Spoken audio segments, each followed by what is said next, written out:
All right, welcome to this explainer on the red edge Dracena, which you probably know better as the Madagascar dragon tree. If you're looking for a stunning architectural houseplant that practically begs you to ignore it, well, you're in exactly the right place. Today, we're completely mastering this incredibly resilient plant and establishing a core theme that's going to guide literally everything we do. With the dragon tree, less is absolutely more. Okay, let's dive into this. Here's our complete roadmap for today's hierarchy of plant needs. 1. Meet the dragon tree. 2. The essentials. 3. Ideal environment. 4. Pruning and propagation. 5. Troubleshooting and pests. And 6. Expert pro tips. Let's get right to it. Section 1. Meet the dragon tree, the ultimate low-maintenance architectural stunner. So, scientifically, we're talking about Dracena marginata. This evergreen tree is native to the warm climates of Madagascar, and it's famous for those slender, arching leaves bordered by really dramatic reddish-purple edges. It's a slow-growing perennial, meaning it can easily live for over 10 years indoors and shoot up to heights of 6 to 8 feet. But beyond being just a beautiful, drought-tolerant piece of living interior design, this thing is an absolute workhorse. It was actually studied in the NASA Clean Air Study and scientifically proven to aggressively purify your indoor air by pulling out nasty toxins like formaldehyde, benzene, and xylene. Quick heads up though, we do need to issue a vital warning here. While the dragon tree is fantastic for us and our air quality, it is highly toxic to both cats and dogs if ingested. If your curious pets decide to take a bite, it can cause vomiting, drooling, and a serious loss of appetite. So you absolutely must make sure to keep this leafy companion well out of their reach. Section 2. The essentials. Mastering water and light. So, the crucial point here is the number 50. The golden rule of watering a dragon tree is that you must wait for the top 50% of the soil to dry out completely before you even think about picking up that watering can. Seriously, because they're highly susceptible to fatal root rot, this usually means you're only watering every 2 to 3 weeks. And in the fall and winter, when the plant's growth naturally slows down, you're going to reduce that even further to maybe once every 3 or 4 weeks. You really have to let that soil dry out significantly. Now, when it is finally time to water, you need to water thoroughly until it flows right out the drainage holes. But listen, the type of water matters immensely. Tap water often contains fluoride and other salts. Dracena marginata is incredibly sensitive to these chemicals, and they are exactly what cause those ugly, crispy brown leaf tips we all hate. The ideal choice? You want to use filtered, distilled, or rainwater for your deep waterings. If you absolutely have to use tap water, at least leave it sitting out overnight to let some of those chemicals evaporate first. Right alongside water is our second essential, light. The dragon tree thrives in bright, indirect light. Basically, this means finding a spot a few feet away from an east or west-facing window. You want plenty of ambient light without the harsh, direct sun rays, which will literally scorch the leaves and leave permanent brown marks. Now, it will tolerate lower light conditions for sure, but its growth will slow to an absolute crawl. And worse, it'll lose those vibrant reddish-purple leaf edges. So for optimal health, bright, indirect light is definitely the way to go. Section 3. Ideal environment. Soil, humidity, and feeding. To find the real environmental sweet spot, let's start with soil. You need a loose, fast-draining mix. Honestly, a standard cactus or succulent mix cut with a bit of perlite works perfectly. For temperature, just remember it's from Madagascar. It loves it warm, ideally between 70 and 80 degrees Fahrenheit. Keep it far away from cold drafts below 60 degrees. As for humidity, 40 to 50% is perfect. If your indoor air is super dry, use a room humidifier or place the pot on a pebble tray with water to prevent those brown tips. Finally, fertilizer. This guy is a slow grower. Give it a balanced 10-10-10 liquid fertilizer diluted to half strength once a month. But here's the critical part. Only feed it in the spring and summer. Never ever fertilize during its fall and winter dormancy. Before we leave the topic of soil and pots, please remember this. Drainage is completely non-negotiable. No matter how perfect your soil mix is, if you put it in a pot without drainage holes, the water just gets trapped at the bottom. And that trapped water will inevitably cause fatal root rot. Always use a pot with holes. And since it is a slow grower, your plant will really only need to be repotted every 2 to 3 years when it becomes totally root-bound. When you do repot, only size up by 1 to 2 inches in diameter. Section 4. Pruning and propagation. Multiplying your plant collection. Over time, you'll notice a dragon tree can get very tall and a bit leggy with bare stems. And this brilliantly illustrates why you shouldn't be afraid to just chop the top off. Making a clean cut through the main cane at your desired height actually forces the plant to sprout 2 or more brand new branches right below that cut. Pruning actively encourages a much fuller, bushier, multi-stemmed plant. So what do you do with that top piece you just chopped off? You propagate it. It's actually surprisingly easy to do for free. Take a 6 to 8 inch stem cutting, strip off the lower leaves so you just have a little tuft at the top, and drop that bare stem right into a glass of water. Put it in a warm, bright spot, change the water out every few days, and in a few weeks to a month, you're gonna see real roots growing right out of the stem. Once those roots are 1 to 2 inches long, plant it in fresh soil, and boom, you've got a brand new dragon tree. Section 5. Troubleshooting and pests. Diagnosing plant signals. Okay, why are my dragon tree's leaves turning yellow or brown?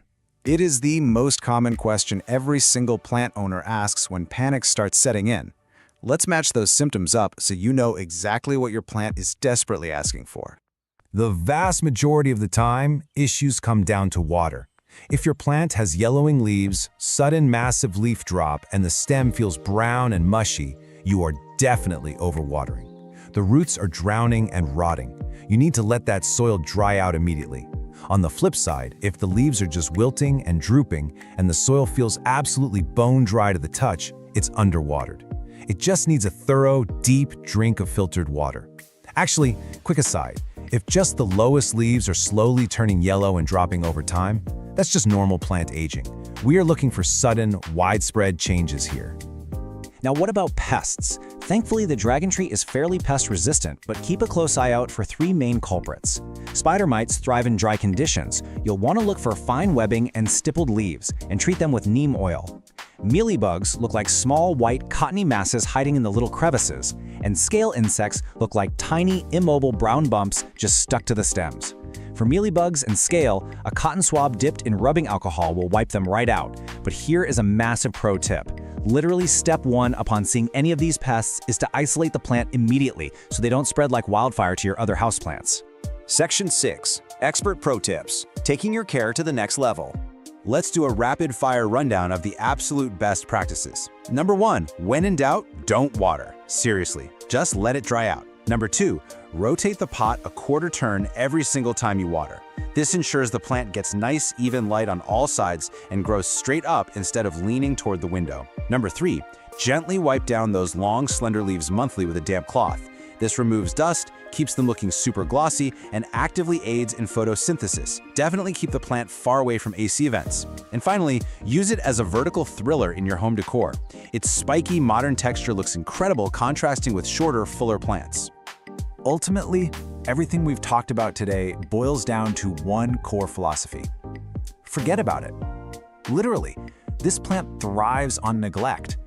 The absolute best thing you can do for a Dracaena marginata is to set it up for success in bright indirect light, use a pot with good drainage, and then just give it some space. So I want to leave you with this question to think about. Are you ready to let your dragon tree thrive through perfectly executed neglect? You now have the complete, structured knowledge to master its care. Go find the perfect bright spot in your home, use that filtered water sparingly, and enjoy the incredible air-purifying presence of your new leafy companion. Thanks so much for joining this explainer. Welcome to This Explainer. Okay, let's jump straight into it. If you're here, you probably have a houseplant that's gone weeks, or honestly, maybe even months without pushing out a single new leaf. And look, I totally want to validate that frustration right out of the gate. You water it, you stare at it, maybe you even sing to it, hoping for a tiny new sprout, and just nothing happens. It is incredibly annoying. But here's the really good news. A lack of growth isn't some unsolvable mystery. It's actually just a puzzle. See, when a plant is completely stuck in neutral like this, it's actually actively communicating with you. A lack of growth literally means your plant is missing a crucial ingredient that it absolutely needs to thrive.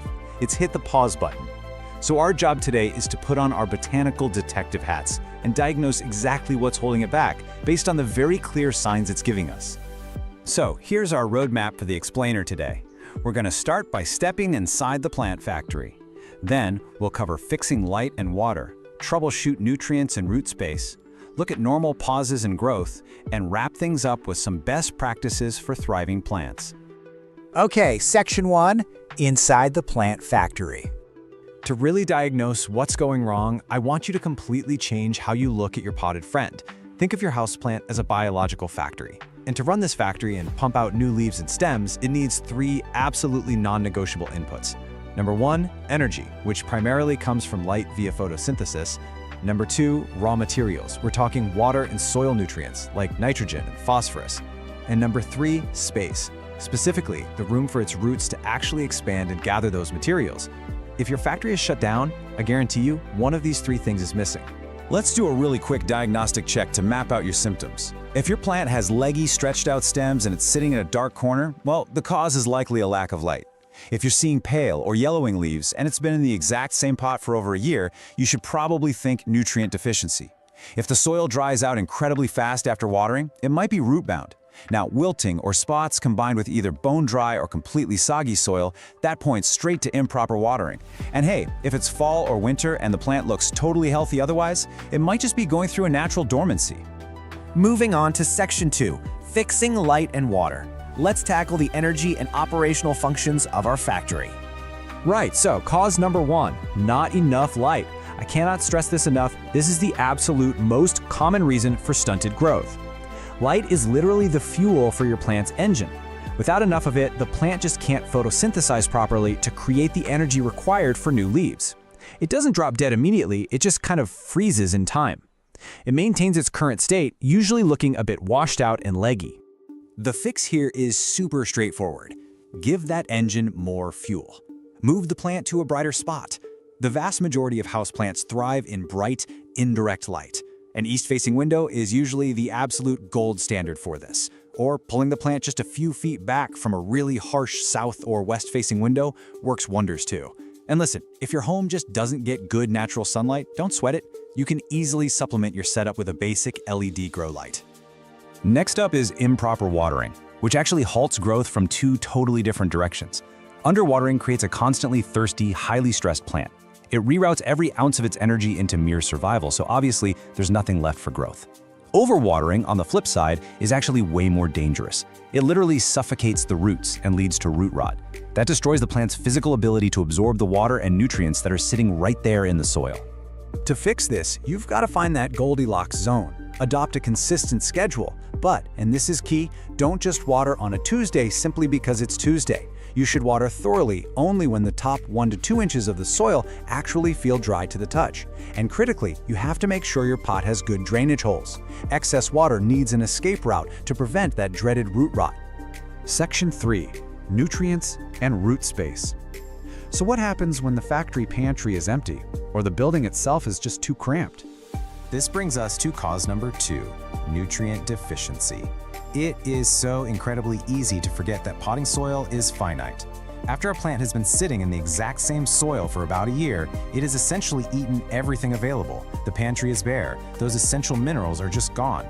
Without those raw materials, the plant cannot build new cellular structures. And that's exactly why you end up with those pale, sad-looking leaves and absolutely zero upward growth. So how do we restock the pantry? Well, during the active growing seasons, spring and summer, you need to feed your plant. Grab a balanced liquid fertilizer, but here is a massive pro tip. Dilute it to have strength. That prevents chemical burns on the roots. Apply that every 2 to 4 weeks. Now, while that's a great short-term boost, the best long-term fix to replenish those materials is a full repotting into fresh, nutrient-rich soil. Speaking of repotting, we have to talk about physical space, which leads to cause number 3, being root-bound. When a plant's roots have completely filled its pot, they form this incredibly dense, tangled web. There is zero physical space left for them to expand. And worse, because the roots have taken over basically the whole pot, there is hardly any soil left to actually hold on to water and nutrients. The plant is quite literally choking itself. A huge giveaway? If you water your plant and the water immediately rushes straight out the bottom, your plant is likely root-bound. If you check the roots and see that crazy webbing, it's definitely time for a new home. But caution here. Do not put it in a massive pot. Choose a new container that is only 1 to 2 inches wider in diameter than the current one. Slide the plant out and gently, very gently, loosen the bottom of that tangled root ball with your fingers. This lets the roots know they are finally allowed to spread out. Then just place it in the new pot with some fresh soil. Section 4, normal pauses in growth. Okay, everyone, take a deep breath. We're moving into the scenarios where your plant isn't growing and it is absolutely 100% not your fault. Let's look at a completely natural phenomenon, dormancy. Just like bears hibernate, most houseplants naturally slow down or just completely stop growing altogether during the shorter, darker, and cooler days of fall and winter. We're talking generally October through February. This is a biological factory reset. They are simply resting and conserving their energy so they can explode with new growth the second spring arrives. So what's the fix for a dormant plant? Doing absolutely nothing. Seriously, put the watering can down and back away slowly. You just need to let your plant rest. You'll want to reduce your watering frequency pretty significantly because the plant just isn't using as much fuel. And you should completely stop fertilizing until you see the days getting longer and those fresh signs of life emerging in the spring. The final, totally normal pause in our top 6 causes is the acclimation period. Look, moving is highly stressful for humans, right? Well, it is incredibly stressful for plants too. When you bring a new plant home from a perfectly climate-controlled nursery, it is suddenly thrust into a totally alien environment. New light levels, different temperatures, completely different humidity. For the first several weeks, or sometimes even up to 2 months, the plant is focusing all of its energy strictly below the soil. It's just trying to adjust its root system to survive this new place. It simply does not have the bandwidth to push out new leaves yet. The fix here really just requires a bit of restraint. Be patient. Provide the plant with really good, bright, indirect light, but whatever you do, avoid throwing extra stressors at it. Don't repot it right away, don't dump fertilizer on it. Just let the poor thing settle in and get used to its new home. Section 5. Best practices for thriving plants. Let's wrap up this explainer by condensing everything down into some core rules. Here are your major takeaways to keep that factory running smoothly year-round. First, and definitely foremost, light is the single most important factor for vigorous plant growth. Never underestimate it. Second, treat fertilizer like a vitamin supplement during the spring and summer to replenish those raw materials. Third, aim to repot your plants every 1 to 2 years to provide essential space and fresh soil. And finally, always remember that you cannot force a plant to grow faster than its natural rate. Consistent, steady growth is the ultimate marker of a healthy plant factory. I really want to leave you with this thought today. Plants operate on their own timeline. Don't panic if growth isn't explosive. In a world where we're so used to instant results, houseplants are honestly a wonderful lesson in patience.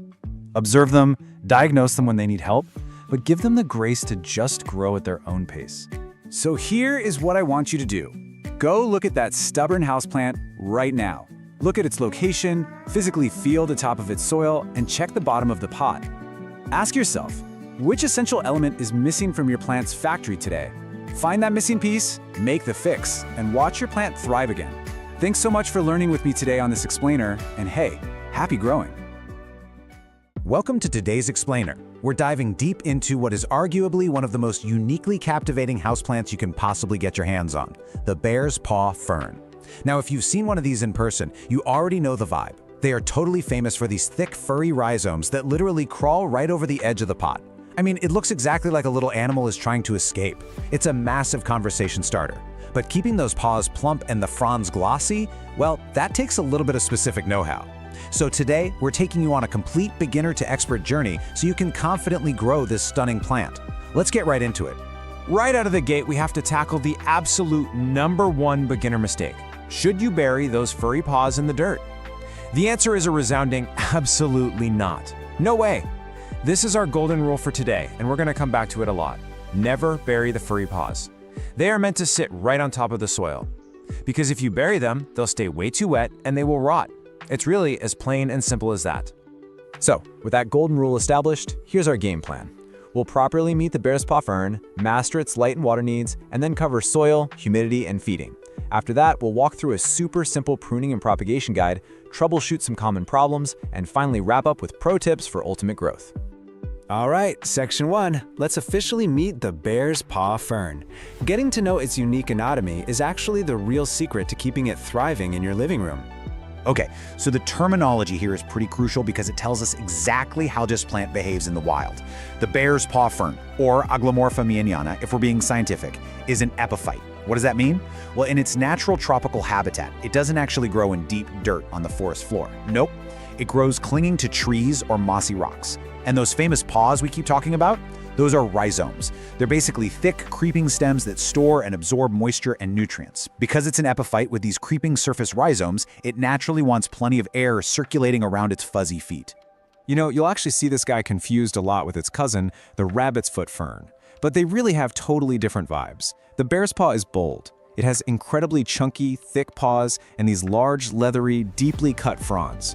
The rabbit's foot fern, on the other hand, is a bit more delicate. It has thinner, lighter rhizomes and really lacy foliage. So if you're looking for that dramatic, sculptural, heavy paw look crawling out of your pot, the bear's paw is exactly what you want. Moving right along to Section 2, Mastering Light and Water. Getting this balance right is literally the key to avoiding that dreaded root rot. First up is lighting. The sweet spot here is bright, indirect light. Picture a nice, cheerful room where the plant isn't getting blasted by a hard, direct beam of sun. An east-facing window or even a north window with an open sky view is absolutely ideal. You really want to avoid harsh midday or afternoon sun, mainly because it'll quickly bleach out those gorgeous, leathery fronds and aggressively dry out the rhizomes. A little bit of gentle morning sun, totally fine. But overall, keep it bright and filtered. Now, watering is where it gets interesting because this plant actually has conflicting needs. It's kind of like a puzzle. The roots, which are tucked down into the soil, want steady, light moisture. But the furry rhizomes sitting on top of the soil, those absolutely must be kept dry and aired out. If you just grab a watering can and dump it over the top of the whole plant, those fuzzy paws are going to stay soaked, and that just invites rot. So how often should you water? Well, in a bright room during spring and summer, every 5 to 7 days is pretty typical. But look, your golden rule here is to use the finger test. Only water when the top inch of soil feels slightly dry. And when you do water, pour it really carefully around the edges of the pot to avoid the paws entirely. Actually, an even better trick, bottom watering. Just set the pot in a bowl of water for 15 to 20 minutes, let it drink from below, and then let it drain completely.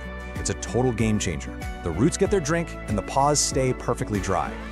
Let's jump into Section 3, Soil, Humidity, and Feeding.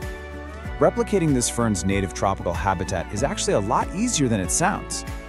Remember how we said it's an epiphyte? Because of that, standard, dense, peat-heavy potting mud is essentially a death sentence. It just holds way too much water and smothers the roots. What you need instead is a really chunky, airy mix.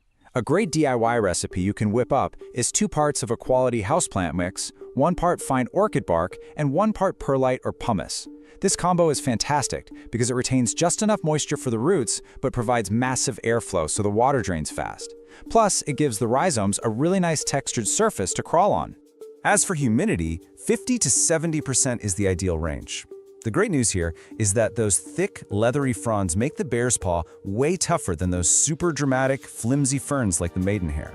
It'll survive just fine in average household humidity, but it truly thrives and looks its glossy best when the air is a bit more humid. Also, keep your temps comfortable, right around 60 to 80 degrees Fahrenheit, and definitely keep it away from drafty windows or heating vents that'll just bake it dry. When we talk about feeding, less is definitely more. You want to feed it lightly with a half-strength, balanced liquid fertilizer, just once every 4 to 6 weeks, and only during the active spring and summer growing seasons. And here is a super important tip. Keep that fertilizer water completely off the paws. The concentrated salts can severely irritate those delicate little furry scales. All right, Section 4. Let's talk pruning and propagation. I promise you, pruning this fern is incredibly simple. It's mostly just basic cleanup. I absolutely love this quote, "Leave the fuzz alone." It is so important. Do not scrub, brush, or trim the furry paws, even if they're wandering completely wildly over the edge of your pot. That wandering is the whole charm of the plant. The fuzz actually acts as a set of protective skills for the rhizome, so rough handling will definitely damage them. When you do need to prune, just look for fully yellow, torn, or totally brown fronds, and snip them cleanly right at the base. Okay, I really want to save you from the classic beginner fern panic right now. Eventually, you're going to flip a frond over and see rows of these little brown dots. Do not panic. Seriously, put down the neem oil. These are called sori. Since the bear's paw is a true fern, it doesn't grow flowers or seeds. Instead, it reproduces by creating spores in these finely organized little brown dot structures on the undersides of mature fronds. It just means you have a perfectly healthy, mature plant. It is definitely not a pest infestation. Now, if you do want to reproduce your plant, share with friends, spring is the perfect time for rhizome division, and it's so easy. Just gently lift the plant and find a branching rhizome that already has its own roots and 2 or 3 healthy fronds on it. Snip that section free with some sharp pruners. After that, just pot it in a wide, shallow container. Remember, this plant crawls outward, it doesn't dig deep. And of course, just rest that new rhizome right on top of the soil. Section 5, troubleshooting common fern problems. Look, even with the absolute best care, stuff happens. But the bear's paw fern is a great communicator. It'll give you plenty of warning signs when it's unhappy. If you start noticing soft, dark paws, that is an urgent sign of root rot, which usually means it's been overwatered or the rhizomes got buried. The fix? Back way off the watering and make sure those paws are exposed to the air. Now, if you see brown, crispy frond edges, you're probably dealing with dry air or fertilizer salt buildup. So, boost the humidity and flush the soil with plain water.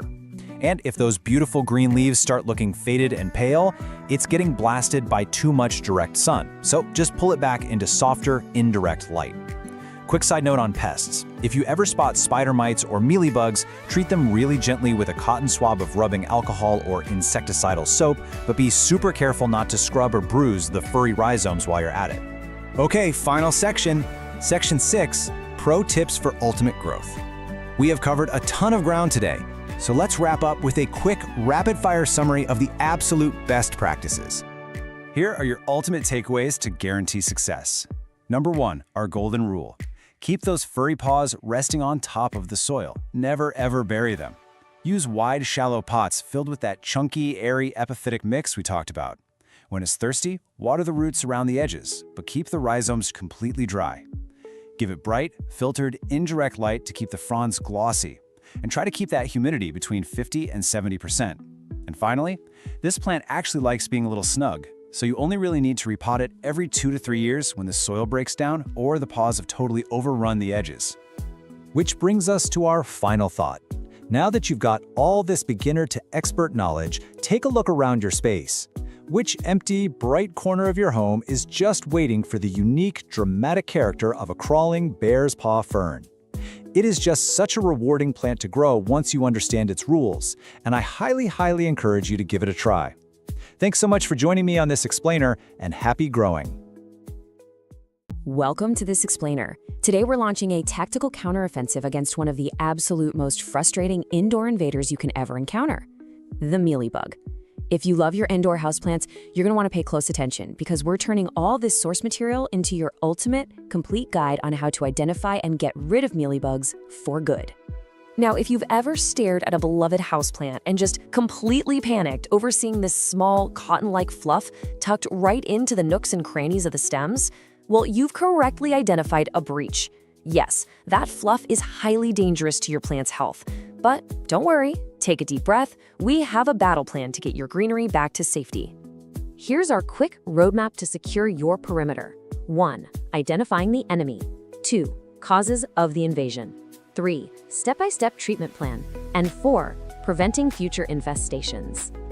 Section 1. Identifying the enemy. Know what you're fighting. So what exactly are mealybugs? Well, they're these tiny, soft-bodied, oval insects measuring just 1 to 4 millimeters. They absolutely thrive in warm, humid conditions, and they use these piercing mouthparts to literally drain the life-giving sap right out of your plant's tissue. And what makes them so incredibly difficult to eradicate is they hide under this protective, waxy, powdery armor that actually repels a lot of standard topical pesticides. So how do you spot them before it's too late? Grab a magnifying glass and inspect the leaf axils. You know, that little joint right where the leaf meets the stem. A heavy infestation is going to look like tiny little bits of cotton just stuffed into those crevices. These bugs are really slow-moving, and if you leave them unchecked, their constant feeding will cause your plant's foliage to yellow, droop, and eventually just drop off, completely stunting the plant's overall growth. And honestly, there's a whole hidden sabotage happening on your leaves too.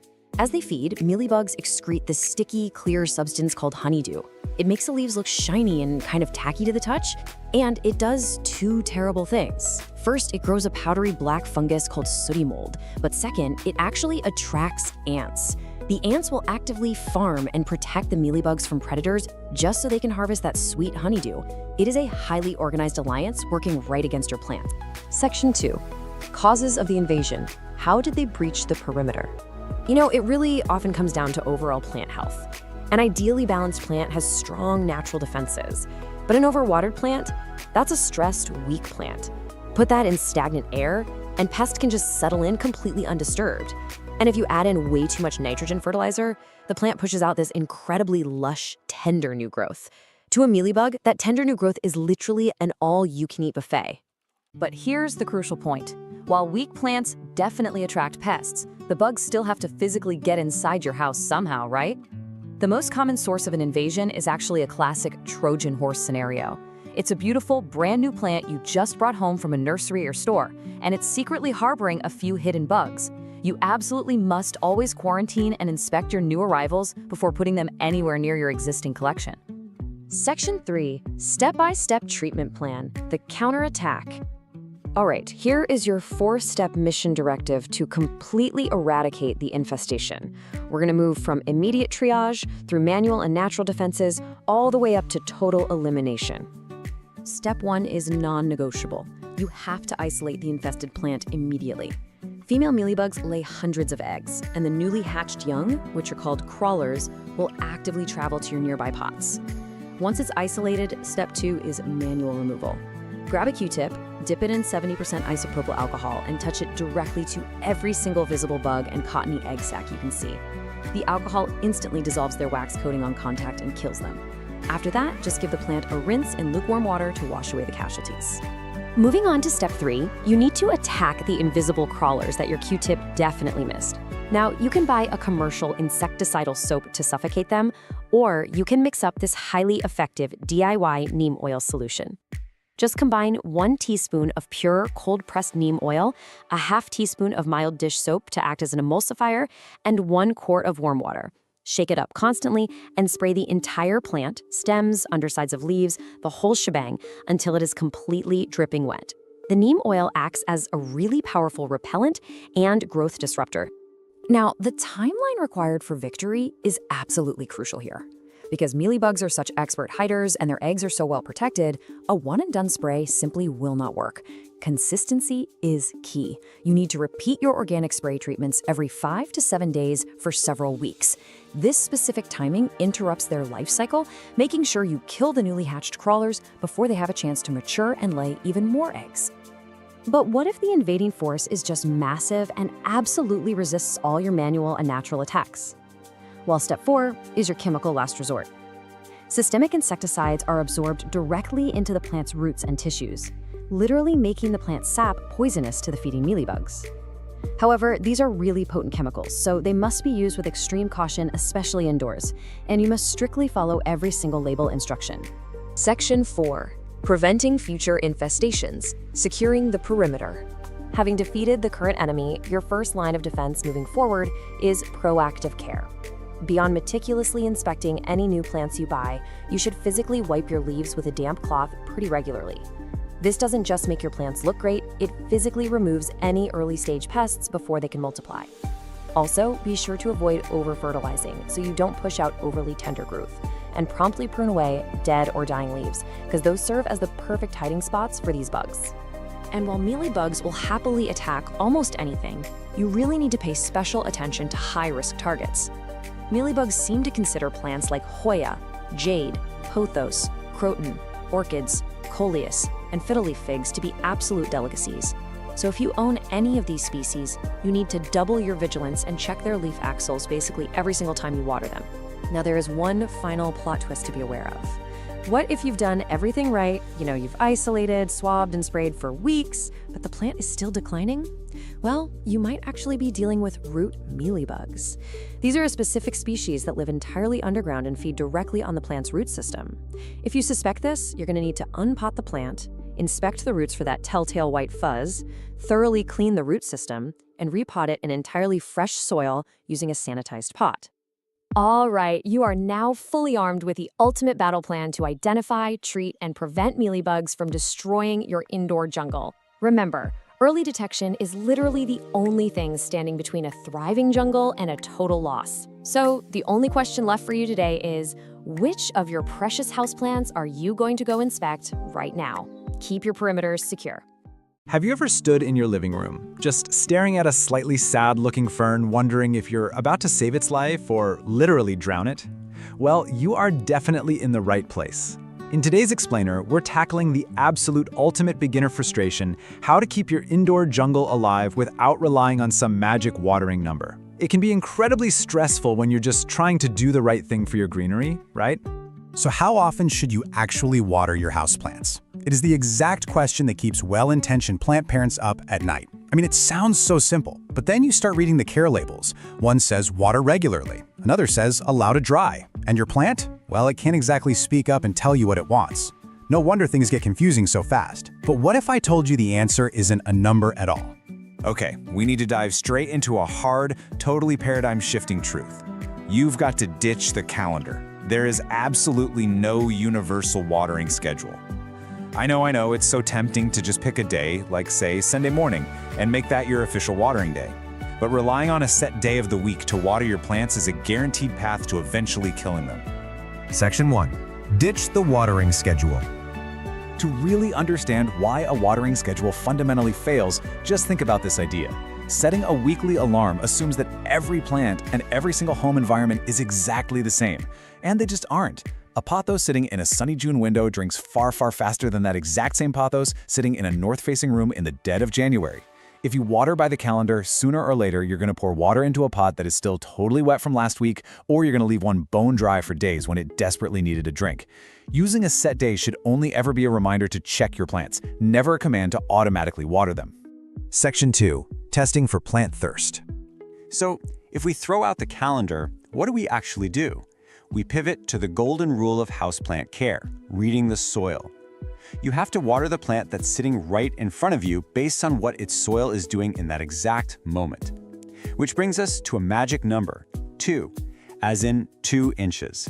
This is the famous finger test, and it's literally the most important habit you can build.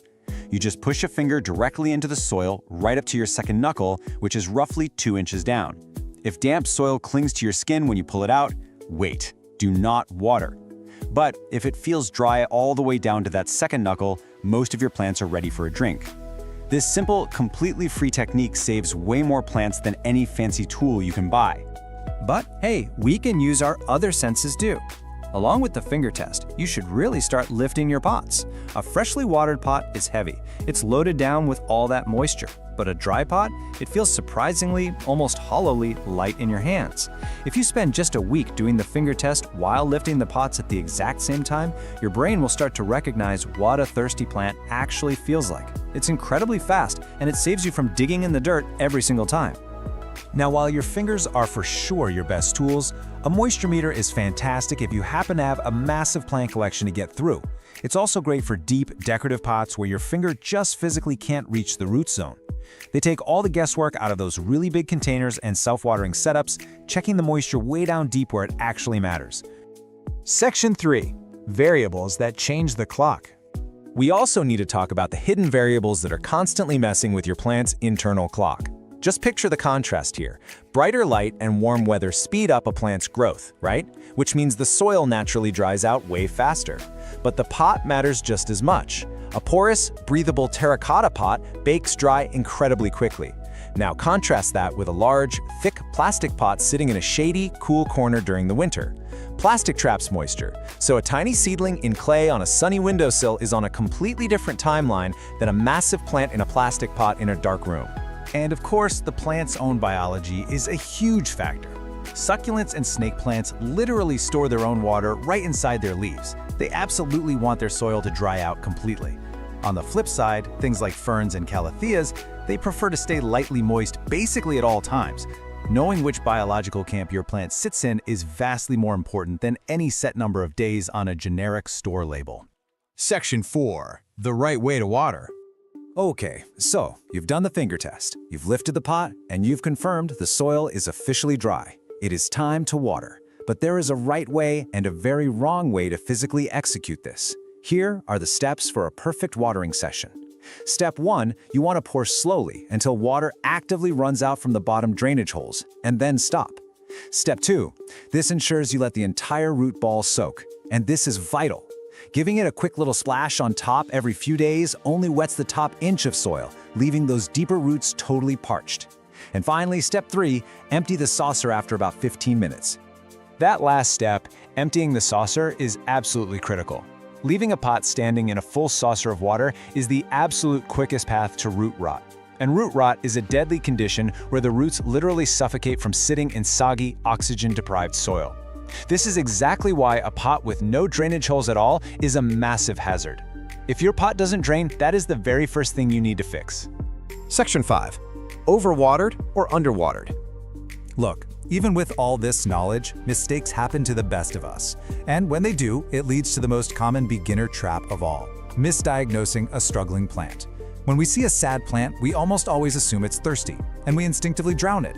But often, more water is the exact opposite of what it needs. Let's compare the vital signs. If you've overwatered, you're going to see yellowing lower leaves, a soft or even mushy stem base, and the soil is going to stay wet for days. The leaves might just feel limp. But if it's underwatered, you're looking for dry, crispy edges. The soil might literally be shrinking away from the sides of the pot. And crucially, an underwatered plant will perk right back up an hour after a good drink. Always feel for a mushy stem versus a crispy leaf before reaching for the watering can. But here's where it gets really tricky. Both overwatering and underwatering cause a plant's leaves to droop. I know, it's incredibly confusing. That's why the soil itself is your ultimate diagnostic tiebreaker. It settles the argument. If the plant is drooping and the soil is wet, stop immediately and check those roots. If the plant is drooping and the soil is totally dry, go ahead and give it a drink. Section 6. A quick plant cheat sheet. To help bring all of this together, let's run through a quick cheat sheet. I want you to think of these as useful training wheels. They aren't rigid rules meant to replace checking the soil, but they give you a really fantastic baseline to start from. For instance, your snake plants, ZZs, and succulents need to dry out completely. That means they usually only need water every 2 to 3 weeks in the summer. Your classic pothos and monsteras, they want that top 1 to 2 inches dry, so the classic finger test, putting them at roughly once a week. And your ferns and calatheas want to stay lightly moist, meaning you're probably checking on them every few days. Just remember, as winter approaches and plant growth slows down, every single one of these frequencies will stretch out even further. If you take away just one comforting rule from this entire explainer, let it be this one. Slightly underwatering is always safer than overwatering. Almost any houseplant can easily bounce back from a missed drink. Sure, they might get a little crispy, but they will survive. Reversing root rot from soggy, suffocating soil, on the other hand, that's incredibly difficult and unfortunately often fatal. So when in doubt, just wait a few days. So I'll leave you with this final provocative question. What is your plant's soil telling you right now? I challenge you to ditch the calendar today, stop relying on alarms, go get your hands a little dirty, and check your plant's vital signs for yourself. Your indoor jungle will definitely thank you for it. Welcome to The Explainer. So, you've brought home a gorgeous cascading fishtail fern, and you're terrified you're going to watch it slowly decline, right? Well, you're in exactly the right place. Today, we're taking you from frustrated beginner to confident expert, unlocking the absolute secrets to keeping this specific, lush, trailing beauty thriving and effortlessly draped. Let's get right into it. Let's actually kick things off by answering the exact question every single houseplant owner asks at some point. Why on earth do our indoor ferns always turn to crispy? Honestly, it's a matter of perspective. We really need to stop treating this plant like some tough, resilient office desk resident that can totally handle neglect. Instead, think of it more like a delicate botanical curtain. It's a tropical plant, and it completely relies on a very specific microclimate to maintain that lush, sweeping look. To get you there, we're going to build your knowledge up step by step. Our agenda today: number 1, meet the fishtail fern. 2, light, water, and humidity. 3, soil, feeding, and pruning. 4, propagating your fern. 5, troubleshooting common problems. And finally, number 6, pro tips for lush growth. Section 1, meet the fishtail fern, officially known as Nephrolepis pendula. This tropical beauty is famous for these long, weeping fronds with really unique, forked leaflet tips. Now, there's a huge misconception out there about this plant. When most of us think of a houseplant fern, we instantly picture the Boston fern, right? That really full, dense, upright fountain shape. But the fishtail fern is much looser, much softer, and way more dramatically trailing and pendulous. It is literally meant to cascade downwards, which completely changes how we display it and how we care for it. Moving on to section 2, light, water, and humidity. Okay, these next 3 factors are absolutely crucial. If you don't get these right, nothing else matters. First up, light. Giving your fishtail fern bright, indirect light is totally non-negotiable. Hanging it just to the side of an east-facing window is pretty much the perfect sweet spot. What we really want to avoid at all costs is that hot, direct midday sun. If it gets blasted by harsh, direct sun, those beautiful forked tips will literally bleach and scorch. But if you keep it in bright, filtered light, those long fronds will stay a gorgeous, fresh green and, crucially, remain flexible as they grow. Now, if you remember only one single rule from this entire explainer, please make it this number right here, 55%. That is your absolute minimum humidity target. No joke, the real secret to a stunning fishtail fern is high humidity. If you can push it up into the 60s or even 70%, maybe by grouping plants together or using a humidifier, your fern will genuinely thrive. When the air is too dry, those unique split tips are always the very first place the plant will show stress by turning completely brown and crispy. And that naturally brings us to watering. We absolutely have to stop waiting for the hanging basket to feel feather light before we water. Seriously, this is not a soak and dry plant like a pothos or a succulent. And a thirsty fern recovers way slower than your other houseplants. You really want to water thoroughly just as the top ½ inch, maybe an inch, of the soil begins to dry. The ultimate goal here is to keep the root zone evenly moist and cool, but never suffocating in dense, soggy mud. Section 3, soil, feeding, and pruning. So to actually achieve that evenly moist but never muddy balance we just talked about, here is the absolute perfect DIY soil recipe. You'll want to use 50% cocoa coir or a peat-based mix. That's going to provide your steady moisture retention. Then we mix in 25% fine orchid bark and 25% perlite. Those chunky additions are an absolute game changer because they guarantee the drainage and airflow your fern absolutely needs, ensuring those delicate roots never suffocate and rot. When it comes to feeding, well, fishtail ferns aren't massive hungry feeders. But to support a really steady flush of vibrant green foliage, you do want to feed them lightly. A half-strength diluted, balanced liquid fertilizer applied every 4 to 6 weeks during those warm spring and summer months is literally all they need. Just make sure to reduce or totally stop feeding entirely in the winter when the plant's growth naturally slows down anyway. All right, myth-busting time for pruning. Never, and I mean never, give your fern a blunt haircut by just clipping straight across the brown tips. Honestly, it leaves these obvious, unnatural cut ends that completely ruin the fine texture of the whole plant. Instead, you want to cleanly remove entire damaged, completely brown, or totally bare fronds right down at the base. Just snip them at the soil line. And hey, if only the very last ½ inch of a frond is brown, just leave it be until the whole frond actually warrants removal. Section 4, propagating your fishtail fern. Okay, you've mastered the basics, so it's time to level up to expert status and learn how to multiply your collection. While you definitely can propagate by dividing the root ball, using the fern's natural runners is actually the ultimate insider secret for building an amazing full display. If your plant is looking a little thin, don't heavily prune it. Instead, find a runner that has a tiny new plantlet on it. Just pin that plantlet directly back onto the bare spots of your soil surface. Keep it evenly moist, and once it pushes out roots, you just cut the runner to separate it. This is hands down the absolute best trick for making a thin, straggly plant look super lush and rich in its basket. Section 5, troubleshooting common fern problems. Even experts face issues, right? So let's learn how to decode exactly what your plant is trying to tell you when things go sideways. This perfectly maps out symptoms to their exact causes, so you never have to blindly guess what's wrong again. For example, if you're seeing brown, crispy edges, your air is likely too dry, you might be underwatering, or you have mineral buildup. Spotting yellowing leaves, you might be overwatering, or honestly, it might just be the natural aging of older fronds. Sudden leaf drop almost always means shock from a cold draft or severe dryness, while pale, washed-out green leaves usually mean you've got it hanging in way too much direct sun. Section 6, Pro Tips for Lush Growth. To wrap up our masterclass, we've distilled everything down to the ultimate checklist. Let's do a quick rapid-fire review. First, hang it high.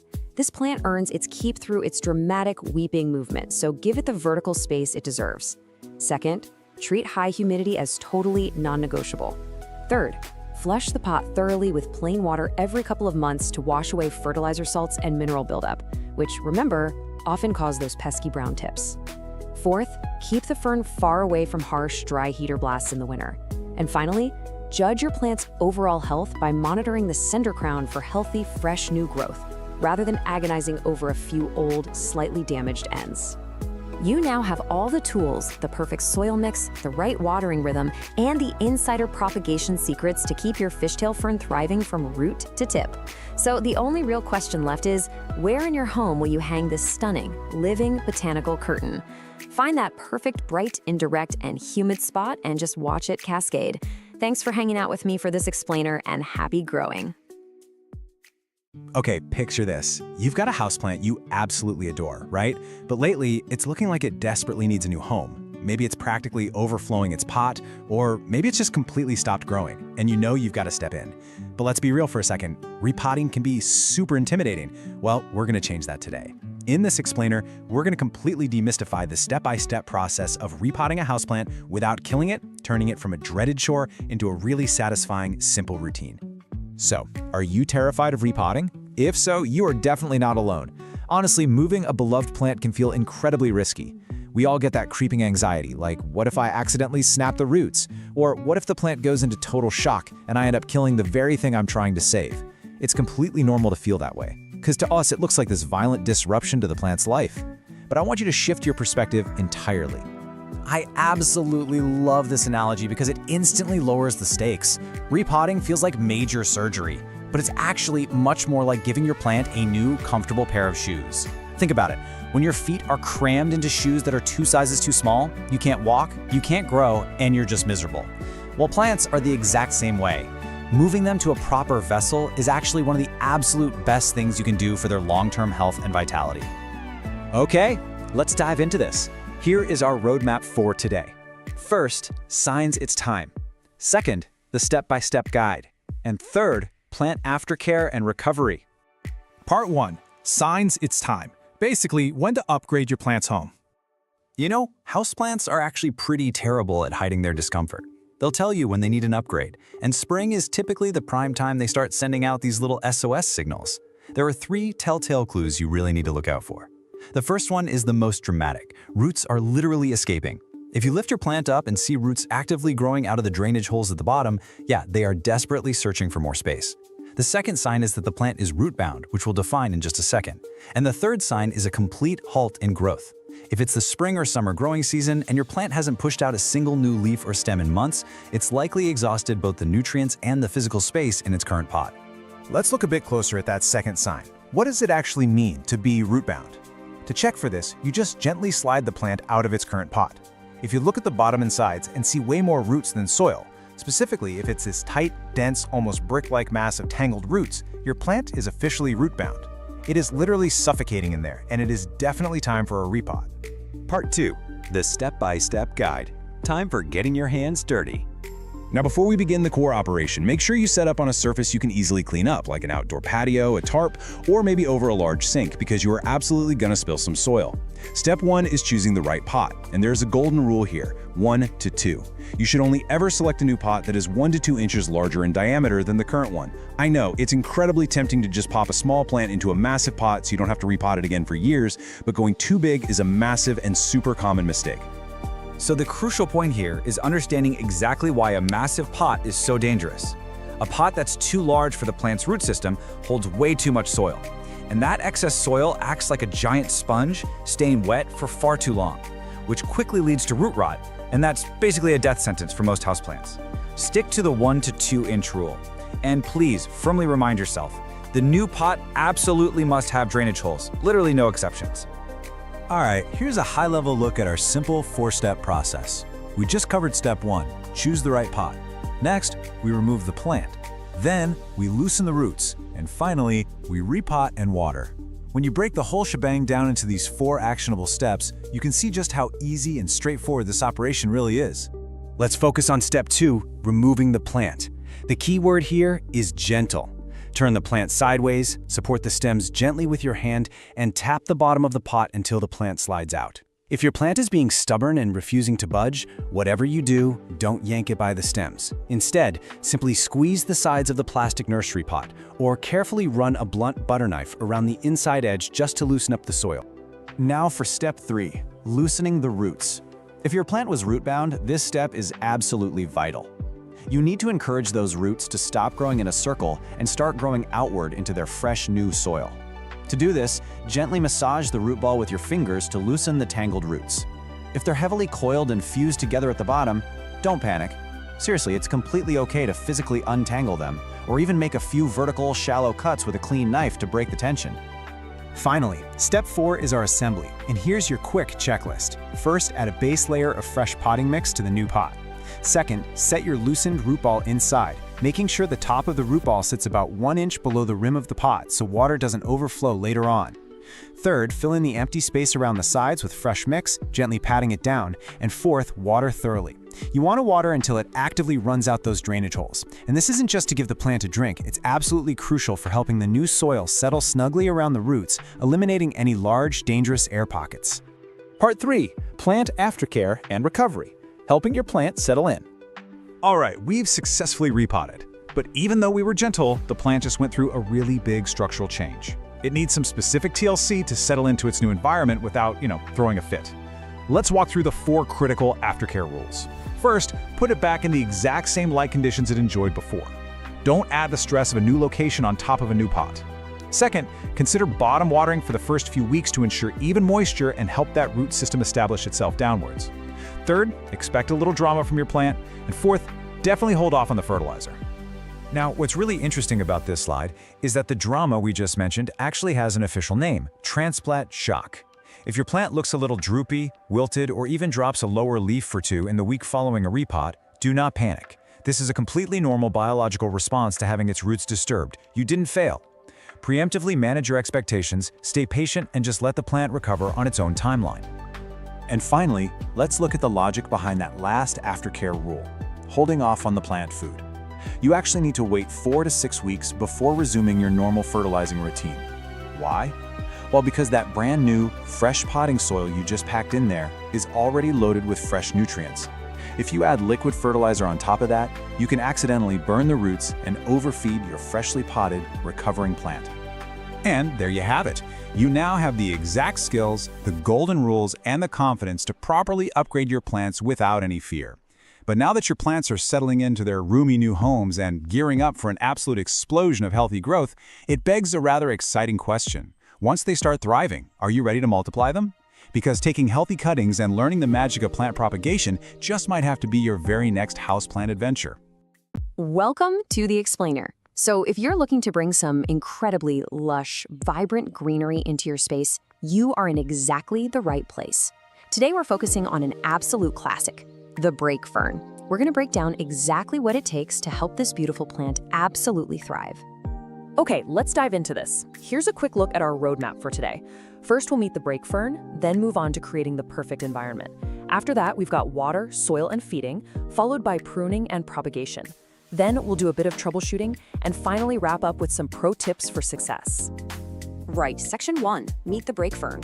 Let's talk about why this elegant, super adaptable houseplant is such a fantastic addition to any indoor garden. So its botanical name is Turris cretica, though you've probably seen it labeled at your local nursery as the Cretan brake fern, or maybe just the table fern.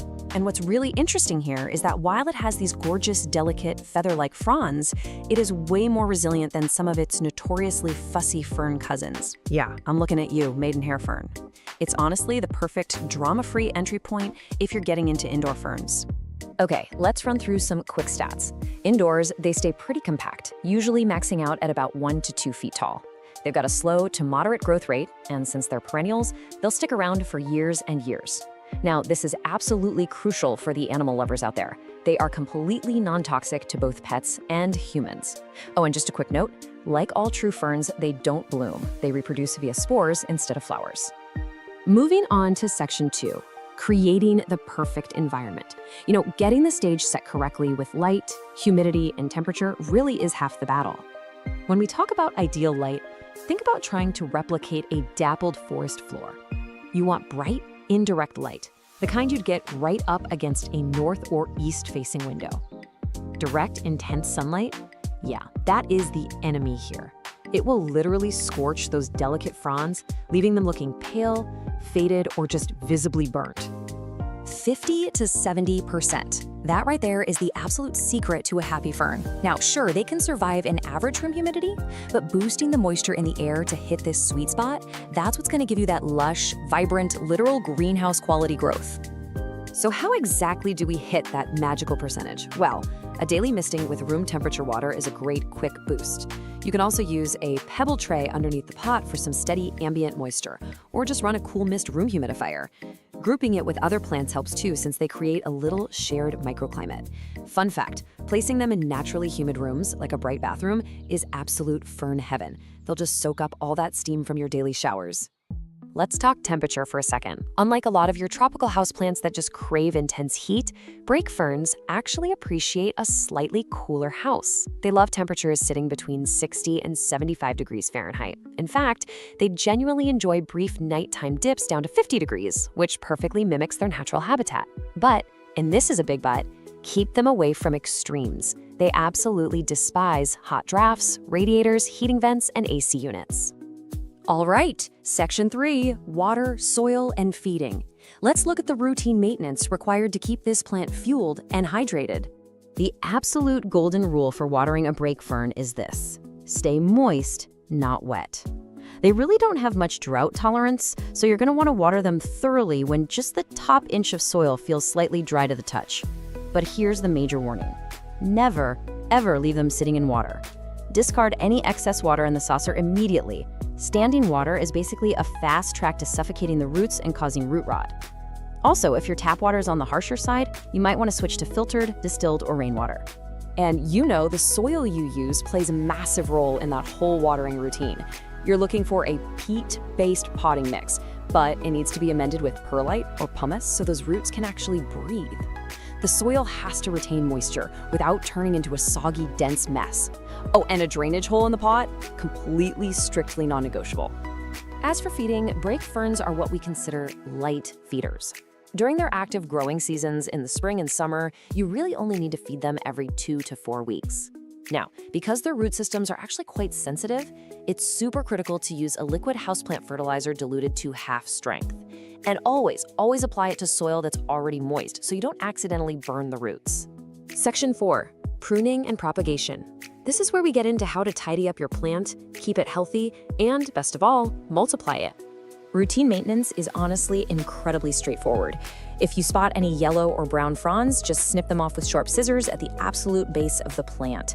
That redirects its energy right back to fresh new growth. As for repotting, you only need to do this every 1 to 2 years, ideally in the spring. So the key takeaway here is that ferns hate being overpotted. You want to keep their roots nice and snug. When you do repot, only size up by about 1 to 2 inches in diameter. Now, if you want to create brand new plants literally for free, rhizome division is the way to go. Again, best done in the spring. You just carefully pull the entire plant from its pot, give it a gentle shake to remove excess soil so you can actually see the thick rhizomes, and then just divide the root ball into sections. Make sure every new section has at least 2 to 3 healthy fronds attached. Pot those divisions up in appropriately sized containers with fresh, moist soil, pop them in a warm, humid spot, and just watch them take off. It's so rewarding. Okay. Section 5, troubleshooting common problems. Let's figure out how to diagnose those subtle little cries for help your fern might be giving you. What's really fascinating here is how clearly the fronds physically communicate exactly what the plant needs. Seeing brown, crispy edges, it's basically begging for more humidity. If the leaves are turning yellow, that usually points to overwatering or hot, dry air. Pale or faded fronds, that means it's getting way too much direct sunlight and really needs some shade. Wilting is kind of tricky though. It can mean the soil is bone dry, or conversely, that the roots have actually rotted from too much water and can't absorb moisture anymore. So always check the soil first. While these guys are generally really hardy, there are a few standard invaders that might try to target your fern. Keep an eye out for scale insects. Those look like tiny brown bumps. Then there are mealybugs, which resemble little white cottony masses, aphids, usually clustered on fresh green growth, or the fine webbing of spider mites, which typically show up when the air is just too dry. Keep calm though, these are all very manageable. But here is the absolutely crucial thing to remember if you do spot pests. Never use harsh chemical insecticides. The fronds on a brake fern are super delicate, and harsh chemicals will almost always do more damage to the plant than the bugs ever could. Just isolate the plant to protect the rest of your collection and gently wipe the fronds with a damp cloth, or at most use a very mild diluted insecticidal soap. Finally, Section 6, Pro Tips for Success. Let's summarize the absolute best practices and look at some stunning varieties you might want to track down. The species Pyrrhus critica comes in some incredibly beautiful varieties that are definitely going to appeal to your inner plant collector. Alba lineata gives you these striking creamy white centers. Then you have Mai, which offers highly textured, ruffled tips that almost look like parsley. Iko Miyako is amazing because it combines both the white centers and those crusted tips. Wilsoni features robust, deeply lobed green foliage, and Parkery is a super lush, wide-leafed, bright green option. There is literally a style for every aesthetic out there. To bring this all together, here are your golden rules for break fern care. Consistency is key. You want to keep that soil consistently moist, but never let it sit in wet standing water. Give it a cool, calm environment away from any drafty radiators. And above all else, humidity is everything. Seriously, a little daily attention, just a quick misting, is usually all it takes to prevent those dreaded crispy edges. We're going to leave you with this final thought so you can immediately apply what you've just learned. Take a look around your living space right now. Where is that perfect, naturally humid, bright, indirect microclimate in your home? Maybe it's a bathroom shelf or right next to a kitchen sink. Find that spot and you are well on your way to becoming a master fern parent. Thanks so much for joining us on this explainer, and happy growing. Welcome to This Explainer. Look, if you've been searching for a houseplant that does something, a bit more exciting than your standard green vine, you are in exactly the right place.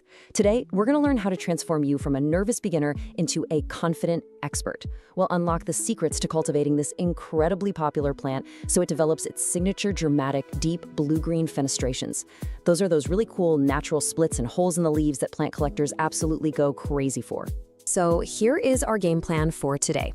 First, we'll meet the Baltic blue, then we'll focus on perfecting the plant's environment.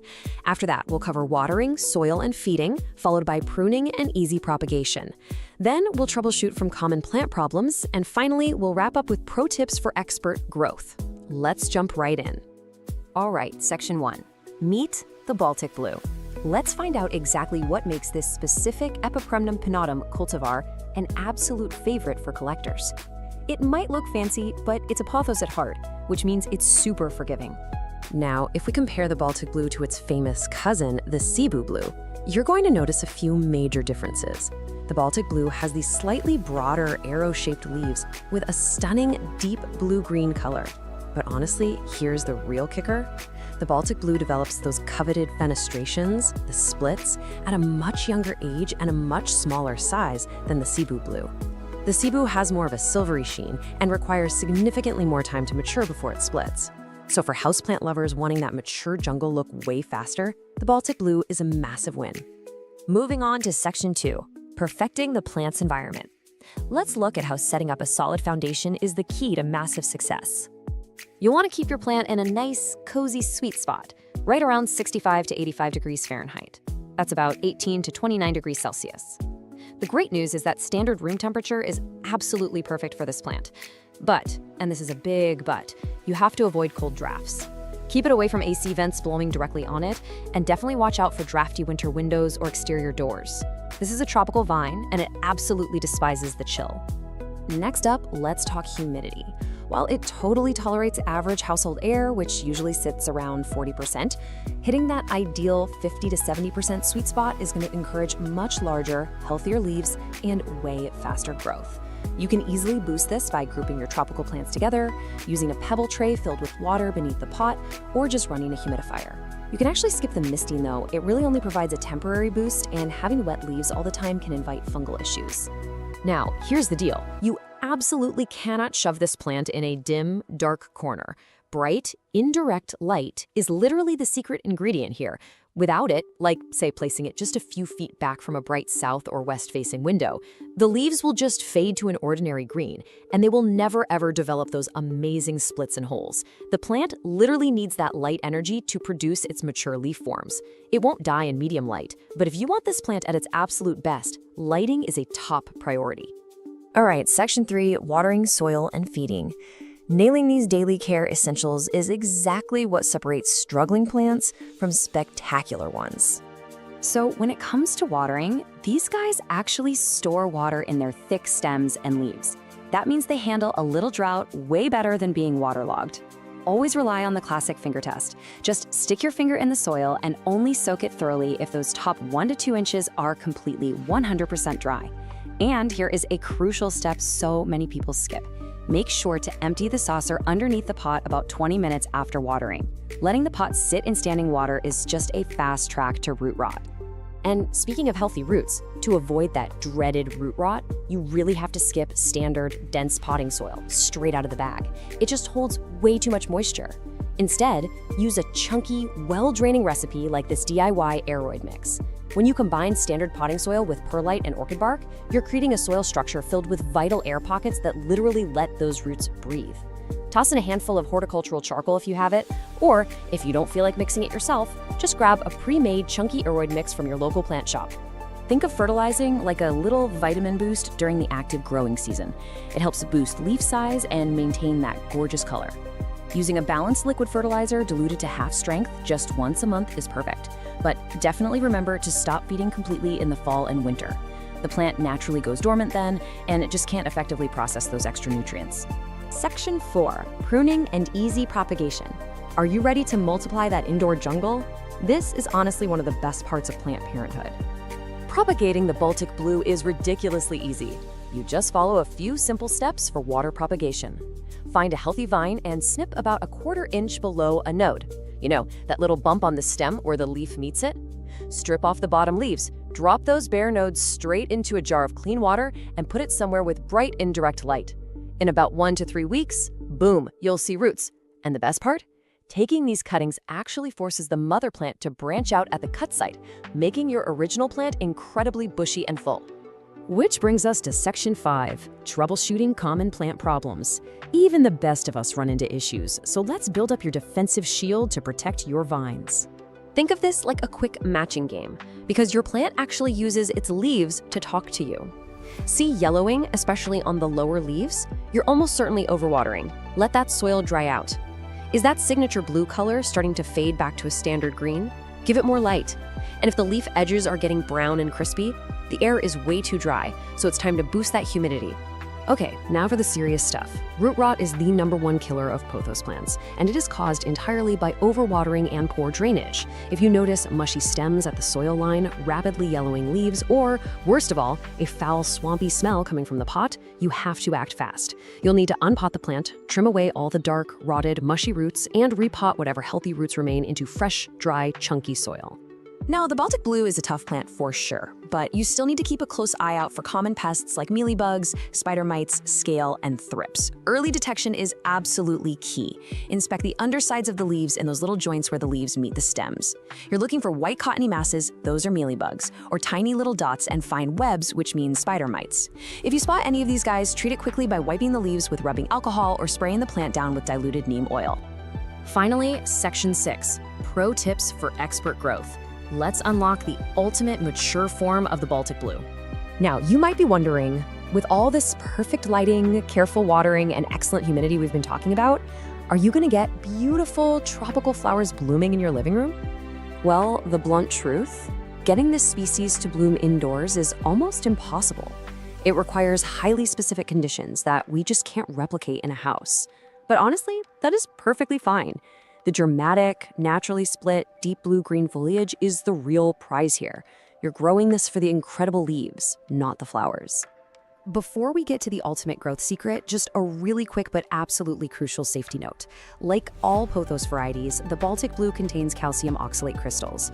This means it is highly toxic to pets if they chew on it. It causes severe oral irritation, drooling, and vomiting. So please make sure to keep your gorgeous vines trailing safely out of reach of any curious cats or dogs. All right, here it is, the absolute best pro tip to unlock this plant's true potential. Give it a moss pole. Because climbing upward mimics its natural Southeast Asian habitat, this is the ultimate secret. When it just trails downward in a hanging basket, the leaves stay in their small, juvenile form. But the second you train it to climb up a moss pole, it accelerates its growth and forces those giant, highly fenestrated, mature leaves to emerge. It's a total game changer. So, as you look around your own plant space right now, armed with all this expert knowledge, What is the very first step you're going to take today to turn your Baltic blue into a thriving fenestrated masterpiece? Are you finally going to mix up that batch of chunky, breathable soil, move it closer to a bright window, or maybe install a moss pole for it to conquer? The transformation is totally in your hands. Welcome back, everyone. If you're tuning into this explainer today, chances are you've either got a full-blown botanical emergency on your hands, or you just want to be totally prepared for when you inevitably do. Today, we are enthusiastically taking on the ultimate indoor jungle challenge, diagnosing and saving your wilting houseplants. You know, there is literally nothing quite as alarming as seeing your beloved, once perky plant suddenly looking limp and lifeless. But hey, don't worry, you are in exactly the right place to fix it. I completely understand that immediate sinking panic you feel when you walk into a room and see your plant just dramatically slumped over the side of its pot. Your very first thought is probably, oh no, why is my plant suddenly dying? But I want to de-escalate that panic right now. Take a deep breath. Wilting is rarely an instant death sentence. Actually, it's really just your plant's most dramatic visual cry for help. It's a communication tool, and today we're going to learn exactly how to decode that message so you can bring your green friends back to life. Okay, let's dive into this. We've got a really clear, logical plan to shift you from panic to proactive troubleshooting.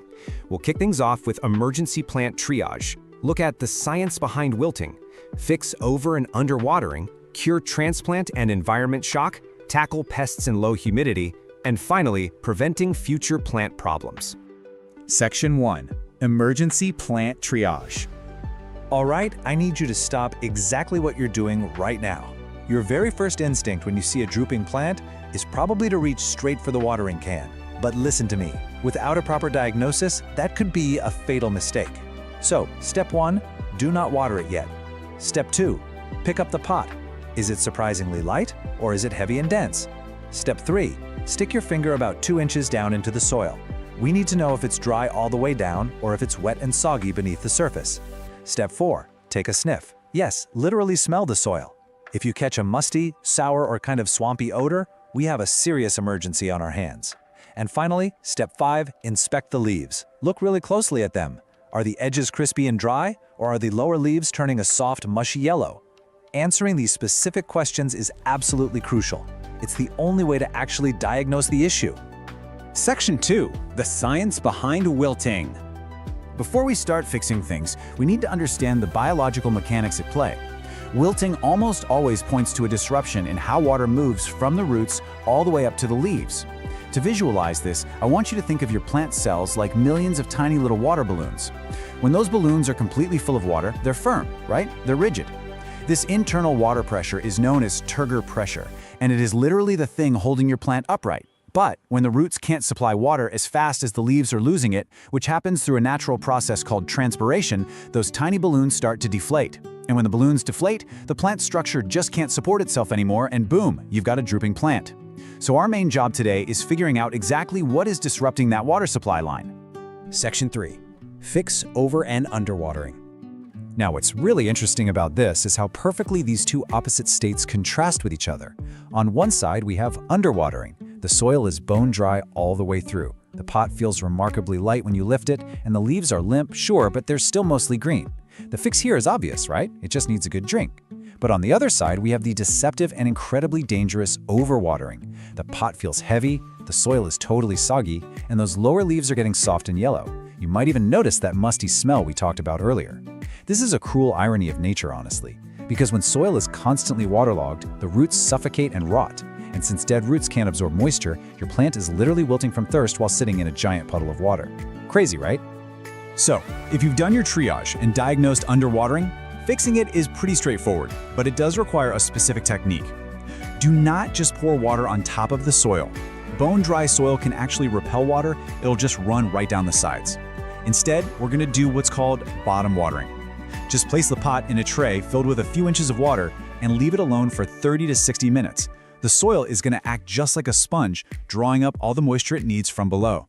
Once it's fully hydrated, take it out and let it drain completely. And you know what the incredibly satisfying part is? Your plant should perk right back up within just 1 to 4 hours. It's like magic. But if you diagnosed overwatering and root rot, guys, this is a code red. You need to stop watering immediately. Carefully unpot the plant and take a hard look at its roots. Healthy roots are going to be firm and light colored. Rotted roots are brown, black, and super mushy. You have to take a pair of sterile shears and trim away every single rotting root. Seriously, don't be shy. Cut the whole shebang away if it's mushy. After that, repot the plant into completely fresh, well-draining soil in a pot that actually has drainage holes. Pop it in bright, indirect light, and whatever you do, do not feed it any fertilizer right now. I have to be completely honest with you. Recovery here is a very slow 3 to 6 week process. And if the rot was really severe, you might even need to take healthy stem cuttings and just propagate a brand new plant entirely. Section 4. Curing transplant and environment shock.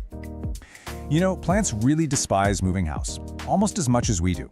If you just repotted your plant a day or two ago, you've highly likely caused what's known as transplant shock. Repotting inevitably damages those tiny, fine root hairs that are responsible for absorbing water. The fix for this? Do absolutely nothing. Seriously, don't panic and try to repot it again to fix it. Definitely avoid fertilizer and just give it a week or two of patience so it can recover on its own. Alternatively, we have environment shock. This happens when a plant suddenly faces extreme heat, a cold draft from an AC vent, or getting blasted by scorching sun. These sudden extremes disrupt the plant's vascular system. The solution here is super simple. Just move the plant to a stable, moderate location far away from any drafts. Once its temperature stabilizes, recovery usually takes just a few hours. Section 5. Tackling pests and low humidity. Okay, but what if your soil is perfect, the temperature is fine, and it's still wilting? Well, sometimes the sneaky culprits are environmental in ways we can't easily see. First up is low humidity, which leads to something called transpiration overload. This is essentially a physics problem. It's incredibly common in the winter when our heating systems just dry out the indoor air, or if you're trying to keep fussy tropical plants. Basically, the dry air in your home is stealing water from the plant's leaves way faster than the healthy roots can pull it up from the soil. The leaves droop because they are stressed out right at the leaf level. And please, hear me out on this. Misting your plant is not a permanent solution here. It evaporates way too fast. To truly fix this, you're going to need to run a room humidifier near the plant to actually balance the moisture in the air. Now, if the humidity is totally fine, you might be dealing with an underlying infestation. The worst, right? Keep an eye out for root mealybugs. They look like these tiny, white, waxy masses hiding right in the soil. They attack and damage the roots directly, completely ruining water absorption. If you find them, you'll need to unpot the plant, wash those roots thoroughly, use an insecticidal drench, and then repot it. Another really stubborn culprit is fungal or bacterial stem rot. This awful disease attacks the stem right at the soil line, effectively severing the water supply pipeline to the rest of the plant. Sadly, damaged stems just can't be reversed. If you spot soft or dark, mushy patches on the lower stem, your best bet is to take cuttings from the healthy growth above the damage and propagate them to save the plant's genetics. And this brilliantly illustrates how not all plants suffer the same way. The absolute drama queens of the underwatering world, that's your peace lilies and basil. They will completely flop over when they're thirsty, but they bounce back incredibly fast. Now, if you are someone who tends to overwater, you really need to watch out for your Monstera deliciosa and golden pothos. They are surprisingly sensitive to soggy soil. And if you have a really dry home, your Boston ferns and calatheas are going to be the very first to collapse from low humidity. Knowing your specific plant's weaknesses is a game changer because it helps you anticipate the problem before the wilting even starts. I do need to quickly address the succulent exception here, because they kind of play by their own rules. Succulents are totally unique because their physical cues for water stress are highly visual, right there on the leaves. If your succulent's leaves are soft, kind of translucent, and mushy, you're definitely overwatering it. But if the leaves are looking thin, shriveled, and all wrinkled up, it actually desperately needs water. Always check the physical texture of a succulent before you act. Section 6. Preventing future plant problems. Okay, let's transition to some proactive medicine for your indoor jungle. The absolutely crucial point I want to make is this. Most wilting is entirely preventable if you just build a few consistent habits. First and foremost, and this is a big one, ditch the watering schedule. Watering on a rigid, every Sunday routine is just a recipe for disaster. Instead, check the soil moisture with your finger before every single watering. When you do finally water, water generously until it drains freely from the bottom. This encourages nice, deep roots. Because of this, having drainage holes and using well-draining soil are absolutely non-negotiable. Keep your plants away from extreme temperature vents or drafty doors, and finally, set yourself up for success by matching the plant to your home's natural environment. If you live in a super dry climate, maybe skip the fussy ferns and opt for something a bit hardier. So, as we wrap up this explainer today, I want to leave you with one final really important question to ask yourself. Are you actually listening to your plant's physical cues? Or are you just guessing and pouring water on your own anxiety? By taking a second to check the soil, inspect the leaves, and assess the environment, you never have to panic over a drooping leaf ever again, because now you know exactly what to do. Thanks so much for joining me, and happy troubleshooting. Okay, let's dive right into this. Welcome to today's explainer, where we're going to master the care and keeping of one of the absolute most striking houseplants you can possibly bring into your home, the philodendron birkin. Whether you literally just brought your very first birkin home from the nursery, or you're an experienced indoor gardener looking to really dial in your propagation game, we are going to break down everything you need to know to make this incredible plant absolutely thrive. Now, what's totally fascinating is the birkin's origin story. You won't actually find this specific plant growing wild out in the rainforest. Nope. The birkin is actually a relatively new addition to the plant world, and it started as a spontaneous mutation of the burgundy philodendron Rojo Congo. That gorgeous, glossy, dark green foliage with those completely unique, creamy white to pale yellow pinstripes, yeah, that's just a beautiful genetic accident. And because of that, every single leaf is completely unique. How cool is that? So, here's our roadmap for today's explainer. We'll start by officially meeting the birkin. Then we'll cover the absolute survival essentials: water, light, and soil. Next up, we optimize the environment with climate and feeding. Then we'll tackle troubleshooting, and finally, we'll graduate to expert propagation and pro tips. All right, section 1, meet the birkin, a compact wonder. So if you're used to those classic vining philodendrons, the birkin is going to behave a bit differently for you. It's got what we call a self-heading growth habit, meaning it doesn't trail or vine. Instead, it grows upright and outwards, right from a central stem, which gives it this really lush, bushy vibe. It's a moderate grower, eventually topping out at about 3 feet tall with a 1 to 2 foot spread. And honestly, it can easily live well over a decade if you treat it right. But I really need to point out a super important warning here. Just like other aroids, the birkin contains calcium oxalate crystals. That makes it highly toxic to your cats and dogs. It'll cause intense oral irritation and swelling if they chew on it, so you absolutely must keep this one out of reach of your curious furry friends. Moving right along to section 2, the big 3, water, light, and soil. Let's talk light, because light is literally the single most critical factor for maintaining those gorgeous pinstripes. You want bright, indirect light. An east-facing window is usually the absolute sweet spot. Now, if you give the plant too much direct midday sun, those delicate creamy stripes are going to physically scorch. You'll literally get crispy brown spots. But if you stick it in deep shade, something pretty fascinating happens. The plant will actually revert. See, the white parts of the leaf don't have chlorophyll. So a plant sitting in low light goes into full survival mode and tries to save itself by pumping out solid green leaves just to maximize its energy production. So remember, bright and filtered is your golden rule here. Okay, watering. The crucial thing here is finding the balance. You want to water thoroughly, like let the water run completely out through the drainage holes, but you only do this when the top 1 to 2 inches of soil are completely dry to the touch. Seriously, overwatering is the #1 killer for these guys. It totally suffocates the roots, which leads to yellowing lower leaves, mushy stems, and ultimately the dreaded root rot. On the flip side, if you're underwatering, your birkin is going to let you know. It'll start drooping and developing these sad, crispy brown edges. So always, always let that topsoil dry out first. Now, to make that watering routine totally foolproof, you've got to have the right soil. Birkins absolutely hate dense, heavy potting soil. They want an environment that mimics the airy rainforest floor. So here is the perfect chunky DIY aroid mix for you. You want 1 part standard indoor potting mix, that's for your nutrients, then 1 part perlite for incredible aeration and drainage, and finally 1 part orchid bark. That creates these chunky little air pockets that hold on to just a tiny bit of moisture. You can also toss in a handful of horticultural charcoal if you have it to help absorb any impurities.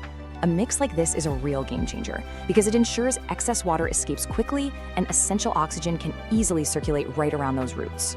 All right, section 3, climate, feeding, and maintenance, creating the perfect environment. Thanks to its tropical lineage, your birkin definitely wants to be warm and humid. The ideal temperature sweet spot is right between 65 and 80 degrees Fahrenheit. You really want to avoid placing it anywhere near drafty windows, AC vents, or space heaters. In fact, anything dropping below 55 degrees can actually shock the poor plant. As for humidity, your target is about 50 to 70%. Now sure, they can adapt to our average 40% indoor humidity, but hitting that higher target, that is how you get those massive, super glossy leaves. And hey, skip this simple misting with a spray bottle. It doesn't really last, and it can actually cause fungal issues. Instead, you want to boost the humidity consistently. Fire up a room humidifier, sit your pot on a pebble tray filled with water, or honestly, just group a bunch of your plants together to create a nice little humid microclimate. To fuel all that gorgeous growth, you've got to feed your Birkin. We recommend using a balanced liquid fertilizer, something with a 10-10-10 ratio. But listen up, here is a massive pro tip for you. Always dilute that fertilizer down to half the recommended strength. Houseplants are incredibly susceptible to chemical burns and salt buildup. You should really only be feeding the plant about once a month during its active growing season, so spring and summer. Then, just pause feeding entirely during the dormant fall and winter months. Oh, and one more golden rule to remember. Never apply fertilizer to bone-dry soil. Always water your plant a day or two beforehand to protect those sensitive roots from getting burned. Section 4. Troubleshooting. Pests and problems. Our plants are pretty good at communicating their issues to us if we just know what to look for. If you start seeing those leaves reverting back to solid green, your plant is practically begging for more light. Got yellowing lower leaves? Well, you are almost certainly overwatering. Let that topsoil dry out. If you're noticing brown, crispy edges, your air is likely way too dry, or you might even have mineral buildup from hard tap water.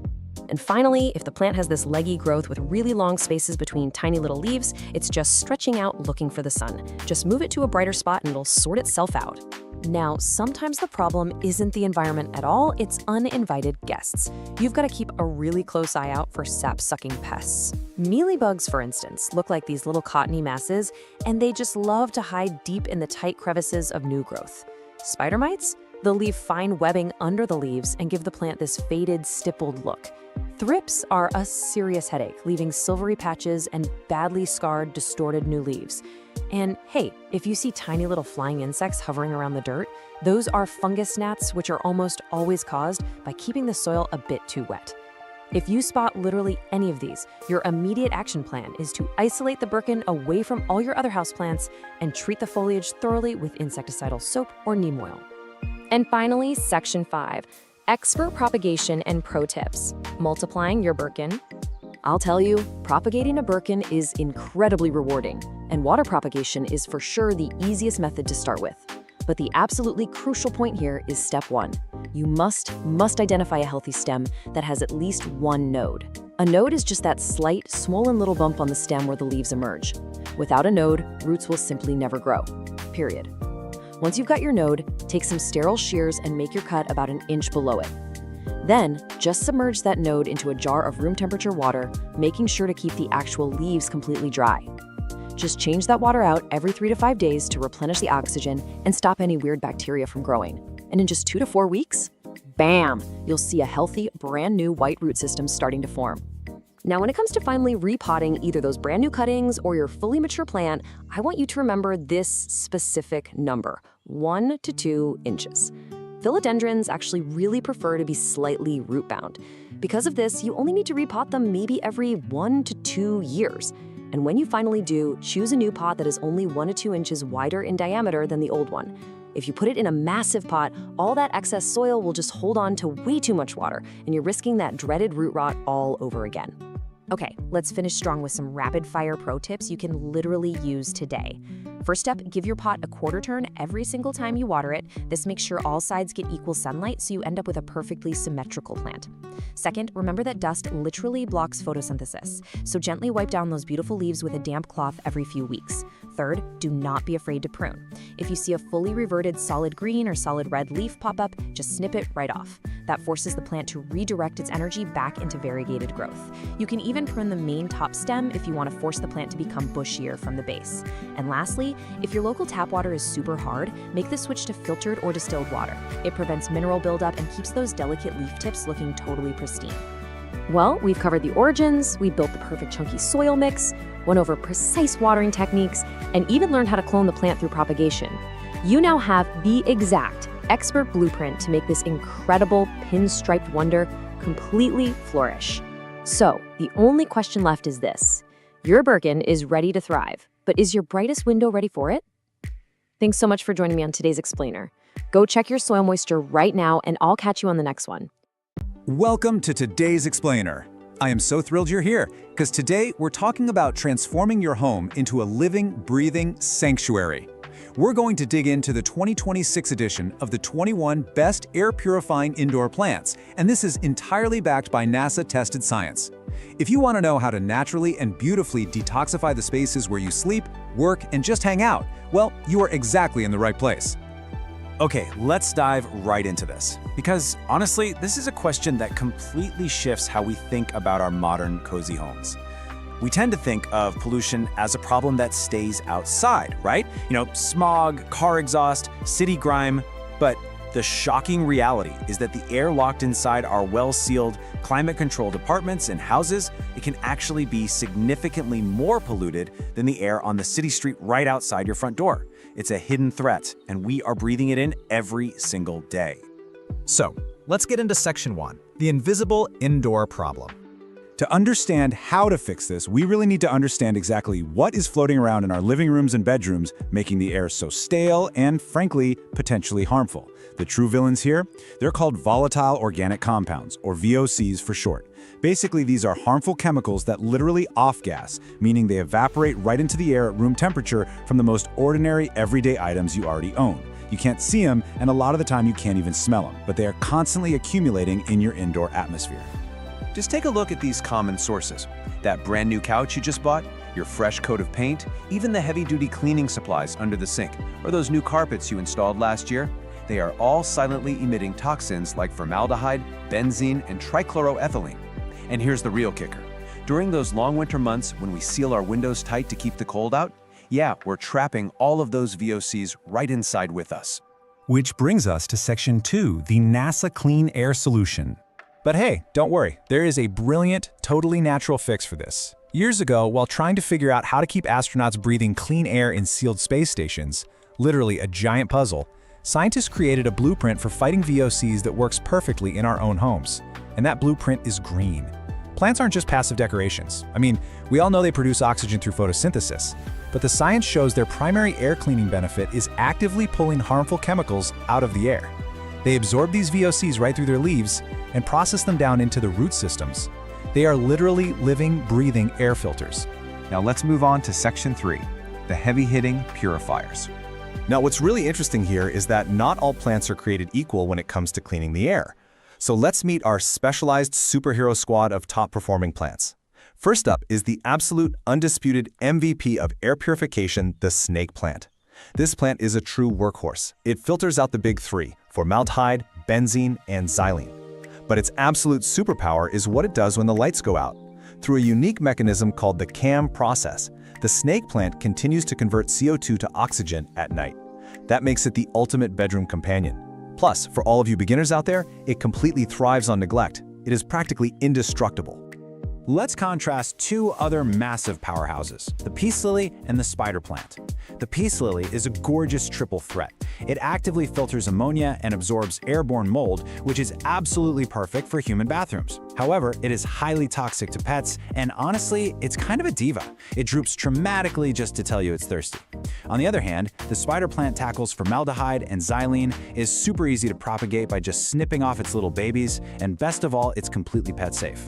Two very different vibes, but both are incredibly effective. Let's quickly run through this matrix of other heavy hitters. We've got the red-edged Dracena, which is fantastic for fighting off-gassing from lacquers and varnishes, just pulling xylene right out of the air. The chrysanthemum needs bright light, but man, it is a champion against ammonia. The heartleaf philodendron is a fast-growing vine that absolutely devours formaldehyde. But take a close look at English ivy at the bottom there.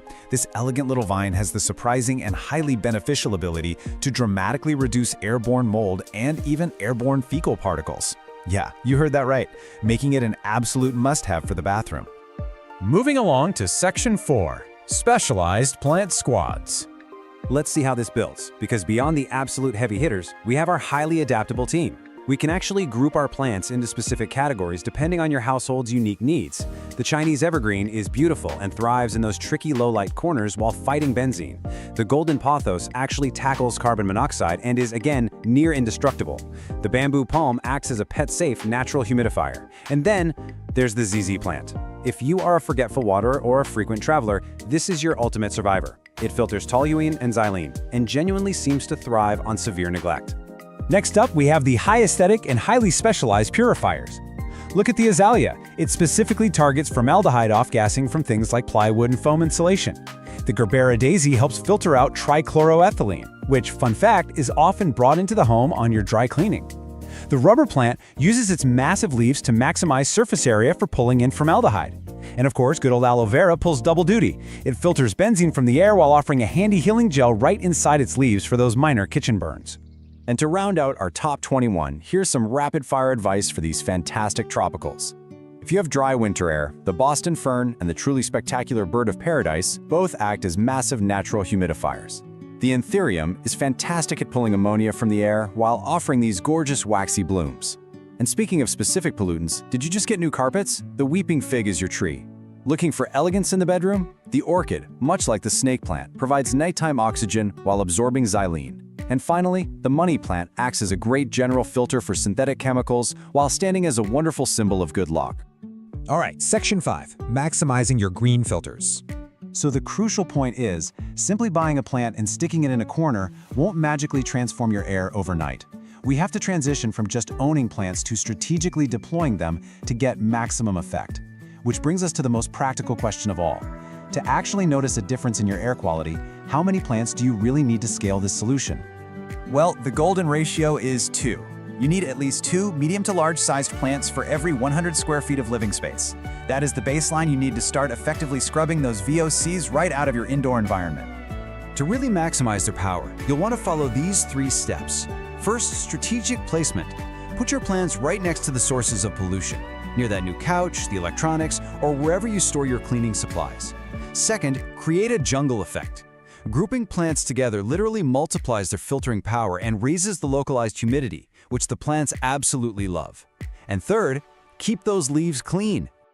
And this brilliantly illustrates why wiping the dust off your plant's leaves isn't just to make them look shiny and pretty, it is a mandatory functional care step. See, plants absorb these harmful toxins through microscopic pores on their leaves called stomata. If those pores are blocked by regular old household dust, the plants simply cannot filter the air. A quick wipe with a damp cloth just once a month keeps your living filters operating at peak efficiency. We're going to wrap up our explainer today with this powerful thought. The oldest technology on Earth, nature, is still our best defense against modern synthetic problems. We surround ourselves with all these synthetic conveniences, but it's pretty remarkable that a few well-placed ferns, palms, and ivy plants can do what machines often struggle to achieve. Take a look around your space right now. Which corner of your room is begging for a little bit of nature's oldest technology to turn your home into a purified, breathing sanctuary? Think about it. Thanks so much for joining me on this explainer, and hey, happy planting! Hey everyone, and welcome to This Explainer. Today, we are focusing on a plant that is honestly just as beautiful as it is notoriously dramatic. I'm talking about the nerve plant, officially known as Fittonia albovinus. If you've ever wanted to add a really striking, brilliantly patterned plant to your indoor jungle, but you've been a little intimidated by its diva reputation, you are in exactly the right place. We're going to completely decode everything this plant needs so you can grow it with absolute confidence. So, picture this. You walk into your room and you check on your stunning new nerve plant. But instead of looking all perky and fresh, every single stem has suddenly fallen completely flat. The leaves are literally lying on the soil like the plant has just given up on life. Your heart drops, right? You think you've killed it. But what if I told you that this terrifying, panic-inducing moment is actually one of the absolute best features of this plant? You see, houseplant keepers affectionately call this whole phenomenon the faint. And it is arguably the most useful built-in alarm system in the entire plant world. This dramatic collapse simply means the soil has dried out. That's it. And the best part? A really thorough watering will usually have those stems standing completely upright, looking pristine again, within just 20 to 30 minutes. It's highly theatrical, literally like a Victorian lady on a fainting couch, but it is entirely reversible. Okay, so here's our game plan for this explainer. 1. The dramatic nerve plant. 2. Light, water, and soil. 3. Temperature and high humidity. 4. Feeding and pruning maintenance. 5. Easy stem propagation. And 6. Troubleshooting and pro tips. Let's get into it. Starting with Section 1, the dramatic nerve plant. Meet the Fittonia. Originally coming from the shaded floor of the Peruvian rainforest, the Fittonia is universally loved for its deeply veined leaves. They look like these tiny, intricate, colorful mosaics etched right onto dark green foliage. And alongside its stunning visual variety, we're talking bright pink, deep red, silver, you name it, it is completely non-toxic to cats and dogs, which is a huge plus. Because of its rainforest floor origins, it has a naturally shallow root system and stays incredibly compact. That makes it absolutely perfect for small indoor spaces where you want a really big visual impact without taking up much room. Moving right along to Section 2, light, water, and soil. The holy trinity of plant care. First up is light. Because it naturally lives down on the dense rainforest floor, the Fittonia is shade tolerant. But keep in mind, it's not shade dependent. It genuinely does fine in lower light, but giving it a nice, bright, east-facing window is going to be your sweet spot. That bright, indirect light is what keeps those colored veins looking so vivid and stops the stems from stretching out and getting all leggy. But a quick warning here, even a single hour of direct, hot midday sun will bleach and crisp up those leaves almost instantly, so definitely keep it protected from direct rays. Now, when it comes to water, the symptoms of getting it wrong are distinctly different. While the plant really loves moisture, you gotta find that perfect balance. Overwatering leads to mushy stems, sour-smelling soil, and soft yellow leaves, which is basically the dreaded root rot. Underwatering, on the other hand, triggers that dramatic faint we just talked about, but with a super fast recovery. To avoid both of these extremes, always use the knuckle test. Just stick your finger into the soil down to the first knuckle. If the surface feels dry, it's time to water. Do not wait for the soil to dry out completely. To maintain that perfect, consistently damp sponge moisture level without totally drowning the roots, you absolutely need the right soil. This recipe is fantastic for that. You want 2 parts moisture-retaining peat or cocoa coir, 1 part perlite for aeration, and just a handful of orchid bark or coarse sand. This balance ensures the roots can drink their fill while still getting the oxygen they desperately need. And please remember, unless you are building a completely closed terrarium, drainage holes in your pot are absolutely mandatory. All right, Section 3, temperature and high humidity, creating the environment. So trying to recreate a tropical environment is probably the single most demanding aspect of Fittonia care. And it really all comes down to this one crucial number, 60%. This plant needs at least 60% ambient humidity to actually feel at home. To put that into perspective, in a typical home during the winter, humidity often drops down to like 30%. If you ignore this gap, you are very quickly going to see the edges of those beautiful leaves turn totally brown and crispy. I know a lot of people try to fix low humidity by just misting their plants, but honestly, misting is really ineffective. It only raises humidity for a few minutes, and it can even invite mold issues. If you want guaranteed success, terrariums are literally the ultimate cheat code here. Placing your nerve plant in a sealed or even just partially sealed glass terrarium instantly traps the moisture, keeping the humidity hovering right between 70 and 90% without you lifting a finger.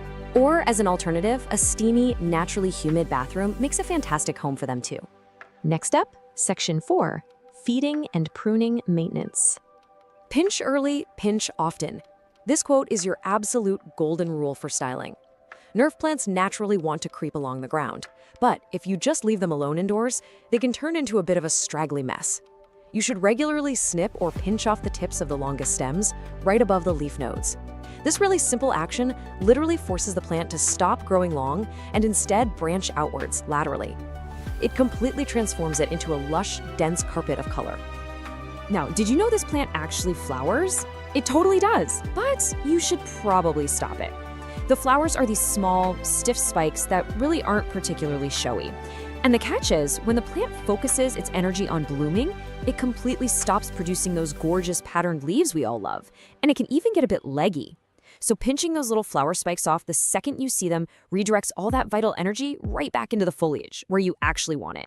Which brings us to Section 5, easy stem propagation. This is the really fun part. You can actually turn your prunings into brand new plants using super simple water propagation. Just cut a healthy stem that has 2 or 3 sets of leaves on it.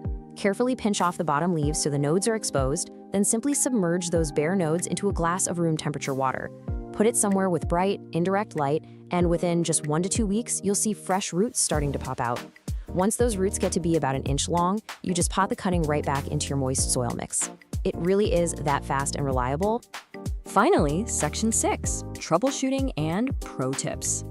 So let's talk bugs. When you're troubleshooting pests on a nerve plant, the absolute easiest way to diagnose the issue is just by looking at your moisture levels. Because Photonia needs moist soil, that can sometimes attract fungus gnats. The best way to treat them is with yellow sticky traps to catch the flying adults, and a neem oil soil drench to handle the larvae in the dirt. On the flip side, if your humidity fluctuates and the air gets too dry, you might accidentally invite spider mites. You can easily treat those by regularly wiping the leaves down with a diluted insecticidal soap. Catching these guys early really makes treatment a breeze. Okay, let's rapid fire some final pro tips to absolutely guarantee your success. First up, protect your plant from cold drafts. Anything dropping under 55 degrees Fahrenheit can cause a rapid, scary leaf drop. Second, because they have those very shallow root systems, always opt for wide, shallow pots rather than deep ones. This prevents the dirt at the very bottom from staying waterlogged. Third, try bottom watering by sitting the pot in a tray of water to let the soil wick it up from below. This keeps the delicate leaves totally dry and safe from fungal issues. And finally, go ahead and feed them a balanced liquid fertilizer monthly, but be sure to dilute it to half strength so you don't accidentally burn those shallow roots. So, armed with the right soil mix, a plan for targeted pruning, and that game-changing terrarium cheat code, you are fully prepared to tackle this plant. The nerve plant really doesn't have to be intimidating. It just knows exactly what it wants. But it kind of makes you wonder, what other so-called dramatic divas of the houseplant world are hiding in plain sight, just waiting for you to unlock their secrets? Thank you so much for joining me for this explainer. Now go check that soil. Welcome to this explainer. Today we're tackling a plant that is equally famous for its absolute beauty and, let's be honest, its notorious fragility. We're going to completely demystify the burro's tail succulent. Whether you're carefully bringing home your very first tiny plant or you're trying to perfect the massive cascade of an older one, consider this your ultimate beginner to expert guide. Picture this. You just bought your plant, you're driving it home, you gently bump the pot, and suddenly you're panicking because half of those beautiful plump leaves just tumbled right onto the floor. Listen, you're not alone. It's the #1 source of frustration for new owners. It honestly makes you feel like you're failing before you've even started.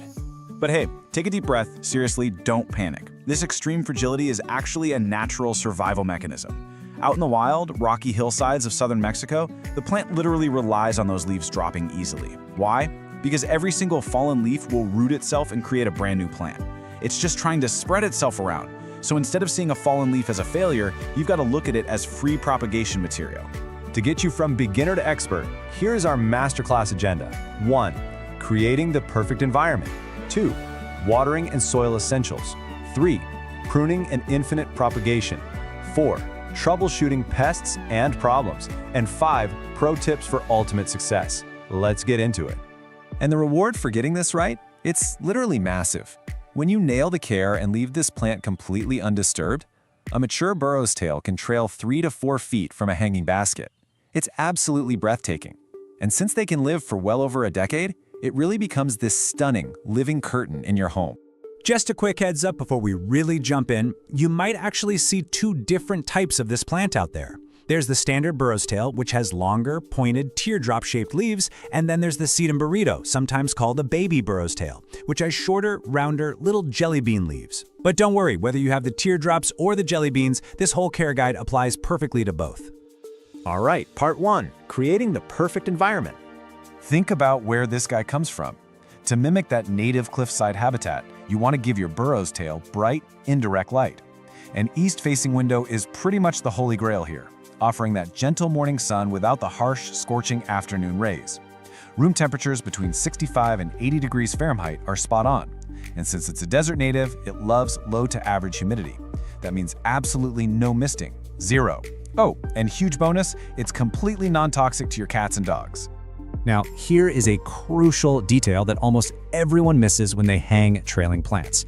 The crown of the plant, the top of the pot where all the stems start, needs just as much light as the trailing strands themselves.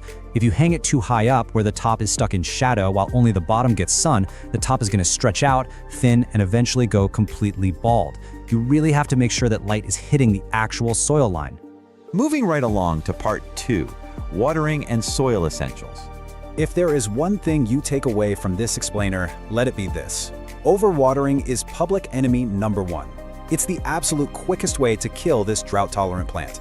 Because it stores massive amounts of water in those chubby little leaves, it can go a really long time without a drink. You've got to use the soak and dry method. Let the soil dry out 100%, all the way to the bottom. Once it's bone dry, give it a massive soak until water pours out the drainage holes. In summer, that's usually every 10 to 14 days, and way less in winter. A pro trick? Just look at the leaves. When they look slightly soft or deflated, your plant is telling you it's thirsty. So to keep those roots from sitting in a soggy swamp, you need a seriously fast draining soil mix. Bagged potting soil straight from the store holds way too much moisture. Instead, mix it up yourself, 2 parts standard potting soil, 1 part perlite or pumice for those essential air pockets, and 1 part coarse sand. You're going for a gritty, airy blend that drains fast and completely prevents deadly root rot. Okay, section 3, pruning and infinite propagation. Remember those incredibly frustrating dropped leaves we talked about? Let's turn them into an army of new plants. It's a super simple 4-step process. First, collect the fallen leaves, making sure they broke off cleanly at the base. Second, and do not skip this, leave them in a warm, shady spot for 2 to 3 days so the broken end forms a dry callus. That stops them from rotting. Third, just lay them flat on top of dry, succulent soil. Don't bury them. And fourth, just wait. In 2 to 4 weeks, little pink roots will pop out, followed by a brand new mini plant. It's like magic. Now, if you're a bit impatient, and honestly, who isn't, stem cuttings are your best friend for a bigger plant faster. Snip off a 3 to 5 inch stem, gently strip the leaves off the bottom couple of inches. Save those leaves for leaf propagation, obviously. Let the bare stem callus over for a few days, just like the leaves, and then plant that bare end directly into your gritty soil mix. All right, part 4, troubleshooting pests and problems. Sometimes things just go wrong. If your plant is looking a little sad, you can use a visual symptom checker to figure out your watering issues. Root rot is an absolute emergency. The stems near the soil turn soft, dark, and mushy, and the leaves go translucent yellow and drop easily. You have to cut away the rot immediately. But if the leaves are just deflated and wrinkled and the soil is totally bone dry, good news, it's just underwatered. A good long soak will fix it right up. Now those thick waxy leaves actually do a pretty great job deterring most bugs naturally. But you still need to be vigilant. Check the tight little spaces where the leaves meet the stems for mealybugs. They look like tiny white cotton clusters. Keep an eye out for aphids on the soft new growth and scale insects, which look like weird little brown bumps. Spot any? Gently dab them with a cotton swab dipped in rubbing alcohol or use a mild insecticidal soap. Just, be incredibly gentle so you don't accidentally knock half the leaves off while you're cleaning it. And finally, part 5, pro tips for ultimate success. Have you ever noticed that powdery, kind of pale blue-white dust on your plant's leaves? That is called farina. It's basically a natural, waxy sunscreen that protects the plant from burning and locks moisture inside the leaf. The golden rule here is do not touch it. If you rub the farina off with your fingers, it literally never grows back on that leaf. It leaves the spot vulnerable and just slightly less vibrant. When it comes to repotting, honestly, just don't do it. At least, not often. Because this plant is so famously fragile, repotting is wildly stressful for the plant and definitely for you. Try to leave it alone as long as humanly possible. Sizing up every 3 to 4 years is plenty, and when you finally do, grab a shallow terracotta pot. Terracotta is porous, so it helps the soil dry evenly, and the shallow shape stops wet, soggy soil from pooling underneath the plant's shallow root system. And here is my absolute favorite golden rule. It's a total game changer for preventing traumatic leaf drop. You need to change how you hydrate. Exclusively bottom water your burrow's tail.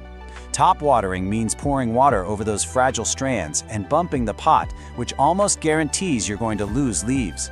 Instead, set that terracotta pot in a sink or a basin with a few inches of water. Let it soak up moisture from the bottom for 15 to 20 minutes. Perfectly watered roots, and you never even touch the delicate hanging strands. So, you've got the complete manual now. You know how to dial in the bright light, mix up the grittiest soil, and master that soak and dry watering routine.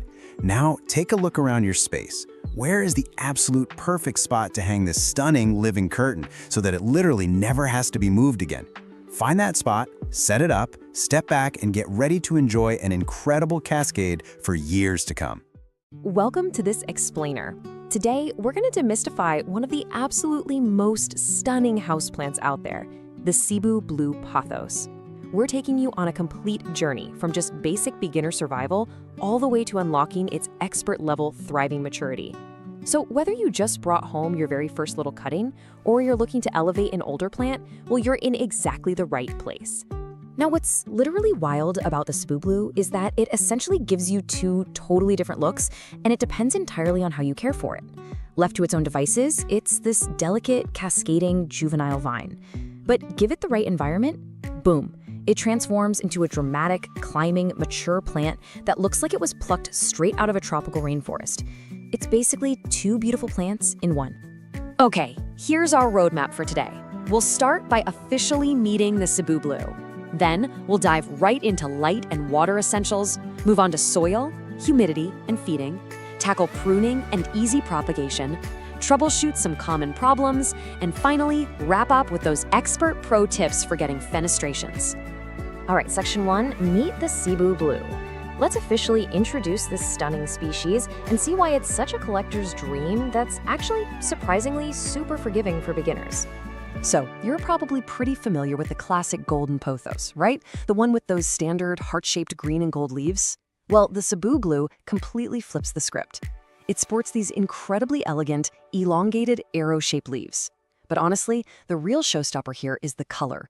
It's got this almost metallic, silvery blue shimmer that just instantly elevates a room. It's a subtle but absolutely gorgeous upgrade from your everyday trailing plant.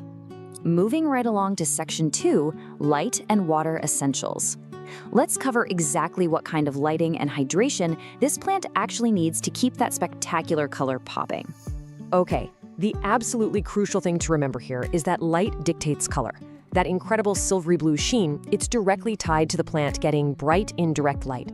Think, a cozy spot near an east-facing window. Now, if you stick this guy in a dim, dark corner, it'll survive, because hey, it's a hardy pothos, but it's gonna lose that beautiful blue tint, fade to just an ordinary green, and the vines will get all stretched out and leggy. No one wants a leggy plant, right? Now for watering, the golden rule is 1 to 2 inches.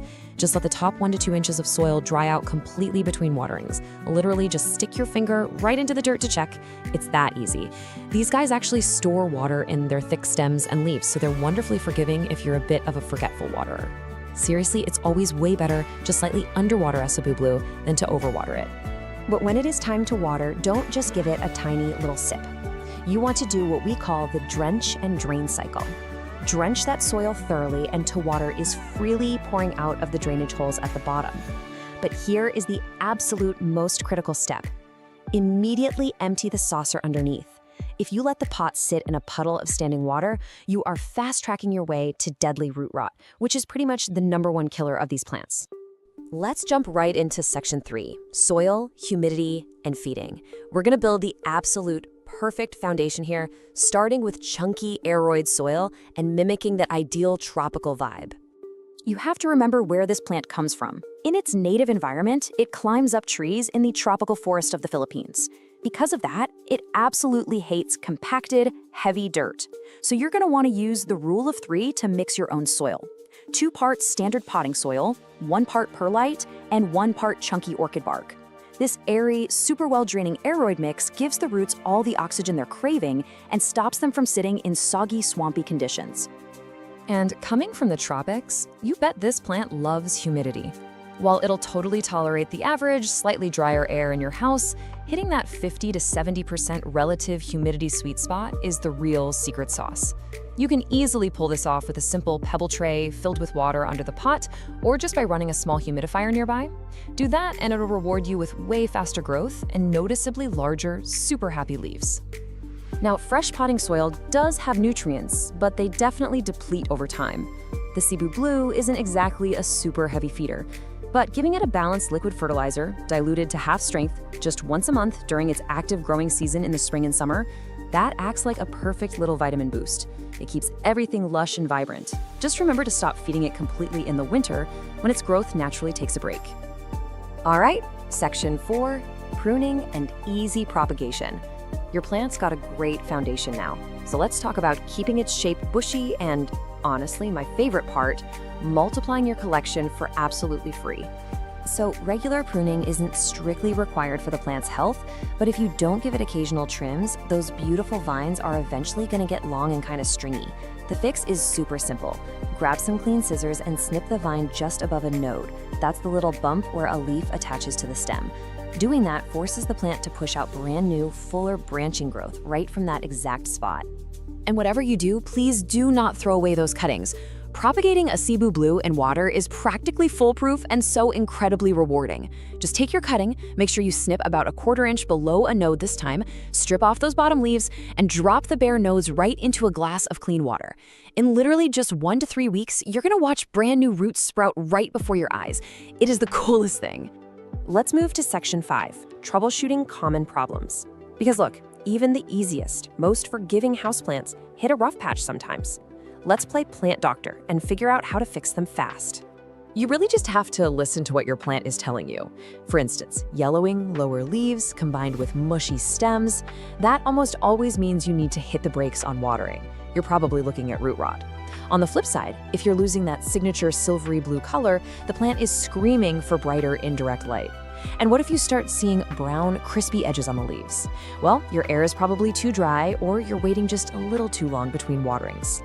Also, keep an eye out for pests. The Cebu Blue is wonderfully pest resistant, but early detection is still your absolute best defense. Just make it a habit to check the undersides of the leaves every now and then. If you spot cottony white masses, tiny little dots with webbing, or weird brown bumps, isolate the plant immediately. You can treat these annoying invaders pretty easily by just gently wiping the leaves down with a cotton swab dipped in rubbing alcohol, or spraying the foliage with some diluted neem oil. Finally, we've arrived at section 6. Pro tips for fenestrations. Let's unlock the ultimate secret to transforming this beautiful little vina into a massive, dramatic botanical masterpiece. Now, you might actually be wondering, will my perfectly cared for plant ever reward me with flowers? Well, the short answer is no. Getting a Cebu Blue to flower indoors is incredibly rare, but honestly, don't even worry about it because indoor plant collectors are chasing a completely different, highly structural goal with this specific plant anyway. And that goal is fenestration. This is the absolute holy grail for Cebu Blue owners. It's this dramatic, crazy physical transformation where the mature leaves develop deep, natural splits and holes in them. When this happens, the leaves also get massively larger. It essentially gives you a completely different, wild, monstera-like plant that just looks insanely exotic. So how on earth do you trigger these legendary fenestrations? Well, the Expert Unlock takes 2 things working together. First, you've got to give the plant a physical structure to climb, like a moss pole or a coir pole. This lets those aerial roots grab on and climb vertically, perfectly mimicking how it climbs trees in the rainforest. Second, you have to combine that climbing pole with consistently bright indirect light. That upward, vertical growth plus great light, that is the exact signal the plant needs to know it's time to mature. So armed with the knowledge of perfect bright lighting, the recipe for that chunky aroid soil, the correct drench and drain watering cadence, and of course the expert secret of the climbing moss pole, you are totally ready. Apply these visual frameworks and watch your Cebu Blue completely thrive into a majestic jungle giant. Which really makes you wonder, right?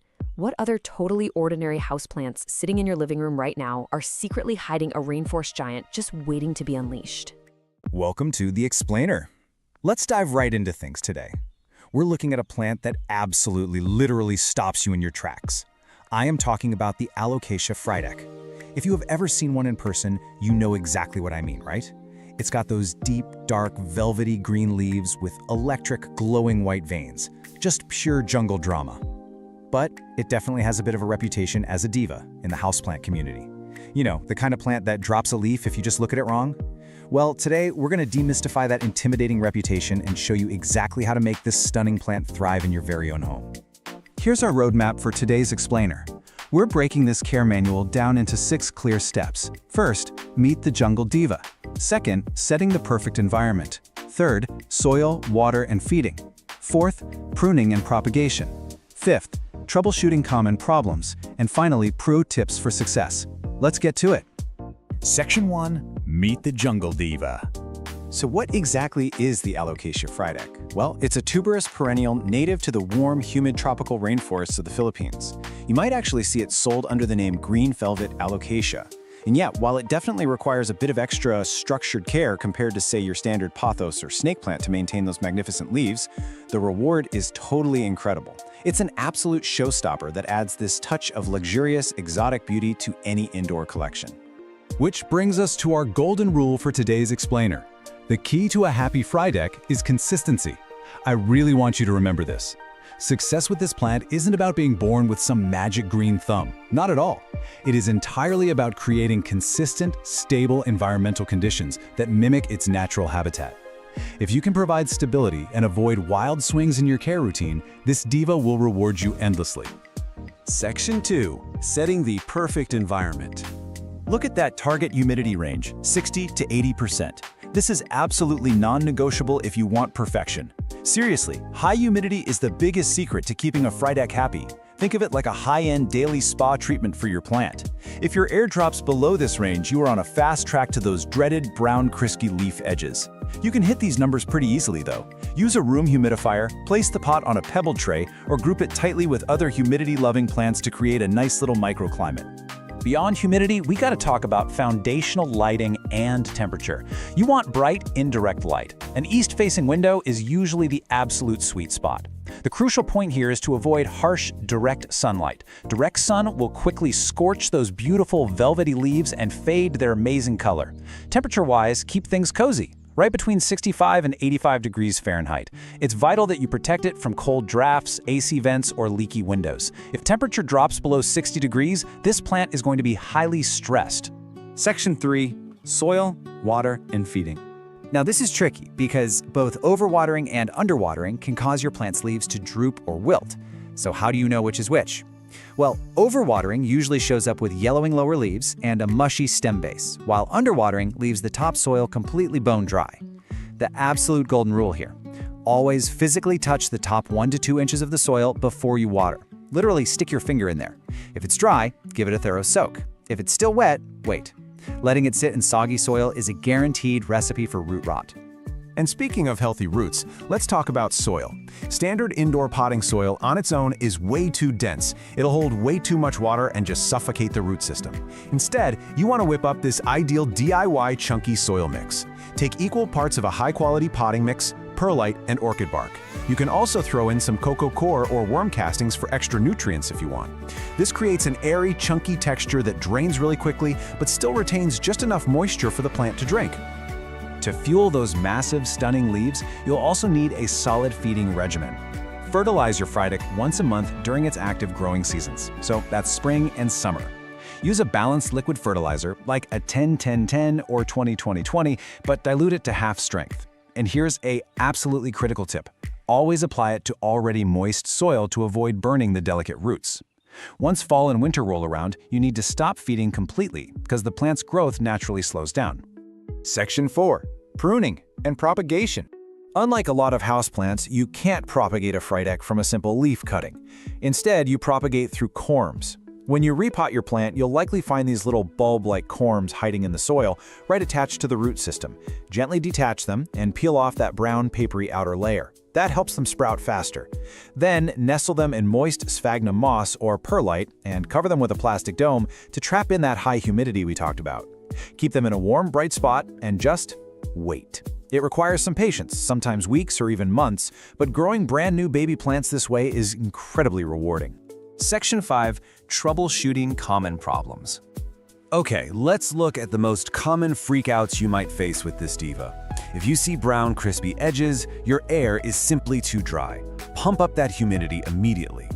If you spot fine, delicate webbing underneath the leaves, you've got spider mites. They thrive in dry conditions, so wipe the leaves down and again, increase the moisture in the air. Now what about yellowing leaves? While it certainly can mean you're overwatering, please don't panic immediately. It's completely normal for this plant to shed its oldest, lowest leaf to redirect energy when a new leaf is emerging. But what if it's not just one old leaf? What if it's the middle of winter and your fry deck is suddenly dropping all of its leaves, one by one, until there's literally nothing left in the pot but dirt? This is a massive pain point. It causes so many frustrated owners to mistakenly throw their plants right in the trash. The most important thing I can tell you today is, don't throw it out. Your plant is likely not dead, it is just entering winter dormancy. Because of the lower light and colder indoor temperatures in the winter, the Alocasia frydek will sometimes naturally retreat back into its underground tuber to conserve energy.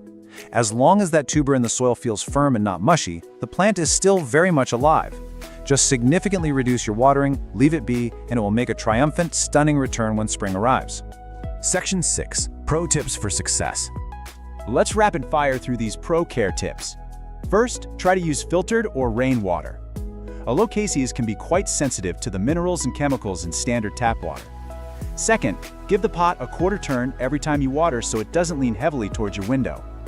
Third, and this is a big one, gently wipe those massive leaves down with a damp cloth every single month. Not only does this keep them looking vibrant and stunning, but it removes dust, helps the plant photosynthesize much more efficiently, and allows you to inspect for pests early. Finally, don't rush to repot. They actually like being slightly root-bound, so stick to repotting only every 1 to 2 years. Which brings us to our final thought for this explainer. Now that you know the secrets, are you ready to master the most rewarding diva of the jungle? You have the blueprint for light, soil, humidity, and even winter survival. But here's the real question. Once your frydek starts thriving and producing massive, velvety leaves, which rare jungle plant are you going to conquer next? Thanks for joining me on The Explainer today, and happy growing. Welcome to this explainer on safely feeding your houseplants. Look, if you've ever stared at those little bottles of liquid plant food feeling completely intimidated, or maybe you've heard horror stories about scorching delicate roots, you are in exactly the right place. Today, we're going to turn you from a hesitant plant parent into a confident plant nutritionist. We're breaking down the science of fertilizing into simple, incredibly actionable steps. Okay, so here's our straightforward roadmap for today. We're going to cover 1. Why houseplants need food. 2. Decoding the NPK label. 3. Types of plant fertilizer. 4. Golden rules of fertilizing. And finally, 5. Spotting fertilizer trouble. It's basically plant nutrition broken down into logical, bite-sized pieces so you never have to fear fertilizer burn ever again. All right, let's jump into section 1. Why houseplants need food. The potted plant dilemma. So, let's start with a really common frustration. Your plant's light is perfect, your watering schedule is totally dialed in, but it just completely stopped growing. Picture this, you bring home this gorgeous new trailing plant, you watch it push out vines all summer long, but then its second spring rolls around, and it just halts. No new leaves, no new vines, it just looks kind of sad and tired. Naturally, you might scramble to tweak the watering or move it to a brighter window, but absolutely nothing changes. You've got to ask yourself, is your plant simply resting, or is it literally running on empty? Well, here is the underlying science behind that exact dilemma. Out in nature, plants get this constant natural buffet of nutrients from decaying organic matter right there in the ground. But your houseplant? It lives in a highly artificial environment. It's working with a very limited amount of potting mix. And unlike out in nature, every single time you water that potted plant, some of those essential nutrients wash right down the drain. After a few months, that soil is completely depleted of the essential vitamins needed to build new leaves and roots. So, fertilizer? It's simply your way of restocking that empty pantry. Moving right along to section 2, decoding the NPK label, the vitamin breakdown. Now that we know why they need it, let's figure out what it actually is. We are going to completely demystify those intimidating chemical numbers you always see plastered on the front of fertilizer bottles. You know, like 10-10-10 or 5-10-5. Those stand for the 3 major macronutrients: nitrogen, phosphorus, and potassium. Honestly, just think of NPK as up, down, and overall health. It is the exact blueprint of macronutrients your plant needs to thrive. Nitrogen is up. It promotes all that lush, green, leafy growth above the soil. Phosphorus is down and all around, supporting strong root development below the soil, plus flowering and fruiting. And potassium? That's overall health, helping the plant regulate water and fight off diseases like a champ. So, here's the absolute crucial takeaway for the vast majority of your indoor jungle. You do not need to stress over complicated chemical ratios. A perfectly equal, balanced fertilizer, where all 3 of those numbers are exactly the same, like a 10-10-10, is hands down your safest, most effective, all-purpose choice to hit every single category of plant health. Which brings us to section 3, types of plant fertilizer. Choosing your routine.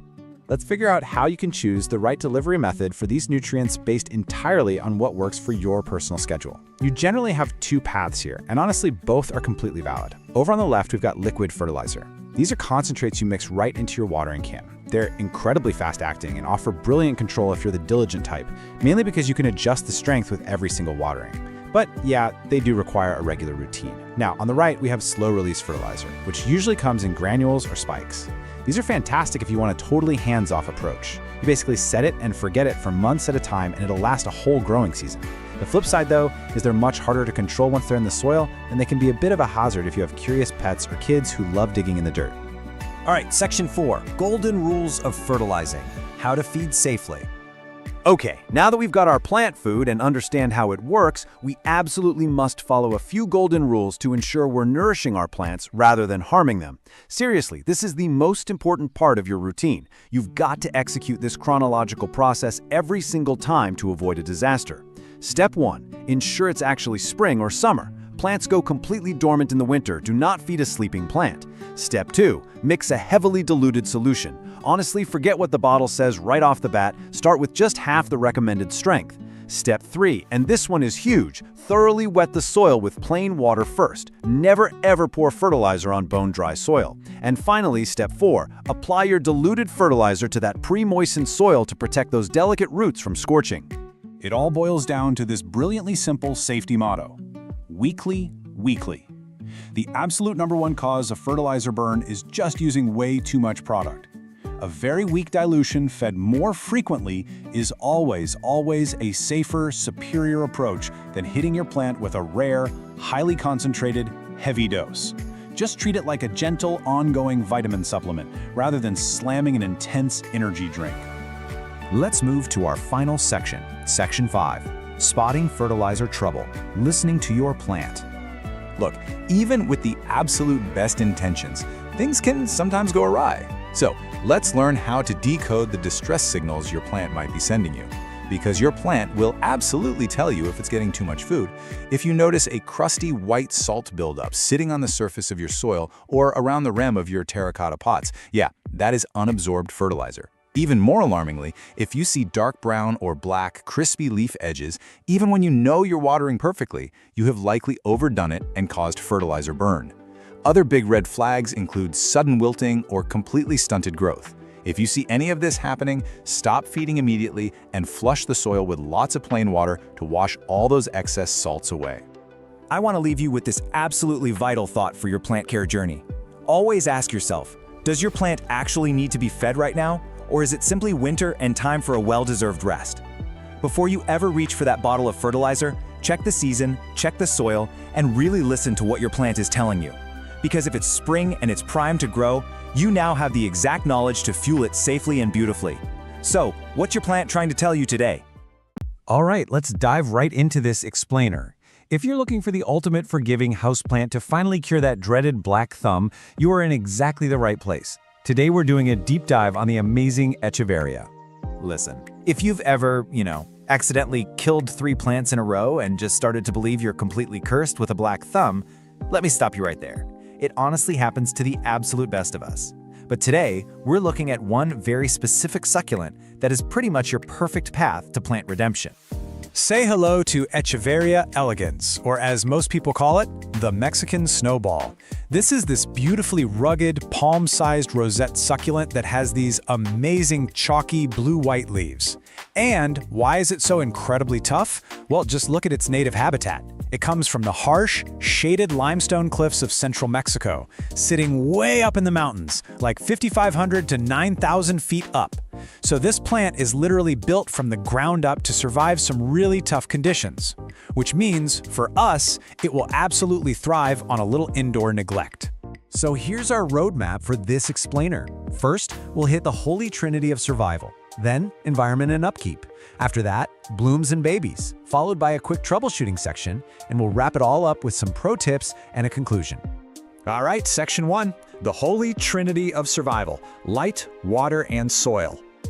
Light is, without a doubt, the single biggest decision you are going to make for this plant.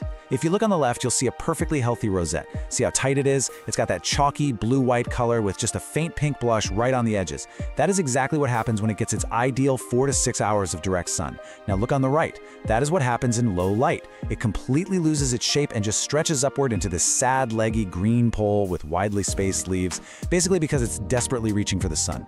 To keep that beautiful tight cup shape, you really want to put this guy in a south or west-facing window.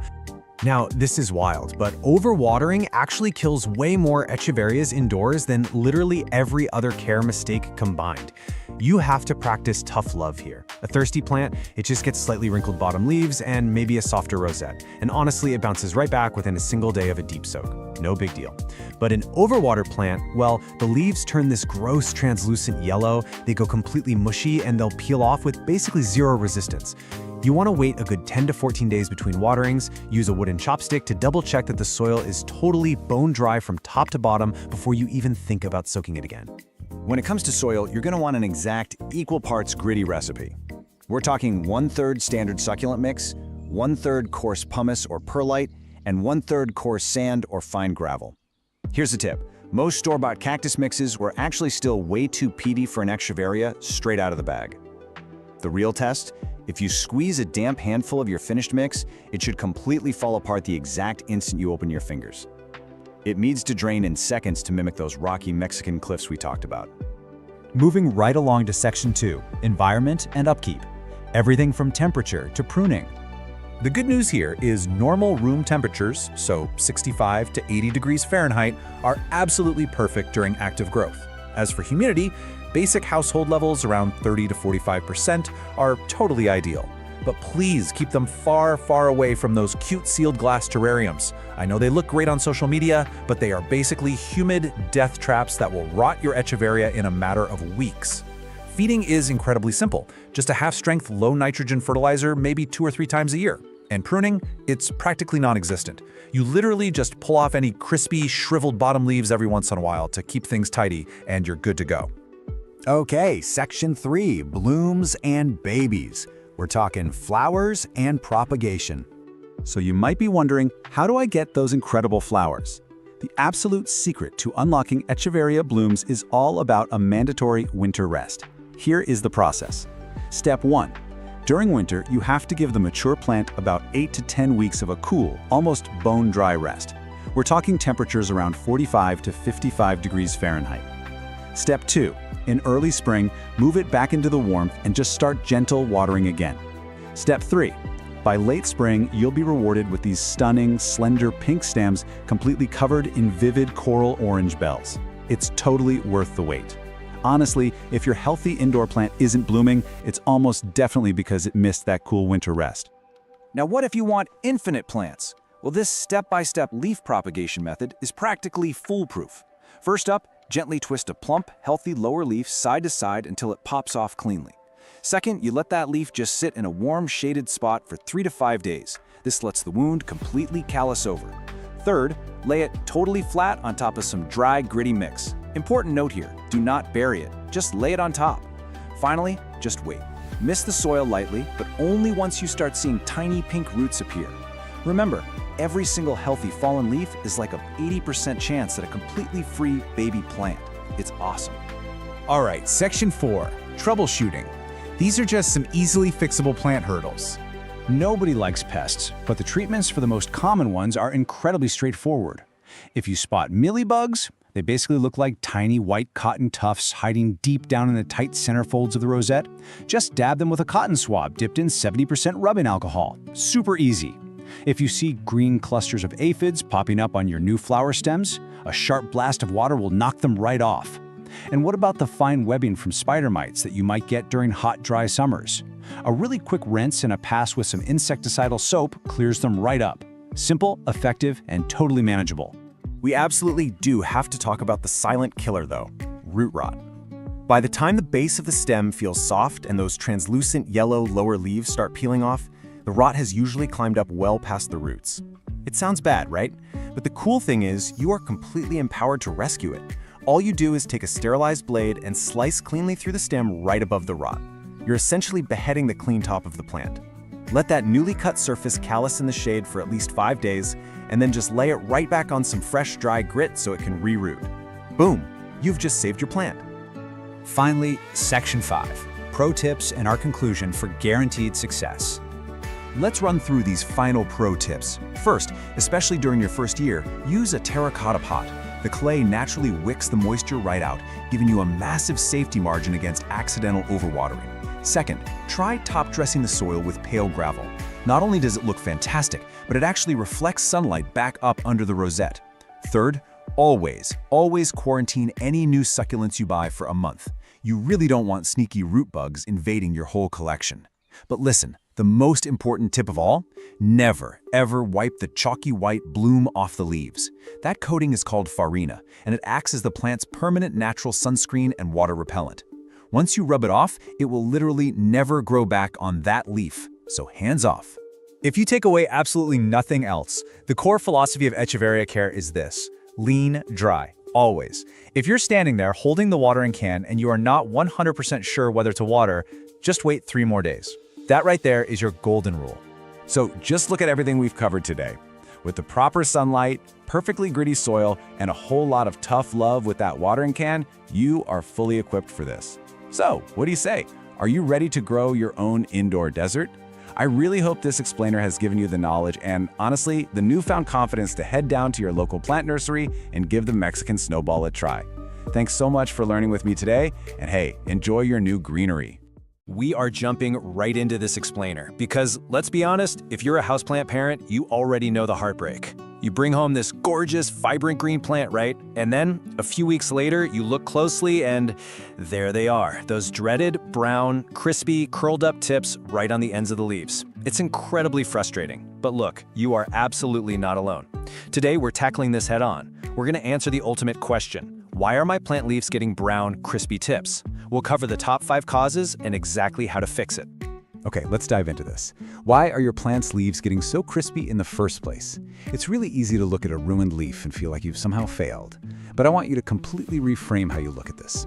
A crispy edge isn't a failure at all. It's just a signal. Your plant is simply communicating that there's an environmental imbalance. It's basically raising a tiny brown, crispy flag asking for a little help. And by the end of this explainer, you're going to be completely fluent in translating that exact signal. Here is our quick roadmap for today. We'll start with diagnosing those brown tips, then look at the science of leaf scorch, cover the top 5 causes and fixes, and wrap up with preventing future brown tips. Let's get started. Section 1. Diagnosing brown crispy tips. Time to put on our plant detective hats. Matching what you see with how the soil feels is this amazing simple trick that points straight to our culprits. So, for example, if you see brown tips plus yellowing lower leaves and the soil feels like an absolute brick, you're definitely dealing with underwatering. But if you just have brown tips, especially on your tropicals, and the soil is perfectly moist, well, low humidity is your #1 culprit. And pay attention to this one. If there is a distinct yellow halo separating that dead brown tip from the healthy green leaf, you almost certainly have a water quality issue. Knowing these signs literally takes all the guesswork out of the equation. Moving on to Section 2, the science of leaf scorch. Before we jump into fixing the plant, we really need to understand how this damage actually happens. Leaf scorch, or tip burn, is essentially tissue death. Think of a plant's vascular system exactly like our own human circulatory system. It is constantly working to pump water from the roots all the way up to the furthest edges of those leaves. So the really crucial thing to understand here is that the very tip of the leaf is literally the last stop on the train. It is the last place to get a drink. When something goes wrong, maybe there's just not enough water in the soil, or the dry air is sucking moisture out way too fast, or mineral salts are clogging up the pipes, the plant simply cannot supply those furthest tips with enough hydration to keep the tissue alive. So it dries up, it dies, and it gets crispy. All right, Section 3, the top 5 causes and fixes. Let's pair up the most common causes of this leaf scorch with their immediate actionable solutions. Because cause #1 is entirely about this number, 40 to 60%. That is the ambient humidity level that most of our favorite tropical houseplants, think calatheas, your ferns, your palms, they absolutely crave that level of moisture. Remember, these guys originated in lush, super humid rainforests. But our modern homes, especially when we're blasting the heat in the winter or the AC in the summer, they are incredibly dry, usually falling way below that 40% mark. So, that dry air acts like a sponge, pulling moisture right out of the leaves faster than the roots can even replace it. The fix here? Use a humidifier, group your plants together so they create a little microclimate, or set up a pebble tray filled with water. Now, if you do the tray, just make sure the pot sits on the pebbles, not directly in the water, otherwise you'll get root rot. And I know you might be tempted to just grab a spray bottle, but misting only raises humidity for a few minutes. It's really not a long-term fix. Which brings us to cause number 2, underwatering. When the soil is bone dry, there simply isn't enough water for the roots to send upstairs. Plants are incredibly smart survivalists, you guys. To keep its core alive, a plant will intentionally cut off the water supply to its extremities. It sacrifices the leaf tips and the older, lower leaves first. The fix is straightforward but absolutely vital. You've got to give that plant a deep, thorough soak to completely rehydrate that hardened root ball. And truly, the best way to do that is bottom watering. If you just pour water over the top of bone-dry soil, you know what happens, right? It just runs straight down the sides of the pot and out the bottom without absorbing it all. Instead, try this. Step 1, place the pot in a bowl or sink with a few inches of water. Step 2, just let it sit. Let it absorb water from the bottom up, kind of like a sponge, for about 30 to 60 minutes. Step 3, once the pot feels heavy and fully hydrated, take it out, let it drain completely, and commit to a more consistent watering schedule. Cause number 3, water quality.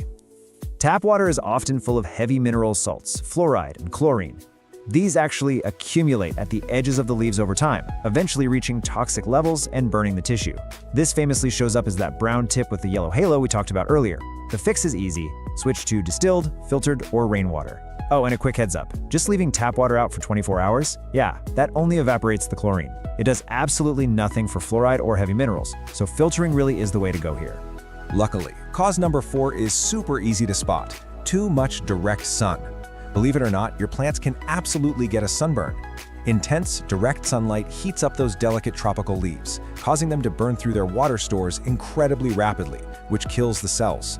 This shows up as brown, crispy tips, but usually along with faded, bleached, or scorched-looking patches right where the sun is hitting them. The fix? Just scoot the plant a few feet back from that bright window, or soften the light by pulling a sheer curtain closed. Finally, cause number 5, fertilizer burn. Too much of a good thing is definitely a bad thing when it comes to plant food. Over-fertilizing leads to a massive buildup of mineral salts in the soil, and these salts literally burn the plant's roots.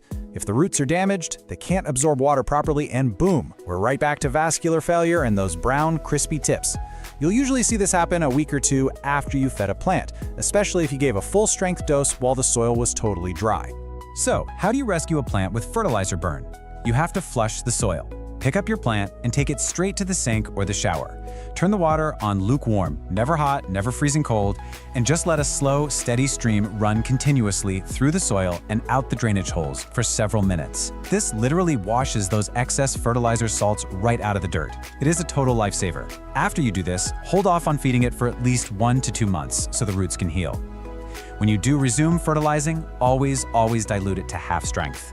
Section 4. Preventing future brown tips. Let's lock in a quick, best practice routine so your leaves stay perfectly green all year round.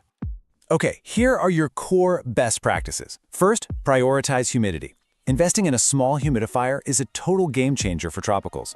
Next, check your soil regularly and water consistently so your plant never has to sacrifice its edges just to survive. For your sensitive plants, make the permanent switch to filtered or distilled water. Fourth, follow the less is more rule with fertilizer. Dilute heavily and only feed during the spring and summer growing seasons. And finally, a question we get all the time. Can you trim the brown tips? Yes, absolutely. You can trim right along the dead brown edges, following the natural shape of the leaf. It's purely for aesthetics and won't hurt the plant one bit. But remember, a brown tip is dead tissue. It's never gonna magically turn green again. You're just giving it a little haircut to make it look nice while the new, healthy growth comes in. So I'll leave you with this final thought. Which fix will you implement to rescue your plant's leaves today? You've got the diagnostic knowledge, you understand the vascular science behind the scenes, and you have the top 5 actionable fixes ready to go right now. The next time you spot a crispy brown tip, don't panic. Just listen to what your plant is telling you, check the soil, check the environment, and step in with absolute confidence. Thanks for joining me on this explainer, and happy growing. Welcome to this comprehensive explainer.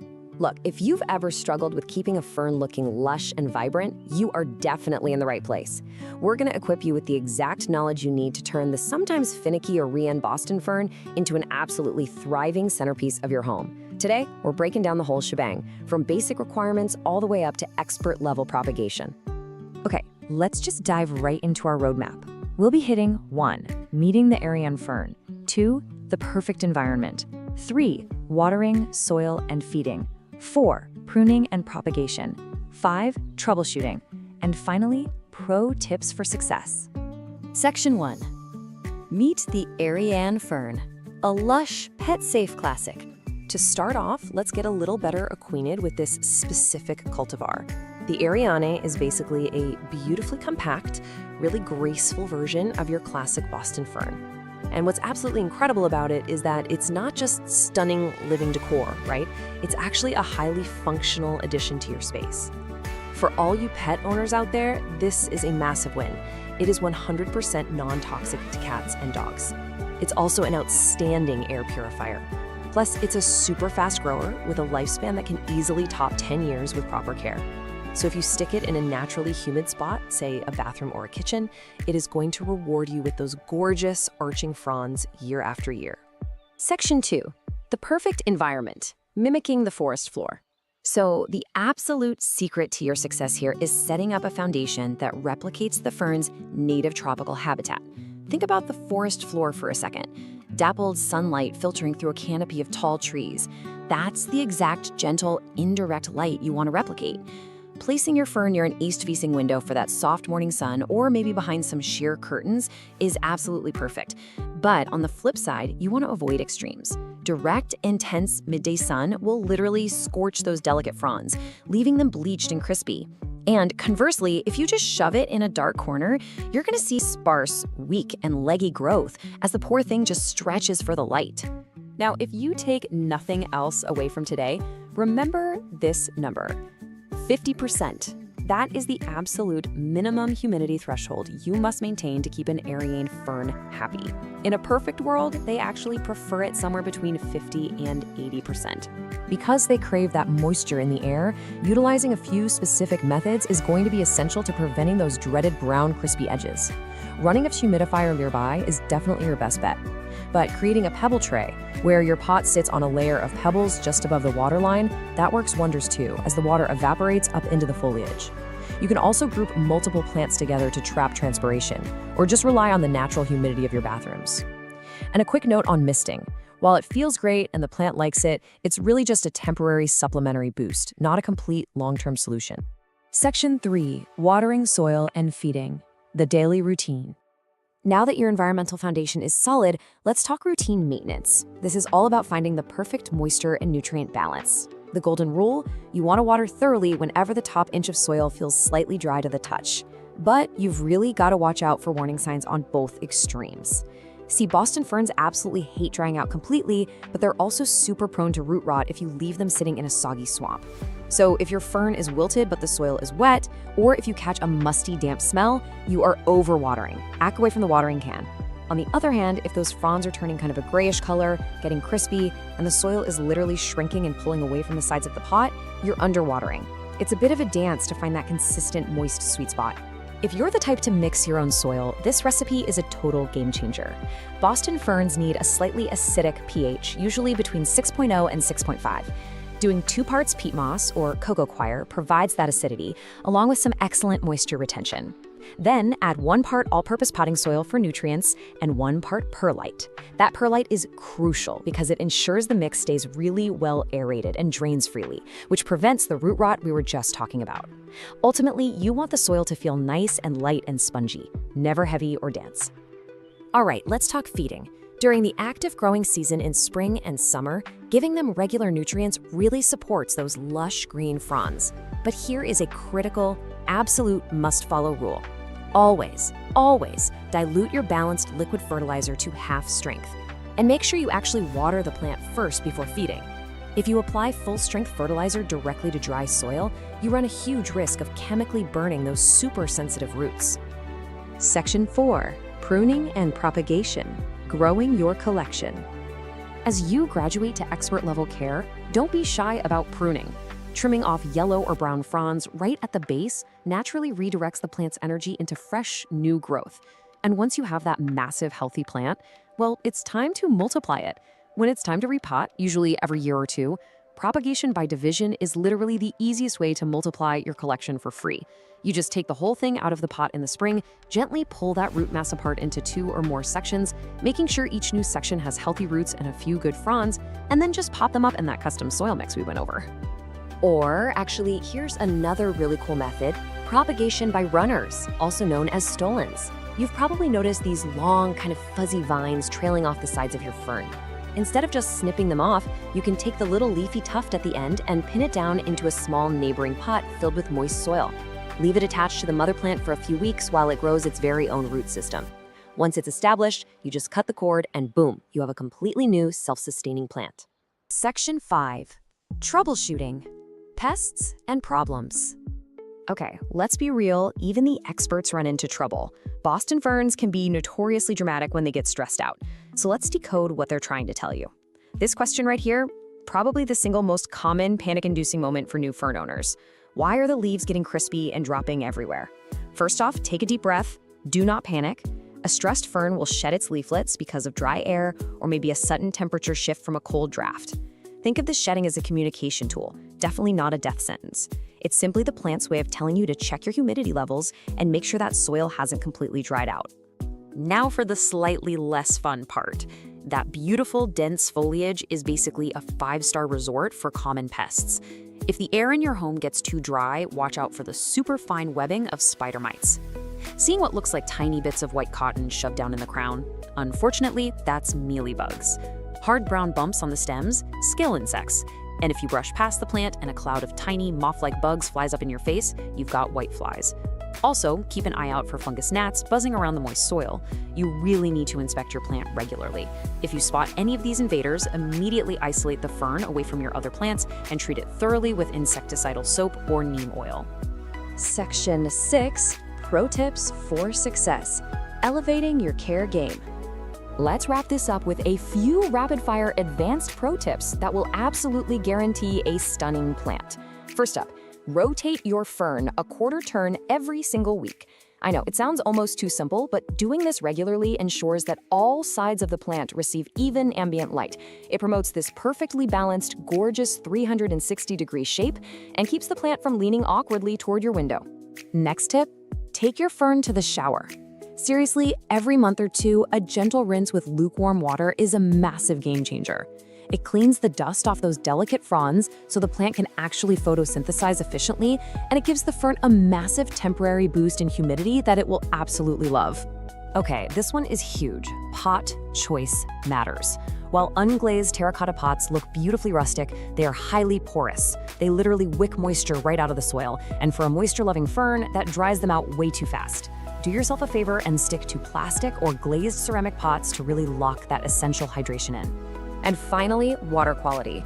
If your tap water is hard or heavily treated with chemicals, just fill your watering can and let it sit out overnight. This gives those chemicals a chance to evaporate and dissipate into the air before they ever touch your soil. It protects your fern's sensitive root system from harsh mineral buildup. Of course, using filtered water or fresh rainwater is the absolute gold standard, but sitting your tap water out is a fantastic free hack. So there you have it. By simply understanding that you're just recreating the humid, dappled light of the native forest floor, you now have the exact blueprint to make your Aryan Boston fern flourish for decades. The secret isn't some magical green thumb, it's just paying attention to the environment. Which really begs the question, if adjusting just a little bit of light and humidity can transform a finicky fern into an absolute jungle centerpiece, what other amazing native ecosystems are you capable of recreating right inside your own living room? Welcome to The Explainer. So listen, if you've ever scrolled through photos of those lush, amazing indoor jungles and thought to yourself, yeah, right, I could never do that. I literally kill everything I touch, even fake plants. Well, you are in exactly the right place. Today, we're putting an end to the whole plant killer myth once and for all. We are going to walk through 10 of the absolute easiest, most forgiving, and frankly, almost indestructible houseplants you could possibly bring into your home. So whether you're a total beginner or, just someone looking for a little greenery that doesn't demand your constant attention, this explainer is your ultimate playbook for becoming a successful plant parent. Right off the bat, we have to ask, why do so many first houseplants die? It's a tale as old as time, right? You go to the store, you pick out this gorgeous, trendy plant, bring it home, and maybe a few weeks later, it's just this sad, crispy, brown mess. But here's the reality check. The problem usually isn't you. It's the plant you started with. So many people completely unintentionally set themselves up for failure just by choosing plants with super complex needs, completely unaware of the massive learning curve required to actually keep them alive. And this brilliantly illustrates exactly what we're talking about. Look at the difference here. On the left, we've got the fiddle leaf fig. It's famous, it's all over social media, and honestly, it is notoriously fussy. Starting your plant journey with something like a fiddle leaf fig is just a recipe for pure frustration. But on the right, we have our actual secret to success: tough, forgiving plants. The single most important decision you will make on your plant journey is your very first plant. If you pick a resilient one, you practically guarantee yourself a win. And that success is exactly what's going to motivate you to keep going. So here is our playbook for today's explainer. First, the secret to plant success. Then, the 5-star indestructibles. Next up, plants that communicate clearly. After that, quirky but tough survivors. And finally, choosing your first companion. Okay, section 1, the secret to plant success. Okay, let's dive into this with section 2, the 5-star indestructibles. This first group we're looking at is strictly for plants that absolutely thrive on neglect. We are giving them a flawless 5 out of 5 for toughness. I mean, they are the certified tough-as-nails champions of the plant world, entirely capable of enduring the most common beginner mistake of all, completely forgetting they even exist. First up is the undisputed king of easy care, the snake plant, also known as Sansevieria. Listen, if you could only choose one beginner plant ever, this is the one. It's got these amazing, stiff, upright leaves that just give it a really modern, stylish look in literally any room. But its real superpower is its near indestructibility. It tolerates low light, and it is insanely drought tolerant. You water it actually, scratch that, you only water it when the soil is 100% dry. You can forget about it for weeks at a time, and it'll just sit there, happily purifying your air and looking fabulous. Now, you might be wondering, how in the world do these plants survive such extreme neglect? Well, many of them utilize an amazing botanical feature called a rhizome. A rhizome is basically a thick, underground stem that stores massive amounts of water and nutrients. Think of it kind of like a camel's hump, but for a plant. It's an emergency water tank built right in, allowing the plant to easily coast through severe droughts when you inevitably miss watering day. Two perfect examples of this incredible rhizome resilience are the ZZ plant and the cast iron plant. The ZZ plant has these gorgeous, wide, glossy leaves. It is so pristine and so low maintenance that people honestly mistake it for a fake plant all the time. Then we have the cast iron plant. I mean, the name really says it all, right? This was actually a huge favorite in Victorian homes because it could withstand the terrible air quality and dim corners where absolutely nothing else had a chance of growing. For both of these low-right champions, their only real demand is that you just let their soil dry out almost entirely before you even think about giving them a drink. Let's move to and see how this builds into section 3, plants that communicate clearly. So if the indestructibles are great because you can basically ignore them, this next group is fantastic because they are incredible teachers. The secret sauce here is visual cues. These plants will literally wilt or droop to tell you, hey, I'm thirsty. For a beginner, this instant feedback is an absolute game changer. You don't have to guess or panic about overwatering or underwatering. You just wait for the cue, give them a drink, and within hours, they perk right back up. It's incredibly rewarding. Two of the absolute best communicators out there are the golden pothos and the peace lily. The golden pothos is often called devil's ivy because it's just so remarkably hard to kill. It's a fast-growing vine that instantly gives your space those jungle vibes. And it visually tells you it's thirsty by drooping slightly, usually right when the top 1 to 2 inches of soil dry out. Then there's the peace lily, famous for those elegant white blooms. This one is a total drama queen. It droops beautifully and dramatically when it needs water. Just a quick but super important note on the peace lily. It is toxic to pets, so definitely keep it up and out of reach of your furry friends. Another really fantastic communicator is the Chinese money plant, or Pilea. With a really solid toughness score of 4 out of 5, this trendy little guy has these cheerful, perfectly round coin-shaped leaves. It gives very clear visual cues, again, just a slight leaf drooping when it's time for a drink. But for sure, the coolest thing about the Pilea is that it's known as the pass-it-on plant. It rapidly pushes up lots of tiny baby offshoots in the soil that you can easily pop out and share with your friends. Oh, and bonus, it's totally non-toxic to pets. So the crucial point is really understanding these two different care strategies side by side. On the left, we've got the indestructibles, your snake and ZZ plants. They absolutely demand that you wait until their soil is 100% bone dry. On the right, the communicators, like the pothos and peace lily, want water as soon as their leaves droop or just the top couple inches of soil are dry. Once you recognize this difference, you have basically unlocked the secret to plant parenting. Moving right along to section 4, quirky but tough survivors. This third tier is specifically for those of you who want a plant with a highly unique, fun appearance, but you still need it to pack a massively resilient punch. And to fully appreciate our next quirky plant, we need to introduce you to another hidden botanical superpower, the caudex. A caudex is a swollen, bulbous trunk base that certain plants use to hoard massive amounts of water. It's a genius adaptation that lets them just coast through incredibly long dry periods without breaking a sweat. And the ponytail palm is the ultimate showcase of the caudex. Now, despite the name, it's not a palm at all. It's actually in the agave family. That big, swollen trunk means you can literally jet off on vacation and not worry about this plant for a second. It loves a sunny spot and absolutely thrives on being ignored. Next to it is the zebra plant, or Haworthia. If you are intimidated by the steep learning curve of most fussy succulents, you have to start here. It gives you that really cool, spiky look, but it doesn't demand intense, baking, direct sun. It does wonderfully on a bright windowsill. For both of these quirky survivors, again, water them only when the soil is completely, totally dry.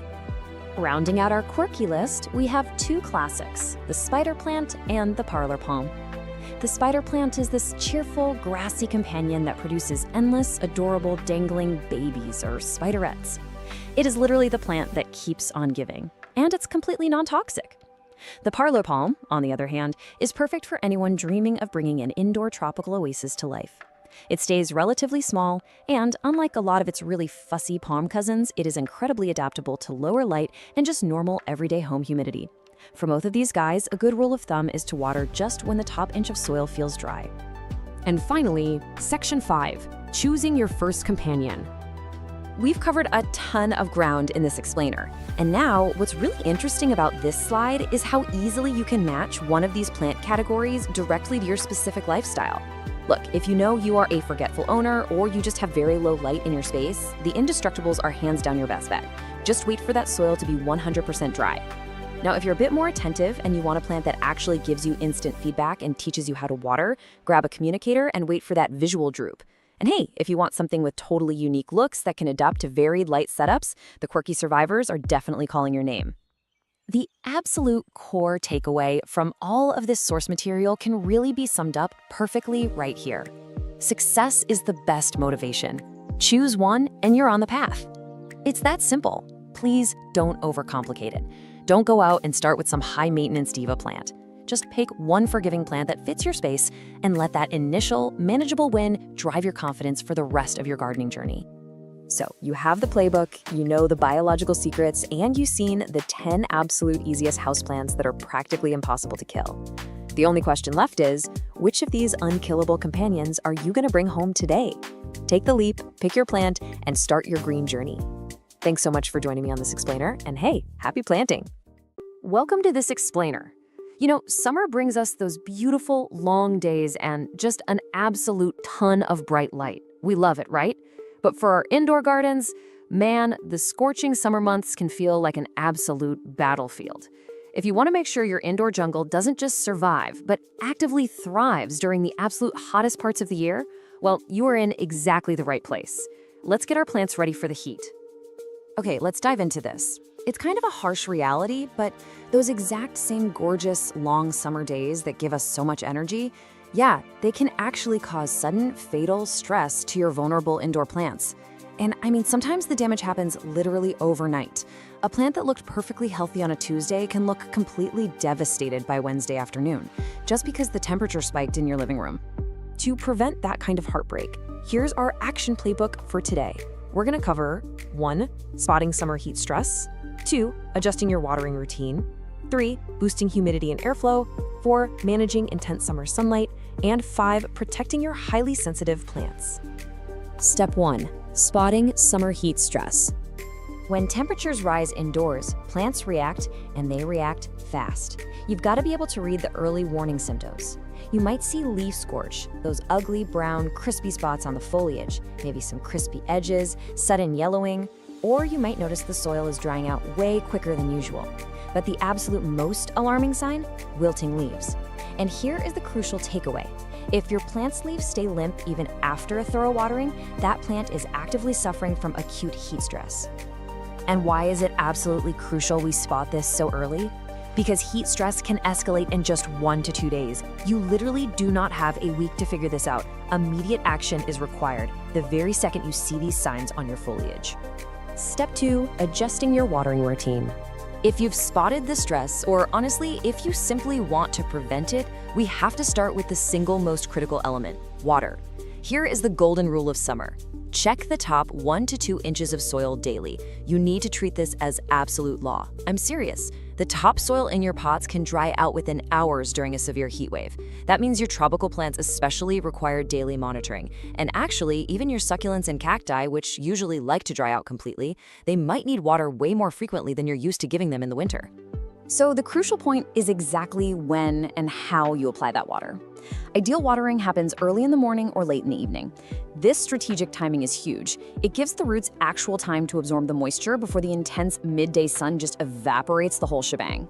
Oh, and temperature matters too. Always, always use room temperature water. Pouring freezing cold water straight from the tap onto warm roots? No way. That can cause severe shock, which just compounds the stress your poor plant is already under. Step 3. Boosting humidity and airflow. Now, you might think you're doing your plants a massive favor by blasting the air conditioning, but AC units and hot summer winds actually completely strip moisture from your indoor air, leaving it bone dry. So you need to build a natural defense bubble. Let's move to and see how this builds. First, running a humidifier nearby does the heavy lifting. Next, using pebble trees filled with water under your pots provides localized moisture right as that water evaporates upwards. And finally, grouping your plants tightly together allows them to transpire and share moisture with one another. It's just a brilliant logical progression of fixes. Oh, and I want to quickly clarify a massive misconception that always seems to come up. Misting your plants with a spray bottle, I mean, it's fine for a quick short-term boost, but that water evaporates incredibly fast in a hot room. It will absolutely not save a plant during a heat wave. Stick to the structured advice we just covered, humidifiers and pebble trays, because they actually provide the consistency your plants desperately need right now. Step 4. Managing intense summer sunlight. Bright light is wonderful for growth, right up until the exact moment it turns into a fatal summer sunburn. Direct west and south-facing windows can become incredibly intense. If your plant is sitting right up against that glass, it's in the danger zone. Also, keep a really close eye out for reflective surfaces. Mirrors or stark white walls near those windows can literally act like magnifying glasses, bouncing harsh light and completely scorching your leaves. You want to aim for the safe zones. Use sheer curtains to diffuse the light, pull your pots a few feet away from the glass, and rotate them weekly so one side doesn't get overexposed. Now, what's really interesting about this slide is how simple some of these cooling tricks are. Yes, keeping plants away from hot air vents and heat-generating electronics is just common sense, and using fans on a low setting provides really gentle, cooling circulation.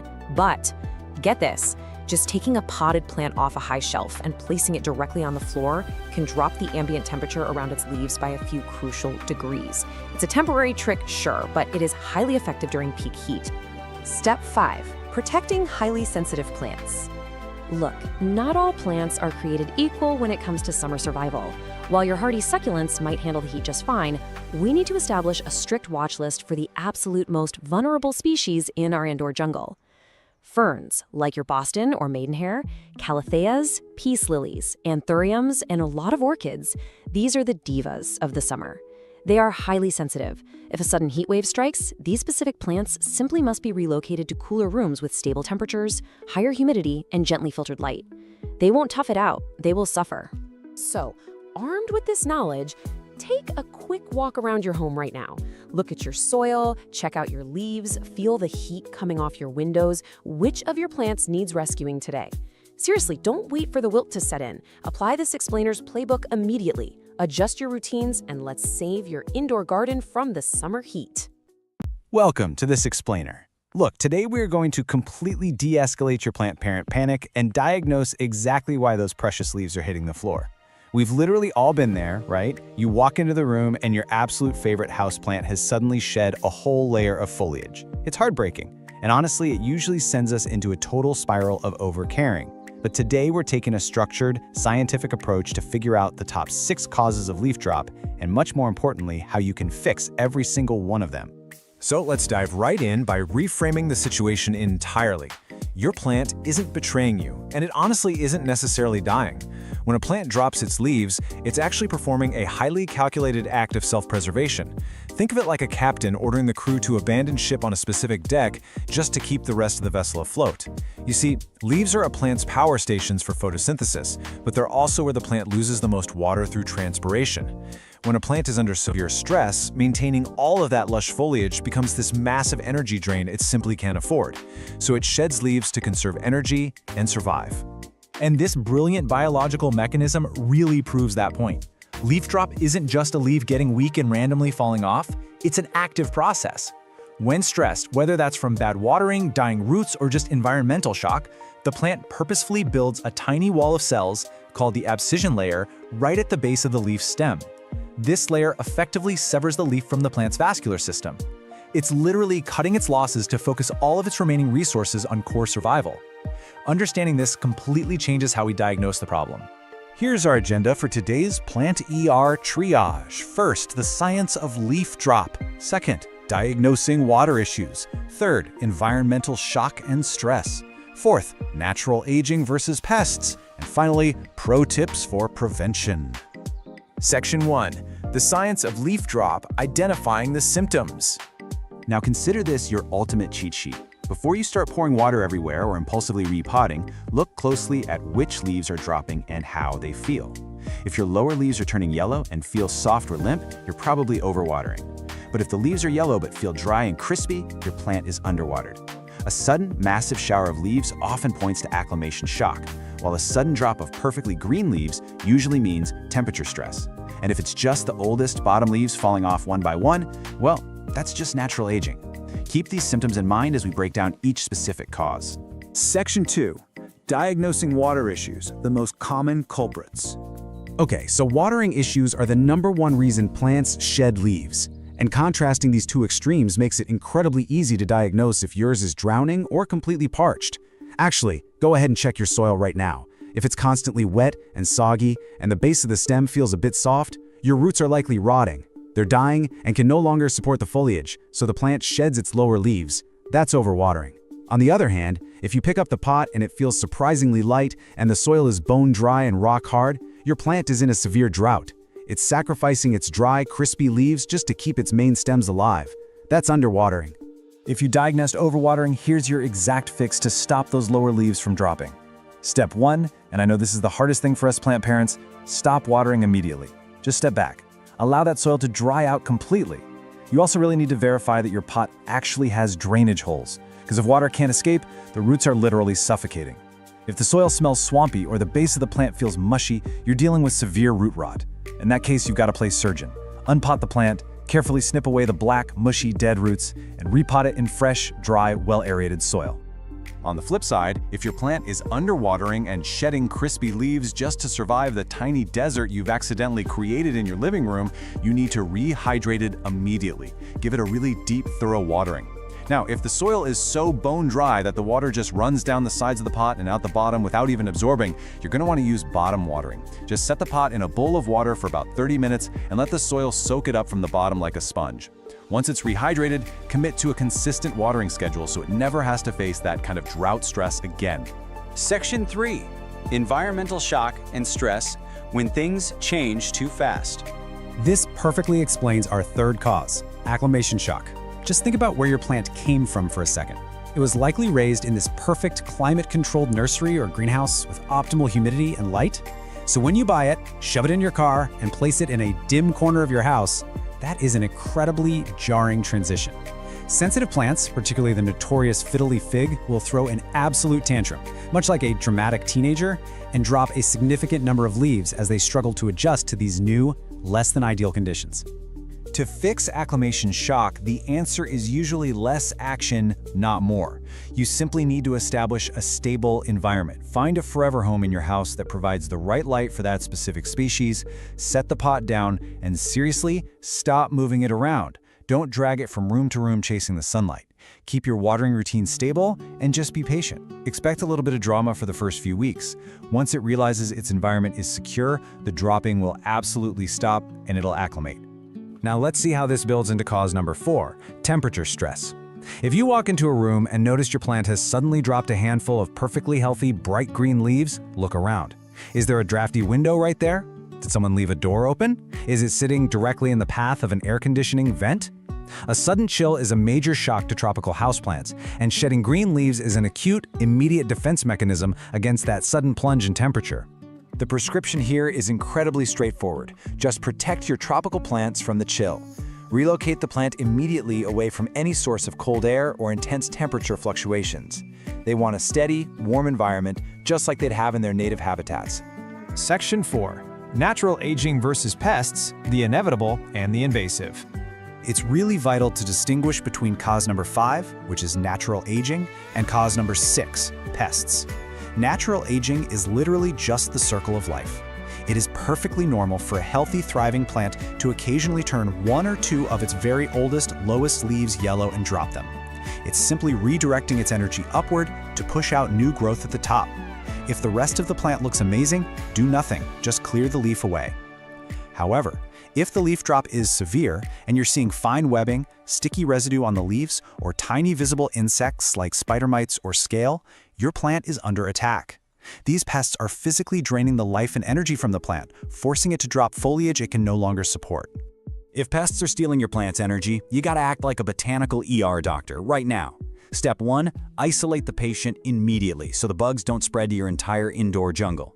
Step 2, treat it aggressively. Wipe down the leaves to physically remove the pests and apply a high-quality, appropriate insecticide or horticultural oil according to the directions. You absolutely have to break the pest's life cycle if you want to stop the leaf drop. Section 5, Pro Tips for Prevention, Keeping Your Plant Intact. By following these core preventative practices, you're going to keep those leaves firmly attached exactly where they belong. First and foremost, establish a consistent watering routine. Since over and underwatering are the top culprits, honestly, mastering your moisture levels solves like 90% of your problems right there. Second, provide a stable environment. Find a spot with the right light, keep them away from drafts and vents, and just let them be.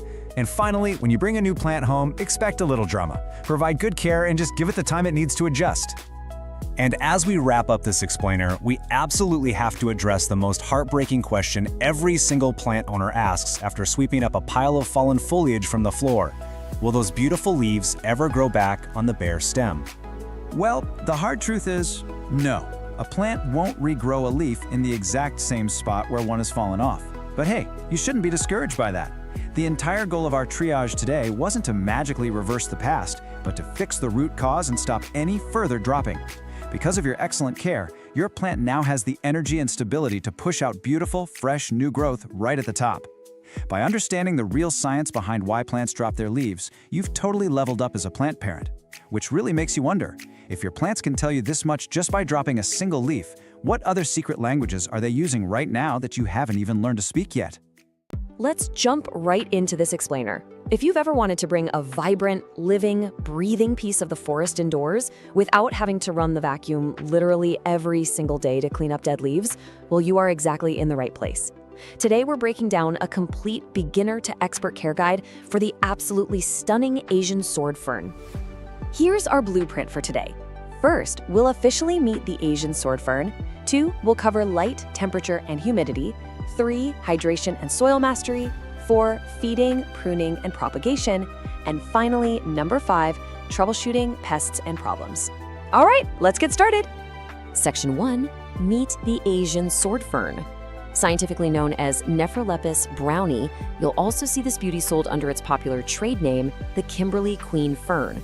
It's a robust, gorgeous evergreen native to the warm regions of Asia and Australia, prized not just for its stunning structure, but also because it is a powerhouse when it comes to purifying the air.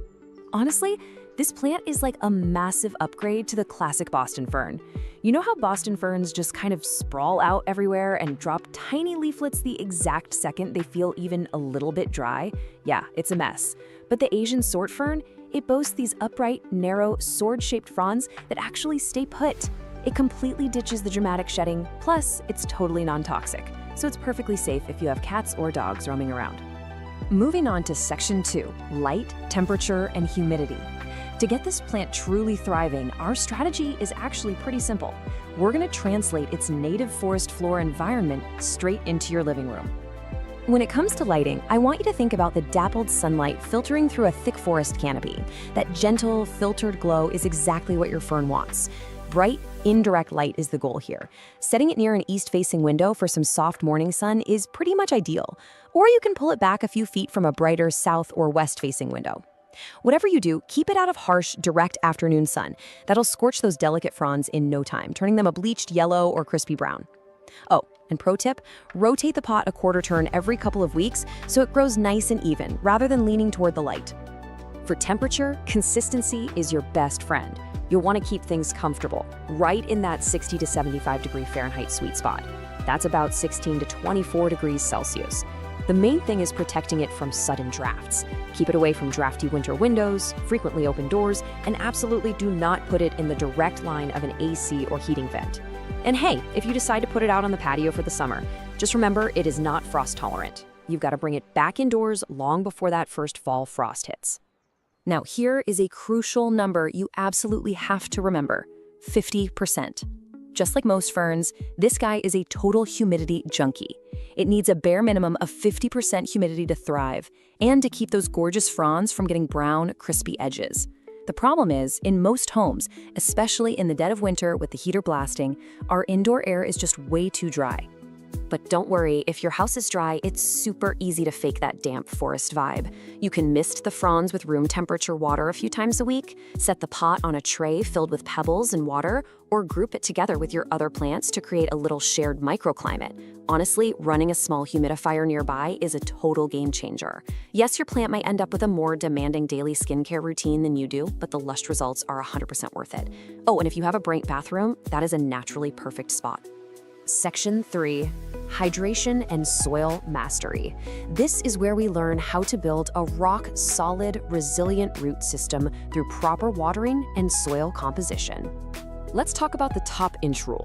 Consistent moisture is the name of the game here. You basically want to water thoroughly whenever the top inch of the soil feels dry to the touch. The soil should feel like a wrung-out sponge, evenly moist but never ever soggy. It's a bit of a balancing act, right? If you overwater and let it sit in a puddle, you're going to suffocate it with root rot. But underwatering, that leads to wilting and a ton of dropped leaflets. Make sure you use room temperature water too, so you don't shock the roots. To nail that perfect moisture balance, you really need the right soil. We're talking a rich, loamy, slightly acidic to neutral mix. A high-quality peat-based soil is a fantastic starting point. But to make sure it doesn't turn into mud, you've got to improve the drainage. Mix in some chunky amendments, things like perlite, orchid bark, or some nice, rich compost. That way, this soil holds just enough water to keep your fern happy, but all that dangerous excess water drains right on through. Section 4. Feeding, pruning, and propagation. Okay, let's graduate from basic survival and get into some expert-level plant parenting. During the spring and summer growing season, your fern is going to be hungry. You'll want to use a balanced, water-soluble liquid fertilizer. But wait, actually, this is super important. Always dilute it to half strength. Apply that half-strength mix every 4 to 6 weeks. Don't go overboard because salt buildup from too much fertilizer will literally fry those delicate roots. And you definitely want to stop feeding it entirely during the fall and winter when the plant is naturally resting. As for pruning, just snip any dead or yellowing fronds all the way down at the soil line. It keeps things tidy and pushes the plant's energy into fresh new growth. So, looking at all this lush green foliage, you might be wondering, how on earth do these things reproduce if they never produce flowers or seeds? It's a super cool mechanism, actually. They don't flower at all. Instead, they create these tiny little dots called spores, right there on the undersides of their mature fronds. Now, growing a fern from spores takes forever. The absolute easiest way to multiply your collection at home is just by dividing the plant. You'll want to do this during a spring repotting, which, by the way, you should do every year or two when it gets root bound. To divide it, just slide the fern out of its pot, gently tease the root ball apart with your hands, or use a clean knife if it's really tight, and make sure each new section has a good chunk of roots and several fronds. Pot them up in fresh, well-draining soil, water them in, keep them warm and humid, and boom, you've got brand new, independent ferns. Finally, Section 5, Troubleshooting Pests and Problems. Look, even the best plant parents had a few bumps in the road, so let's learn how to translate your plant's distress signals. This chart is a lifesaver for decoding what your fern is trying to tell you. See brown, crispy edges? Your air is just too dry, so get that humidifier running. Seeing yellow leaves? That's usually a moisture issue, so dig your finger an inch into the dirt to see if it's bone dry or sitting in mud. If the whole plant is wilting and drooping, it is severely thirsty. Water it immediately. And if it's dropping leaves entirely, your fern is incredibly stressed from being too dry, which means you need to lock down a much more consistent watering routine. Beyond just water and air, we've got to talk about bugs. Those dense, overlapping fronds, they are basically luxury real estate for pests. You need to routinely check the crown and stems for the tiny webs of spider mites, the weird cottony fluff of mealybugs, the little brown bumps of scale insects, or little moth-like whiteflies. And if you're keeping the soil too wet, you'll probably invite fungus gnats. If you spot any of these gatecrashers, don't wait. Wipe down the leaves and thoroughly spray the plant with insecticidal soap or neem oil, making sure you really get into that dense foliage. When you finally dial in that dappled light, the perfect moisture, and that magic 50% humidity, you're not just decorating a room anymore. You are literally sustaining a complex, living micro-ecosystem. The Asian sword fern is an absolute masterpiece that just asks for a little specialized attention in return for a massive aesthetic payoff. If you can successfully cultivate this vibrant piece of the forest floor right inside your living room, what other incredible natural environments are you ready to conquer next? Welcome to your ultimate masterclass on the parlor palm. Today, we're taking you from absolute beginner to confident plant expert. Let's dive right into this explainer and look at an absolute classic of the houseplant world. Picture this. You've got a plant that was famously prized in the notoriously dim, incredibly poorly ventilated parlors of the Victorian era. But its true home? The vibrant, humid rainforest floor. That wild, incredible adaptability from a tropical forest to a stuffy living room is exactly what makes it such a resilient, absolute staple for any home today. So, here's our roadmap for this explainer. We're going to meet the palm, cover core care, dial in the environment, go over maintenance, tackle some troubleshooting, and wrap up with a few pro tips. Section 1. Meet the parlor palm. Let's officially introduce the star of the show. Scientifically, we are talking about Chamaedorea elegans. It's a remarkably resilient, slow-growing palm native to the rainforests of southern Mexico and Guatemala. Now, understanding its origins, living under the dense, heavy shade of much taller trees, is literally the secret key to unlocking its care requirements. Keep that forest understory in the back of your mind, because it's going to guide everything we do. So why is everyone so obsessed with this plant? Well, beyond its timeless elegance and those really graceful feathery fronds, it's actually an amazing air purifier with a super long lifespan. But here is the absolute game changer. It's 100% non-toxic. It is constantly one of the most highly recommended plants because it is completely safe for your curious cats and dogs. No worries there. Section 2, core care, covering light and water. Let's establish the absolute foundation of your palm's survival. Remember that rainforest understory we just talked about? Because they evolved down in the shadows, direct sunlight is a strict rule violation. Direct, intense sunlight will quickly scorch those delicate fronds right up. So stick to bright, indirect spots. A north or east-facing window is basically perfection. They are incredibly forgiving with low light, but harsh rays? Total enemy. Now let's talk hydration. Your plant wants consistently moist soil without ever feeling soggy. And your plant will actually tell you what it needs. Yellowing leaves combined with damp soil? That points straight to overwatering. On the flip side, if you're seeing brown, crispy tips and really dull-looking foliage, you are likely underwatering. So how do we find that sweet spot? Well, this right here is your golden rule for hydration. Allow the top 1 to 2 inches of soil to completely dry out before watering again.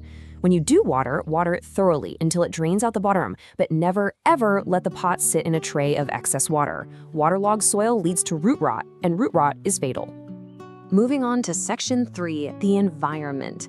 Let's look at soil, feeding, and humidity. To prevent that fatal root rot we just warned about, you need a high-quality peat-based soil that drains effortlessly. And you can actually make it yourself with this simple DIY recipe.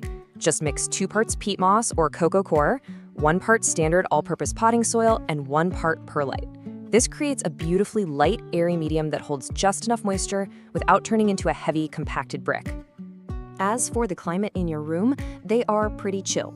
They love average temperatures, right around 65 to 80 degrees Fahrenheit. They do appreciate a humidity boost from regular misting, aim for 50% or higher if you can, but keep them away from cold winter drafts dropping below 50 degrees. Also, they are super light feeders. Don't go crazy with the fertilizer. 1 or 2 times during the spring and summer using a liquid food diluted to half strength is plenty. In the winter, skip feeding entirely.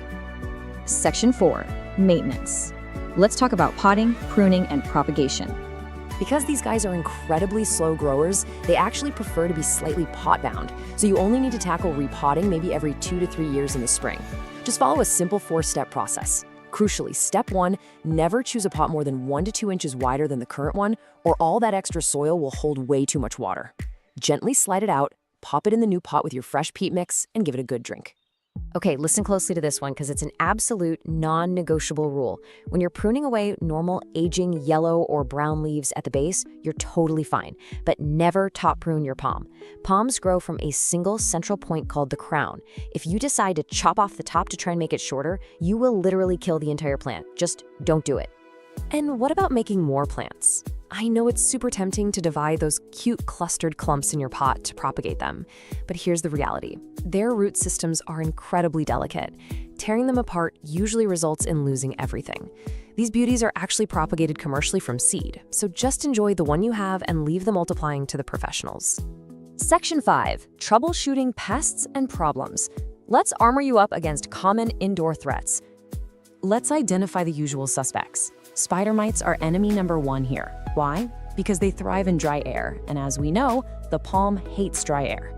If you spot fine, silky webbing or little stippled spots on the leaves, you've got spider mites. Also watch out for mealybugs. They look like tiny white cotton masses, or scale insects, which look like little hard brown bumps on the stems. The fix? Wipe down the leaves and treat them with insecticidal soap or neem oil. It works like a charm. But hey, what if there are absolutely no bugs in sight and your plant still looks miserable? Almost all non-pest problems just come down to tweaking your watering or boosting the humidity. Getting brown, crispy edges? It's a cry for more humidity or a sign you need to flush out the salt buildup from your tap water. Yellowing leaves? Back off the watering can. And if you've got no blooms, no worries at all. That's completely normal indoors. And finally, Section 6, Pro Tips for Palm Mastery. Let's quickly review the absolute essentials. If you just keep these 5 core tenets in mind, actively mimicking that moist, shaded rainforest floor, your plant will reward you for years. It's a super simple checklist. Give those fronds a mist every few days, maintain consistent soil moisture without waterlogging it, keep it strictly out of harsh, direct sun, occasionally wipe the leaves down so the plant can actually breathe and photosynthesize, and don't rush to repot. Let those roots stay snug.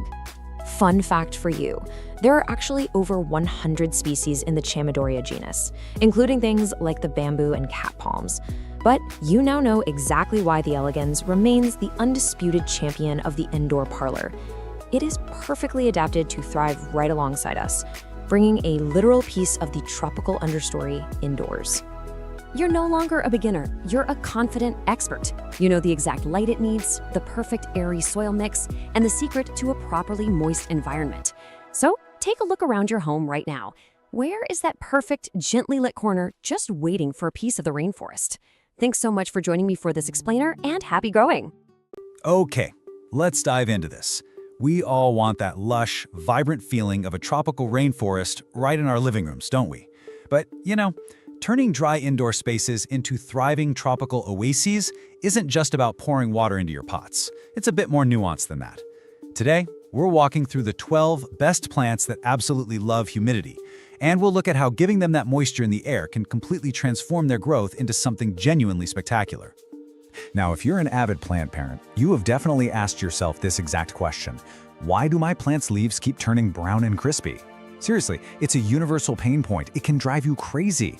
You carefully place them in the perfect light, you stick to this rigorous, color-coded watering schedule, and yet those dreaded brown, crispy edges just keep showing up. I mean, it feels like a betrayal. Well, the truth is, for a lot of these tropical species, watering the roots just isn't enough when the air around them is too dry. So here's the game plan for today's explainer. First, we'll uncover the secret to tropical plants.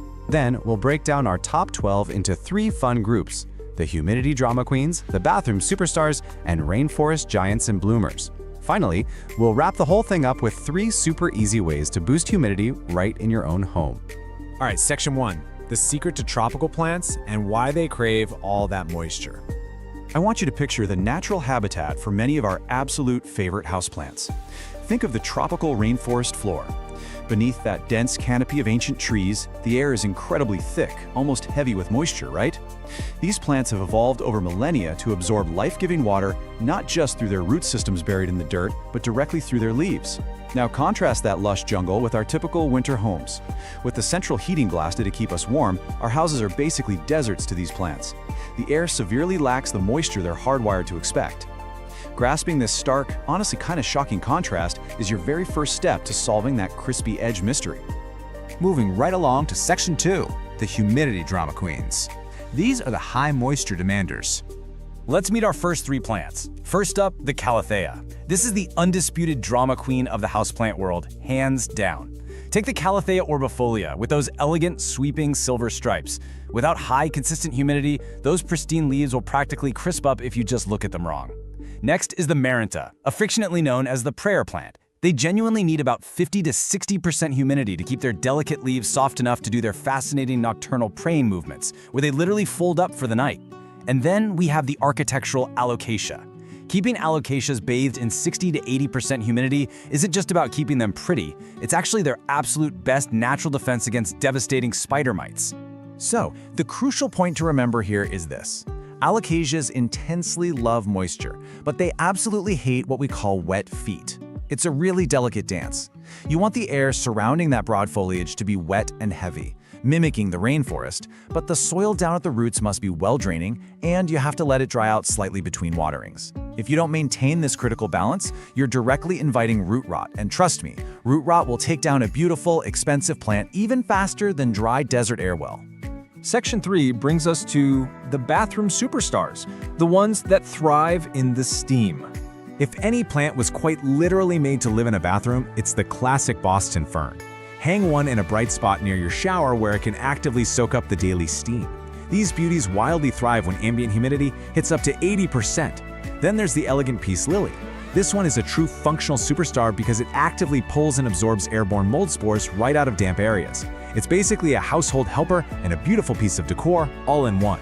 We also have the highly adaptable golden pothos, which is going to quickly reward you with incredibly vigorous, vibrant trailing growth when it gets that extra bathroom moisture. And finally, the ever-resilient spider plant. Now, what's really interesting about this is a fascinating botanical concept called transpiration. This is the process where moisture moves continuously from the roots all the way up the stems to tiny microscopic pores on the underside of the leaves. Once it's there, it changes to vapor and is released right back into the atmosphere. That spider plant we just talked about, it has a remarkably high active transpiration rate. That means it operates almost like a natural living humidifier. It actively improves its own environment while working alongside you to create a better, more humid microclimate for the rest of your home. How cool is that? Let's move to section 4, rainforest giants and bloomers. We're talking massive leaves and stunning flowers. Let's look at the heavy hitters, the plants that truly make a space feel like an indoor jungle. Consistently maintaining 50 to 60% humidity is the exact environmental trigger that tells a Monstera deliciosa that it's safe to develop those iconic, massive split leaves, which are called fenestrations. It's basically your ultimate reward for giving it good care. And for the Anthurium, high humidity is exactly what prevents its famous waxy heart-shaped spades, which, by the way, are actually modified leaves, not true petals, from looking dull and feeling unpleasantly crispy. If those vibrant, colorful spades lose their signature shine, you instantly know your air is just too dry. Let's zoom in on the diverse philodendron family in the classic rubber plant. Whether you're growing a vibrant lemon lime, a highly sought-after pink princess, or a striking Birkin, philodendrons literally use their aerial roots to drink moisture directly from the humid air around them. They evolved to reach out and grab water right out of the sky. As for the broad-leafed rubber plant, a vital care tip to keep in your back pocket is to gently wipe its large, glossy leaves with a soft, damp cloth every few weeks. This quickly removes accumulating dust so the plant's pores can actually breathe and better absorb all that ambient moisture it so desperately craves. Rounding out this category of giants is the magnificent, towering bird of paradise. A great rule of thumb to remember here is massive leaves mean massive transpiration. Because these enormous petals release so much moisture back into the air, you need to proactively help the plant replenish it. To keep that grand, dramatic foliage looking absolutely pristine and to stop it from painfully splitting down the middle, try to give it a home near a bright, warm bathroom window if you can, and make sure you're misting it generously and regularly. Finally, Section 5. 3 ways to boost humidity and create your own microclimate. Recreating the rainforest is brilliantly easy, and this perfectly illustrates how to do it. Step 1. Group your plants together. Because of that incredible transpiration process we just learned about, bunching them up tightly creates a collective, naturally humid microclimate where they all share and trap moisture together. Step 2. Use a pebble tray. Just place a single layer of pebbles in a shallow tray, add water so it rests just below the top of the rocks, and set your pot right on top. The water evaporates steadily up into the leaves without ever waterlogging the sensitive roots below. Step 3. Mist them regularly with a simple spray bottle. Or honestly, if you have a growing collection of real drama queens, simply invest in a small, stylish room humidifier to do all the heavy lifting for you. So, armed with this deep botanical understanding of transpiration, the power of microclimates, and the highly specific needs of these 12 incredible moisture-loving plants, I have a final question for you. Which room in your house is going to become your vibrant new tropical oasis? Take a look around your home today, find that absolutely perfect, bright, warm spot, and start grouping those new humidity-loving plants together. Thanks so much for joining this explainer, and happy growing. Welcome to today's explainer. If you've ever found yourself scrolling through photos of stunning, wildly patterned houseplants and thought to yourself, yeah, no way, I could never keep that alive. Well, you are in exactly the right place. Today, we're exploring the ultimate low-drama entry point into the world of variegated houseplants, the Marble Queen pothos. It's a gorgeous plant that gives you this incredible visual reward, totally skipping the fuss of a high-maintenance collector plant. Okay, let's dive right into this. Here's our roadmap for today. First, we'll officially meet the Marble Queen. Then we'll cover the survival foundation, followed by routine maintenance. After that, we'll graduate to pruning and propagation, and finally wrap things up with troubleshooting. All right, Section 1, meet the Marble Queen. So this classic heart-shaped vine is famous for its striking cream and white splashes. It acts incredibly easygoing while looking, frankly, highly dressed up. But to really anchor our understanding here, let's compare it to a plant you've probably seen literally everywhere, the golden pothos. Now, while the golden pothos features these yellow and chartreuse streaks and grows super fast, our Marble Queen rocks those elegant cream and white splashes. But here's the catch, and it's an important one. Because those beautiful white patches lack chlorophyll, the Marble Queen grows just a bit slower. The green parts of the leaf are doing all the heavy lifting for photosynthesis.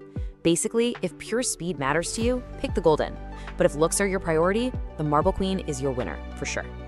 Moving right along to Section 2, the survival foundation, light, water, and soil. The absolute non-negotiable for this plant is bright, indirect light. Ideally, you want it about 2 to 4 feet back from an east or north-facing window. You really want to avoid direct afternoon sun because that will quickly burn those delicate, thin, white patches into crispy brown spots. Not a great look. But if you stick the plant in a spot that's too dark, you'll see this fascinating concept called reverting happen. Because the cream sections of the leaf do not photosynthesize, a starving plant literally panics. It starts pushing out almost completely all green leaves just to compensate and survive. So give it enough light or you're going to lose that stunning marbled look that made you buy it in the first place. Next up in our survival foundation is watering. And the rule here is wonderfully simple. Let the top 1 to 2 inches of soil dry out. Don't guess, don't overthink it, just stick your finger right in the dirt. If it's dry down to your second knuckle, boom, it's time to water. This usually works out to about once a week in the spring and summer, and maybe every 10 to 14 days in the winter. Now, when you do water it, soak it thoroughly until water pours freely out of the drainage holes. But never, ever leave it sitting in a tray of water. I mean, we've all tried to love a plant to death with way too much water, right? But doing that here is just an open invitation to root rot. And what exactly is that water flowing through? The soil, of course. Heavy potting mix straight from the bag holds way too much water and compacts over time. It basically suffocates the roots. Your plant's roots need to breathe. That is exactly why you want a light, well-draining aeroid mix. And you could actually make it yourself. It's super easy. Just take 2 parts standard potting mix, add 1 part perlite to create air pockets, and 1 part orchid bark for some nice chunky structure. Oh, and throwing in a handful of horticultural charcoal is a fantastic optional extra to keep things fresh in the pot. Which brings us to section 3, routine maintenance and feeding. The really great news is the Marble Queen is happy right where you're happy. It thrives in standard household temperatures between 65 and 85 degrees Fahrenheit, and it handles average humidity of 40 to 50% without a single complaint. Now, to get it looking its absolute best, here are your rapid-fire pro care tips. First, rotate the pot a quarter turn every week so it grows evenly toward the light. Second, gently wipe the leaves with a damp, soft cloth periodically, because dust literally blocks light absorption. Third, repot it every 2 years, but only go up just 1 single pot size. And finally, if you want massive, mature leaves, let your Marble Queen climb a moss pole. This grants those climbing roots extra moisture and completely transforms it from a trailing vine into a bushy, super dramatic upright specimen. It's a real game changer. When it comes to feeding, the Marble Queen is a pretty light eater. A balanced liquid fertilizer, something like a 10-10-10, mixed at just half strength, once a month during the spring and summer is plenty. But here is the absolutely crucial point. Stop fertilizing completely in late fall and winter.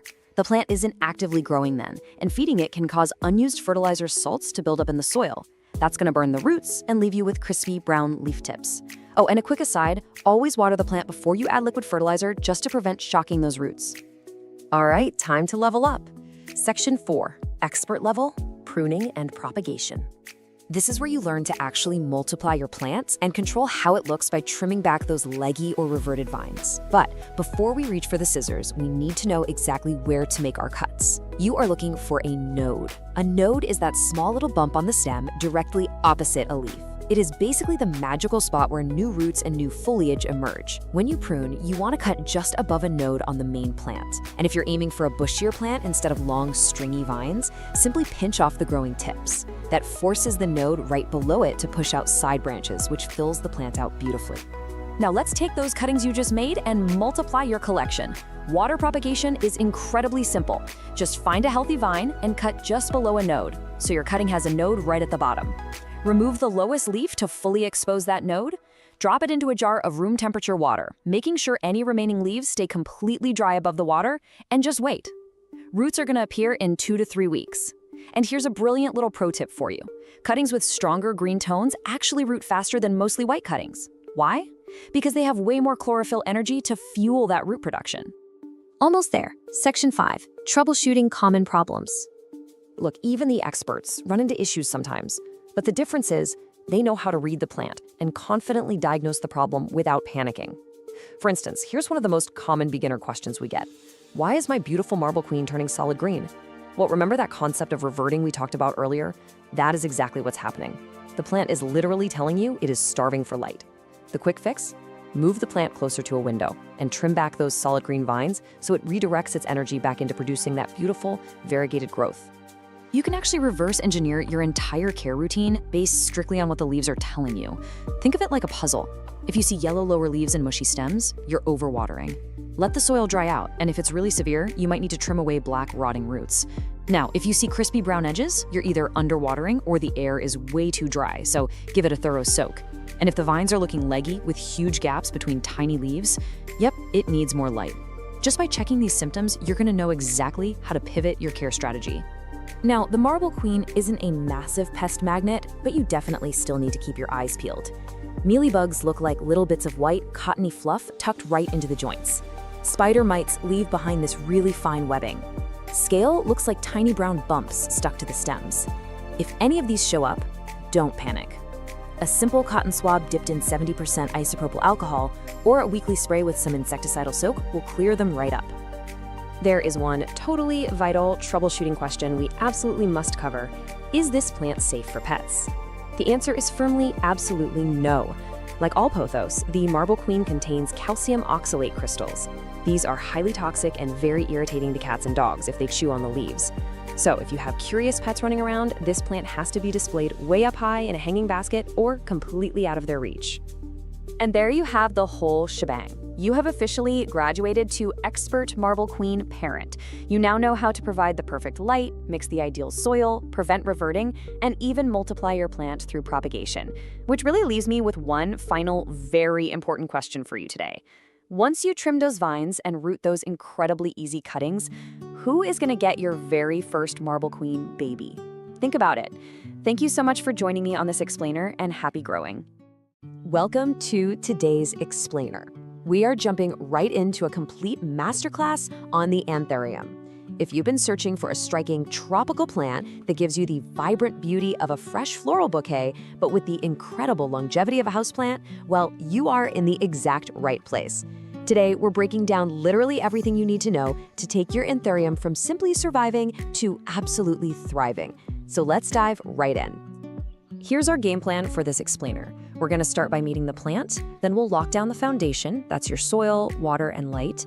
After that, we'll perfect the environment, cover some pruning and propagation, and wrap up with troubleshooting and pro tips.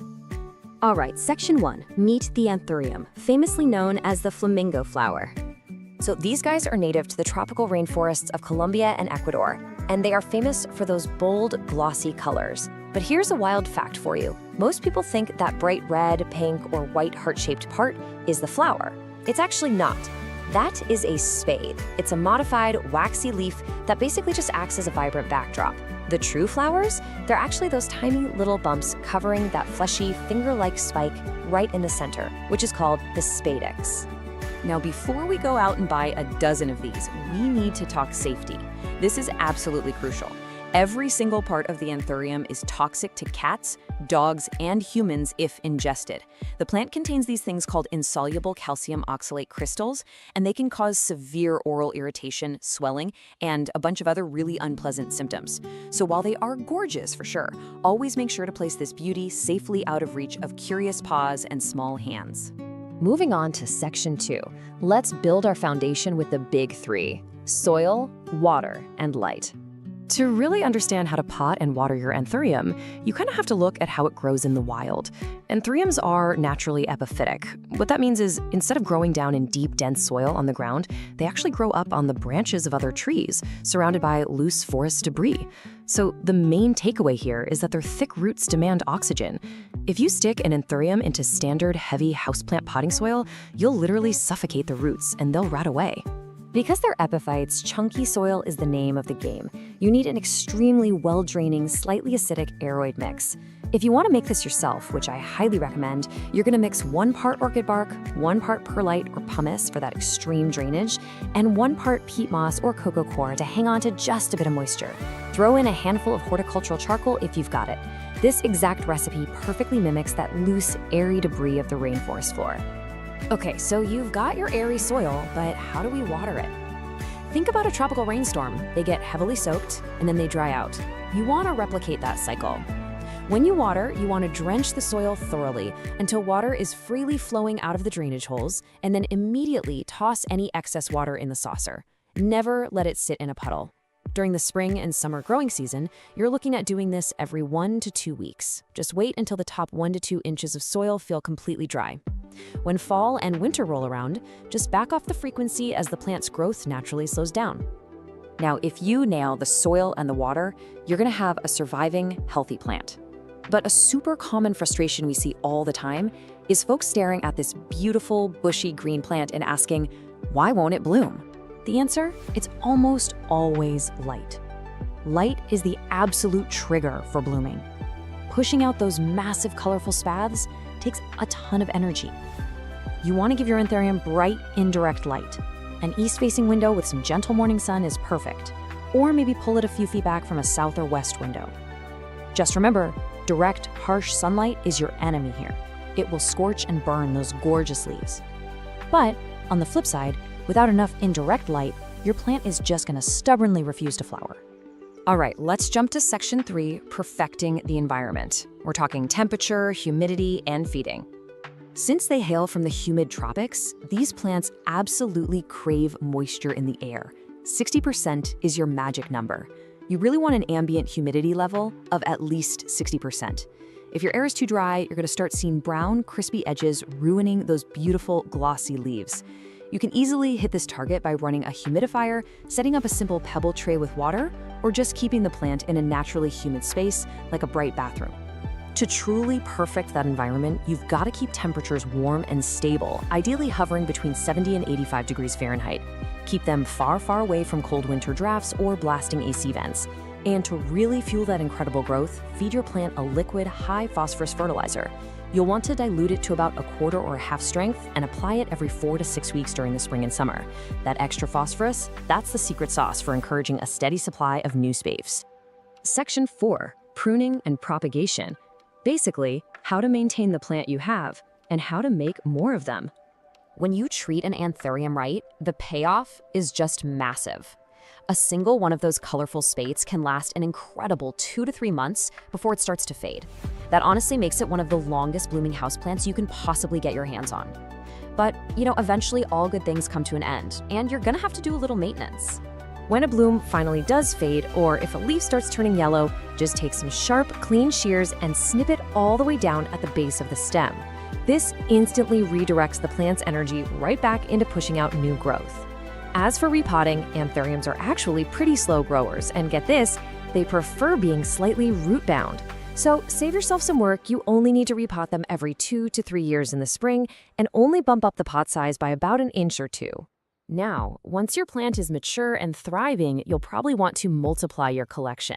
Spring or summer is the perfect time for propagation via stem cuttings. It's an easy 4-step process. First, find a section near the top of the main stem that has at least 2 leaves and a couple of those knobby little aerial roots poking out. Second, make a nice clean cut right below those aerial roots. Third, plant that cutting directly into your chunky soil mix, bearing the aerial roots to anchor it. And finally, keep that brand new cutting warm, lightly moist, and super humid. Pro tip, tossing a clear plastic bag over it acts like a mini greenhouse while it roots. Bringing it home with Section 5, troubleshooting and pro tips. Let's get you thinking like an expert diagnostician. Memorize this quick diagnostic table because the vast majority of issues are totally solvable if you catch them early. Seeing yellowing leaves? You're probably overwatering, so let that soil dry out. Got brown, crispy edges? Your humidity is definitely too low. If the base feels mushy and the whole plant is wilting, that's root rot, meaning your soil is way too dense or waterlogged. And, as we talked about, if you're getting 0 flowers, it almost always means you need more bright, indirect light. While anthuriums are generally fairly pest resistant, you still need to keep an eye out for common houseplant bugs, especially if your plant is stressed out. Look for aphids clustered on new growth, gross white, cottony masses hiding in the crevices, those are mealybugs. Watch out for spider mites, which thrive in dry air and leave fine webbing, or hard brown bumps on the stems, which are scale insects. Spot any of these? Isolate the plant immediately and hit it with some insecticidal soap. Let's summarize with some definitive pro tips for ultimate success. I'll say it again. Chunky soil is absolutely non-negotiable. It's half the battle right there. Always drench the soil completely when watering, but then you've got to let those epiphytic roots breathe and partially dry out.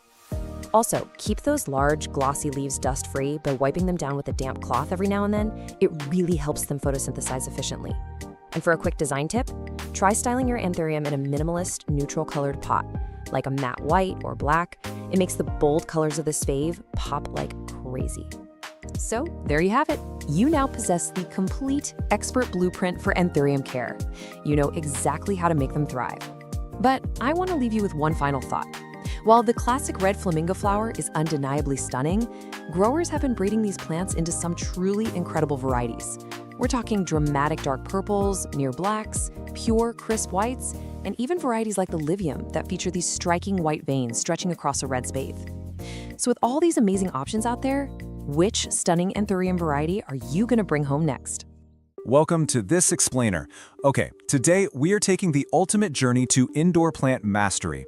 We're going to focus on one of the most resilient, beautiful, and air-purifying plants out there, the corn plant, scientifically known as Dracaena fragrans. So whether you are a complete beginner or you're just looking to, perfect your indoor jungle, consider this your definitive blueprint for success. Because let's be real here. We all want that lush, striking floor plant that instantly elevates a room's aesthetic. But do you really want the high-maintenance attitude that comes with a notoriously fussy plant? Nobody has time for the diva energy of a fiddly fig, right? So if you want the dramatic look of a tropical tree, but you need it to be remarkably forgiving of the occasional forgotten watering, you are in exactly the right place.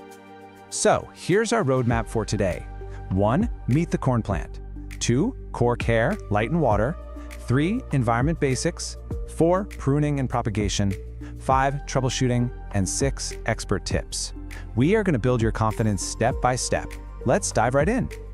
Section 1. Meet the corn plant, the easygoing tropical tree. Today we're focusing on the classic, air-purifying Masangiana cultivar, which is famous for its bold yellow stripes and sturdy woody cane. Let's start with some quick facts. What's incredible about this plant is its longevity. With just basic easy care, it can thrive for over 10 years. It's a slow grower, usually maxing out between 4 and 6 feet indoors, making it the perfect vertical accent for a corner. But, and this is absolutely crucial, it is toxic to dogs and cats.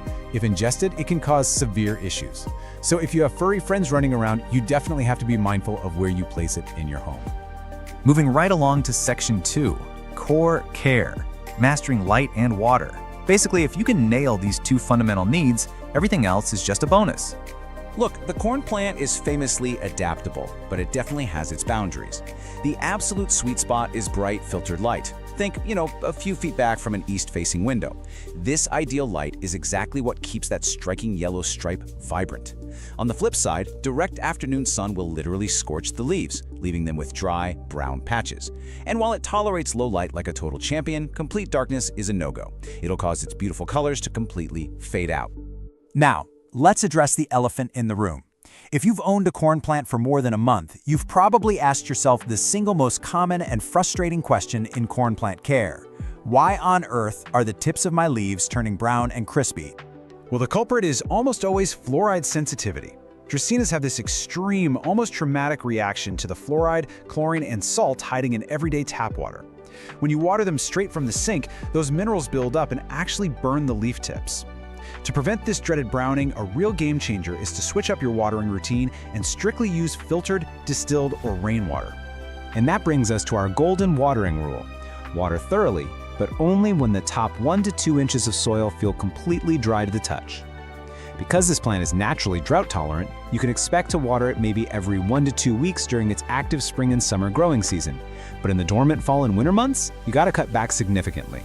We're talking maybe only watering every 3 to 4 weeks.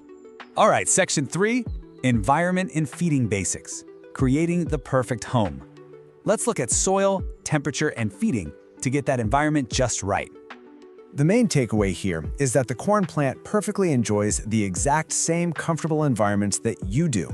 It thrives in standard indoor temperatures anywhere from 65 to 80 degrees Fahrenheit. And average indoor humidity? Totally fine, though it never minds a little extra moisture in the air. The big things to remember are to use a standard, well-draining soil mix. Throwing in a few handfuls of perlite is highly recommended, and you absolutely must keep it away from cold drafts under 55 degrees or direct blasts from your AC vents. Now, when it comes to food, keep it simple, fertilize sparingly.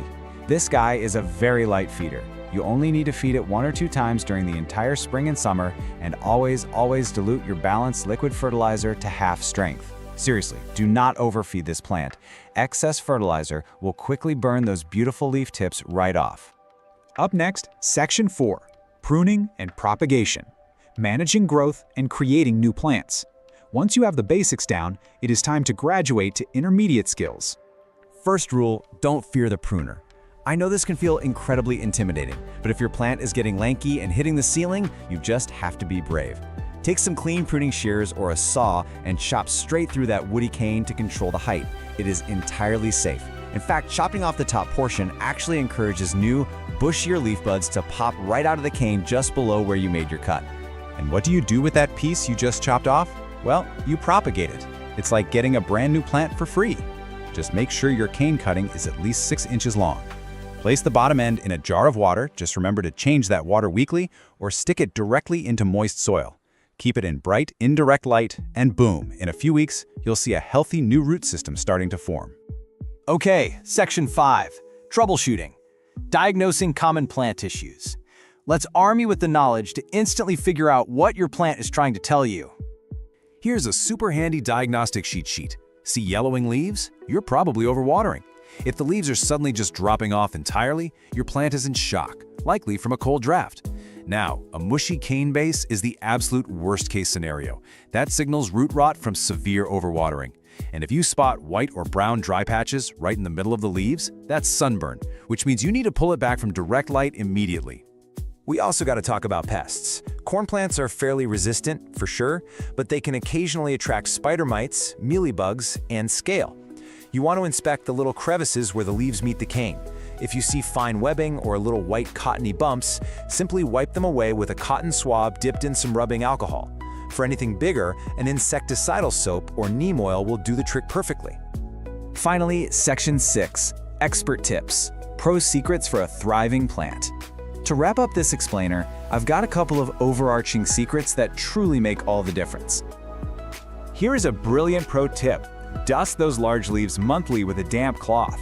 Those big, broad leaves naturally collect dust in our homes.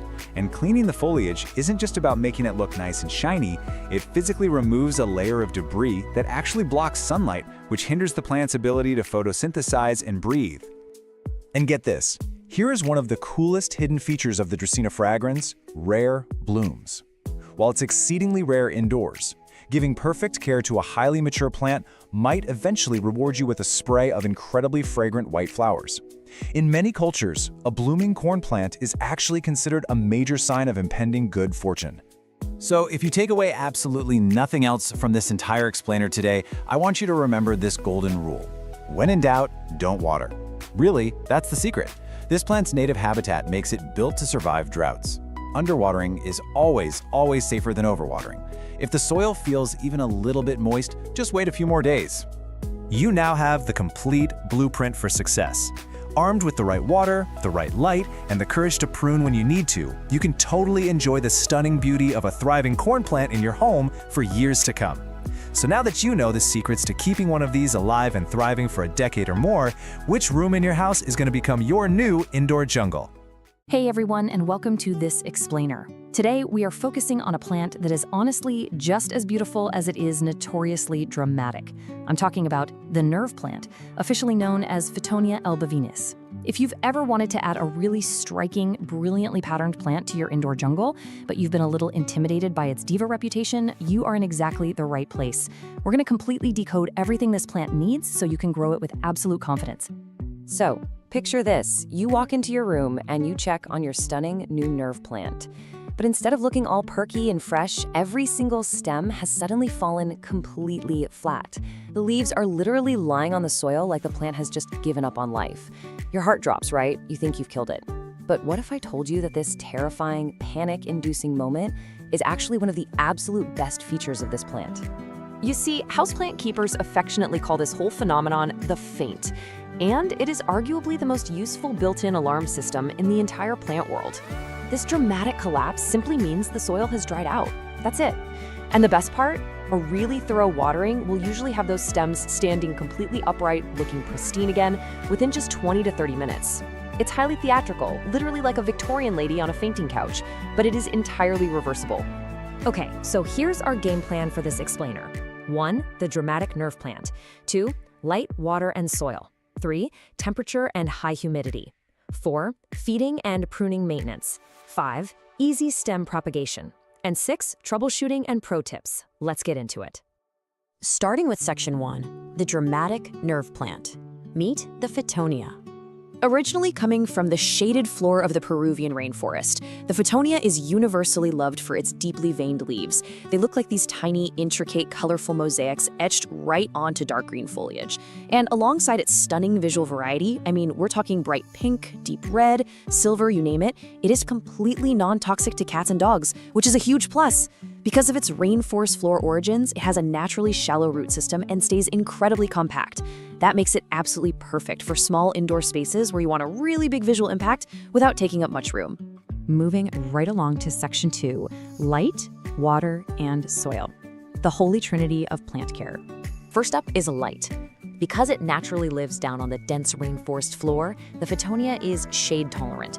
But keep in mind, it's not shade dependent. It genuinely does fine in lower light, but giving it a nice, bright, east-facing window is going to be your sweet spot. That bright, indirect light is what keeps those colored veins looking so vivid and stops the stems from stretching out and getting all leggy. But a quick warning here, even a single hour of direct, hot midday sun will bleach and crisp up those leaves almost instantly, so definitely keep it protected from direct rays. Now, when it comes to water, the symptoms of getting it wrong are distinctly different. While the plant really loves moisture, you gotta find that perfect balance. Overwatering leads to mushy stems, sour-smelling soil, and soft yellow leaves, which is basically the dreaded root rot. Underwatering, on the other hand, triggers that dramatic faint we just talked about, but with a super fast recovery. To avoid both of these extremes, always use the knuckle test. Just stick your finger into the soil down to the first knuckle. If the surface feels dry, it's time to water. Do not wait for the soil to dry out completely. To maintain that perfect, consistently damp sponge moisture level without totally drowning the roots, you absolutely need the right soil. This recipe is fantastic for that. You want 2 parts moisture-retaining peat or cocoa coir, 1 part perlite for aeration, and just a handful of orchid bark or coarse sand. This balance ensures the roots can drink their fill while still getting the oxygen they desperately need. And please remember, unless you are building a completely closed terrarium, drainage holes in your pot are absolutely mandatory. All right, section 3, temperature and high humidity, creating the environment. So trying to recreate a tropical environment is probably the single most demanding aspect of Fittonia care. And it really all comes down to this one crucial number, 60%. This plant needs at least 60% ambient humidity to actually feel at home. To put that into perspective, in a typical home during the winter, humidity often drops down to like 30%. If you ignore this gap, you are very quickly going to see the edges of those beautiful leaves turn totally brown and crispy. I know a lot of people try to fix low humidity by just misting their plants, but honestly, misting is really ineffective. It only raises humidity for a few minutes, and it can even invite mold issues. If you want guaranteed success, terrariums are literally the ultimate cheat code here. Placing your nerve plant in a sealed or even just partially sealed glass terrarium instantly traps the moisture, keeping the humidity hovering right between 70 and 90% without you lifting a finger. Or as an alternative, a steamy, naturally humid bathroom makes a fantastic home for them too. Next up, section 4, feeding and pruning maintenance. Pinch early, pinch often. This quote is your absolute golden rule for styling. Nerve plants naturally want to creep along the ground, but if you just leave them alone indoors, they can turn into a bit of a straggly mess. You should regularly snip or pinch off the tips of the longest stems, right above the leaf nodes. This really simple action literally forces the plant to stop growing long and instead branch outwards, laterally. It completely transforms it into a lush, dense carpet of color. Now, did you know this plant actually flowers? It totally does, but you should probably stop it. The flowers are these small, stiff spikes that really aren't particularly showy. And the catch is, when the plant focuses its energy on blooming, it completely stops producing those gorgeous patterned leaves we all love, and it can even get a bit leggy. So pinching those little flower spikes off the second you see them redirects all that vital energy right back into the foliage, where you actually want it. Which brings us to section 5, easy stem propagation. This is the really fun part. You can actually turn your prunings into brand new plants using super simple water propagation. Just cut a healthy stem that has 2 or 3 sets of leaves on it. Carefully pinch off the bottom leaves so the nodes are exposed, then simply submerge those bare nodes into a glass of room temperature water. Put it somewhere with bright, indirect light, and within just 1 to 2 weeks, you'll see fresh roots starting to pop out. Once those roots get to be about 1 inch long, you just pot the cutting right back into your moist soil mix. It really is that fast and reliable. Finally, section 6, troubleshooting and pro tips. So let's talk bugs. When you're troubleshooting pests on a nerve plant, the absolute easiest way to diagnose the issue is just by looking at your moisture levels. Because Fittonia needs moist soil, that can sometimes attract fungus gnats. The best way to treat them is with yellow sticky traps to catch the flying adults, and a neem oil soil drench to handle the larvae in the dirt. On the flip side, if your humidity fluctuates and the air gets too dry, you might accidentally invite spider mites. You can easily treat those by regularly wiping the leaves down with a diluted insecticidal soap. Catching these guys early really makes treatment a breeze. Okay, let's rapid fire some final pro tips to absolutely guarantee your success. First up, protect your plant from cold drafts. Anything dropping under 55 degrees Fahrenheit can cause a rapid, scary leaf drop. Second, because they have those very shallow root systems, always opt for wide, shallow pots rather than deep ones. This prevents the dirt at the very bottom from staying waterlogged. Third, try bottom watering by sitting the pot in a tray of water to let the soil wick it up from below. This keeps the delicate leaves totally dry and safe from fungal issues. And finally, go ahead and feed them a balanced liquid fertilizer monthly, but be sure to dilute it to half strength so you don't accidentally burn those shallow roots. So, armed with the right soil mix, a plan for targeted pruning, and that game-changing terrarium cheat code, you are fully prepared to tackle this plant. The nerve plant really doesn't have to be intimidating. It just knows exactly what it wants. But it kind of makes you wonder, what other so-called dramatic divas of the houseplant world are hiding in plain sight, just waiting for you to unlock their secrets? Thank you so much for joining me for this explainer. Now go check that soil. Welcome to this explainer. Okay, picture this. It's the middle of July. Your AC is completely struggling to keep up, and the afternoon sun is just absolutely baking your living room. The heat feels relentless, right? Well, today, we're going to dive straight into how you can keep your indoor jungle not just surviving, but actually thriving, even when those temperatures soar. So, are your plants surviving the summer heat? Let's just validate a really common struggle right up front. As the thermostat climbs, so many of our favorite typical houseplants just wilt, crisp up, and generally look miserable in that intense sun. Listen, you are definitely not alone if you've helplessly watched an expensive, fussy tropical fern slowly turn into crispy brown confetti during a brutal July heatwave. But here is the best news. You absolutely do not have to give up on your indoor jungle. We just need a little mental shift here. We aren't trying to keep delicate plants on life support until autumn anymore. Instead, we're selecting resilient species that actively unlock their best growth when our homes feel like an oven. If you've got sun-drenched windows, we've got the perfect botanical lineup for you today to build a true sun-worshipping oasis. Section 1. Tough and low maintenance. The indestructible African natives. We're going to kick things off with two beginner plants that hail from the arid regions of Africa and are just virtually bulletproof. These two incredibly popular plants evolved entirely different but highly effective drought-tolerant strategies to survive sweltering conditions. The snake plant went vertical. It orients its thick, waxy leaves straight up to minimize direct overhead sun exposure, essentially using those leaves as built-in water reservoirs. The ZZ plant, on the flip side, hides its hydration strategy completely underground. It uses these thick, potato-like rhizomes beneath the soil to lock in moisture safely away from the baking sun. They're both incredibly resilient but uniquely adapted to beat the heat.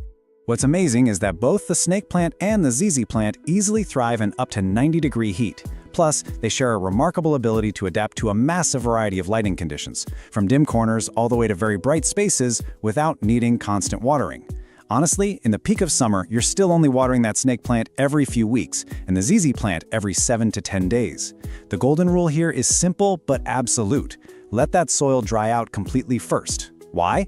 Because in high heat, roots that sit in hot, wet soil will quickly succumb to root rot, and root rot will actually kill a desert plant much faster than a drought ever could. Section 2. Sunbathing statement pieces. Dramatics for the sunny window.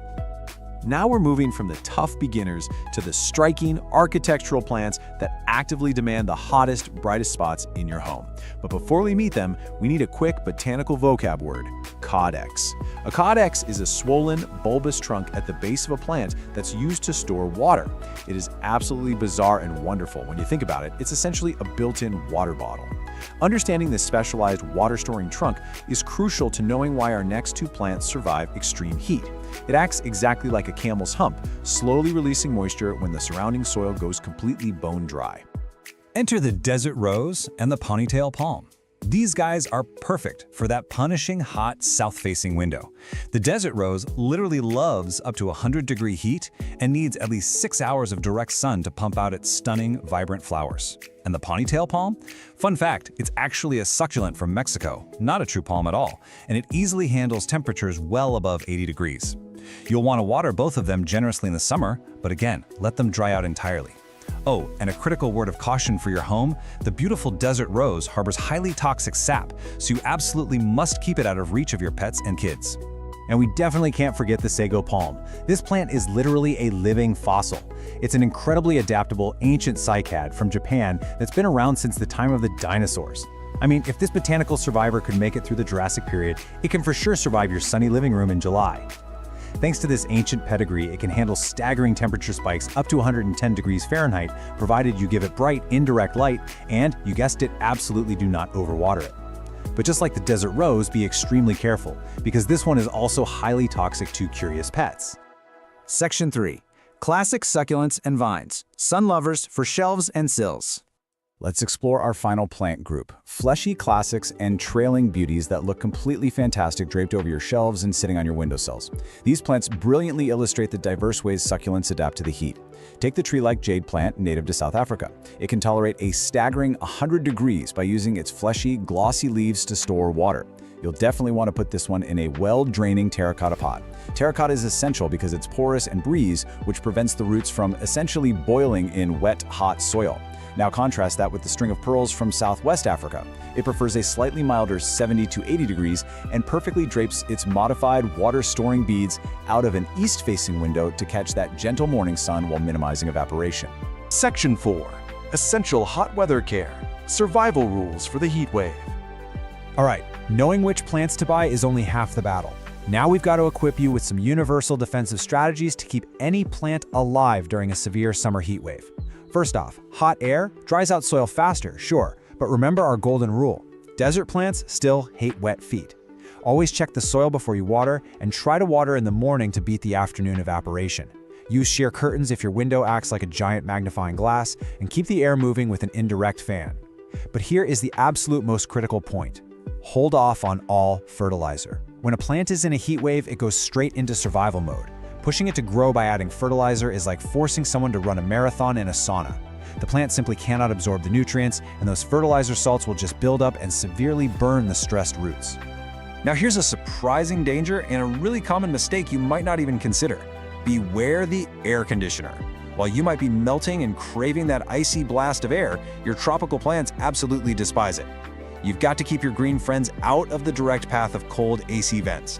Air conditioners naturally pull moisture out of a room, creating this cold, desert-like draft.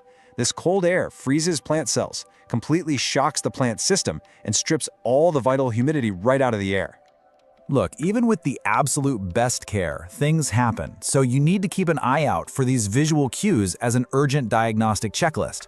Are the leaves wilting or drooping even when the soil is completely wet? Are they tightly curling up to protect themselves? Do you see yellowing foliage or dry, crispy brown edges starting to form? Is the plant suddenly dropping green leaves just to conserve water? If you spot these symptoms happening on your windowsill, you need to act immediately.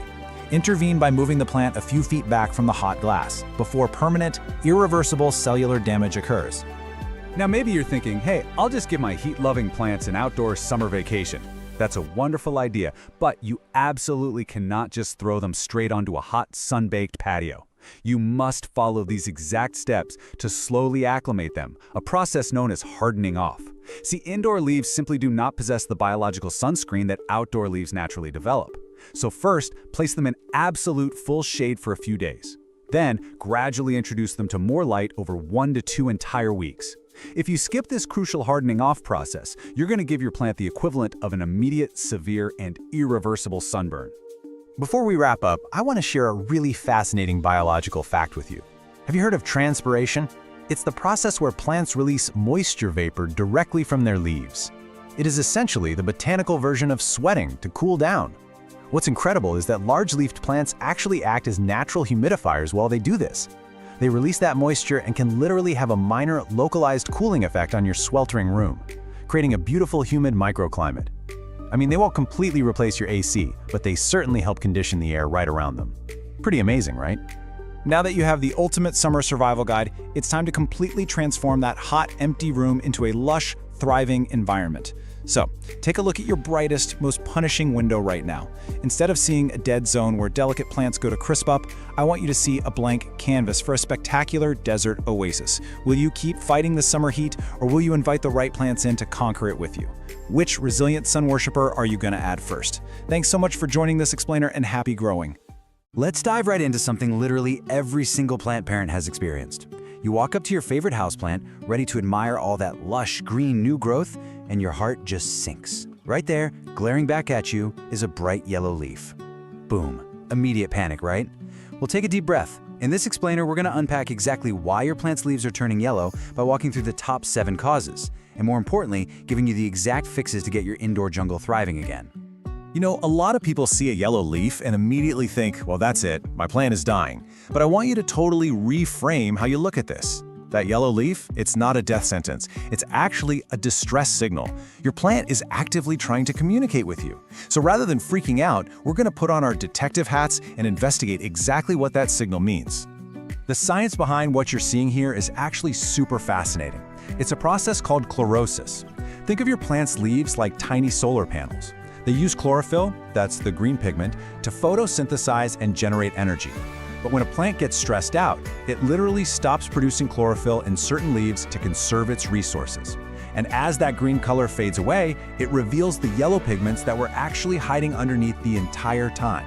So our job is just to figure out what's causing that stress. So, here is our investigation docket for this explainer. 1. The yellow distress signal. 2. The watering suspects. 3. Environment and diet issues. 4. Tiny pests and natural aging. And 5. Prevention and FAQs. Let's get right to work. Part 1. The yellow distress signal. Let's decode your plant's cries for help. Okay, this quick diagnostic cheat sheet is how we immediately narrow down the suspects.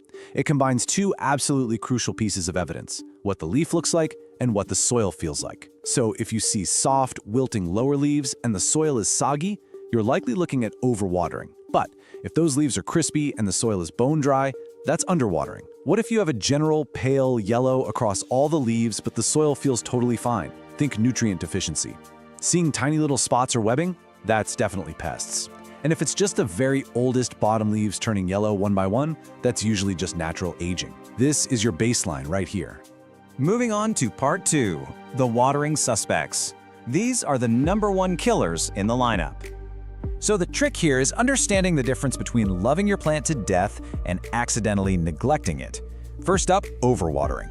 When the soil is constantly soaked, all those tiny air pockets disappear. And fun fact, roots actually need oxygen to function. Without it, they literally suffocate, die, and cause root rot. And because those damaged roots can't absorb nutrients anymore, the plant sacrifices its soft, limp lower leaves first. The pot's gonna feel heavy, and you might even catch a musty, swampy smell.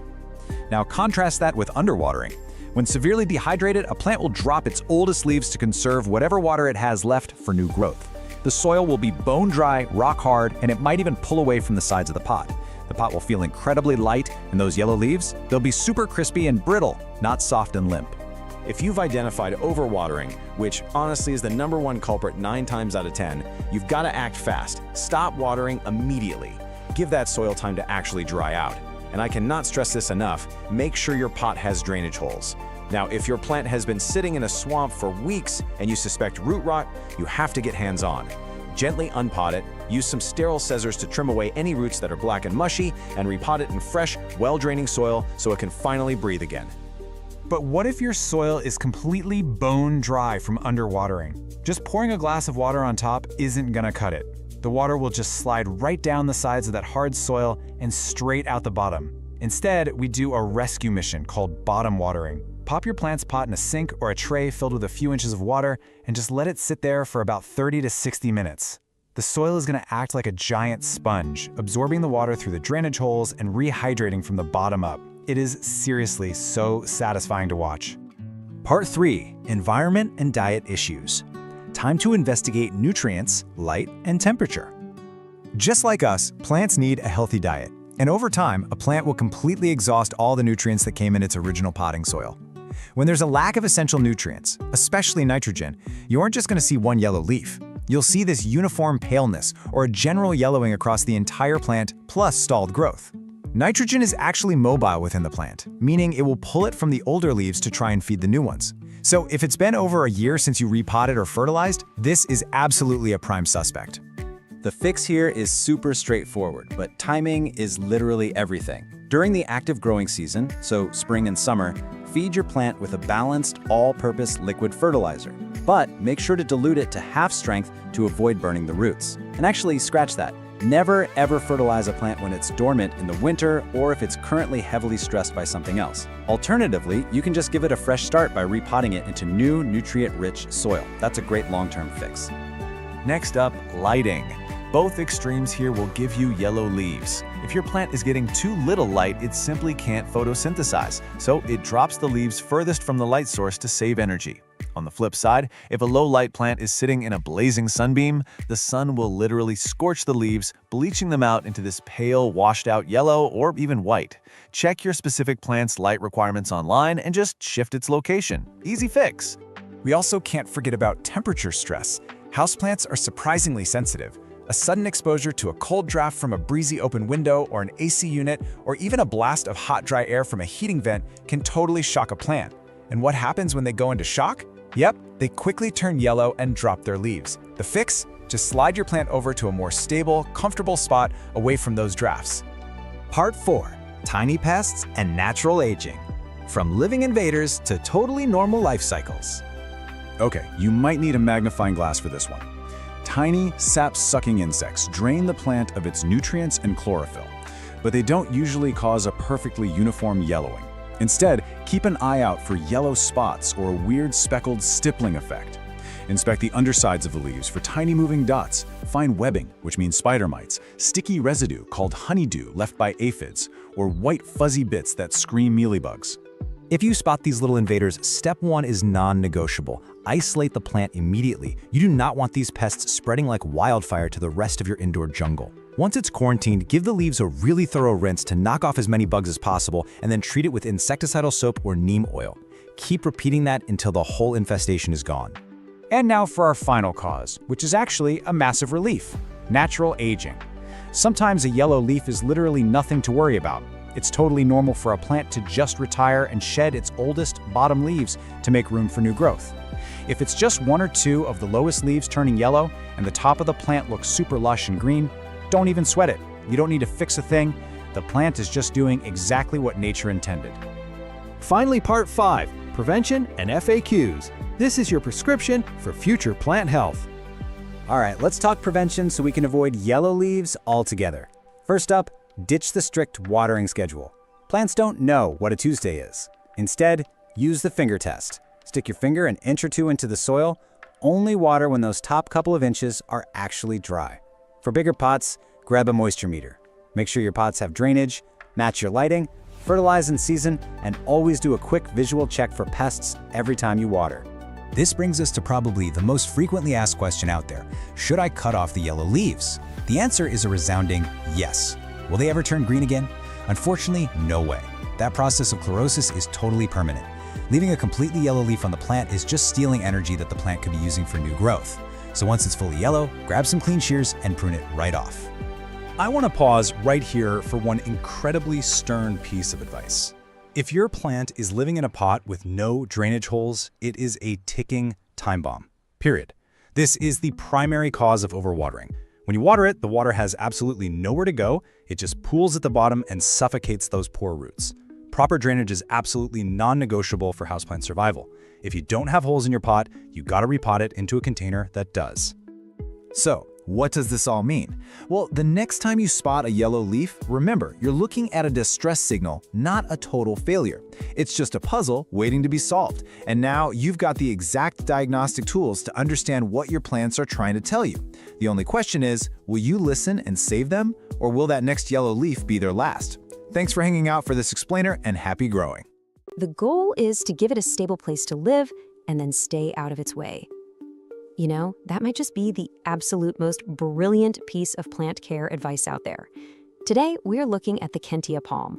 It is the ultimate, elegant, fuss-free indoor tree. Honestly, if you're totally exhausted by diva houseplants, you know, like that ficus that literally drops all its leaves if you just look at it wrong, well, you are in the exact right place. Because this palm, it craves consistency over basically everything else. So, welcome to this explainer. Consider this your Kentia Palm Masterclass. We're going to treat this as your definitive, complete care guide for finding that perfect, steady rhythm for this classic, composed plant. We're covering the whole shebang today, from root to frond, so you can master caring for this gorgeous Indo tree with absolute confidence. All right, here's our roadmap. First, we'll officially meet the Kentia palm, establish its core care rhythm, and talk about perfecting its environment. Then we'll dive into pruning and propagation, troubleshoot some common problems, and wrap it all up with pro tips for your long-term success. Okay, part 1, meet the Kentia palm, the elegant indoor tree. Let's start with its core identity, 6 to 12. To put that into perspective, that is the impressive height in feet that this palm can actually reach indoors. It brings this beautiful old-world lobby plant aesthetic right into your living room. Now, it grows incredibly slowly, so you're not going to see any crazy dramatic spurts and stalls.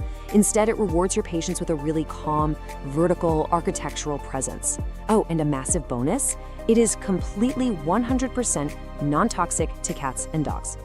Before we get into the nitty-gritty of care, we kind of need to make sure you actually have the right plant, right? There is a pretty big difference between the true Kentia palm, which is Howea forsteriana, and its close relative, the curly Kentia palm. The true Kentia gives you that wide-open, graceful crown with those long, arching fronds for a much softer, classical look. The curly Kentia, on the other hand, is a lot tighter with more recurved fronds. For that soft, space-filling silhouette, you're definitely looking for the true Kentia. Moving right along to part 2, the core care rhythm, light, water, and soil. Mastering these 3 fundamental elements is literally the secret to a thriving palm. So light is our first pillar here. Now, the Kentia is famously tolerant of lower light, but, and this is a big but, low light is merely tolerated. Sure, the plant will survive, but it leads to way wider spacing between the fronds and incredibly sparse, slow growth. The actual sweet spot? Bright and direct light. An east-facing window is usually fantastic. This is exactly where the fronds stay wonderfully full and the plant gets the energy it needs to keep up a steady growth rate. Next up, watering. Remember, we are looking for a nice, steady rhythm here. Step 1, just wait for the top 1 to 2 inches of soil to dry out completely. Step 2, water it thoroughly until the mix is evenly moistened. And step 3, which is absolutely critical, guys, let the excess water drain completely. The big takeaway is that the Kentia handles being slightly dry much, much better than it handles having soggy roots. Winter is actually where most people trip up, so do yourself a favor and always check the soil with your finger instead of just sticking to some rigid watering calendar. To maintain that perfect watering rhythm, you've got to have the right foundation. Here is your ideal airy soil mix recipe.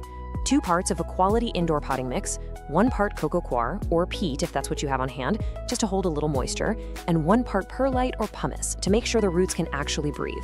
You can even toss in some orchid bark if you want extra drainage. Dense, heavy garden soil is the enemy here. The roots desperately need oxygen, and this exact balance ensures even moisture without, turning the pot into a swamp. All right, part 3, perfecting the environment, humidity, temp, and feeding. So now we're graduating from just basic survival to actively optimizing the palm's living conditions. 65 to 80 degrees Fahrenheit, that is your comfortable temperature window. Basically, the Kentia palm wants normal indoor temperatures, but it absolutely despises sudden temperature swings. Keep it far away from cold drafts near exterior doors, and definitely, no matter what, do not blast it with hot, dry air from your heating vents. Consistency is totally the name of the game here. Let's fine-tune the rest of the environment with a couple quick tweaks. Average household humidity is usually okay, but boosting it, maybe running a humidifier if your house is dry, is your massive #1 defense against those annoying crispy brown leaflet tips. Now, when it comes to feeding, listen, they are light feeders. Just feed them lightly in the spring and summer using a diluted palm or balanced fertilizer, and then pause all feeding entirely in the fall and winter. Over-fertilizing is just going to burn the tips, and nobody wants that. That brings us to part 4, pruning and propagation, advanced care. In this advanced stage, we have to focus heavily on the art of restraint. Never cut the central growing point. This right here is the absolute, undisputed golden rule of palm pruning. Palms are not like your typical branching shrubs. If you chop off the top of the trunk, the crown, you completely remove the plant's only ability to keep growing from that stem. Seriously, you should only ever prune fully brown, dead fronds. Leave the green ones alone. Pruning for this specific plant is entirely about holding back. And now, brace yourselves for a bit of a propagation reality check. If you're used to simply dividing your houseplants to make more, well, I gotta gently break the news. Kentias cannot be propagated by division. You actually have to start them from seed. You soak the seed, plant it in a warm, sterile mix, and then, well, you wait. It requires immense patience because the germination is incredibly slow.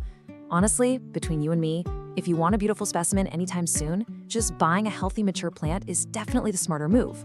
Repotting requires that exact same gentle touch. Kentia palms actually like being slightly snug, and they hate having the roots aggressively disturbed. So wait a good 2 to 4 years until you see the roots clearly circling the pot. Water it lightly the day before to prep the plant. When you do repot, choose a pot that is only 1 to 2 inches wider. Do not go huge. And finally, keep that root ball as intact as possible, and this is crucial, never bury it deeper than it was originally planted. Let's move to part 5, troubleshooting. Clues, not catastrophes. I want you to start viewing issues as simple diagnostic clues, not total catastrophes. There is absolutely no need to panic. Let's quickly run through the most common symptoms. If you're seeing brown tips, your likely culprit is dry air or maybe hard water mineral buildup. Easy fix: add a humidifier or flush the pot with fresh water. Notice yellowing lower fronds? That's almost always a sign of overwatering or root rot, meaning you gotta check those roots and improve drainage immediately. And what if you spot some dusty webbing? Spider mites. Isolate the plant right away, wipe down the leaves, and raise that humidity because mites absolutely love dry air. Since watering issues are by far the most common, let's contrast the two biggest mistakes so you know exactly what to look for. Overwatering is going to give you yellowing, lower fronds, soft, mushy soil that just won't dry, and kind of a sour smell coming from the pot. Underwatering, on the flip side, gives you crispy leaflet tips, really dull-looking fronds, and soil that literally pulls away from the edges of the pot. By checking for these exact signs, you can immediately diagnose if you're throwing off the plant's natural rhythm and just adjust accordingly. All right, final stretch, part 6, pro tips for success. Mastering the long game. Let's lock in the behavioral habits that will actually make you an expert plant parent with some rapid-fire, actionable pro tips. First up, do not overpot. It literally just leads to soggy soil. Second, let the plant settle. Stop moving it around your house.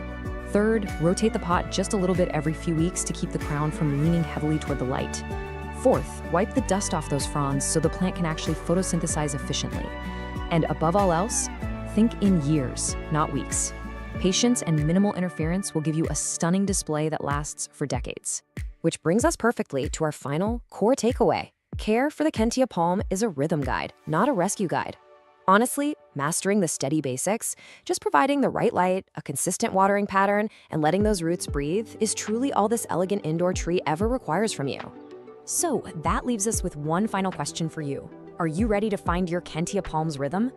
Armed with everything we've covered in this explainer, you now have the exact blueprint to bring this calm, architectural presence right into your home and just watch it thrive beautifully for years to come.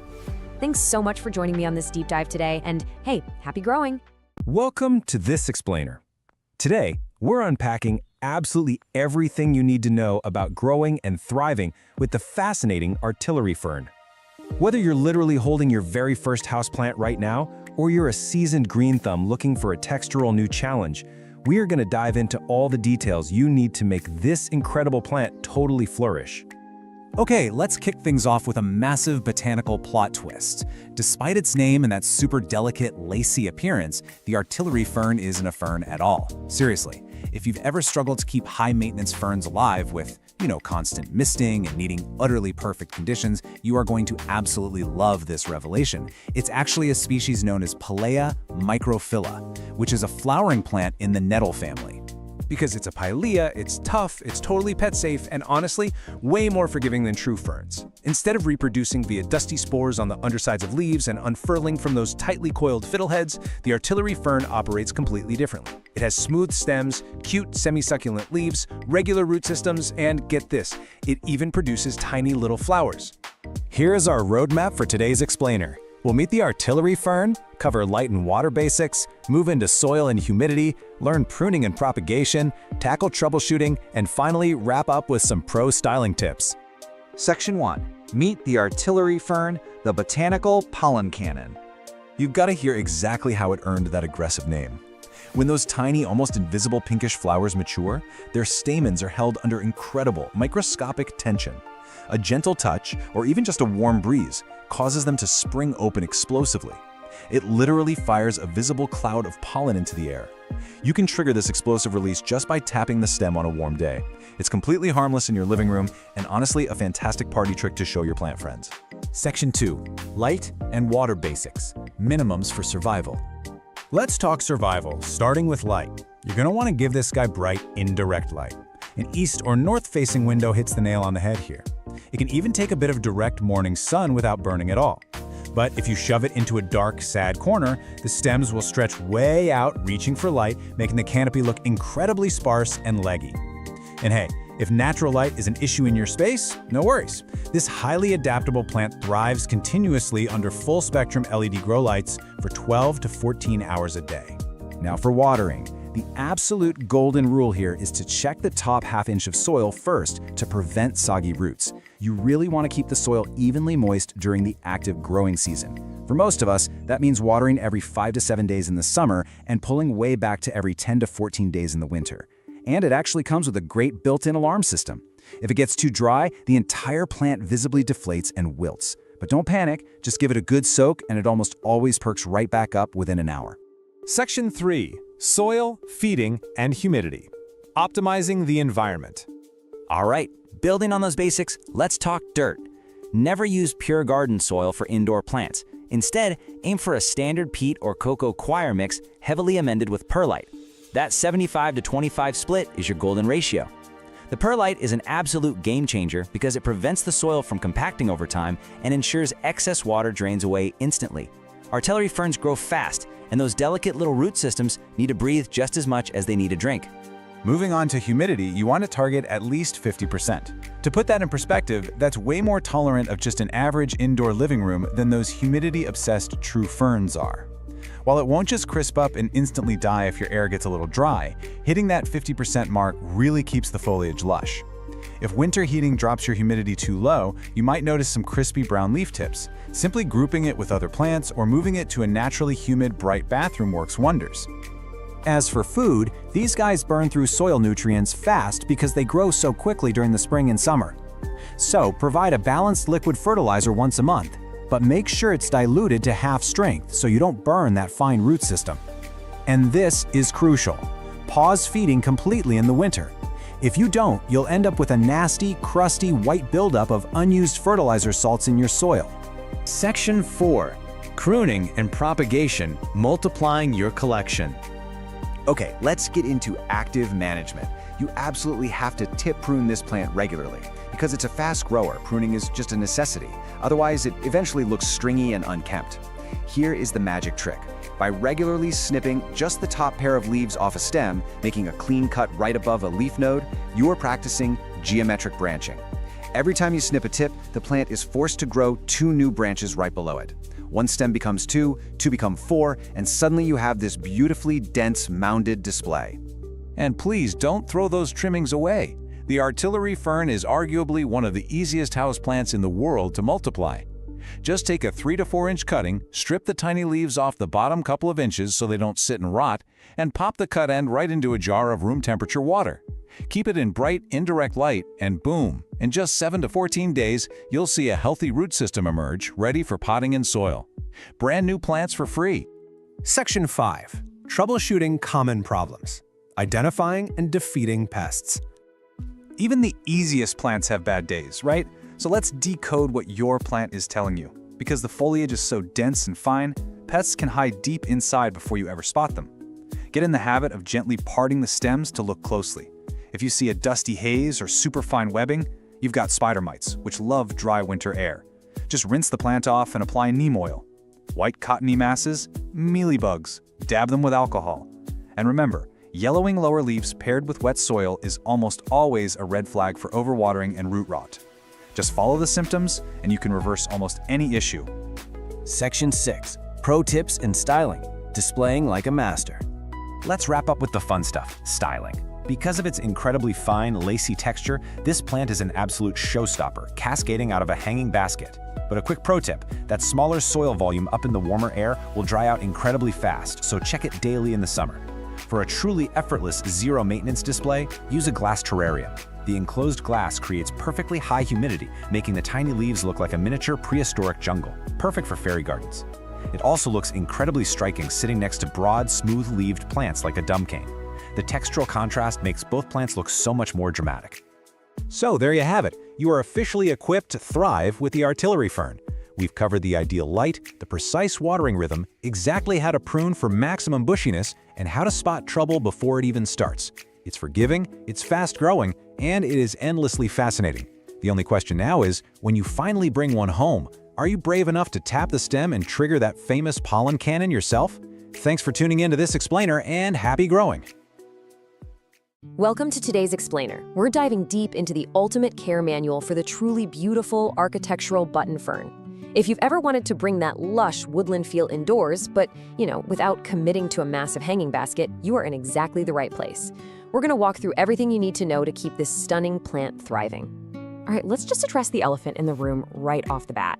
Ferns can be incredibly fussy, right? And so easy to kill. We've all been there. You bring home this gorgeous, lacy fern, and literally within weeks, it's shedding crispy brown leaves all over your floor. But the button fern offers a much more forgiving alternative. Because its small, round leaflets are thicker, kind of leathery actually, it has a much wider margin for error than its paper-thin cousins, so it gives you that gorgeous fern texture, but with a whole lot more resilience. To get there, we're going to build your knowledge using a pyramid of care. We'll meet your fern, cover the core care of light and water, and perfect your environment. Then we'll hit routine maintenance like feeding and pruning, troubleshoot common problems, and wrap up with expert tips and propagation. Step 1, meet your button fern. Let's get to know exactly what plant we're actually dealing with here. So if you walk into a plant shop, you might actually see two totally different plants labeled as button fern. Let's clear up this massive misconception right away. The true button fern, Pelea rotundifolia, which hails all the way from New Zealand, has these dark, wiry stems and firm, dark green, round leaflets that just arch so gently. On the flip side, the lemon button fern is a completely different, much fluffier plant with softer, lighter fronds and, believe it or not, a faint citrus scent. If you're going for that tidy, architectural, slightly darker woodland look, the true button fern is the one you want. Moving right along to step 2, core care, light and water. Let's establish the absolute non-negotiables for your fern's survival. Now, the crucial takeaway here is that this is absolutely not a deep shade plant. Because ferns grow on the forest floor in the wild, people just kind of assume they want to be shoved in a dark corner.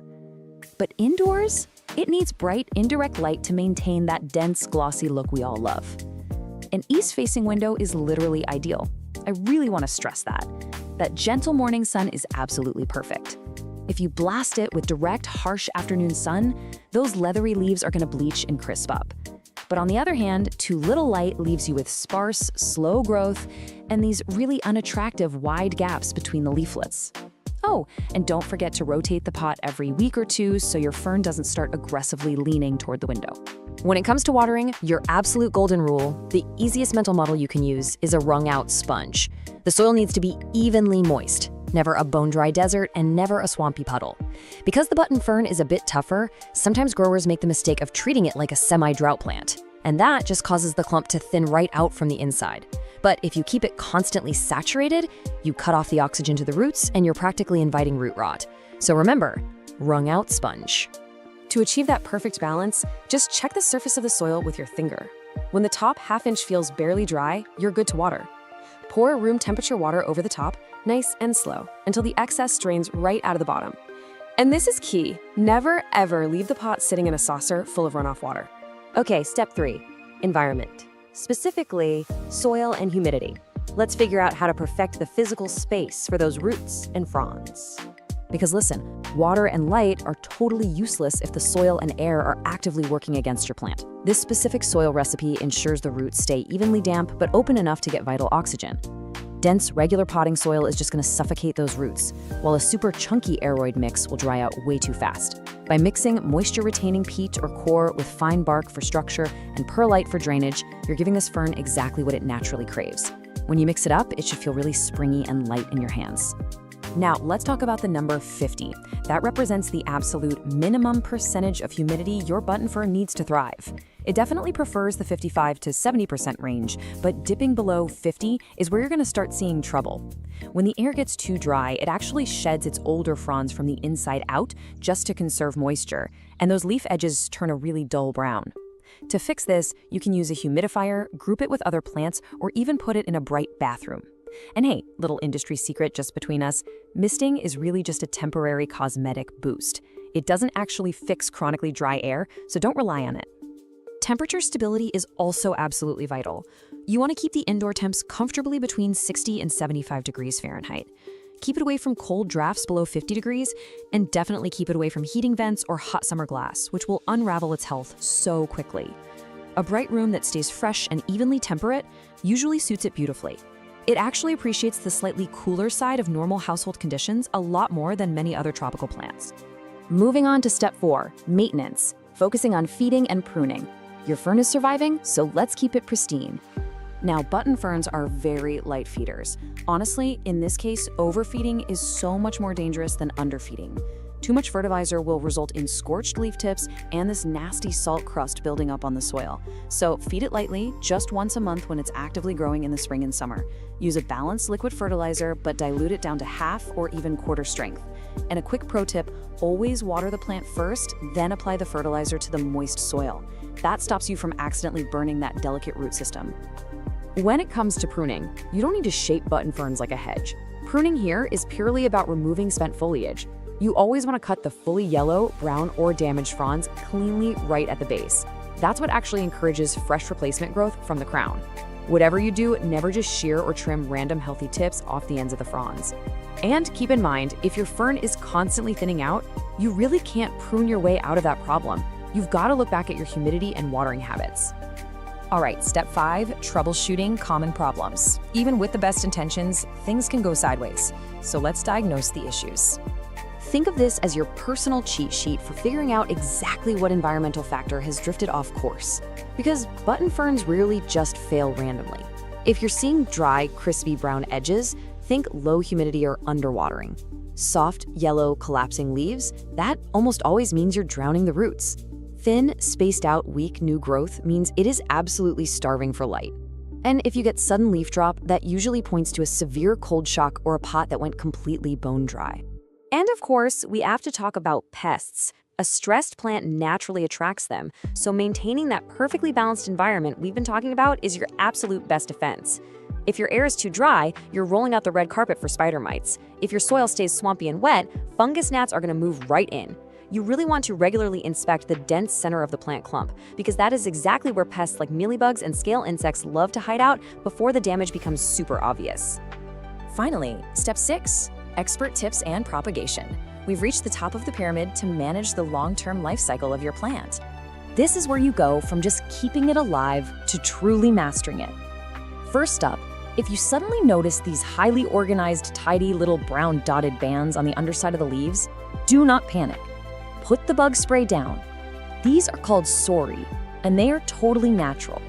Because ferns don't produce flowers or seeds, they reproduce using spores. So seeing these dry, attached brown dots, it just means your fern is mature, happy, and healthily reproducing. Now, over time, your fern will inevitably outgrow its home. When you notice water just racing straight through the pot when you water it, or you see roots circling heavily, it's time to upsize. But you have to restrain yourself. Stick to a very snug pot, going up only 1 to 2 inches wider in diameter. If you take a button fern and throw it into a giant, oversized pot, that massive volume of soil is just going to hold on to water for way too long, and that leads directly to root rot. So, what if you want more plants? The single most reliable way to propagate your fern and double your indoor jungle is the division method. While you technically can grow ferns from spores, it is incredibly slow and honestly really fussy. Dividing a mature clump in the spring gives you instant, fully formed new plants. You just gently tease apart the natural splits in the root ball, making sure each new section has plenty of roots and a few healthy fronds, and then pot them up in a snug container with some fresh fern mix. So, you now have the perfect soil recipe and the exact environmental metrics you need to help this plant thrive. But as you know, horticulture is an ongoing experiment. The real question is, Now that you have the complete care manual, will you master the button fern's sweet spot of balance in your own unique home? Or will you let another leafy green friend turn to crisp? The environment is entirely in your hands. Thanks for tuning into this explainer, and happy growing! Welcome to this complete explainer on the timeless English ivy. Whether you're brand new to indoor plants or your living room already looks like a sprawling jungle, the English ivy, also known botanically as Hedera helix, is just a true, undeniable classic. It instantly brings this wild, vibrant charm into any home. But as many of us have quickly discovered, keeping it perfectly lush and cascading indoors means you really need to know exactly what it wants. Here is our roadmap for today's journey. We'll be covering 1. Care basics. 2. Optimizing your environment. 3. Pruning and shaping. 4. Easy propagation. 5. Troubleshooting pests. And finally, 6. Pro tips and styling. Let's dive right in. Starting off with Section 1, English Ivy Care Basics. Let's lock in those non-negotiable survival needs for this fast-growing perennial. Okay, so the absolute golden rule for balancing moisture here. You really only want to water thoroughly when the top 1 to 2 inches of soil feel totally dry to the touch. English ivy likes to be kept consistently moist, sure, but, and this is a huge but, it is notoriously dramatic. It'll get root rot so fast if you overwater it. When you do water, make sure it completely escapes the drainage holes so the whole root ball gets a drink. But never, ever let the pot sit in standing water. Always dump that saucer out. During the spring and summer, expect to water about once a week, and then just dial it back a bit in the fall and winter. Now, finding the lighting sweet spot is absolutely crucial. Put your ivy in low light, yeah, it might survive, but expect super leggy growth. You'll get these long, stringy stems with hardly any leaves, and it'll completely lose those beautiful, variegated patterns as it desperately tries to maximize chlorophyll. On the flip side, put it in harsh, direct midday sun, and you're just gonna scorch the leaves right off. Bright, indirect light near an east or west-facing window is pretty much absolute perfection. Moving under the surface, keep the soil simple. A standard, well-draining commercial mix or a homemade blend of potting soil, peat moss, and perlite works great. And I literally cannot stress this enough. Drainage holes are non-negotiable. Don't even try it without them. For feeding, grab a balanced liquid fertilizer like a 20-20-20, but make sure you dilute it to half strength. We definitely want to avoid fertilizer burn. Just feed it once a month during those active spring and summer growth months and hold off entirely in the winter. Moving on to Section 2, Optimizing your indoor environment. Let's recreate its natural habitat. Ideally, you're shooting for an indoor temperature between 50 and 70 degrees Fahrenheit. That's roughly 10 to 21 degrees Celsius. See, unlike a lot of trendy tropical houseplants, English ivy is native to cooler, temperate climates. It actually loves being a bit chilly, especially at night, and it absolutely despises direct heat. So keep it far, far away from heating vents, radiators, and hot direct sunlight, which will just stress the plant out and invite pests. And because it originates in those cooler zones, dry winter heating systems are literally its arch nemesis. Seriously, crispy leaves are the #1 complaint I hear about this plant. If your air is too dry, those leaf edges will go brown and crispy so incredibly fast. You must maintain about 40 to 60% humidity. You can easily fix this by tossing the pot on a pebble tray with water, grouping it with some humidity-loving plant friends, misting the leaves every few days, or honestly, just running a room humidifier. All right, Section 3, Pruning and Shaping your ivy. These vines can easily reach 6 to 8 feet indoors, so we really need to get comfortable with pruning. Please don't be shy about giving this plant a haircut. It probably needs one more often than you do, given its relentless push for world domination. Snipping the ends directly tells the plant to push out denser, bushier foliage, instead of just growing one sad, long vine. Spring or summer is the absolute best time for a major trim. Grab some clean, sharp scissors, make your cut just above a leaf, and aggressively trim back those leggy vines to force branching and keep the whole thing beautifully compact. And because it grows at lightning speed, your ivy will usually need repotting every 1 to 2 years. You'll know it's time when the roots literally start escaping out the drainage holes, or if you notice the soil drying out insanely fast. When you do repot in the spring, only step up to a fresh pot that's 1, maybe 2 inches wider in diameter. If you put it in a massive pot, that excess soil holds way too much water, and bam, we're right back to our worst enemy, root rot. Next up is Section 4. Easy English ivy propagation. Let's multiply your plants for free. You could propagate directly in soil with rooting hormone and a plastic bag for humidity, but honestly, the water method is foolproof. Plus, you get to actually watch the roots develop, which is super satisfying. Just take a healthy 4 to 6 inch cutting, snip off the bottom couple of leaves to expose the nodes, those are the little bumps right on the stem, and pop those nodes into a glass of room temperature water. Change the water out every few days, give it 2 to 4 weeks, and you'll have a solid inch of healthy roots ready to be planted in soil. It is really that easy. Okay, Section 5, troubleshooting pests and problems. Even the experts face challenges, so let's diagnose and fix some common failures. Why are the leaves getting crispy and brown? This is, without a doubt, the most common question we get. Those crispy brown edges basically scream that the plant is suffering from low humidity, underwatering, or, plot twist, a sensitivity to the chemicals in your tap water. Check your soil moisture the second you see this. If the soil is totally fine, you've got to boost that room humidity or maybe try switching to filtered or distilled water for your next watering session. The cool thing is, English ivy is highly communicative. Let's run through some quick diagnostics so you can literally read the foliage. Yellowing leaves? That almost always points to overwatering. Just let that top inch of soil dry out. Wilting is a bit trickier though. It means the plant isn't getting water to the leaves, which could mean it's bone dry and thirsty, or the soil is a swamp and root rot has completely destroyed the roots. Always touch the soil first to verify. Oh, and if the leaves look kind of washed out and pale, back it away from the window. It's just getting way too much direct sun. All right, nobody likes it, but let's talk bugs. If you spot invaders, especially spider mites, which by the way absolutely thrive in the dry, warm conditions that your ivy hates, you need to act fast. Look super closely for fine webbing and tiny stippling dots on the leaves. You might also run into white cottony mealybugs, brown scale bumps, or sticky aphids. If you see any of these party crashers, immediately isolate the plant, wash the leaves down thoroughly with water, and treat all surfaces with insecticidal soap or neem oil. Bringing it home with Section 6, pro tips and styling. Let's get your ivy displayed like a true expert. Because English ivy has these little aerial rootlets, it's essentially a climber, making it an insanely versatile piece of decor. It looks absolutely stunning cascading out of a classic hanging basket or draping effortlessly down from a high bookshelf. But you can also train it up a small indoor trellis for some gorgeous living wall art, or wrap it around a wire frame for a really cool sculpted topiary vibe.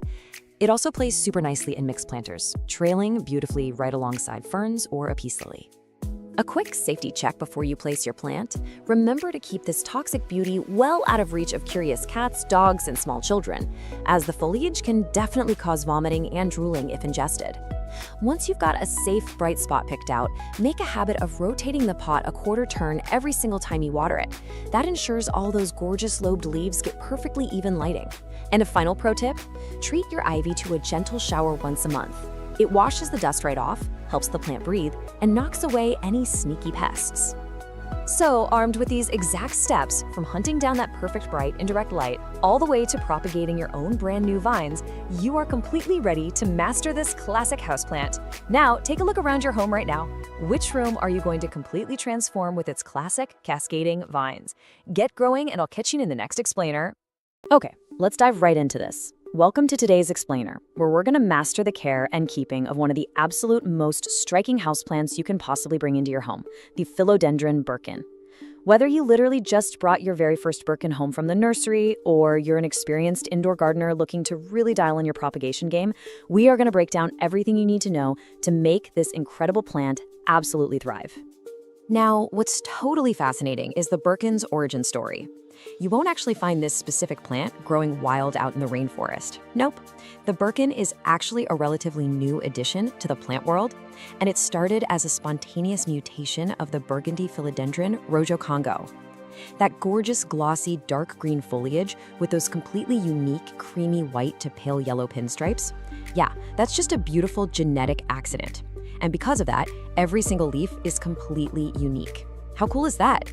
So, here's our roadmap for today's explainer. We'll start by officially meeting the birkin. Then we'll cover the absolute survival essentials: water, light, and soil. Next up, we optimize the environment with climate and feeding. Then we'll tackle troubleshooting. And finally, we'll graduate to expert propagation and pro tips.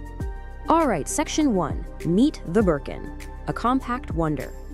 So if you're used to those classic vining philodendrons, the Birkin is going to behave a bit differently for you. It's got what we call a self-heading growth habit, meaning it doesn't trail or vine. Instead, it grows upright and outwards, right from a central stem, which gives it this really lush, bushy vibe. It's a moderate grower, eventually topping out at about 3 feet tall with a 1 to 2 foot spread. And honestly, it can easily live well over a decade if you treat it right. But I really need to point out a super important warning here. Just like other aroids, the Birkin contains calcium oxalate crystals. That makes it highly toxic to your cats and dogs. It'll cause intense oral irritation and swelling if they chew on it, so you absolutely must keep this one out of reach of your curious furry friends. Moving right along to section 2, the big 3, water, light, and soil. Let's talk light, because light is literally the single most critical factor for maintaining those gorgeous pinstripes. You want bright, indirect light. An east-facing window is usually the absolute sweet spot. Now, if you give the plant too much direct midday sun, those delicate creamy stripes are gonna physically scorch. You'll literally get crispy brown spots. But if you stick it in deep shade, something pretty fascinating happens. The plant will actually revert. See, the white parts of the leaf don't have chlorophyll. So a plant sitting in low light goes into full survival mode and tries to save itself by pumping out solid green leaves just to maximize its energy production. So remember, bright and filtered is your golden rule here. Okay, watering. The crucial thing here is finding the balance. You want to water thoroughly, like let the water run completely out through the drainage holes, but you only do this when the top 1 to 2 inches of soil are completely dry to the touch. Seriously, overwatering is the #1 killer for these guys. It totally suffocates the roots, which leads to yellowing lower leaves, mushy stems, and ultimately the dreaded root rot.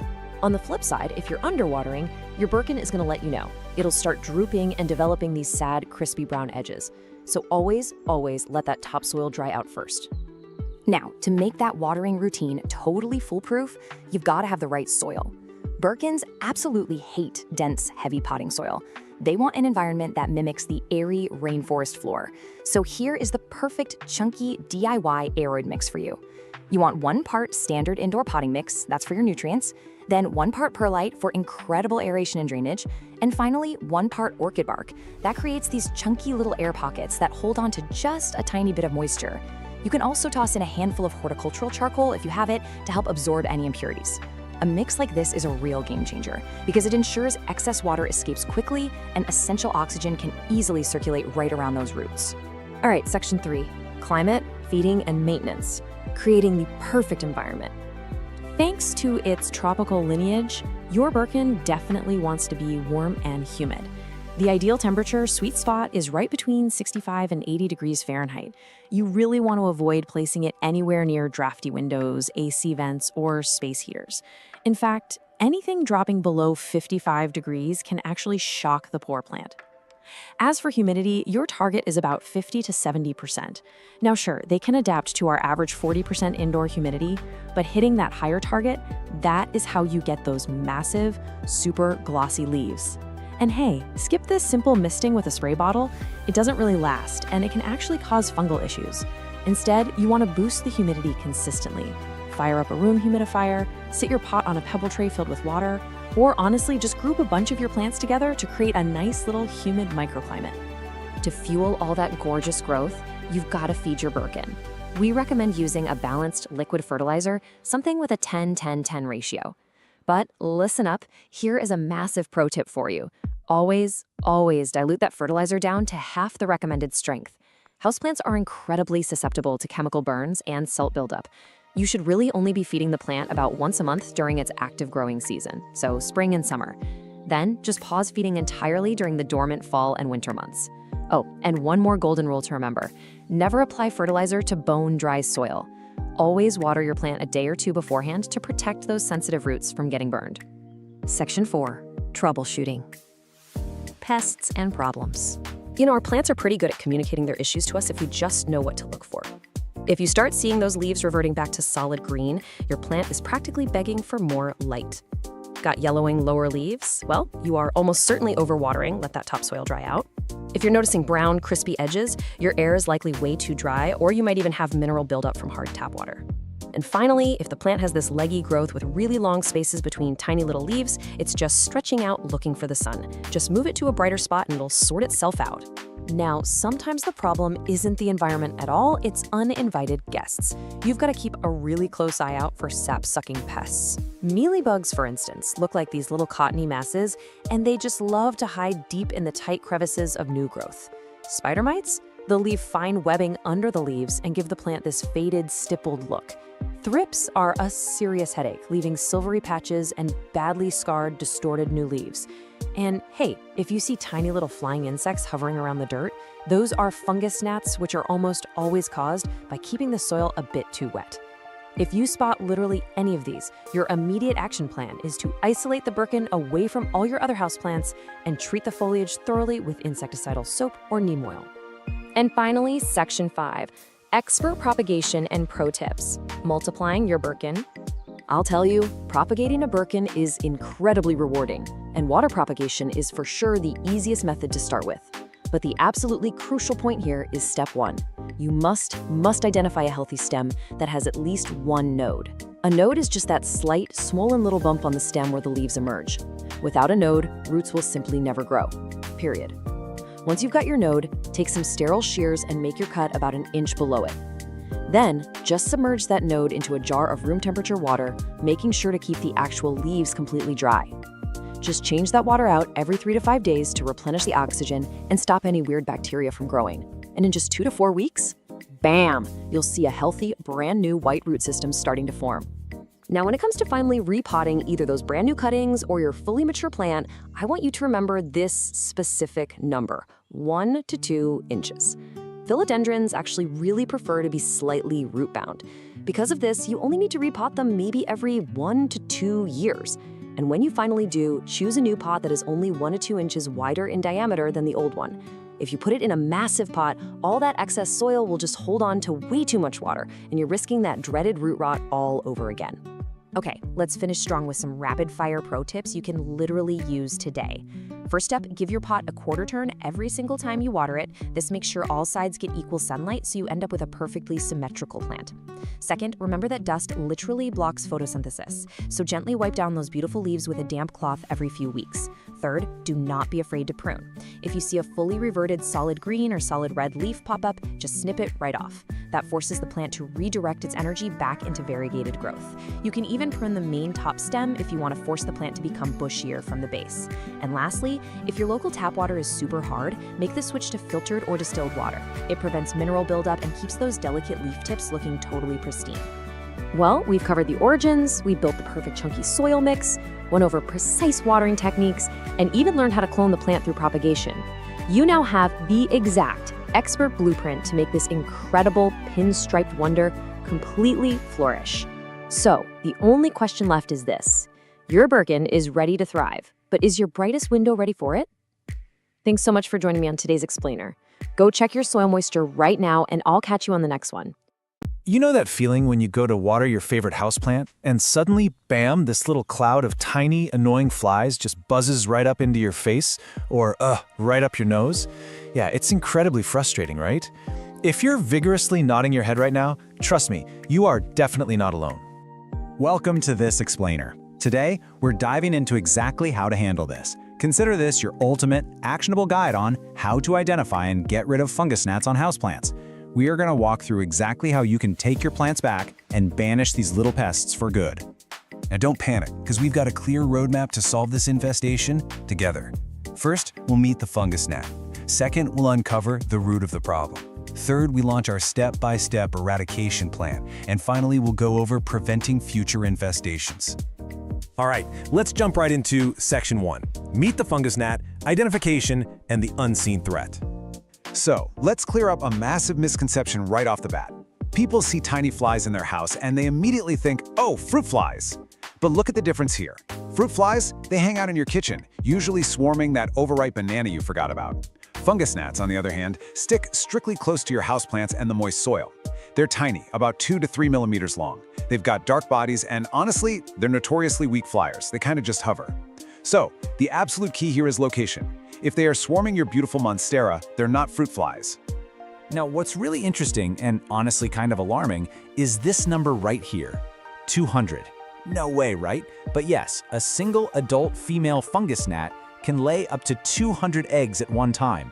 And where does she put them? Yep, right in the moist top layer of your potting soil. Within just a few days, those eggs hatch. And well, that leads us to the actual problem. Meet the unseen threat, the fungus gnat larvae.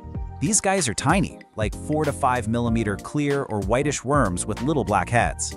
Now, the adult flies you see buzzing around, actually, they're completely harmless to your plants. They're really just a major nuisance to you. But these larvae living hidden down in the dirt, they are actively feeding on fungi, organic matter, and most devastatingly, your plant's delicate root system.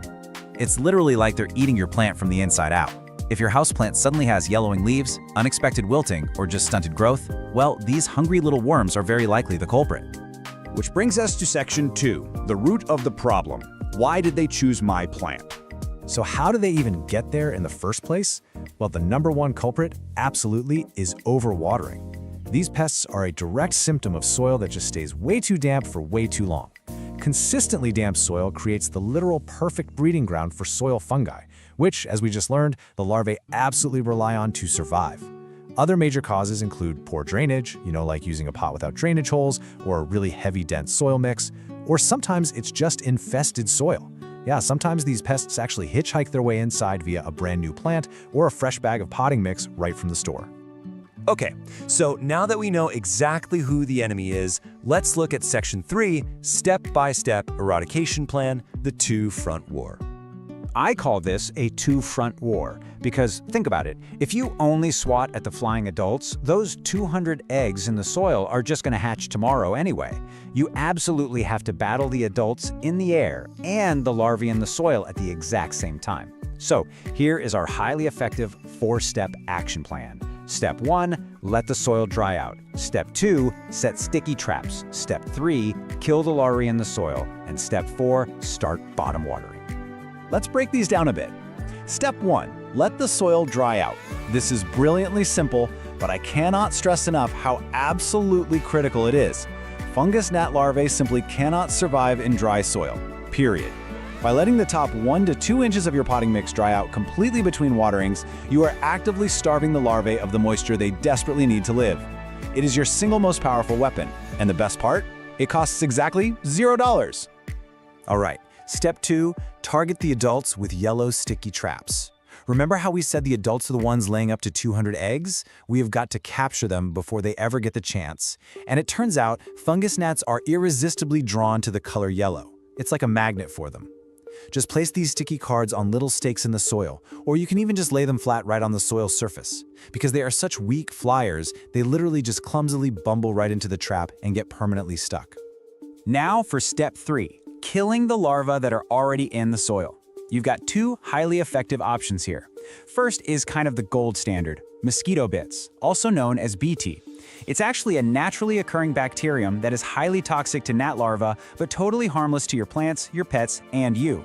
You just steep 4 tablespoons in a gallon of water for about 30 minutes, strain out the bits, and then water your plants thoroughly with this tea. Your second option is a hydrogen peroxide drench. For this one, you just mix 1 part 3% hydrogen peroxide with 4 parts water and pour it right onto the dry soil. You'll actually hear it fizzing. That's it killing the larva on contact while also aerating your soil. Just use this for 1 to 2 waterings. Honestly, both are fantastic methods. Finally, Step 4 brings us to bottom watering. This is a really excellent technique where you place your plant pot in a saucer of water and basically just let the roots absorb the moisture from the bottom up. Now, why is this so crucial for defeating gnats?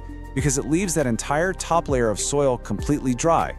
By mastering this step, you protect the topsoil barrier, effectively cutting off the gnats' access to their favorite breeding grounds. It's a real game changer. Okay, moving on to Section 4, Preventing Future Infestations, Proactive Plant Care. Let's build a long-term defense so you never have to deal with this again. Here are your rapid-fire proactive habits. First up, master your watering routine. Always physically check, like actually test it, to make sure that topsoil is dry before you reach for the watering can. Second, use a well-draining potting mix so water doesn't just sit and stagnate.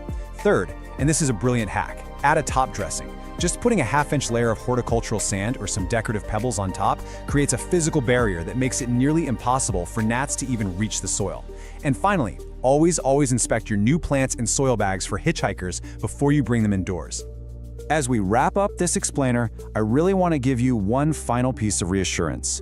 These pests, they do not bite, they don't carry diseases, and they are completely harmless to humans and your pets. They are absolutely defeatable. But consistency is key here. You really must stick to this two-front eradication plan for 2 to 3 weeks. That is exactly how long it takes to completely break their life cycle, ensuring every last egg, larva, and adult is totally wiped out. Just stick with it. Which leaves us with one final thought. What changes will you make to your watering routine today to ensure your houseplants stay healthy, dry, and gnat-free forever? Take this knowledge, apply it right now, and go reclaim your indoor jungle. Thanks for hanging out with me for this explainer, and happy growing. Welcome to this explainer on the absolutely incredible cinnamon fern. We're going to give you the complete beginner to expert guide on turning those notoriously wet, shady spots in your yard or home into a striking woodland showcase. Let's dive right in. Are you totally tired of delicate ferns that just give up and die the second their soil gets a little too soggy? I mean, if you've ever been frustrated by traditional houseplant ferns rotting in standing water, you are gonna love this. Because the cinnamon fern, it doesn't just tolerate a swampy mess, it literally demands it. Here's our masterclass blueprint. We'll be moving right through meeting the cinnamon fern, perfecting soil and water, dialing in light and climate, mastering care and propagation, troubleshooting, and then wrapping up with expert styling. Section 1. Meet the cinnamon fern, the native statement. Say hello to Osmundastrum cinnamomium. Now, as you know, ferns don't bloom, but this dramatic, long-lived native fern, it produces its spores on these incredible rust cinnamon-colored fertile spikes. They shoot straight up from the center of this tall, gorgeous green vase of sterile fronds. Honestly, it's a total sensory delight.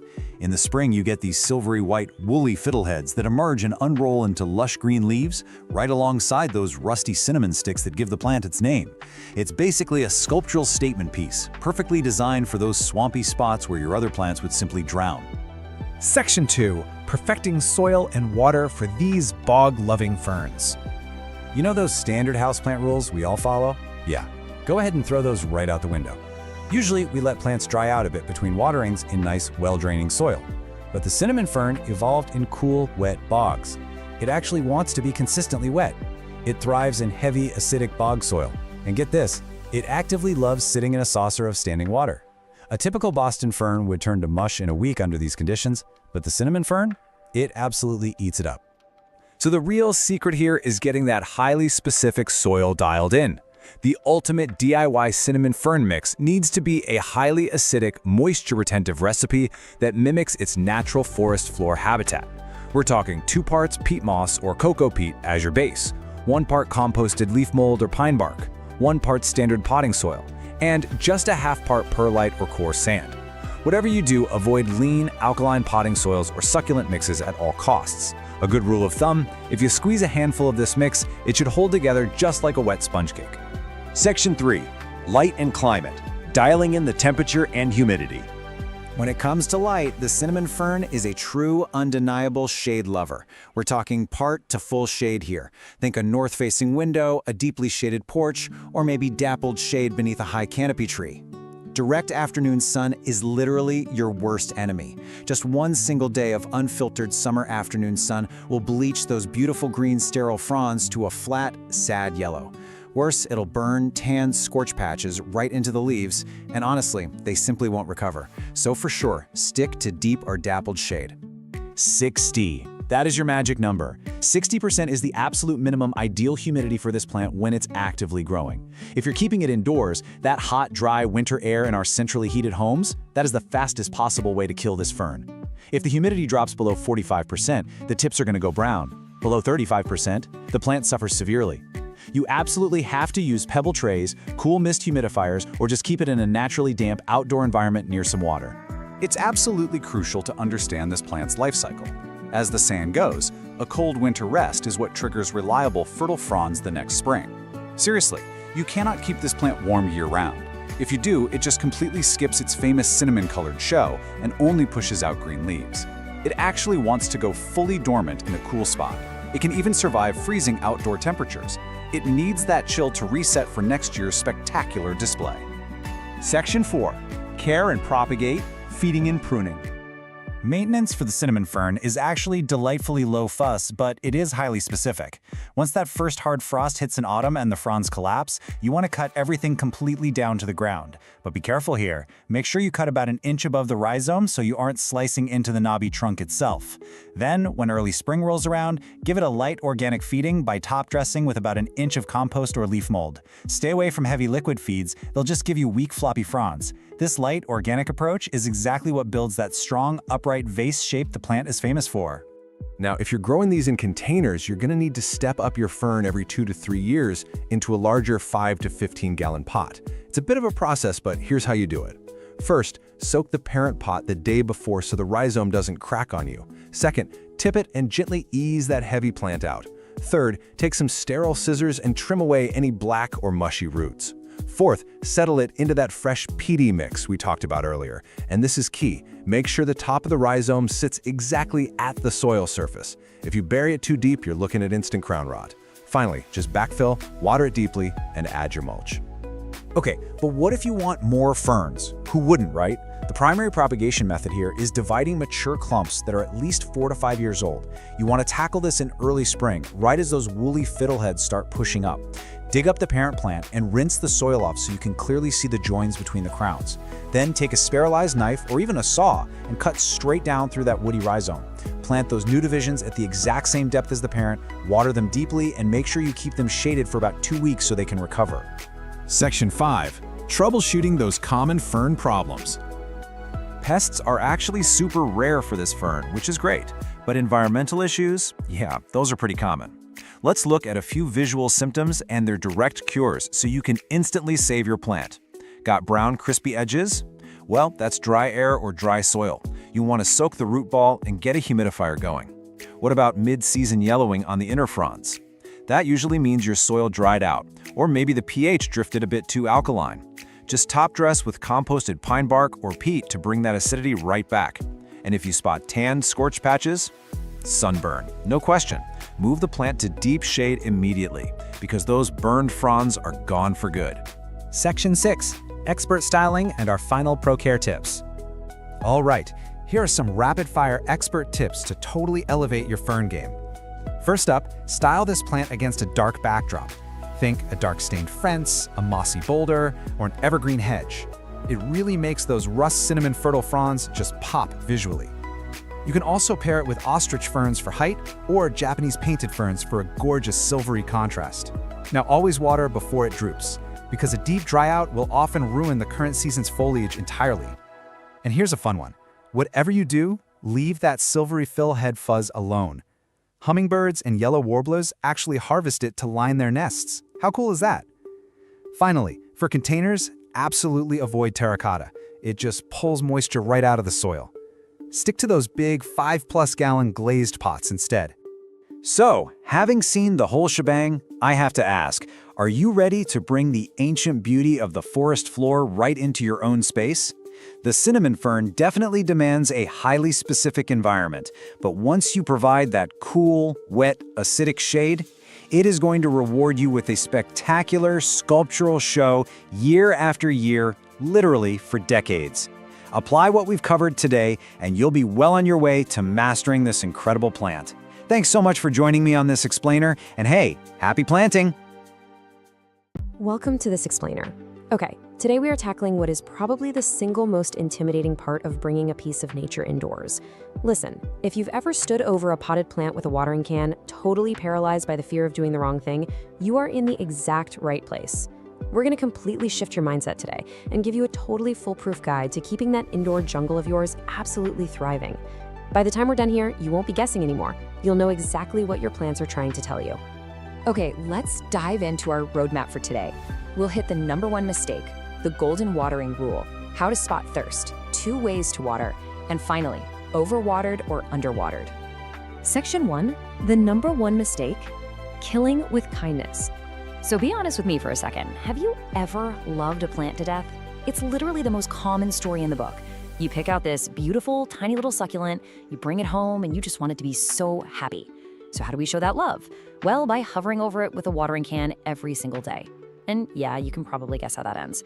The poor thing just drowns. Overwatering is absolutely, hands down, the #1 mistake new plant parents make. We literally drown them trying to care for them. But hey, here's the good news. While it's the biggest issue out there, it's also incredibly easy to fix once you know the secret.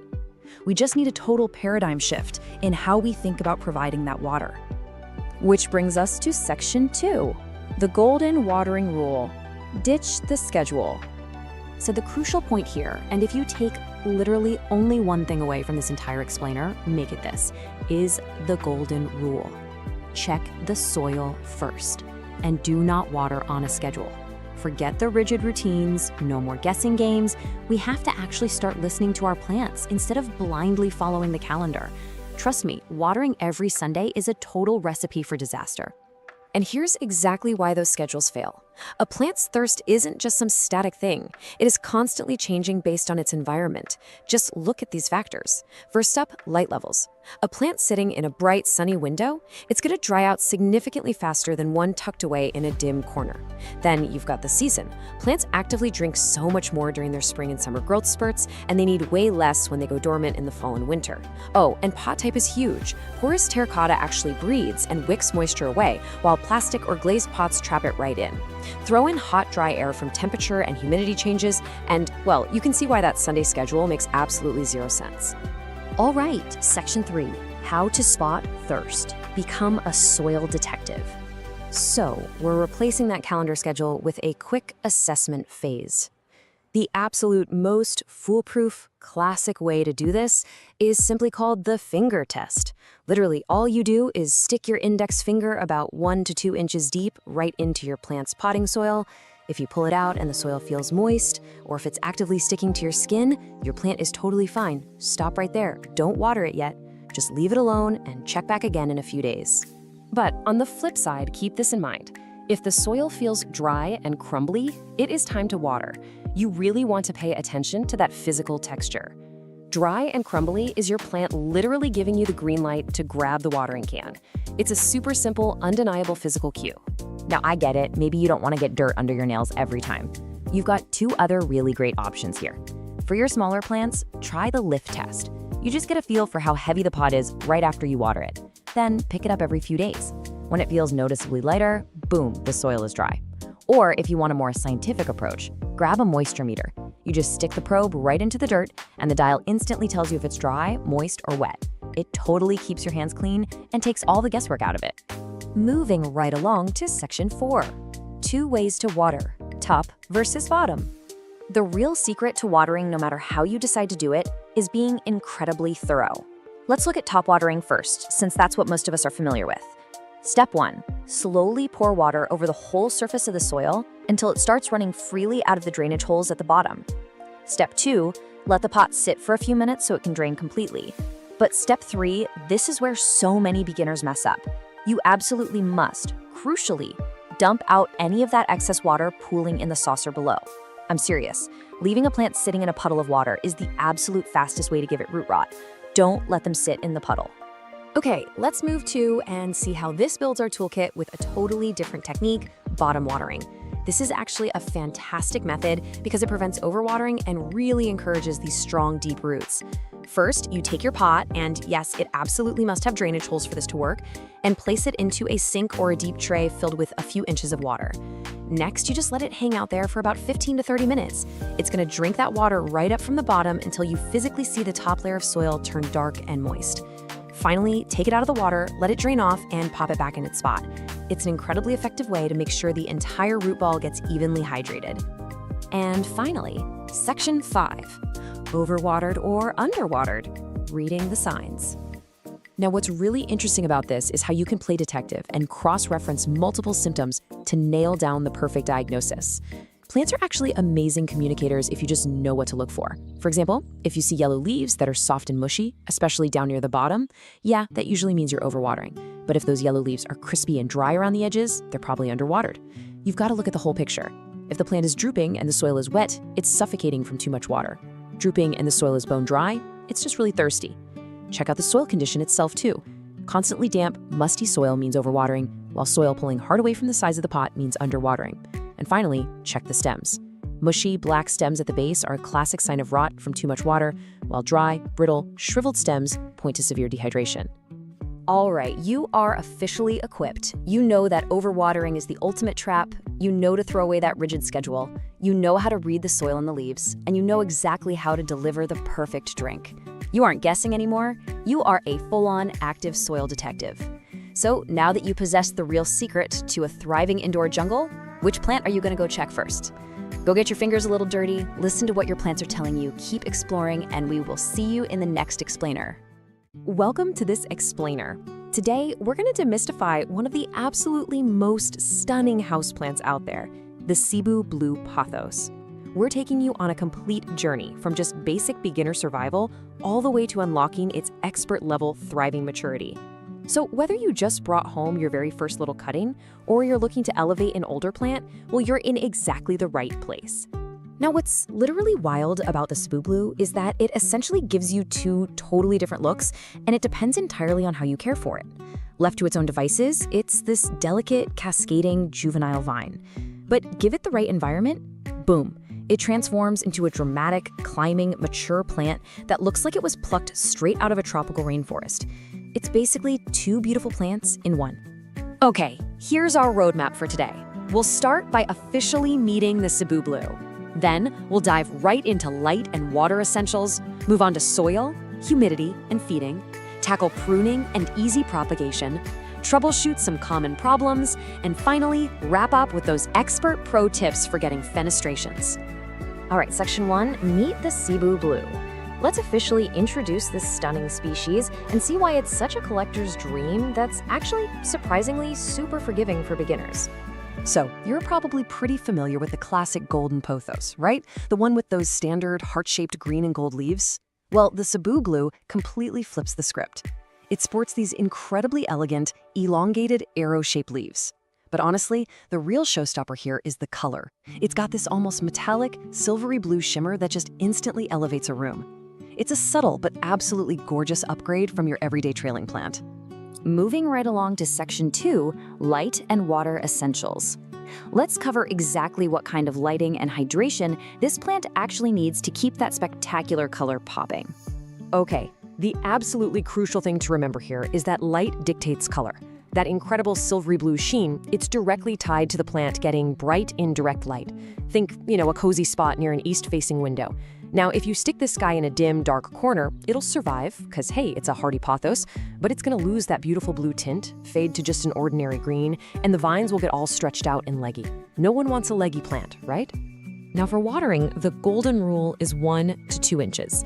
Just let the top 1 to 2 inches of soil dry out completely between waterings. Literally just stick your finger right into the dirt to check.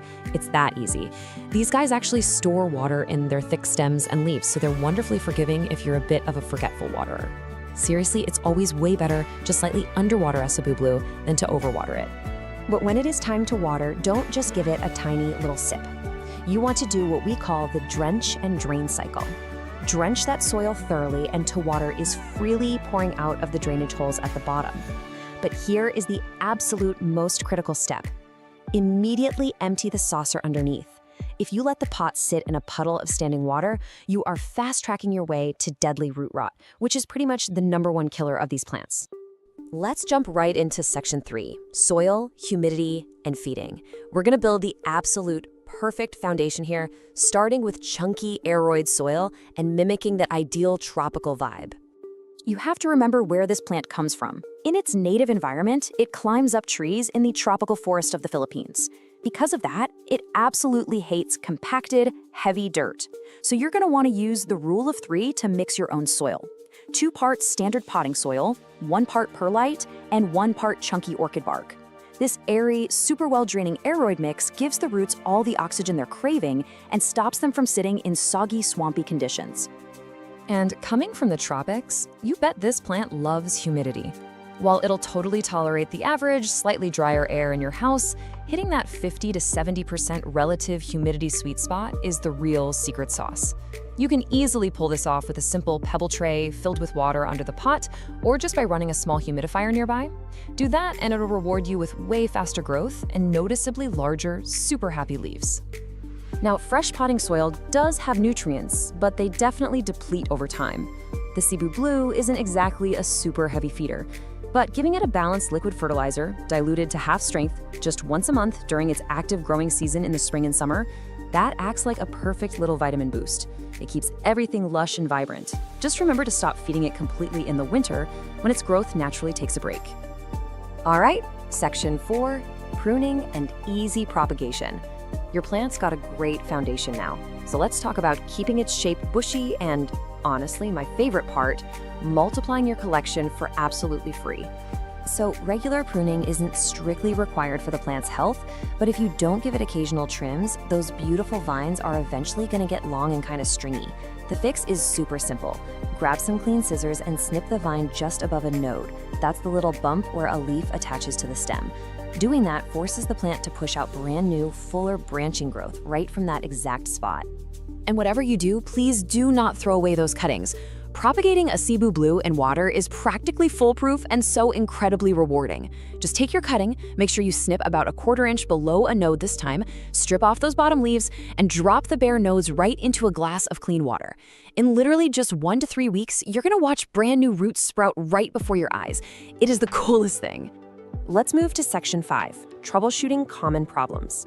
Because look, even the easiest, most forgiving houseplants hit a rough patch sometimes. Let's play plant doctor and figure out how to fix them fast. You really just have to listen to what your plant is telling you. For instance, yellowing, lower leaves combined with mushy stems, that almost always means you need to hit the brakes on watering. You're probably looking at root rot. On the flip side, if you're losing that signature silvery blue color, the plant is screaming for brighter indirect light. And what if you start seeing brown, crispy edges on the leaves? Well, your air is probably too dry or you're waiting just a little too long between waterings. Also, keep an eye out for pests. The Cebu Blue is wonderfully pest resistant, but early detection is still your absolute best defense. Just make it a habit to check the undersides of the leaves every now and then. If you spot cottony white masses, tiny little dots with webbing, or weird brown bumps, isolate the plant immediately. You can treat these annoying invaders pretty easily by just gently wiping the leaves down with a cotton swab dipped in rubbing alcohol, or spraying the foliage with some diluted neem oil. Finally, we've arrived at section 6. Pro tips for fenestrations. Let's unlock the ultimate secret to transforming this beautiful little vina into a massive, dramatic botanical masterpiece. Now, you might actually be wondering, will my perfectly cared for plant ever reward me with flowers? Well, the short answer is no. Getting a Cebu Blue to flower indoors is incredibly rare, but honestly, don't even worry about it because indoor plant collectors are chasing a completely different, highly structural goal with this specific plant anyway. And that goal is fenestration. This is the absolute holy grail for Cebu Blue owners. It's this dramatic, crazy physical transformation where the mature leaves develop deep, natural splits and holes in them. When this happens, the leaves also get massively larger. It essentially gives you a completely different, wild, monstera-like plant that just looks insanely exotic. So how on earth do you trigger these legendary fenestrations? Well, the Expert Unlock takes 2 things working together. First, you've got to give the plant a physical structure to climb, like a moss pole or a coir pole. This lets those aerial roots grab on and climb vertically, perfectly mimicking how it climbs trees in the rainforest. Second, you have to combine that climbing pole with consistently bright indirect light. That upward, vertical growth plus great light, that is the exact signal the plant needs to know it's time to mature. So armed with the knowledge of perfect bright lighting, the recipe for that chunky aroid soil, the correct drench and drain watering cadence, and of course the expert secret of the climbing moss pole, you are totally ready. Apply these visual frameworks and watch your Cebu Blue completely thrive into a majestic jungle giant. Which really makes you wonder, right? What other totally ordinary houseplants sitting in your living room right now are secretly hiding a rainforest giant just waiting to be unleashed? Welcome to This Explainer. Today, we're unlocking one of the most rewarding and completely budget-friendly secrets in the whole plant world. We're going to give you the ultimate guide to multiplying your indoor jungle right from your kitchen windowsill for absolutely free. If you've ever looked at a beloved plant and thought, man, I wish I had 5 of these, well, you are in exactly the right place. Okay, let's dive into our roadmap for today. We'll be covering 1. Propagation basics and tools. 2. Stem cuttings and water and soil. 3. Plant division for clumping. 4. Propagating succulents from leaves. And we'll wrap it up with 5. Advanced magic, air layering. Starting with Section 1, Propagation Basics and Tools. Let's get our gear ready. Before you even think about snipping your favorite plant, let's get our toolkit sorted out. And the great news is, you don't need a fancy laboratory for this. Just grab your sharpest scissors, pruning shears, or even a craft knife. Now, listen closely, because this is a big one. You've got to sterilize your tool with rubbing alcohol before making any cuts. It is absolutely non-negotiable if you want to avoid spreading disease between your plants. You'll also need some vessels, like glass jars for water propagation or small nursery pots with drainage for soil, along with your growing medium and some optional rooting hormone powder or gel to give those new cuttings a nice little jump start. Now, this brings us to the absolute golden rule of propagation. We need to talk about the node. A node is basically a small bump or ring on a plant's stem. Why do we care so much about this? Because this is literally the command center where leaves, branches, and most importantly, roots grow from. If you take a cutting without this little bump included, that stem is just going to sit in a jar of water forever and never ever grow roots. So always find the node. Moving right along to Section 2, Stem Cuttings in Water and Soil. Let's kick things off with water propagation. This method is incredibly popular because, honestly, it's totally mesmerizing. This technique is your go-to for fast-growing vining plants. We're talking your pothos, philodendrons, monsteras, hoyas, and wandering dudes.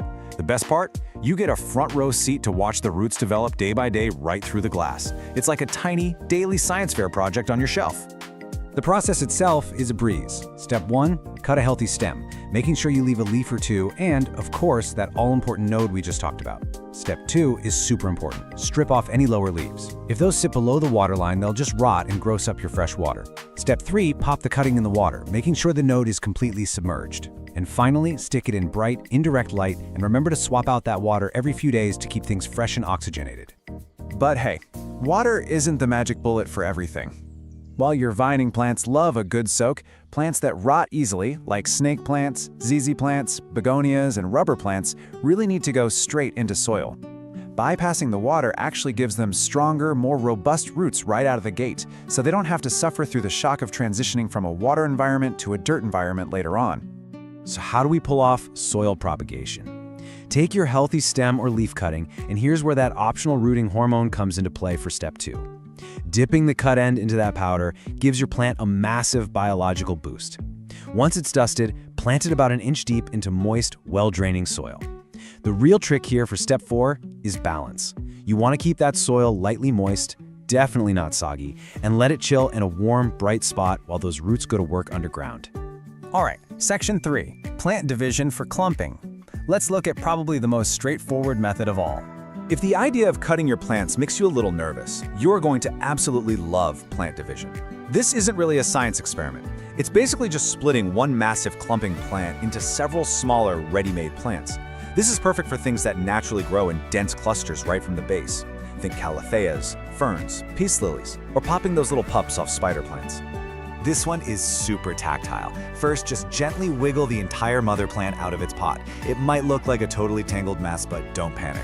For step 2, get your hands in there and physically massage the root ball to loosen the dirt. As you do, you'll start to feel where the plant naturally wants to separate into sections. Step 3, safely pull those natural clumps apart. You can use your hands or a clean, sterilized knife if they are being really stubborn. Just make sure each new clump takes a healthy chunk of roots with it. Finally, pot each new division in its own container with fresh soil, and boom, you instantly have brand new, fully formed plants. Now for Section 4. Propagating succulents from leaves. Let's explore some truly magical regeneration powers. Succulents are basically the ultimate survivalists of the plant world.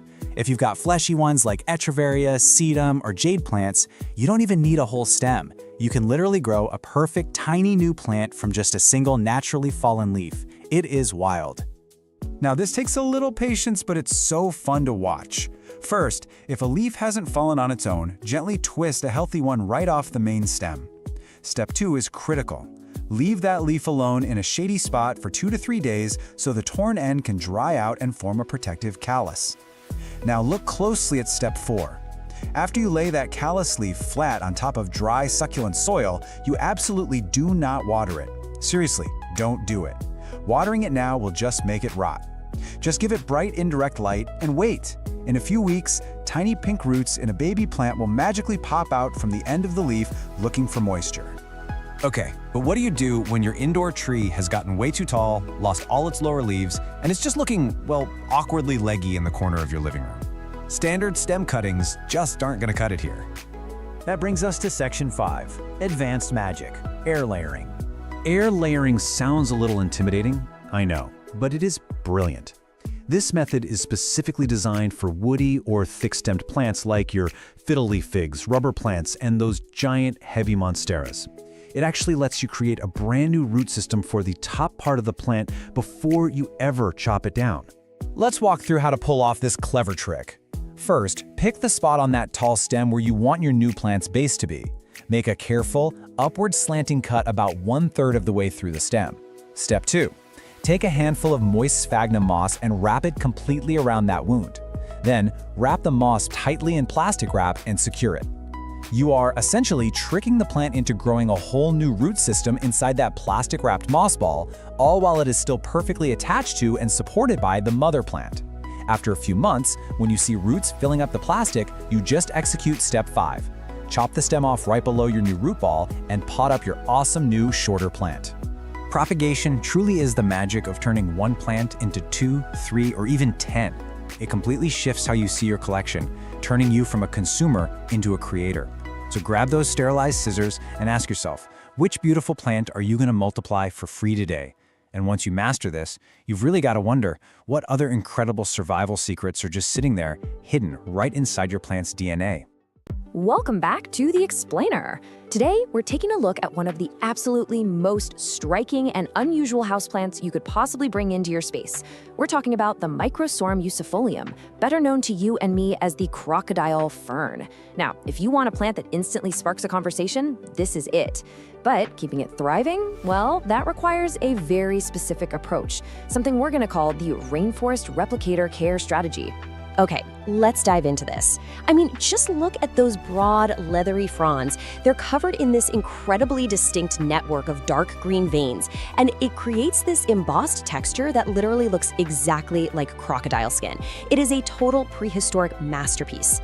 But it begs the question, how exactly do you care for a plant that looks like a reptile? Well, that's the puzzle we're solving today, taking you from a complete beginner to an absolute expert. Here's our roadmap for today's explainer. First, we'll meet the fern, then we'll explore its rainforest home, break down water and soil, cover routine maintenance, do some quick troubleshooting, and wrap it all up with a few pro tips. All right, Section 1, Meet the Fern, a prehistoric beauty. Now, what's really interesting about this is that because this fern actually originates in the lush tropical canopies of places like Southeast Asia, Malaysia, New Guinea, and parts of Northern Australia, the secret to its care boils down to one single word: epiphyte.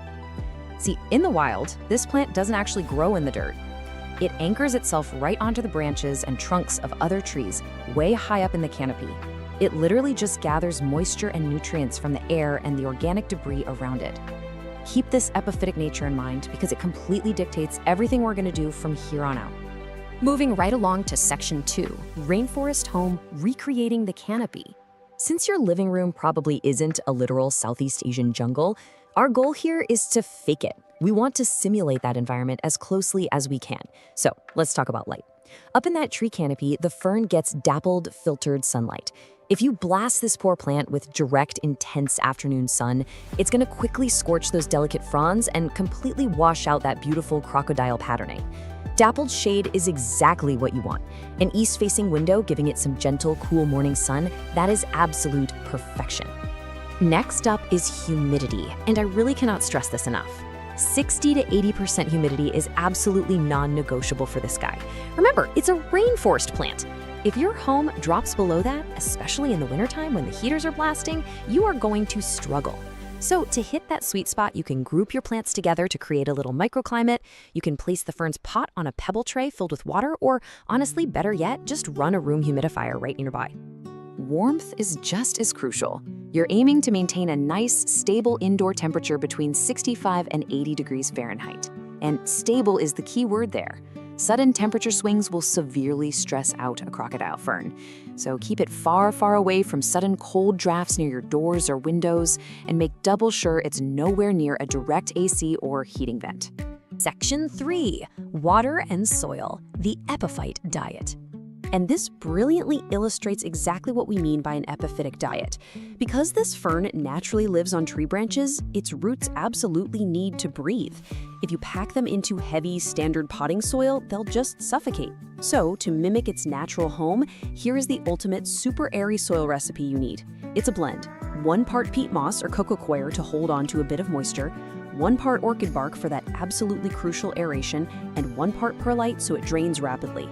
This mix prevents root suffocation while still holding just the right amount of water for the plant to drink. When it comes to watering, your golden rule is simply the number 1. You always want to wait until the top 1 inch of the soil feels just slightly dry to the touch before giving it another drink.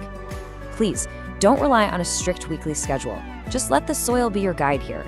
Naturally, during the active spring and summer growing seasons, you're going to be watering it quite a bit more often than during those sleepy, dormant winter months.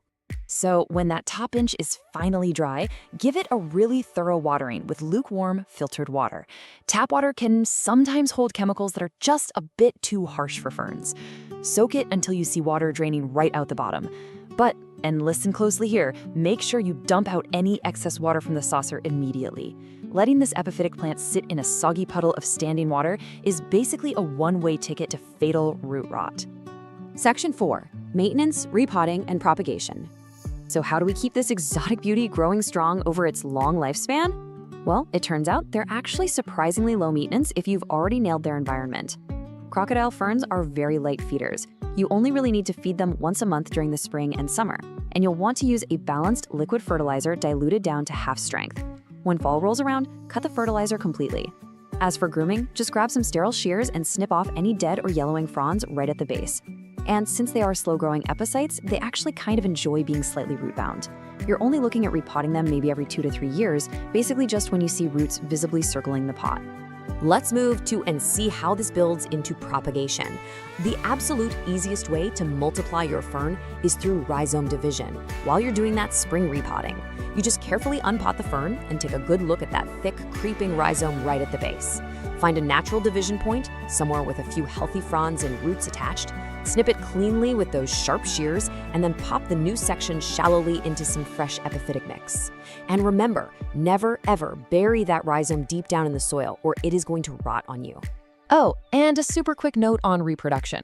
If you ever flip a mature leaf over and spot these neat little rows of brown, powdery dots, take a deep breath. Don't panic. Those are definitely not pests.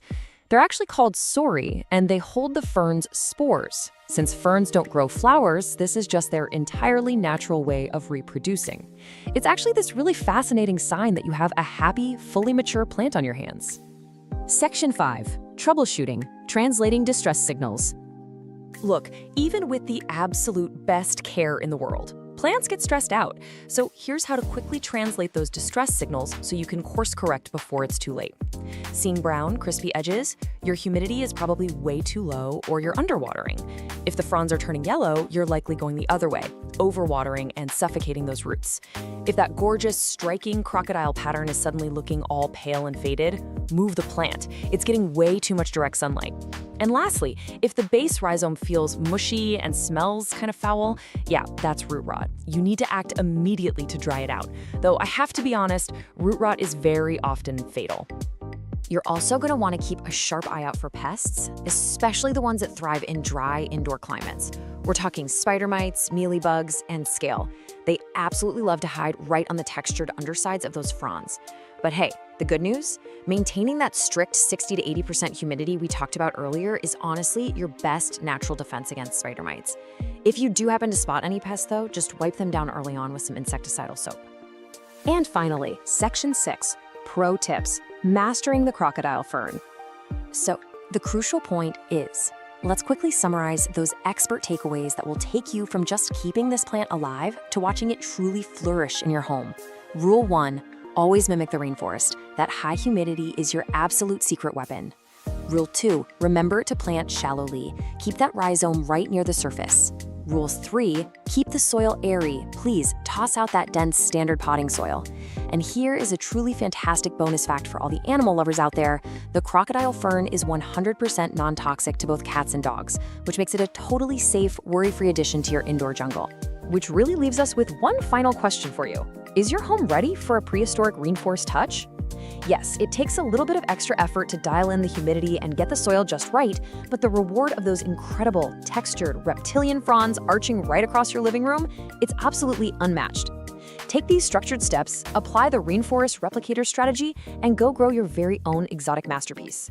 Honestly, it makes you wonder what other prehistoric secrets might be hiding right now at your local nursery. Thanks so much for joining me on this explainer, and we will see you on the next one.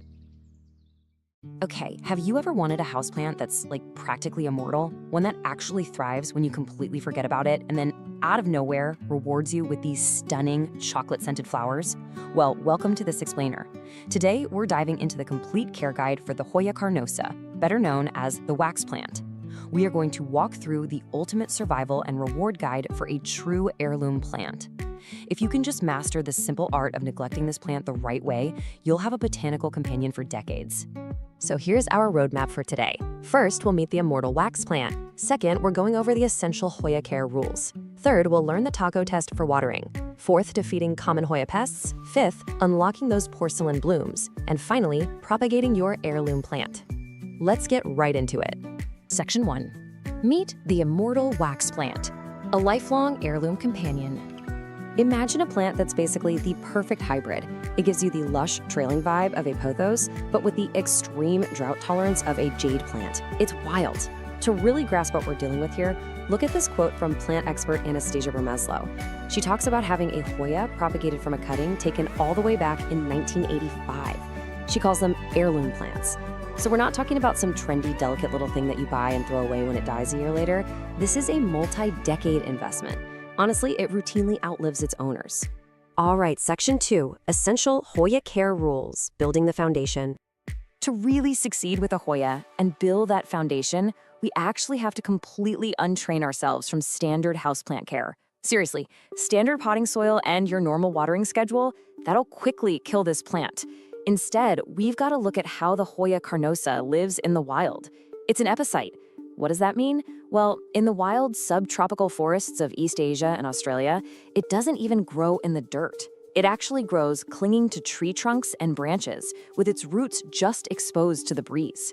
Because of this, Hoyas absolutely hate having wet feet. Their roots literally need to breathe, or they're gonna rot fast. And this brilliantly shows exactly how we mimic that wild tree bark environment right in a pot. Remember, standard soil is way too dense and it'll suffocate the plant. Check out this DIY chunky soil recipe instead. You're gonna want 1 part potting soil for base moisture and nutrients, 1 part perlite or pumice for drainage, and 1 part orchid bark to create these large air gaps. Mixing these in equal parts creates massive air pockets, and that means even right after you water it, oxygen can still reach those super sensitive epiphytic roots. It's a real game changer. Moving on to Section 3, the taco test for watering. Stop guessing, start testing. The golden rule for our complete care guide is this: water deeply but infrequently. Honestly, you should only water when the soil is 100% dry. But how do you actually know for sure? Our source gave us this absolutely brilliant tactile trick called the taco test, so you never have to guess again. Here's exactly how it works. Step 1, find a mature leaf near the base of the plant. Make sure you don't use those tiny new baby leaves. And step 2, just using your fingers, gently try to fold that leaf in half lengthwise. Yep, exactly like a taco shell. Now you just evaluate how it feels. If that leaf is stiff and hard, do not water it. The leaf is what we call turgid, meaning it's still packed full of water. If you give it a drink now, you are risking root rot. But if the leaf feels pliable, a bit wrinkly, and bends easily with almost no resistance, kind of feeling like leather, then it is time to water. For all you chronic overwaterers watching, and you know who you are, relying on this simple touch test will absolutely save your plant's life. Before we move on from the basics, we've got to talk about a super common mistake. do not cut the tentacles. Your Hoya is going to periodically shoot out these long, completely bare, alien-looking vines. A lot of people think, oh, that's dead growth, and they just chop it off. But actually, scratch that, it's not dead at all. These are tendrils actively searching for a tree to climb. So just have some patience, gently wrap that vine around a trellis, and eventually the plant is going to fill that bare vine with gorgeous, lush leaves. Section 4. Defeating common Hoya pests. Protecting your investment. Look, with any plant, things can sometimes go wrong, but the source material gives us this incredible rapid-fire troubleshooting guide to protect your heirloom plant. You really want to pay attention to the top of the list here. Mealybugs. These guys look like little bits of white, cottony fluff just hiding out in the leaf joints. Honestly, they are the Hoya's absolute arch nemesis, especially for crinkly varieties like the Hindu rope. To defeat them, just dip a Q-tip in 70% rubbing alcohol and dab them. It dissolves their waxy armor instantly. Bam, gone. Now, if you see fine webbing and dusty leaves, you're dealing with spider mites, which really love dry air. Just shower the plant off and raise the room's humidity right away. For aphids, which usually show up on new growth, a strong stream of water works best. And if you ever spot hard brown bumps on the stems, that's scale. Just scrape them off and treat the stems with neem oil. All right, Section 5. Unlocking the porcelain blooms, the ultimate reward. Okay, this right here is why we go through all the trouble. The flowers. The Hoya carnosa produces these incredible ball-shaped clusters of star-like flowers that literally look like they're carved out of wax or porcelain. Plus, they release this potent fragrance that smells like chocolate, vanilla, or honey. It is amazing. But to actually get there, we need to talk about a concept called sun stress. Now, you might hear plant collectors talk about this and think it sounds bad, but it's actually highly desirable. When a Hoya is placed in really bright light, it produces red or purple pigments called anthocyanins to protect its cells from UV rays. It's essentially a botanical suntan. So if your leaves have this beautiful red or bronze flush, it means your plant is absorbing maximum energy, and that's exactly what it needs to crank out those gorgeous flowers. So what's the secret? How do we actually guarantee flowers? Well, here is the exact bloom-boosting recipe for your complete care guide. First, you need bright, indirect light. An east-facing window is pretty much unbeatable for this. Second, keep the plant tight in its pot. Hoyas really prefer to be root-bound. If the pot is way too big, it's just going to spend years growing roots instead of flowers, so keep it snug in a breathable terracotta pot. Third, you want to let it experience a natural winter temperature drop, down to about 60 degrees Fahrenheit at night. This actually signals the plant to form reproductive buds. And finally, when spring rolls around, feed it a high-phosphorus bloom booster fertilizer. And that brings us to what is arguably the single most important rule of flowering Hoyas. Are you ready? Never, ever cut the peduncle. The peduncle is the little flower stalk. It kind of looks like a tiny woody microphone stand just sticking out of the vine. When the flowers fade and drop off, the plant leaves this little nub behind. Why? Because it's going to bloom from that exact same spot again and again, year after year. Seriously, some peduncles are over a decade old and produce dozens of blooms every single summer. If you cut it off, you lose that blooming site forever, so leave the mic stand alone. Now, right before we wrap up our care section, let's settle a massive debate in the houseplant community about the two most popular variegated varieties of this plant. How do you actually tell a Crimson Queen apart from a Crimson Princess? Well, here's a super fun insider memory trick for you. A Crimson Queen has white or pink variegation on the leaf margins, the outer edges. Just remember, a queen wears her crown on her head, right on the outer edges.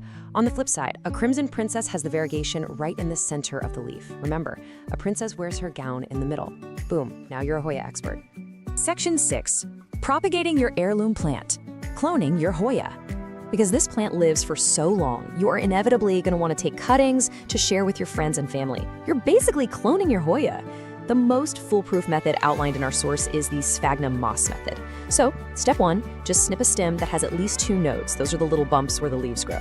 Quick heads up though, Hoyas bleed this sticky, milky latex sap when you cut them, so definitely have a paper towel handy. Step 2, strip the leaves right off that bottom node because that is exactly where your new roots are going to pop out. Step 3, place that bare bottom node into some damp, squeezed out sphagnum moss. This gives it the perfect mix of humidity and airflow.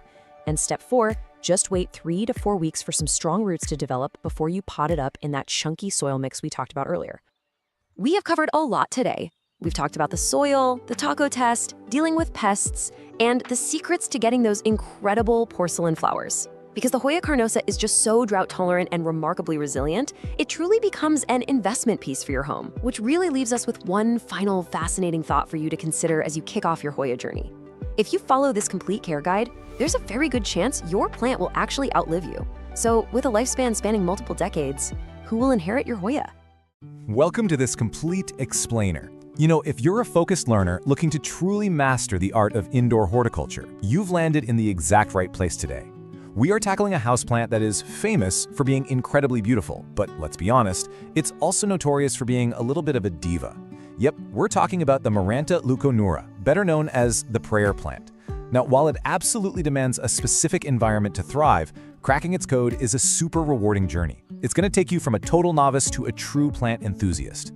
By the end of this session, you'll know exactly how to keep this stunning tropical plant vibrant, lush, and happy.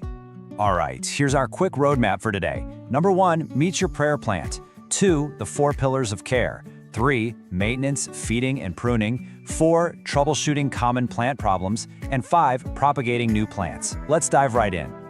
Section 1. Meet your prayer plant. Native to the tropical rainforests of Brazil, this completely pet-safe plant is basically a living, moving work of art. It performs this fascinating daily ritual called nectanasty. So during the day, the leaves lie totally flat to soak up the sun. But as the evening rolls in, there's a specialized joint at the base of the leaf. It's called a pulvinus, and it changes its internal water pressure. It acts just like a hinge to lift the leaves upward, folding them together like hands in prayer. It's this daily bit of magic that really reminds you just how alive your houseplants actually are. Section 2, the 4 pillars of care. Look, to keep this tropical native not just alive, but actually thriving in your living room, you have to nail a few absolute non-negotiable environments. First up is light, and you need to think about the rule of contrast here. You want to replicate the dappled light of a forest floor. So bright, indirect light is perfect, like setting it near an east-facing window for that gentle morning sun, or filtering a brighter window with a sheer curtain. What you absolutely must avoid at all costs are harsh, direct sunbeams. They will literally scorch that beautiful foliage right off, turning it faded and crispy. On the flip side, shoving it in a really dark corner is just going to make it lose its vibrant colors and get all leggy and stretched out. Filtered light is your sweet spot.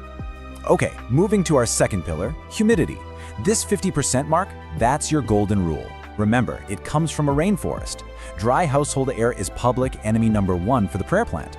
If you want pristine, unblemished leaves, you really need ambient humidity sitting over 50%. Luckily, it's pretty easy to do.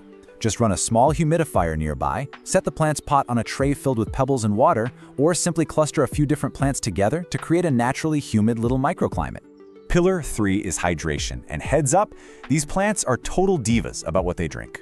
You want to keep the soil consistently moist, so give it a good soak when the top inch or 2 feels dry, but never ever let it sit soggy, because that's just an open invitation for root rot. Also, prayer plants are hypersensitive to the chlorine and fluoride they pump into standard tap water. Using straight tap water will almost immediately give you brown, crispy leaf tips. So using filtered, distilled, or rainwater is honestly just as important as how often you're watering it. Our fourth and final pillar is the foundation, the soil. To prevent that dreaded root rot while still giving the plant the moisture it desperately wants, you need a slightly acidic, peat-based mix. Try this exact 3-ingredient DIY blend for the perfect balance. 2 parts peat moss or cocoa coir to hold on to the moisture. 1 part perlite or coarse sand to give it rapid drainage and aeration so the roots can actually breathe. And 1 part standard potting soil to tie it all together. Section 3. Maintenance, feeding, and pruning. Now, transitioning from just surviving to actively thriving means sticking to a timeline. During the active growing seasons, spring and summer, feed your prayer plant every 2 to 4 weeks with a diluted water-soluble fertilizer. This really supports those crazy vibrant leaf patterns. But as growth slows down in the fall and winter, you gotta hit the brakes. Reduce or completely stop feeding, otherwise you risk burning the roots with leftover minerals. Also, these guys are slow growers. They actually prefer to be a little bit snug in their pots, so you only need to repot them into a container that's maybe 1 or 2 inches larger every 1 to 2 years. When it comes to grooming, do not be shy about giving it a haircut. Over time, prayer plants can get kind of leggy and messy. Making clean cuts right above a leaf node, which is just that little bump on the stem where the leaf pops out, is super beneficial. Cutting there triggers the plant to shoot out brand new growth right from that node, giving you that really full, dense, bushy look everyone wants. Plus, snipping off the old, yellowing leaves makes sure the plant redirects its energy into fresh, healthy growth. Section 4. Troubleshooting common plant problems. No matter how perfectly you follow the rules, things can still go sideways. But don't panic, because the leaves literally never lie. If you see yellowing on the lower leaves, feel mushy stems, or you catch a weird sour smell coming from the soil, you're drowning it. You're overwatering and probably causing root rot. On the flip side, if the leaves are curling completely inward like a taco, the whole plant is drooping, and the edges are crispy, well, your plant is incredibly thirsty. It's actively curling up to conserve whatever tiny bit of moisture it has left. Check that topsoil immediately and fix your watering routine. While they're generally pretty robust, a stressed-out plant is a magnet for unwanted guests. Keep a close eye out for these 4 common pests. Spider mites are the biggest threat for sure. They absolutely thrive in the dry air that your plant hates, and they leave this fine, dusty webbing under the leaves. Mealybugs hide in the little crevices and look like tiny masses of white cotton. Fungus gnats will literally hover around your pot if the soil is too wet, and aphids tend to cluster up on the tender new shoots. If you spot any of these invaders, isolate your plant right away and treat the leaves directly with insecticidal soap or neem oil. But out of everything we've talked about, the absolute #1 complaint plant owners have is finding brown, crispy edges on otherwise perfectly healthy leaves. Let's make this crystal clear. This is almost always a strict warning sign that your ambient humidity is too low, or you have a buildup of fluoride and chlorine from your tap water. Seriously, if you fix your humidity and upgrade to filtered water, you will systematically solve the vast majority of all prayer plant distress signals. Section 5. Propagating new plants. Remember when you were pruning those leggy stems a minute ago? Well, you were actually gathering the perfect material to multiply your plant collection for free. Water propagation is a nearly foolproof method if you follow these 4 simple steps. The biggest key here is cutting about an inch below a leaf node, because that node is exactly where the new roots are going to sprout from. Submerge just the node in room temperature water, keep the leaves dry so they don't rot, and stick the jar in bright indirect light. Change the water every few days, and in a couple of weeks, you'll see roots. Once they're about 2 inches long, just plop them into your DIY soil mix. Now, if you'd rather not mess with stem cuttings, or if you just have a massive mature plant, propagation by division is the way to go. The absolute best time to do this is during your routine spring repotting. When you take the plant out of its pot, just gently tease apart the natural clumps of the root rhizomes with your fingers. You just have to make absolutely sure that each new section you pull away has its own healthy cluster of stems, leaves, and its own root system attached before you put it in a new pot. Let's do a really quick recap of the pro tips to totally solidify your status as a Maranta master. Remember, humidity is everything. Standard tap water is the enemy. A good haircut makes for a bushier plant, and the leaves will always tell you exactly what they need if you just take the time to read them. Oh, and don't forget to check on them at night to enjoy the show. And that brings us to the end of our Masterclass Explainer. I really want to leave you with this one thought. Watching a prayer plant fold its leaves up every single evening is such a beautiful reminder that our houseplants aren't just static decorations. They are dynamic, communicating, living organisms that react to their environment in real time.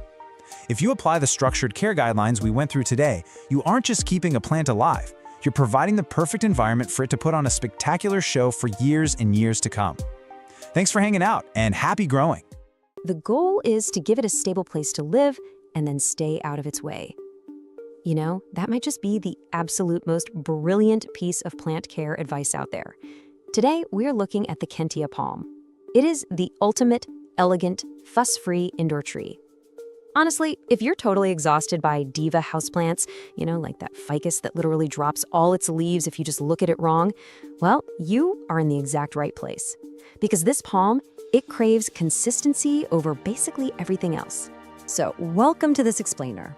Consider this your Kentia Palm Masterclass. We're going to treat this as your definitive, complete care guide for finding that perfect, steady rhythm for this classic, composed plant. We're covering the whole shebang today, from root to frond, so you can master caring for this gorgeous Indo tree with absolute confidence. All right, here's our roadmap. First, we'll officially meet the Kentia palm, establish its core care rhythm, and talk about perfecting its environment. Then we'll dive into pruning and propagation, troubleshoot some common problems, and wrap it all up with pro tips for your long-term success. Okay, part 1, meet the Kentia palm, the elegant indoor tree. Let's start with its core identity, 6 to 12. To put that into perspective, that is the impressive height in feet that this palm can actually reach indoors. It brings this beautiful old world lobby plant aesthetic right into your living room. Now, it grows incredibly slowly, so you're not going to see any crazy dramatic spurts and stalls. Instead, it rewards your patients with a really calm, vertical, architectural presence. Oh, and a massive bonus, it is completely 100% non-toxic to cats and dogs. Before we get into the nitty-gritty of care, we kind of need to make sure you actually have the right plant, right? There is a pretty big difference between the true Kentia palm, which is Howea forsteriana, and its close relative, the curly Kentia palm. The true Kentia gives you that wide-open, graceful crown with those long, arching fronds for a much softer, classical look. The curly Kentia, on the other hand, is a lot tighter with more recurved fronds. For that soft, space-filling silhouette, you're definitely looking for the true Kentia. Moving right along to part 2, the core chair rhythm: light, water, and soil. Mastering these 3 fundamental elements is literally the secret to a thriving palm. So light is our first pillar here. Now, the Kentia is famously tolerant of lower light, but, and this is a big but, low light is merely tolerated. Sure, the plant will survive, but it leads to way wider spacing between the fronds and incredibly sparse, slow growth. The actual sweet spot? Bright and direct light. An east-facing window is usually fantastic. This is exactly where the fronds stay wonderfully full and the plant gets the energy it needs to keep up a steady growth rate. Next up, watering. Remember, we are looking for a nice, steady rhythm here. Step 1, just wait for the top 1 to 2 inches of soil to dry out completely. Step 2, water it thoroughly until the mix is evenly moistened. And step 3, which is absolutely critical, guys, let the excess water drain completely. The big takeaway is that the Kentia handles being slightly dry much, much better than it handles having soggy roots. Winter is actually where most people trip up, so do yourself a favor and always check the soil with your finger instead of just sticking to some rigid watering calendar. To maintain that perfect watering rhythm, you've got to have the right foundation. Here is your ideal airy soil mix recipe. 2 parts of a quality indoor potting mix, 1 part coco coir, or peat if that's what you have on hand, just to hold a little moisture, and 1 part perlite or pumice to make sure the roots can actually breathe. You can even toss in some orchid bark if you want extra drainage.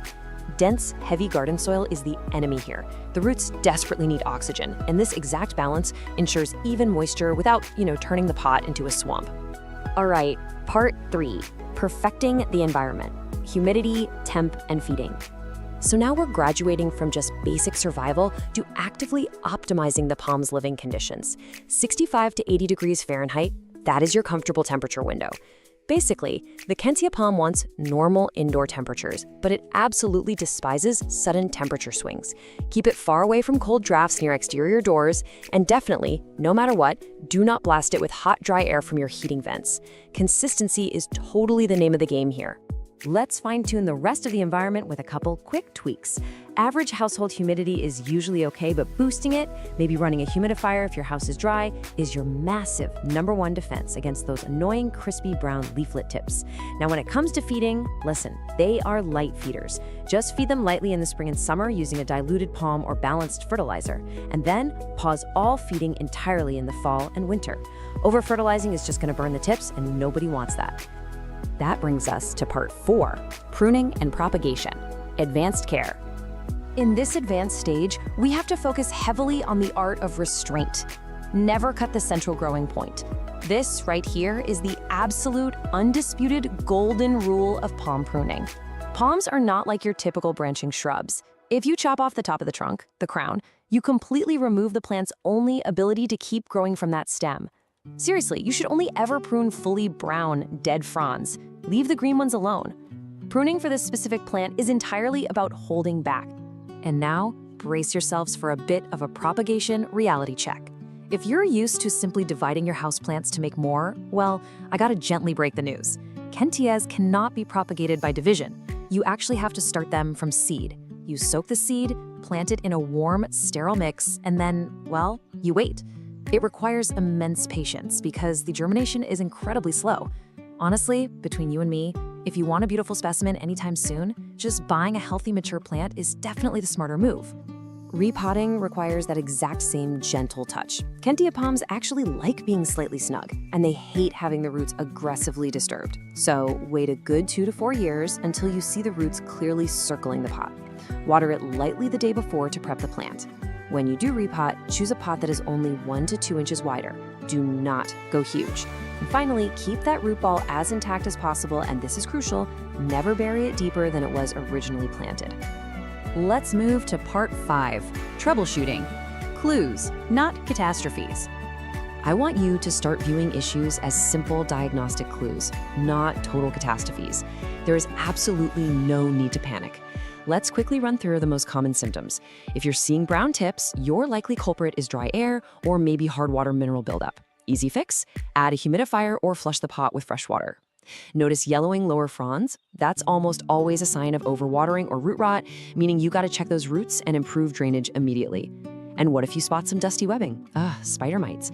Isolate the plant right away, wipe down the leaves, and raise that humidity because mites absolutely love dry air. Since watering issues are by far the most common, let's contrast the two biggest mistakes so you know exactly what to look for.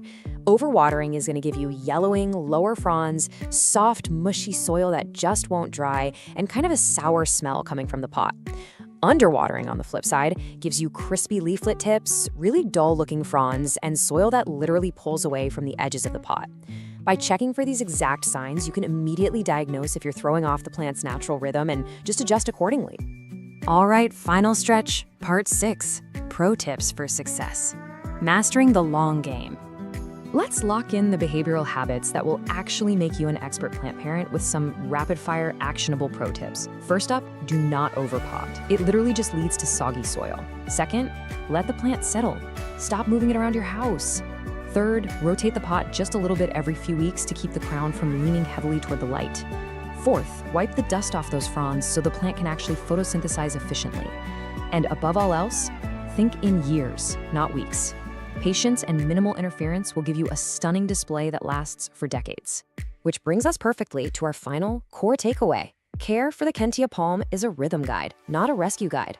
Honestly, mastering the steady basics, just providing the right light, a consistent watering pattern, and letting those roots breathe is truly all this elegant indoor tree ever requires from you. So that leaves us with one final question for you. Are you ready to find your Kentia palm's rhythm? Armed with everything we've covered in this explainer, you now have the exact blueprint to bring this calm, architectural presence right into your home and just watch it thrive beautifully for years to come. Thanks so much for joining me on this deep dive today, and hey, happy growing! All right, let's just dive right into this masterclass on caring for what is, hands down, one of the most famously indestructible houseplants on the planet, the ZZ plant. Whether you call it the Zanzibar gem, the Zuzu plant, or you want to get fancy with its scientific name, Zamioculca semiifolia, this explainer is going to be your ultimate guide. So, here's our roadmap for today. We're going to start by getting to know the ZZ plant. Then, tackle the big ones: light and water and soil and environment. After that, we'll hit troubleshooting, pruning and propagation, and wrap it all up with some pro tips. Okay, part 1. Let's officially meet the ZZ plant and discover why it's so incredibly tough. Now, because this plant is native to the dry grasslands of Eastern Africa, it has a brilliant survival mechanism. The absolute secret to unlocking perfect care for this guy comes down to understanding its anatomy, specifically the rhizome. Think of a rhizome like a thick, potato-like underground stem. It stores massive amounts of water, which is precisely why this plant can survive severe droughts. Honestly, it's why it seems to literally thrive on what feels like pure neglect. Before we get into the actual daily care, there are just a few baseline facts you definitely need to keep in mind. First off, they have a really slow growth rate, so, patience is key here. They're perennial, meaning they'll stick around for years and years if you treat them right. But, and this is a big one, they are toxic to cats, dogs, and humans because of calcium oxalate crystals, so you absolutely have to place them strategically away from pets and kids. Also, they rarely bloom indoors, but if they ever do, you'll spot this little creamy white spadix. And finally, while the classic deep green is gorgeous, keep an eye out for some incredible varieties. You've got the Raven, which turns this dramatic near black color, the compact Zenzi, some beautiful variegated types, and the Chameleon, which actually emerges bright yellow before fading to green. Really cool stuff. Moving on to part 2, light and water. Let's master the non-negotiables.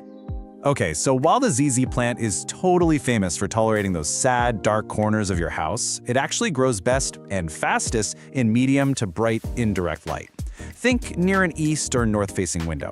Honestly, they even do remarkably well in interior offices that just rely on overhead fluorescent lights. But listen, beware of harsh, direct sunlight. Direct afternoon sun will literally scorch and burn those beautiful, glossy, waxy leaves, leaving you with faded patches and ugly brown spots. So keep it indirect. Now, when it comes to watering, the absolute crucial number you need to remember is 2 to 4. During the spring and summer growing season, you should only be watering every 2 to 4 weeks. Remember those potato-like rhizomes we talked about?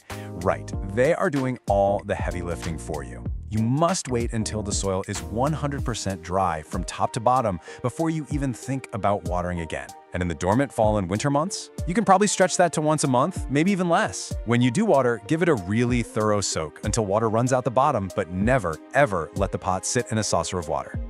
All right, let's slide into part 3, soil and environment. Let's get that potting setup perfected. So, because those water-packed rhizomes absolutely hate sitting around in wet soil, a fast-draining mix is completely mandatory here. Here is your ideal recipe: 1 part all-purpose potting soil, 1 part cactus or succulent mix, and 1 part perlite or pumice to really ensure that sharp drainage. As for temperature and humidity, they basically require 0 extra effort. Standard indoor temps of 65 to 80 degrees Fahrenheit and your average household humidity of 40 to 50% are totally fine. So yeah, no misting, no complicated pebble trades required. And feeding? They're super light feeders. Just use a balanced liquid fertilizer, dilute it to half strength, and apply it maybe 2 or 3 times over the entire spring and summer. That's it. But what happens when things go wrong? You wake up, you check your plant, and you find your beautiful green leaves are suddenly turning this sickly yellow. Well, this is probably the single most common question plant parents ask, which brings us right to part 4, troubleshooting. Let's figure out how to diagnose your plant's health. There is a massive, stark difference between overwatering and underwatering as easy plant.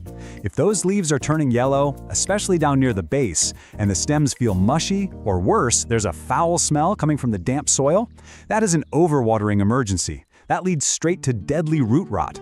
On the flip side, look at underwatering. The plant just gets slightly wrinkled, maybe some shriveled leaves or a little droop in the stems. This is not an emergency at all. It just means your plant is thirsty and it's going to bounce right back after a good soak. Another potential headache, though honestly pretty rare for these guys, is pests. Thanks to those tough, waxy leaves, bugs generally just don't like the ZZ plant. But, scale insects, those little cotton-like mealybugs, aphids, or spider mites can occasionally show up if the plant gets super stressed. The fix is easy though. Simply wiping the leaves down regularly with a damp cloth will help you spot and stop any of these invaders long before they spread. Plus, it keeps the foliage looking incredibly glossy.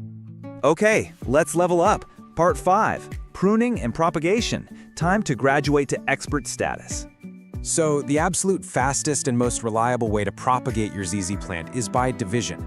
You can tackle this super easily during your plant's regular repotting cycle, which by the way should only happen every 2 to 3 years in the spring once it's really tightly root bound. You just remove the plant from its pot and gently pull or use a clean knife to cut the cluster of rhizomes apart. Just make sure each new little section has at least 1 stalk and a nice firm rhizome attached, and then pot them up in fresh, well-draining soil.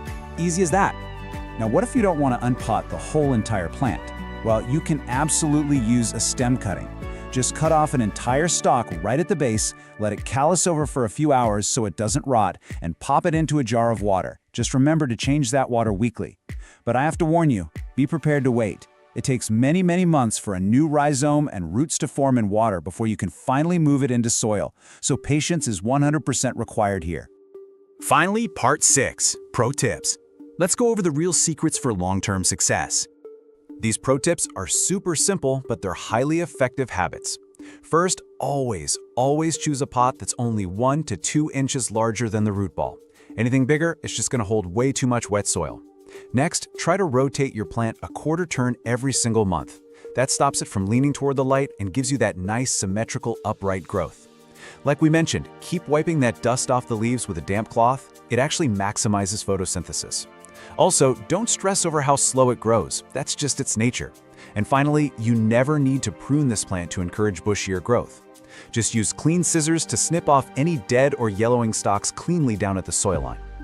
Look, if you only take away one single piece of advice from this entire explainer, let it be this golden rule. When in doubt, don't water. Seriously, the ZZ plant is an absolute survivor, perfectly built to withstand drought. If you aren't completely 100% sure if the soil is bone dry, just wait another week. So, now that you know the anatomical secrets of the rhizome, the exact recipe for the perfect soil, and the incredible power of doing absolutely nothing when it comes to watering. How are you going to use this masterclass to build your own indestructible indoor jungle? Go find that perfect spot, take a step back, and just let your ZZ plant thrive. Welcome to This Explainer. Today, we're jumping right into a true masterclass dedicated to a plant that flat out refuses to be ignored, the neon pothos. If you've ever felt like your space was just kind of missing a certain vibrancy, well, this is the plant that acts as a bright, virtually unkillable burst of energy for absolutely any room. We're going to break down the science of its care, from the basic foundations of just keeping it alive, all the way up to expert techniques for infinite propagation. Okay, let's dive right into the syllabus. We're covering a lot of ground today. First, we'll meet the biological highlighter. 2, mastering the glow. 3, essential everyday care. 4, pruning and propagating. 5, tackling pests and problems, and we'll wrap it up with some pro tips. All right, Section 1. Meet the biological highlighter.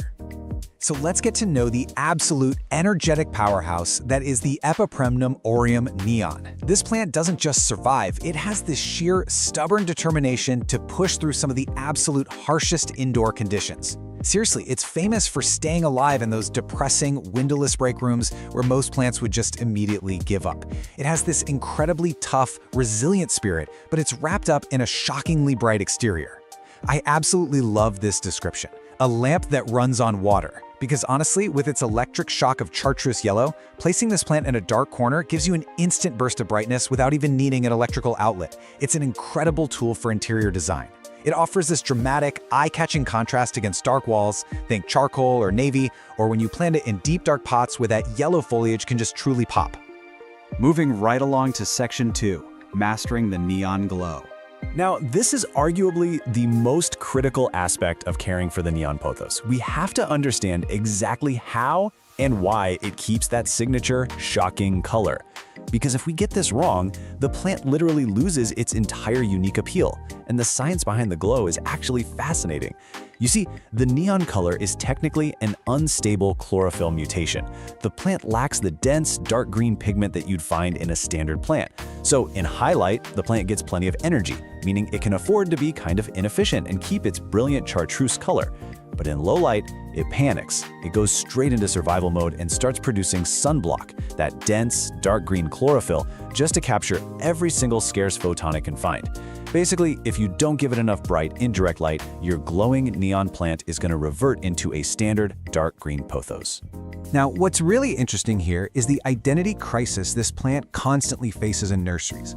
You will so often see the philodendron lemon lime mislabeled as a neon pothos, but they are entirely different plants. Thankfully, you can spot the difference really easily through touch and shape. The neon pothos has a waxy, glossy, and just slightly bumpy texture with these asymmetrical spade-shaped leaves. The philodendron, on the other hand, is completely matte. It's velvety smooth with really broad, dramatic heart shapes. And you'll see these little sheaths on its new stems. Knowing this little trick totally saves you from accidentally buying a wrong plant. Okay, Section 3. Essential everyday care. This is where we shift our masterclass into the daily grind. And the great news is, the neon pothos has a dramatic but incredibly helpful communication style, especially when it comes to telling you exactly when it's time to pull out the watering can. Honestly, you should completely ignore a strict watering schedule. Just toss it out. Instead, rely on the dramatic droop and tactile sensory cues. Use what we call the squeeze test. If the leaf is firm, cool, and rigid, do not water it. But if it feels soft, pliable, and folds easily like a warm taco shell, it is definitely thirsty. And when you do water, drench the soil completely until it flows out the bottom. But never, ever let the pot sit in standing water. Of course, watering is literally only half the equation, right? Drainage is the other. Neon pothos roots need oxygen just as much as they need moisture. So to prevent suffocation and root rot, you absolutely need a chunky texture in your soil.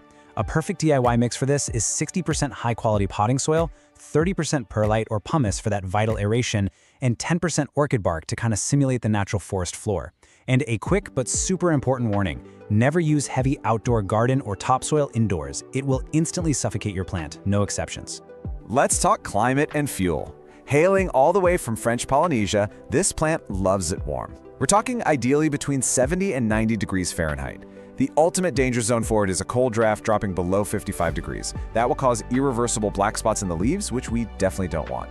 While it strongly prefers 50 to 70% humidity if you want those massive leaves, it easily tolerates dry indoor air at around 30%.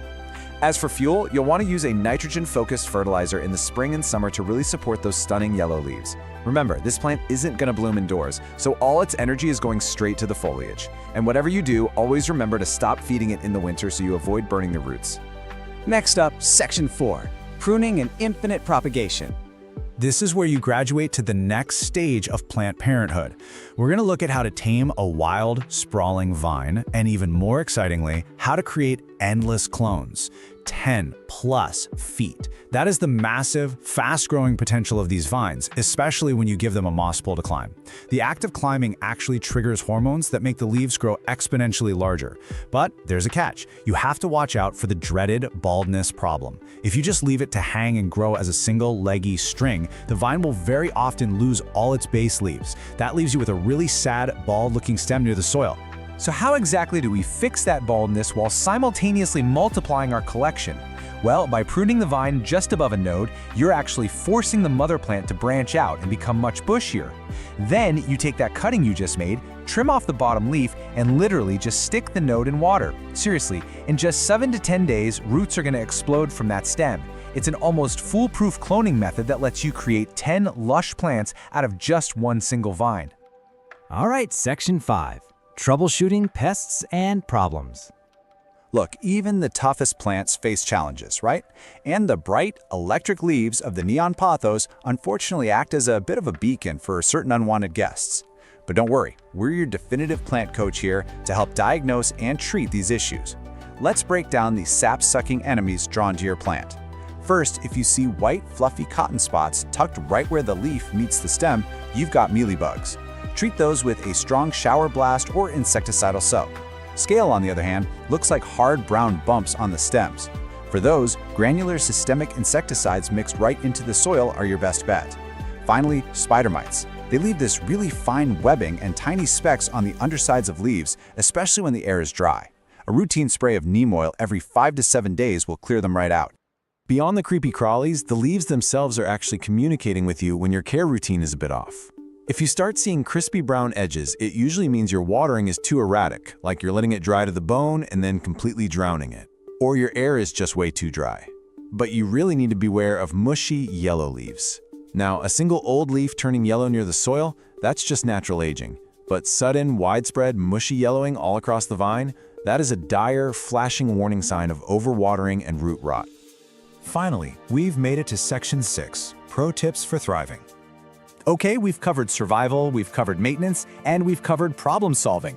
Now we enter the final expert level of this masterclass to truly elevate your routine and push your neon pothos to its absolute peak. Here are your rapid-fire expert tips. First up, if you happen to have a freshwater aquarium, use that dirty water during your tank changes to water your plant. It is packed with a massive biological nitrogen boost. Second, rotate your pot a quarter turn every single week. This prevents the vine from growing entirely lopsided toward the nearest light source. Third, dust your leaves monthly. Dust literally blocks light, and remember, this plant needs every single photon it can get. Finally, my favorite trick, if you have a bare vine, just loop it back onto the soil and pin the node down with a bobby pin. It will root directly into the soil, perfectly mimicking how the plant naturally spreads across the forest floor. So, this brings us to the end of our explainer, and I have to leave you with one final thought. Are you ready to let this biological highlighter transform your darkest corners into a thriving neon jungle? You now have the complete blueprint, from mixing the perfect chunky soil to reading that dramatic droop, forcing brilliant color through proper light management, and cloning your way to an endless indoor garden. Take these steps, apply the science, and just watch your space completely light up. Thanks so much for joining this explainer, and hey, happy growing! Welcome to another explainer. Today, we're focusing on a houseplant that isn't just, a basic piece of greenery. It's practically a living, breathing work of art. We're talking about the incredible Philodendron Brazil. If you're looking for that lush, tropical jungle vibe, but you want something with a bit more artistic flair than your standard green foliage, you are in exactly the right place. This plant is a fantastic, highly communicative artist's canvas. And by the end of this explainer, you're going to know exactly how to master its care, no matter your current experience level. Okay, let's dive into this. Here is our roadmap for today. First, we'll meet the Brazil. Second, mastering light and water. Third, perfecting soil and environment. Fourth, pruning and propagation. And finally, troubleshooting and pro tips. Section 1. Meet the Brazil, the communicative canvas. So this isn't just your run-of-the-mill vine. It actually has a pretty fascinating backstory and a highly communicative personality that makes it the absolute perfect companion for developing your own plant intuition. To really get this plant, we have to travel back to 1991. The philodendron Brazil wasn't whipped up in some high-tech lab. It was actually discovered as a totally natural mutation in a greenhouse in Holambra, Brazil. And because it's a mutation, every single leaf that unfurls is a completely unique canvas. You get these incredible, unpredictable splashes of lime, cream, and deep emerald green. It literally looks like someone took a paintbrush to a standard heartleaf philodendron. But, that beautiful paintbrush effects actually comes with a biological catch. It's called variegation. Variegation is just a genetic mutation where areas of the leaf lack chlorophyll, which is the green stuff that makes food for the plant. So those stunning lime and yellow stripes, they're essentially energy freeloaders. They look absolutely incredible, but they don't pull their weight when it comes to photosynthesizing. And this establishes exactly why the Brazil has such specific lighting needs compared to a solid green plant. Section 2. Mastering light and water, the non-negotiables. If you want to keep your plant thriving and keep those freeloader variegated stripes looking super bright, getting your light right is completely non-negotiable. To compensate for those non-producing colorful areas, your Brazil needs bright, indirect light. Specifically, you're going to want to aim for 10,000 to 20,000 lux. And hey, you can actually measure this using a free light meter app right on your smartphone. The sweet spot is placing your plant within about 3 to 5 feet of an east or west facing window.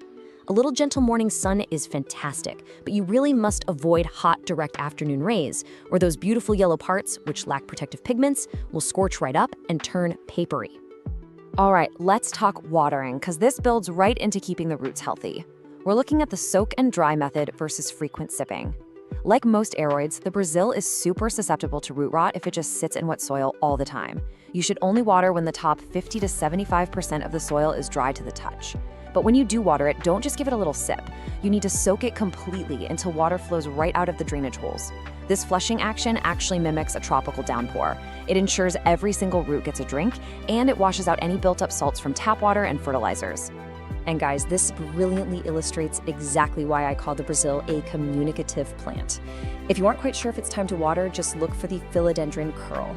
When this plant is thirsty, it literally tells you by drooping and curling its leaves inward into a little concave shape. This is simply a loss of turgor pressure, meaning the internal water pressure in the plant cells has dropped. Just give it a deep soak and I promise you it will perk right back up within hours. It's an amazing built-in visual cue. Section 3. Perfecting soil and environment, the optimal setup. Now, what's really interesting about moving this plant from just surviving to truly thriving is what goes on beneath the surface. The Brazil is a tropical hemiepiphyte, which means in the wild it actually grows up the sides of trees and in loose leaf litter, definitely not in dense ground dirt. Its roots need oxygen just as much as they need water, so dense potting soil will just suffocate it. So we construct a DIY chunky aroid mix. You want 40% potting soil for baseline moisture, 30% orchid bark to create these nice large air pockets, 20% perlite for aeration, and 10% worm castings for super gentle feed. This precise, fast-draining recipe practically eliminates the risk of root rot by delivering crucial oxygen right to the root system. With great soil comes great growth, and let me tell you, the Brazil is a really vigorous grower. It's capable of shooting out 2 to 3 feet of new vines per year. To fuel all that action, utilize what we call the weekly feeding method. Instead of hitting the plant with a massive, heavy dose of fertilizer once a month, you just mix a balanced liquid fertilizer at 1/4 strength and use it every single time you water during the active growing seasons of spring and summer. It gives the plant this steady, consistent stream of nutrients without any risk of chemical burn. As it grows, you actually get a choice to make about its form. See, in the wild, this plant climbs trees. When we keep it in a hanging basket at home and just let the vines dangle, the plant stays in its juvenile form, giving you those smaller 3 to 4 inch heart-shaped leaves. But if you provide it with vertical support, like a moss pole, it undergoes a total metamorphosis. The stems get woody and the leaves can mature to a massive 12 inches wide. So it's entirely up to your personal aesthetic preference. Section 4, pruning and propagation, expert level. So, Are you ready to graduate to expert status? Before we start multiplying your collection, we absolutely have to address an alarming question that plagues so many owners. Why is my beautifully variegated plant suddenly pushing out completely solid dark green leaves? Well, the answer is reversion. Remember how we said the plant is constantly trying to fix its mutation to be more efficient? If your Brazil isn't getting enough light, it honestly kind of panics and produces solid green leaves to maximize photosynthesis. So the absolute strict rule here is this: if you see solid green vines, your plant is screaming for more light. You must immediately prune that solid green vine all the way back to the last variegated leaf and then move the pot to a brighter location. If you don't do this, that really vigorous green growth will just take over and outcompete the variegated parts permanently. But hey, when you do prune, definitely do not throw those cuttings away. The Brazil is ridiculously easy to clone through water propagation. First, just find a vine with a little brown bump on it. That's an aerial root node. Cut a segment, leaving just one leaf and one node. Then submerge only the node in a glass of water, making sure to keep the leaf dry so it doesn't rot. In about 10 to 14 days, roots are going to appear. Once they're a couple of inches long, you can plant them right back into the top of the mother pot to make the whole thing incredibly full and bushy. Now, if cutting your plant makes you a little nervous, try the expert-level bobby pin method. You literally don't even need scissors. Just loop a really long vine back up to the top of the soil. Find a node and use a standard bobby pin or a paper clip to pin it firmly against the moist dirt. It will root directly into the pot while it's still safely attached to the mother plant. Once it's rooted in there, you can snip the connecting vine or just leave it for a beautifully dense, layered look. Section 5. Troubleshooting and pro tips. Look, even the best plant parents run into a few bugs eventually, or want the inside scoop on styling. If you see bugs, please don't panic. Here are the 3 usual suspects and your exact actionable fixes. Fungus gnats, they absolutely love wet soil. Dry out your potting mix and treat it with mosquito bits. What about little white cottony fluff in the leaf crevices? Those are mealybugs. Just dip a Q-tip in 70% isopropyl alcohol and dab them right off. And finally, thrips. These are tiny yellow or black slivers that cause silver damage patches. They're pretty much the worst enemy. Quarantine the plant immediately and treat thoroughly with a spinosad spray. Want a genius hack to avoid stuff like fungus gnats entirely by never overwatering again? Enter the chopstick check. It's so simple. Just insert a raw wooden takeout chopstick deep into the soil and leave it there for about 10 minutes. Pull it out. If the wood is dark and damp, do not water. It takes the guesswork completely out of the equation, and bonus, you don't even get your fingers muddy. Okay, a super quick botanical pro tip for you. People mix up the Brazil and the standard pothos all the time. The absolute easiest way to tell them apart is to look for a cataphyll. A cataphyll is just the protective botanical sheath that surrounds a brand new leaf. As the philodendron leaf unfurls, this little sheath dries up and falls off. A pothos simply doesn't have these. Their leaves unfurl directly from the vine itself. And speaking of the pothos, here is a massive styling secret to make your plant room really pop. Try placing your philodendron Brazil right next to a neon pothos. The electric, solid yellow of the neon pothos perfectly highlights and draws the eye right to that irregular painted lime stripe running down the center of your Brazil's leaves. It creates an incredibly striking, high-contrast visual display. So, we've covered the lighting rules, the chunky soil mechanics, the watering cues, and all the pruning secrets. The philodendron Brazil is such a cool plant. It literally talks to you, it forgives your mistakes, and it rewards your good habits with these stunning strokes of vibrant color. So, my final question for you is, what will your artist canvas look like once you apply these techniques and truly master its care? Cultivate your plant intuition, give it a try, and watch your indoor jungle absolutely transform. Thanks for joining us on this explainer, and happy growing. All right, welcome to this explainer on the red-edged Dracena, which you probably know better as the Madagascar dragon tree. If you're looking for a stunning architectural houseplant that practically begs you to ignore it, well, you're in exactly the right place. Today, we're completely mastering this incredibly resilient plant and establishing a core theme that's going to guide literally everything we do. With the dragon tree, less is absolutely more. Okay, let's dive into this. Here's our complete roadmap for today's hierarchy of plant needs. 1. Meet the dragon tree. 2. The essentials. 3. Ideal environment. 4. Pruning and propagation. 5. Troubleshooting and pests. And 6. Expert pro tips. Let's get right to it. Section 1. Meet the dragon tree, the ultimate low-maintenance architectural stunner. So, scientifically, we're talking about Dracena marginata. This evergreen tree is native to the warm climates of Madagascar, and it's famous for those slender, arching leaves bordered by really dramatic reddish-purple edges. It's a slow-growing perennial, meaning it can easily live for over 10 years indoors and shoot up to heights of 6 to 8 feet. But beyond being just a beautiful, drought-tolerant piece of living interior design, this thing is an absolute workhorse. It was actually studied in the NASA Clean Air Study and scientifically proven to aggressively purify your indoor air by pulling out nasty toxins like formaldehyde, benzene, and xylene. Quick heads up though, we do need to issue a vital warning here. While the dragon tree is fantastic for us and our air quality, it is highly toxic to both cats and dogs if ingested. If your curious pets decide to take a bite, it can cause vomiting, drooling, and a serious loss of appetite.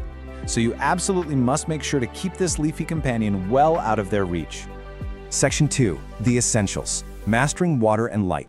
So, the crucial point here is the number 50. The golden rule of watering a dragon tree is that you must wait for the top 50% of the soil to dry out completely before you even think about picking up that watering can. Seriously, because they're highly susceptible to fatal root rot, this usually means you're only watering every 2 to 3 weeks. And in the fall and winter, when the plant's growth naturally slows down, you're going to reduce that even further to maybe once every 3 or 4 weeks. You really have to let that soil dry out significantly. Now, when it is finally time to water, you need to water thoroughly until it flows right out the drainage holes. But listen, the type of water matters immensely. Tap water often contains fluoride and other salts. Trichina marginata is incredibly sensitive to these chemicals, and they are exactly what cause those ugly, crispy brown leaf tips we all hate. The ideal choice? You want to use filtered, distilled, or rainwater for your deep waterings. If you absolutely have to use tap water, at least leave it sitting out overnight to let some of those chemicals evaporate first. Right alongside water is our second essential, light. The dragon tree thrives in bright, indirect light. Basically, this means finding a spot a few feet away from an east or west-facing window. You want plenty of ambient light without the harsh, direct sun rays, which will literally scorch the leaves and leave permanent brown marks. Now, it will tolerate lower light conditions for sure, but its growth will slow to an absolute crawl. And worse, it'll lose those vibrant reddish-purple leaf edges. So for optimal health, bright, indirect light is definitely the way to go. Section 3. Ideal environment. Soil, humidity, and feeding. To find the real environmental sweet spot, let's start with soil. You need a loose, fast-draining mix. Honestly, a standard cactus or succulent mix cut with a bit of perlite works perfectly. For temperature, just remember it's from Madagascar. It loves it warm, ideally between 70 and 80 degrees Fahrenheit. Keep it far away from cold drafts below 60 degrees. As for humidity, 40 to 50% is perfect. If your indoor air is super dry, use a room humidifier or place the pot on a pebble tray with water to prevent those brown tips. Finally, fertilizer. This guy is a slow grower. Give it a balanced 10-10-10 liquid fertilizer diluted to half strength once a month. But here's the critical part. Only feed it in the spring and summer. Never ever fertilize during its fall and winter dormancy. Before we leave the topic of soil and pots, please remember this. Drainage is completely non-negotiable. No matter how perfect your soil mix is, if you put it in a pot without drainage holes, the water just gets trapped at the bottom. And that trapped water will inevitably cause fatal root rot. Always use a pot with holes. And since it is a slow grower, your plant will really only need to be repotted every 2 to 3 years when it becomes totally root-bound. When you do repot, only size up by 1 to 2 inches in diameter. Section 4. Pruning and propagation. Multiplying your plant collection. Over time, you'll notice a dragon tree can get very tall and a bit leggy with bare stems. And this brilliantly illustrates why you shouldn't be afraid to just chop the top off. Making a clean cut through the main cane at your desired height actually forces the plant to sprout 2 or more brand new branches right below that cut. Pruning actively encourages a much fuller, bushier, multi-stemmed plant. So what do you do with that top piece you just chopped off? You propagate it. It's actually surprisingly easy to do for free. Take a 6 to 8 inch stem cutting, strip off the lower leaves so you just have a little tuft at the top, and drop that bare stem right into a glass of water. Put it in a warm, bright spot, change the water out every few days, and in a few weeks to a month, you're gonna see real roots growing right out of the stem. Once those roots are 1 to 2 inches long, plant it in fresh soil, and boom, you've got a brand new dragon tree. Section 5. Troubleshooting and pests. Diagnosing plant signals. Okay, why are my dragon tree's leaves turning yellow or brown? It is the most common question every single plant owner asks when panic starts setting in. Let's match those symptoms up so you know exactly what your plant is desperately asking for. The vast majority of the time, issues come down to water. If your plant has yellowing leaves, sudden massive leaf drop, and the stem feels brown and mushy, you are definitely overwatering. The roots are drowning and rotting. You need to let that soil dry out immediately. On the flip side, if the leaves are just wilting and drooping and the soil feels absolutely bone dry to the touch, it's underwatered. It just needs a thorough, deep drink of filtered water. Actually, quick aside, if just the lowest leaves are slowly turning yellow and dropping over time, that's just normal plant aging. We are looking for sudden, widespread changes here. Now what about pests? Thankfully, the dragon tree is fairly pest resistant, but keep a close eye out for three main culprits. Spider mites thrive in dry conditions. You'll want to look for fine webbing and stippled leaves, and treat them with neem oil. Mealybugs look like small, white, cottony masses hiding in the little crevices, and scale insects look like tiny, immobile brown bumps just stuck to the stems. For mealybugs and scale, a cotton swab dipped in rubbing alcohol will wipe them right out. But here is a massive pro tip. Literally step one upon seeing any of these pests is to isolate the plant immediately so they don't spread like wildfire to your other houseplants. Section 6. Expert Pro Tips. Taking your care to the next level. Let's do a rapid-fire rundown of the absolute best practices. Number 1. When in doubt, don't water. Seriously, just let it dry out. Number 2. Rotate the pot a quarter turn every single time you water. This ensures the plant gets nice, even light on all sides and grows straight up instead of leaning toward the window. Number 3. Gently wipe down those long, slender leaves monthly with a damp cloth. This removes dust, keeps them looking super glossy, and actively aids in photosynthesis. Definitely keep the plant far away from AC vents. And finally, use it as a vertical thriller in your home decor. Its spiky, modern texture looks incredible, contrasting with shorter, fuller plants. Ultimately, everything we've talked about today boils down to one core philosophy. Forget about it. Literally, this plant thrives on neglect. The absolute best thing you can do for a Dracaena marginata is to set it up for success in bright indirect light, use a pot with good drainage, and then just give it some space. So I want to leave you with this question to think about. Are you ready to let your dragon tree thrive through perfectly executed neglect? You now have the complete, structured knowledge to master its care. Go find the perfect bright spot in your home, use that filtered water sparingly, and enjoy the incredible air-purifying presence of your new leafy companion. Thanks so much for joining this explainer. Welcome to this explainer.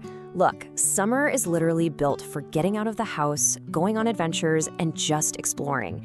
It is definitely not for stressing over your greenery back home.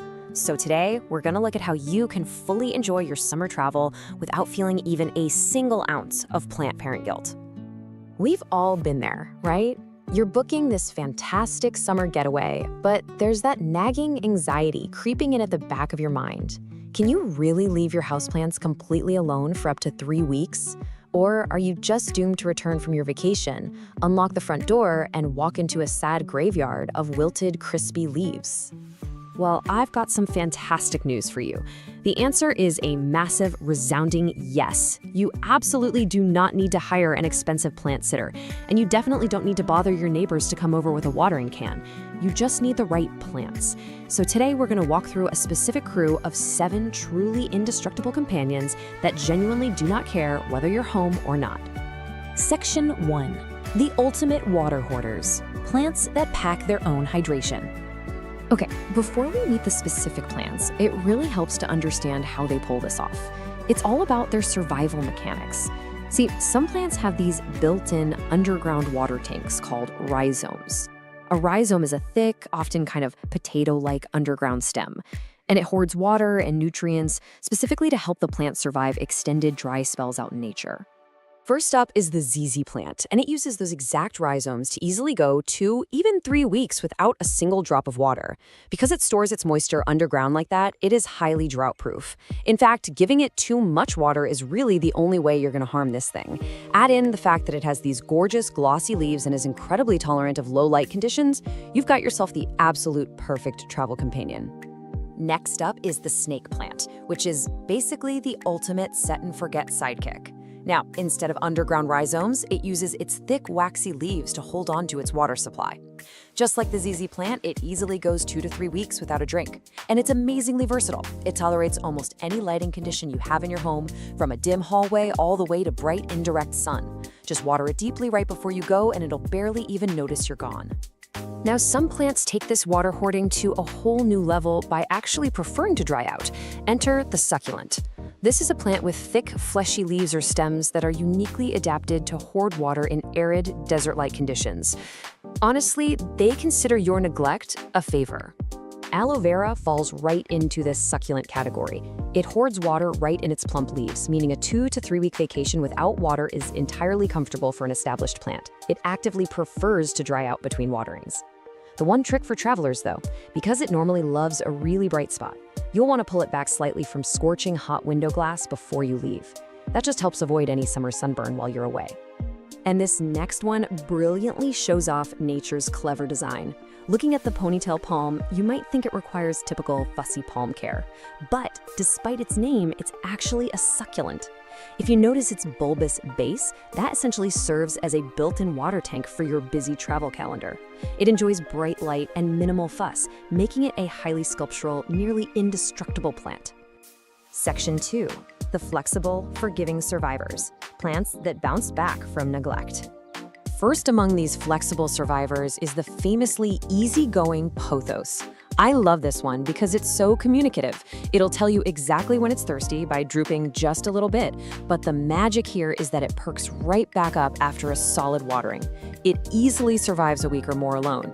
Oh, and here's a pro tip. A trailing vine placed in a high spot, totally out of direct sun, actually dries out much more slowly. Then we have the cast iron plant. Look, if you have a dim hallway you are constantly forgetting about, this plant is absolutely your hero. It truly earns its name by being incredibly tough and resilient. It just shrugs off temperature swings, low light, and irregular watering with total ease. And because it's such a slow grower, it asks for very little, meaning a week or 2 away is no problem at all. The spider plant rounds out our resilient crew. It utilizes these fleshy roots to store water and will impressively bounce right back even if it gets completely dried out while you're off exploring. It adapts to a super wide range of light, which makes it one of the most resilient hanging plants around. Plus, as a fantastic little bonus, it's totally non-toxic and acts as a natural air purifier for your home. Okay, before we get into how to prep these guys for your vacation, it's absolutely vital to know where to actually put them. Notice how our bright light seekers, like the aloe vera and ponytail plant, crave the sun. On the flip side, our flexible survivors, along with the ZZ and snake plant, are low light lovers. They're perfectly happy hanging out in dimmer spaces. Matching the plant to the right light is really the true foundation of low maintenance care. Section 3. Essential pre-trip prep, your departure playbook. Executing this simple 4-step playbook is the absolute secret to coming home to lush, thriving greenery. Step 1, water deeply right before departure. But remember, don't drown those succulents. Step 2, move your plants out of direct sun and into bright, indirect light to prevent them from drying out too fast. Step 3, group your plants together. This creates a really neat little humid microclimate where they actually share moisture. And step 4, skip the fertilizer in the days before you go. You definitely don't want to encourage thirsty new growth while you're away. But hey, what if your summer getaway stretches way beyond just a couple of weeks? No worries. If you're going on an extended trip, adding the simple wick system or transferring your thirstier plants into a self-watering pot can buy your greenery those crucial extra days of hydration until you get back.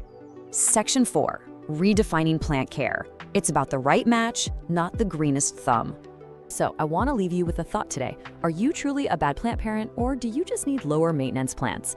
Seriously, it's time to stop feeling guilty about your travel schedule. Choose a resilient crew of greenery that matches your on-the-go lifestyle, follow our simple prep steps, and go enjoy your summer. It really makes you wonder though, what other areas of your home are just waiting for a low maintenance makeover? All right, welcome to This Explainer. Today, we're taking a deep dive into mastering the care of the notoriously finicky Delta maidenhair fern. We're going to break down exactly what makes this gorgeous plant tick and give you the clear, structured info you need to go all the way from a beginner to an absolute expert. Listen, if you've ever owned one of these beauties, you definitely know the heartbreak of a crispy brown frond. It is literally the #1 complaint. You buy this lush, gorgeous fern, Bring it home and bam! A week later, it looks like a wire brush. But don't worry, because today we're learning the exact formula to prevent that. There's actually a precise science to keeping this plant happy, and honestly, it's way easier than you think once you see the data. We've structured this masterclass to take you from basic survival all the way to expert-level care. We'll be hitting the notorious Delta maidenhair, golden rules of water and light, perfecting soil and humidity, feeding, repotting and propagation, diagnosing problems and pests, and finally, pro tips and plant rescues. Section 1, the notorious Delta maidenhair. Meet the diva. Okay, let's get right into this. To conquer this stunning, but let's be honest, intimidating plant, you first have to understand her origins. The name itself is actually really fascinating. It earns that delta title from the broadly triangular shape of its fronds, just like the Greek letter delta. Native to the deeply shaded, humid forest understories of South America, this plant is built from hundreds of tiny fan-shaped leaflets on these beautiful signature wiry black stems. It truly offers the softest-looking foliage of any houseplant. Well, if you can keep it happy, that is. Section 2, golden rules, water and light, the absolute non-negotiables. Seriously, if you only take away one lesson from this entire explainer, let it be these fundamental rules, because this is where 90% of plant parents fail. 0. Yup, that is exactly how many times you are allowed to let the soil dry out. Not even once, not even for a single afternoon. Nearly every dead maidenhair out there died from a single forgotten week. So, the moment the very top of the soil feels barely dry while everything below is still damp, that's your cue. It's time to water. Now, the real trick here is finding the balance, because soggy soil, just as dangerous as dry soil. Underwatering gets you those dreaded crispy edges that just shatter when you touch them, while overwatering suffocates the roots and causes yellowing from the base up. To solve this, bottom watering for 15 minutes is the absolute best way to soak the root ball evenly without rotting the crown. You just set the pot in 1 inch of room temperature water, let it drink its fill, and then drain it completely. Alongside water, we have to talk about light. These little leaflets are barely more than a single cell thick. That means just 30 minutes of direct afternoon sun will ruin them permanently. They'll literally bake. You want bright, indirect light only. Setting them in an east window pulled back a foot or two, or right up against a north window is absolutely your fern's sweet spot. Section 3, perfecting soil and humidity, mastering the climate. So, now that you've mastered the golden rules, let's optimize the environment for some lush, rapid growth. Because the soil and air around your fern, that's its lifeblood. If you're looking to repot, this DIY soil mix is a total game changer. Why? Well, the cocoa coir retains that essential moisture we now know we desperately need, while the perlite and fine bark provide the vital aeration those fine, thread-like roots need so they don't suffocate. And pro tip, coir is way better than peat moss here. If it ever does accidentally dry out, it re-wets easily, whereas peat actually repels water once it gets dry. And then there's the air. Your fern is going to thrive in an ideal humidity range of 50 to 70%. The problem is most of our heated homes in the winter sit at a desert-like 20 to 30%, which practically guarantees crispy tips. This is exactly why a bathroom with a window is pretty much the perfect habitat, giving it that steamy, humid air it constantly craves. Okay, get ready for a truth bomb that shatters a major houseplant myth. Misting raises humidity for roughly 10 minutes, then the water evaporates and you are right back where you started. Everyone reaches for the spray bottle to fix dry air, but guys, misting doesn't work. It raises humidity for just a few minutes, and even worse, water droplets sitting on those dense fronds can actually encourage fungal leaf spot. If you really want to fix dry air, invest in a real humidifier or place the plant in a beautiful glass cloche. Moving on to Section 4, feeding, repotting, and propagation, advanced care. Once your plant is surviving and thriving in its new climate, it's time to graduate to some intermediate care techniques. So, ferns are extremely light feeders. The real risk here is always overdoing it and accidentally scorching the roots. Notice the specific dosage we recommend. Quarter strength, balanced liquid fertilizer, monthly from April to September. Honestly, I'd rather you underfeed this plant for a whole year than give it one massive dose. Oh, and a huge rule to remember. Absolutely never apply fertilizer to a dry root ball. When it is time to repot, which should be roughly every 2 years once you see roots poking out the bottom, pot selection is completely critical. Skip the terracotta, I mean it. Unglazed clay wicks moisture out through its walls and dries out way too fast for a plant that needs to stay constantly damp. Instead, go for shallow, glazed ceramic or plastic pots to really lock that moisture in.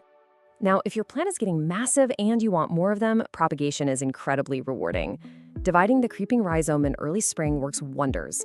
You'll want to rinse the soil from the rhizomes. You can see the natural clusters, cut cleanly between them with a knife, pot the divisions with the rhizome right at the surface, and immediately tend them with a plastic bag to trap that humidity. The secret here is to take large sections, don't just pull off tiny little scraps, and keep them highly humid while they recover. And remember, never ever bury the rhizome. It needs to sit right on top of the soil. Section 5. Diagnosing problems and pests. Expert troubleshooting. Look, even the experts run into issues sometimes. So let's figure out how to visually diagnose the common problems your maidenhair might face without completely panicking.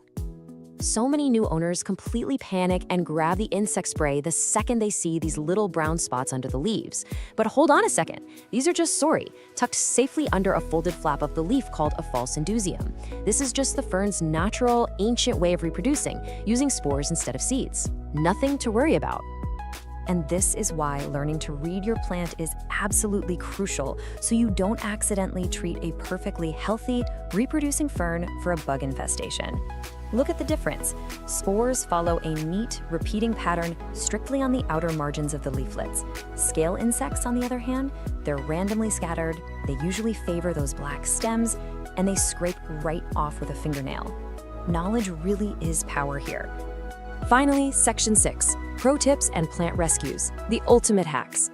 Let's wrap up this masterclass with some rapid-fire pro tips and, honestly, a secret weapon for saving a seemingly dead fern. If your fern dries out completely and turns into a sad pot of brown wire, whatever you do, do not throw it in the trash. This dramatic full cutback rescue relies entirely on the surviving rhizome hiding under the soil. Literally chop every dead frond off its soil level, soak it, give it super high humidity, and just wait. That creeping rhizome is remarkably tough. It will often push out an entirely new flush of gorgeous fiddleheads in just 3 to 6 weeks. It's like magic.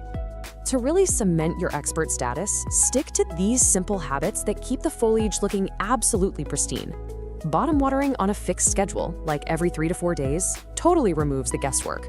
Collecting rainwater prevents those awful brown burn tips caused by the fluoride and chlorine in tap water. And seriously, keep your hands off. The leaflets are so delicate they bruise instantly. If they get dusty, just rinse them off gently in the shower. Oh, and definitely move them away from radiators before heating season kicks in. So you now have the ultimate blueprint. You know the golden rule of never ever letting the soil dry, you know exactly how to master the humidity, and you even know how to bring a dried out plant back from the dead. You are fully equipped to keep those fronds lush, green, and soft. So the only question left is, now that you possess the exact formula to conquer the impossible houseplant, are you ready to bring a Delta maidenhair fern into your home? Welcome to another explainer. Today, we're focusing on a houseplant that isn't just, a basic piece of greenery. It's practically a living, breathing work of art. We're talking about the incredible Philodendron Brazil. If you're looking for that lush, tropical jungle vibe, but you want something with a bit more artistic flair than your standard green foliage, you are in exactly the right place. This plant is a fantastic, highly communicative artist's canvas. And by the end of this explainer, you're going to know exactly how to master its care, no matter your current experience level. Okay, let's dive into this. Here is our roadmap for today. First, we'll meet the Brazil. Second, mastering light and water. Third, perfecting soil and environment. Fourth, pruning and propagation. And finally, troubleshooting and pro tips. Section 1. Meet the Brazil, the communicative canvas. So this isn't just your run-of-the-mill vine. It actually has a pretty fascinating backstory and a highly communicative personality that makes it the absolute perfect companion for developing your own plant intuition. To really get this plant, we have to travel back to 1991. The Philodendron Brazil wasn't whipped up in some high-tech lab. It was actually discovered as a totally natural mutation in a greenhouse in Holambra, Brazil. And because it's a mutation, every single leaf that unfurls is a completely unique canvas. You get these incredible, unpredictable splashes of lime, cream, and deep emerald green. It literally looks like someone took a paintbrush to a standard heartleaf philodendron. But, that beautiful paintbrush effects actually comes with a biological catch. It's called variegation. Variegation is just a genetic mutation where areas of the leaf lack chlorophyll, which is the green stuff that makes food for the plant. So those stunning lime and yellow stripes, they're essentially energy freeloaders. They look absolutely incredible, but they don't pull their weight when it comes to photosynthesizing. And this establishes exactly why the Brazil has such specific lighting needs compared to a solid green plant. Section 2. Mastering light and water, the non-negotiables. If you want to keep your plant thriving and keep those freeloader variegated stripes looking super bright, getting your light right is completely non-negotiable. To compensate for those non-producing colorful areas, your Brazil needs bright, indirect light. Specifically, you're going to want to aim for 10,000 to 20,000 lux. And hey, you can actually measure this using a free light meter app right on your smartphone. The sweet spot is placing your plant within about 3 to 5 feet of an east or west facing window. A little gentle morning sun is fantastic, but you really must avoid hot, direct afternoon rays, or those beautiful yellow parts, which lack protective pigments, will scorch right up and turn papery. All right, let's talk watering, because this builds right into keeping the roots healthy. We're looking at the soak and dry method versus frequent sipping. Like most aroids, the Brazil is super susceptible to root rot if it just sits in wet soil all the time. You should only water when the top 50 to 75% of the soil is dry to the touch. But when you do water it, don't just give it a little sip. You need to soak it completely until water flows right out of the drainage holes. This flushing action actually mimics a tropical downpour. It ensures every single root gets a drink, and it washes out any built-up salts from tap water and fertilizers. And guys, this brilliantly illustrates exactly why I call the Brazil a communicative plant. If you aren't quite sure if it's time to water, just look for the philodendron curl. When this plant is thirsty, it literally tells you by drooping and curling its leaves inward into a little concave shape. This is simply a loss of turgor pressure, meaning the internal water pressure in the plant cells has dropped. Just give it a deep soak and I promise you it will perk right back up within hours. It's an amazing built-in visual cue. Section 3. Perfecting soil and environment, the optimal setup. Now, what's really interesting about moving this plant from just surviving to truly thriving is what goes on beneath the surface. The Brazil is a tropical hemiepiphyte, which means in the wild it actually grows up the sides of trees and in loose leaf litter, definitely not in dense ground dirt. Its roots need oxygen just as much as they need water, so dense potting soil will just suffocate it. So we construct a DIY chunky aroid mix. You want 40% potting soil for baseline moisture, 30% orchid bark to create these nice large air pockets, 20% perlite for aeration, and 10% worm castings for super gentle feed. This precise, fast-draining recipe practically eliminates the risk of root rot by delivering crucial oxygen right to the root system. With great soil comes great growth, and let me tell you, the Brazil is a really vigorous grower. It's capable of shooting out 2 to 3 feet of new vines per year. To fuel all that action, utilize what we call the weekly feeding method. Instead of hitting the plant with a massive, heavy dose of fertilizer once a month, you just mix a balanced liquid fertilizer at 1/4 strength and use it every single time you water during the active growing seasons of spring and summer. It gives the plant this steady, consistent stream of nutrients without any risk of chemical burn. As it grows, you actually get a choice to make about its form. See, in the wild, this plant climbs trees. When we keep it in a hanging basket at home and just let the vines dangle, the plant stays in its juvenile form, giving you those smaller 3 to 4 inch heart-shaped leaves. But if you provide it with vertical support, like a moss pole, it undergoes a total metamorphosis. The stems get woody and the leaves can mature to a massive 12 inches wide. So it's entirely up to your personal aesthetic preference. Section 4, pruning and propagation, expert level. So, are you ready to graduate to expert status? Before we start multiplying your collection, we absolutely have to address an alarming question that plagues so many owners. Why is my beautifully variegated plant suddenly pushing out completely solid dark green leaves? Well, the answer is reversion. Remember how we said the plant is constantly trying to fix its mutation to be more efficient? If your Brazil isn't getting enough light, it honestly kind of panics and produces solid green leaves to maximize photosynthesis. So the absolute strict rule here is this: if you see solid green vines, your plant is screaming for more light. You must immediately prune that solid green vine all the way back to the last variegated leaf and then move the pot to a brighter location. If you don't do this, that really vigorous green growth will just take over and outcompete the variegated parts permanently. But hey, when you do prune, definitely do not throw those cuttings away. The Brazil is ridiculously easy to clone through water propagation. First, just find a vine with a little brown bump on it. That's an aerial root node. Cut a segment, leaving just one leaf and one node. Then submerge only the node in a glass of water, making sure to keep the leaf dry so it doesn't rot. In about 10 to 14 days, roots are going to appear. Once they're a couple of inches long, you can plant them right back into the top of the mother pot to make the whole thing incredibly full and bushy. Now, if cutting your plant makes you a little nervous, try the expert-level bobby pin method. You literally don't even need scissors. Just loop a really long vine back up to the top of the soil. Find a node and use a standard bobby pin or a paper clip to pin it firmly against the moist dirt. It will root directly into the pot while it's still safely attached to the mother plant. Once it's rooted in there, you can snip the connecting vine or just leave it for a beautifully dense, layered look. Section 5. Troubleshooting and pro tips.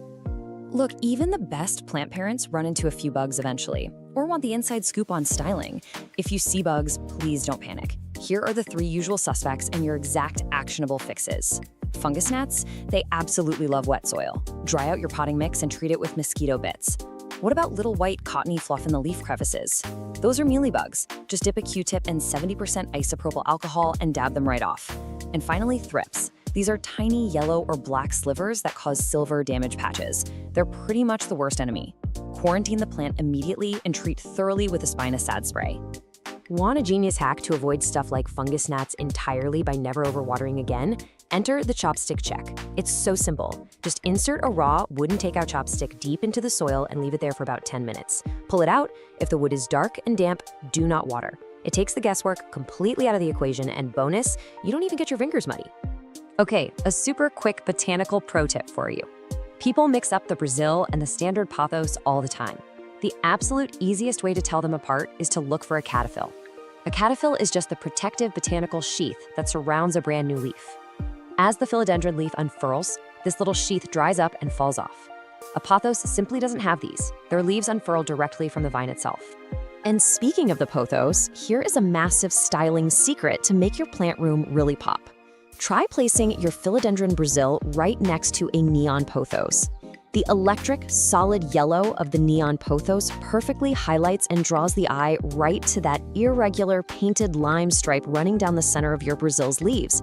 It creates an incredibly striking, high-contrast visual display. So, we've covered the lighting rules, the chunky soil mechanics, the watering cues, and all the pruning secrets. The philodendron Brazil is such a cool plant. It literally talks to you, it forgives your mistakes, and it rewards your good habits with these stunning strokes of vibrant color.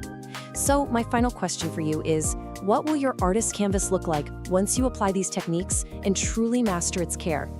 Cultivate your plant intuition, give it a try, and watch your indoor jungle absolutely transform. Thanks for joining us on This Explainer, and happy growing.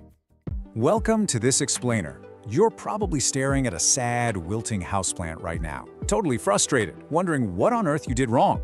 Well, take a deep breath, don't panic. Today, we're going to approach your struggling plant not with stress, but with a cool, calm, and collected diagnostic mindset. Why is my plant dying even though I water it? Honestly, this is the absolute most common beginner frustration. Today, we're going to crack this case by treating your plant exactly like a patient visiting a doctor. Because, as you're going to see, sometimes that water you're pouring on it, that's exactly what's causing the problem. Here is our triage roadmap for today. Number 1, listen to your plant. Number 2, start with the soil. Number 3, diagnosing by symptoms. And number 4, when to save your plant. Let's start with section 1. Listen to your plant. Plants are surprisingly honest. Having a dying plant feels deeply personal, right? Kind of like a failure. But the really good news here is that plants are incredibly honest communicators. The symptom you're staring at usually points straight to the cause, once you know what to look for, that is. So instead of guessing or just desperately pouring more water on it hoping for a miracle, we're going to rely strictly on direct visual cues to pinpoint exactly what's going wrong. Moving to section 2. Start with the soil. Checking the vital signs. Okay, before you even start worrying about the leaves, we absolutely must check the soil. Why? Because most beginner plant deaths actually trace right back to watering problems. This just requires a crucial 5-second check. Step 1, literally just feel the top 2 inches of soil. Does it feel like a soggy sponge that never dries out, or is it dust dry, maybe even pulling away from the sides of the pie? If your plant is really struggling, you need to move to steps 2 and 3. Carefully slide that plant right out of its pot and actually look at the roots. Firm, white, or tan roots, those are healthy. But if you see brown, soft, smelly roots, man, that means trouble. And that brings us to a fatal condition known as root rot. You've got to rule out root rot first before you change anything else, because frequent watering is usually the cause of death, not the cure. Constantly wet soil literally suffocates the roots. They can't pull in oxygen, so they just drown, turn to brown mush, and start to smell. Now for Section 3, diagnosing by symptoms, matching the visual cue to the cause. Now that we've checked the vitals below ground, let's move into our rapid-fire symptom checker to diagnose what's happening above the soil. Here's a quick cheat sheet for the primary suspects you'll likely encounter. Yellow leaves usually point straight to overwatering. A mushy base means root rot. Crispy edges highlight dry air or plain old thirst, and if you see webbing or sticky spots, well, that's a clear sign of pests. Let's look at the fascinating logic we apply to drooping plants. A droopy plant looks thirsty, right? So our natural instinct is just to give it a drink. But you need to use this if-then logic. Dry soil plus drooping? It just needs a drink, and honestly, it'll perk right back up in a few hours. However, drooping combined with wet soil? Stop watering immediately. The roots are completely compromised at that point, and they physically can't move water up into the plant anymore. You need to check for rot. Moving on to yellow leaves. This is probably the #1 most asked about symptom out there. Now, don't panic over a single yellow leaf at the very bottom of an otherwise happy plant. That's literally just old age. But widespread yellowing, especially with soft stems and wet soil, that is an SOS signal. It's a massive visual cue that your plant's roots have been sitting in wet soil for way too long and they are starving for oxygen. You also want to pay super close attention to brown spots, because texture really matters here. Papery, crispy tips, which are super common in tropical plants like ferns, mean you need to bump up the humidity and get your watering on a steady schedule. But if you touch it and feel a hard, scorched patch, that's sunburn. You'll almost always find it right on the side facing a bright window, which means you need to pull it back out of that direct sunlight. Spots can be a little tricky to decode, so you kind of have to play detective. Look super closely at the color, the shape, and see if they're actually spreading. Dark brown or black spots with a little yellow halo around them often mean overwatering or some kind of fungal or bacterial disease. A dusty white coating is usually powdery mildew, and just small, crisp brown spots? That might just be physical damage or scorch marks. Use these specific clues to confidently identify your culprit. Now, if you feel a mushy base, you have a literal emergency on your hands. A soft, dark, mushy stem right at the soil line is a critical sign of rot. The rot has actually moved all the way up from the roots and reached the main stem. You have to take the plant out of that wet soil immediately to see if any firm tissue remains. Act fast and cut away the soft rotting tissue to try and save it. Sometimes though, the plant isn't actually sick, it's under attack. If you spot invaders, isolate your plant straight away so they don't spread. Keep an eye out for fine webbing between stems, which means spider mites. Little white cotton specks, those are mealybugs. Tiny silvery streaks on the leaves are from thrips. And if you touch the leaves and they feel sticky, that's a massive red flag for a general pest attack. Remember, always check the undersides of the leaves. That's their absolute favorite hiding spot. But what if your plant isn't rotting and it isn't infested, but it just looks, well, stretched out and sad? We call this leggy growth. Long, stretched out stems with big gaps between tiny, pale leaves mean the plant is literally starved of light, and it's desperately reaching for the sun. If you see this, the fix is super easy. Just move it to a brighter window and the new growth will tighten right back up. Which brings us to Section 4, when to save your plant, setting up the recovery protocol. So, you've got your diagnosis, but how do you know if it's just too late to save the patient? Well, here is the really reassuring part. Unless every single stem is totally hollow or mushy and absolutely no firm roots are left, your plant is not dead. Seriously, if you have even one firm green stem left or just one solid white root, you have signs of life and something to work with. To bring it back, you just need to follow this exact salvage protocol. Step 1, fix the underlying cause you just diagnosed. Step 2, get some scissors and trim away what is clearly dead so the plant stops wasting its precious energy trying to keep it alive. Step 3, provide really stable light and water conditions. And Step 4, wait patiently. Recovery takes weeks, so don't give up on it. Oh, and a quick aside, remember that repotting is super stressful for a plant. Only root rot, soil pests, or a pot with zero drainage require you to repot it right away. Otherwise, just let the poor thing rest. You now have all the diagnostic tools you need to decode those desperate symptoms. You know how to read the leaves, check the soil, and spot those sneaky pests. So go check that soil, confidently administer some first aid, and get your plant back on the path to recovery. But I'll leave you with this final thought. Now that you know your plant is constantly communicating its needs to you, what is your plant telling you right now? Are you ready to listen? Welcome to This Explainer. If you're tuning in, you probably have a beloved holiday plant sitting on a windowsill right now. But let me guess, maybe it's looking a little limp. Maybe it's wilting, or perhaps it has stubbornly refused to produce those spectacular waterfall-like blooms for years. Well, you are in exactly the right place. Today, we're taking you from absolute beginner to expert with a complete masterclass on the Christmas cactus. So, I want you to ask yourself, why exactly is your Christmas cactus struggling? You're probably thinking, hey, it's a cactus, right? It should be practically indestructible. Well, I need you to completely rethink what you know about this plant. If you've been treating it like one of those spiky green guys sitting out in the scorching desert sun, that is exactly why your plant is unhappy. We're going to establish a major paradigm shift today. Okay, let's dive into this. When you picture a classic desert cactus, you think of hot, dry, sandy soil and, very rare watering. But the Christmas cactus is actually a jungle cactus. It craves humidity, moist but well-draining soil, dappled light, and regular watering. Its ancestors don't grow in the sand. They actually grow in the misty, humid cloud forests of Brazil. Here is our masterclass syllabus for today.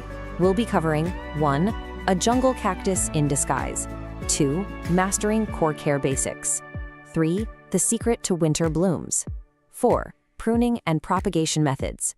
5. Troubleshooting pests and problems. And 6. Pro tips for success. Section 1. A jungle cactus in disguise. Establishing the true origins of this plant is honestly the key to everything. In the wild, the Christmas cactus is what botanists call an epiphyte. This means it literally grows on another plant, like high up in the crotches of tree branches. They draw their moisture and nutrients from the air, the rain, and all the decomposing leaf litter trapped around the roots. This explains exactly why this plant needs airy bark in its soil and high humidity rather than dense, heavy desert sand. But before we go any further, we need to clarify a little holiday identity crisis, because the plant you own probably isn't a Christmas cactus at all. The true Christmas cactus, known scientifically as Schlumbergera buckley, has these scalloped, rounded segment edges and naturally blooms in December. But the Thanksgiving cactus, Schlumbergera truncata, has pointed, claw-like edges and naturally blooms in November. Most store-bought varieties you see with those sharp claws are actually Thanksgiving cacti in disguise. But don't worry, their daily care is virtually identical. Section 2. Mastering core care basics. Now that we know what we're working with, we have to master the daily, non-negotiable building blocks required if you want that incredible floral display later on. First up, they need bright, indirect light. An east-facing window catching that gentle morning sun is absolutely perfect. You want to keep them out of the direct, scorching afternoon sun, which will literally burn their segments. For watering, you're aiming for the Goldilocks zone. Never bone dry, never soggy. Just water it thoroughly when the top inch of soil feels dry to the touch. And during their active growing season in spring and summer, go ahead and feed them a diluted liquid fertilizer every 2 to 4 weeks. Now, because it's an epiphyte, standard heavy potting soil is just going to suffocate the roots. And a typical desert cactus mix drains way too fast. The absolute sweet spot is a mix of 50% peat or cocoa coir for moisture retention, 25% perlite for drainage, and 25% orchid bark. That orchid bark is the secret ingredient here. It perfectly mimics the loose bark and debris of the rainforest canopy. And speaking of the rainforest, your target humidity is 50 to 60%. During the winter, our central heating absolutely strips moisture from the air, dropping it well below 30%. To combat that bone-dry winter air, you can set your pot on a pebble tray filled with water, or even just place the plant in a bright bathroom where it can soak up the steam from your daily shower. Section 3. The secret to winter blooms. Okay, this is where we separate the casual houseplant owners from the absolute masters. Getting a Christmas cactus to bloom doesn't just happen by accident. It's a mechanical process that must start in early to mid-October. It requires 3 specific signals. Step 1 is the dark treatment. Step 2 is a drop to cool nighttime temperatures, somewhere between 50 and 65 degrees Fahrenheit. And step 3 is reducing your watering to roughly every 2 to 3 weeks and stopping fertilization completely. This mild stress is what signals to the plant, hey, winter's coming, it's time to make flowers. Now, there is a magic number required to make this work, and that number is 12 to 14. That is the exact number of hours of complete, uninterrupted darkness your plant requires each and every night for 6 to 8 weeks to successfully force bud formation. I mean, complete darkness. No street light shining through the window, no hallway light seeping under a door crack. Even a brief flash of a room light can totally reset the plant's internal clock. Seriously, put it in a dark closet every evening if you have to. And once you've successfully completed that dark treatment and you finally see those tiny buds forming on the tips of the segments, rule number 1, do not move the plant. I really cannot emphasize this enough. Changing the light direction or causing a sudden temperature fluctuation is the number 1 reason buds suddenly drop off right before they open. Just leave it right where it is. Section 4, pruning and propagation methods. Once that magnificent bloom show is over, we enter the post-bloom phase. This is all about encouraging bushier growth for next year and creating new little plants to share with friends. Pruning should happen in late winter or early spring, right after the blooms fade. The technique here is absolutely crucial. You want to gently twist off 1 or 2 segments at the joint. Don't cut them with scissors. Twisting encourages the plant to branch out at that exact spot, which means double the blooms next year. And the best part? Every single pruned segment is a potential new plant.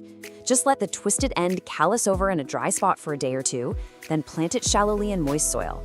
It's such an incredibly easy and rewarding way to create heirloom gifts. Section 5, troubleshooting pests and problems.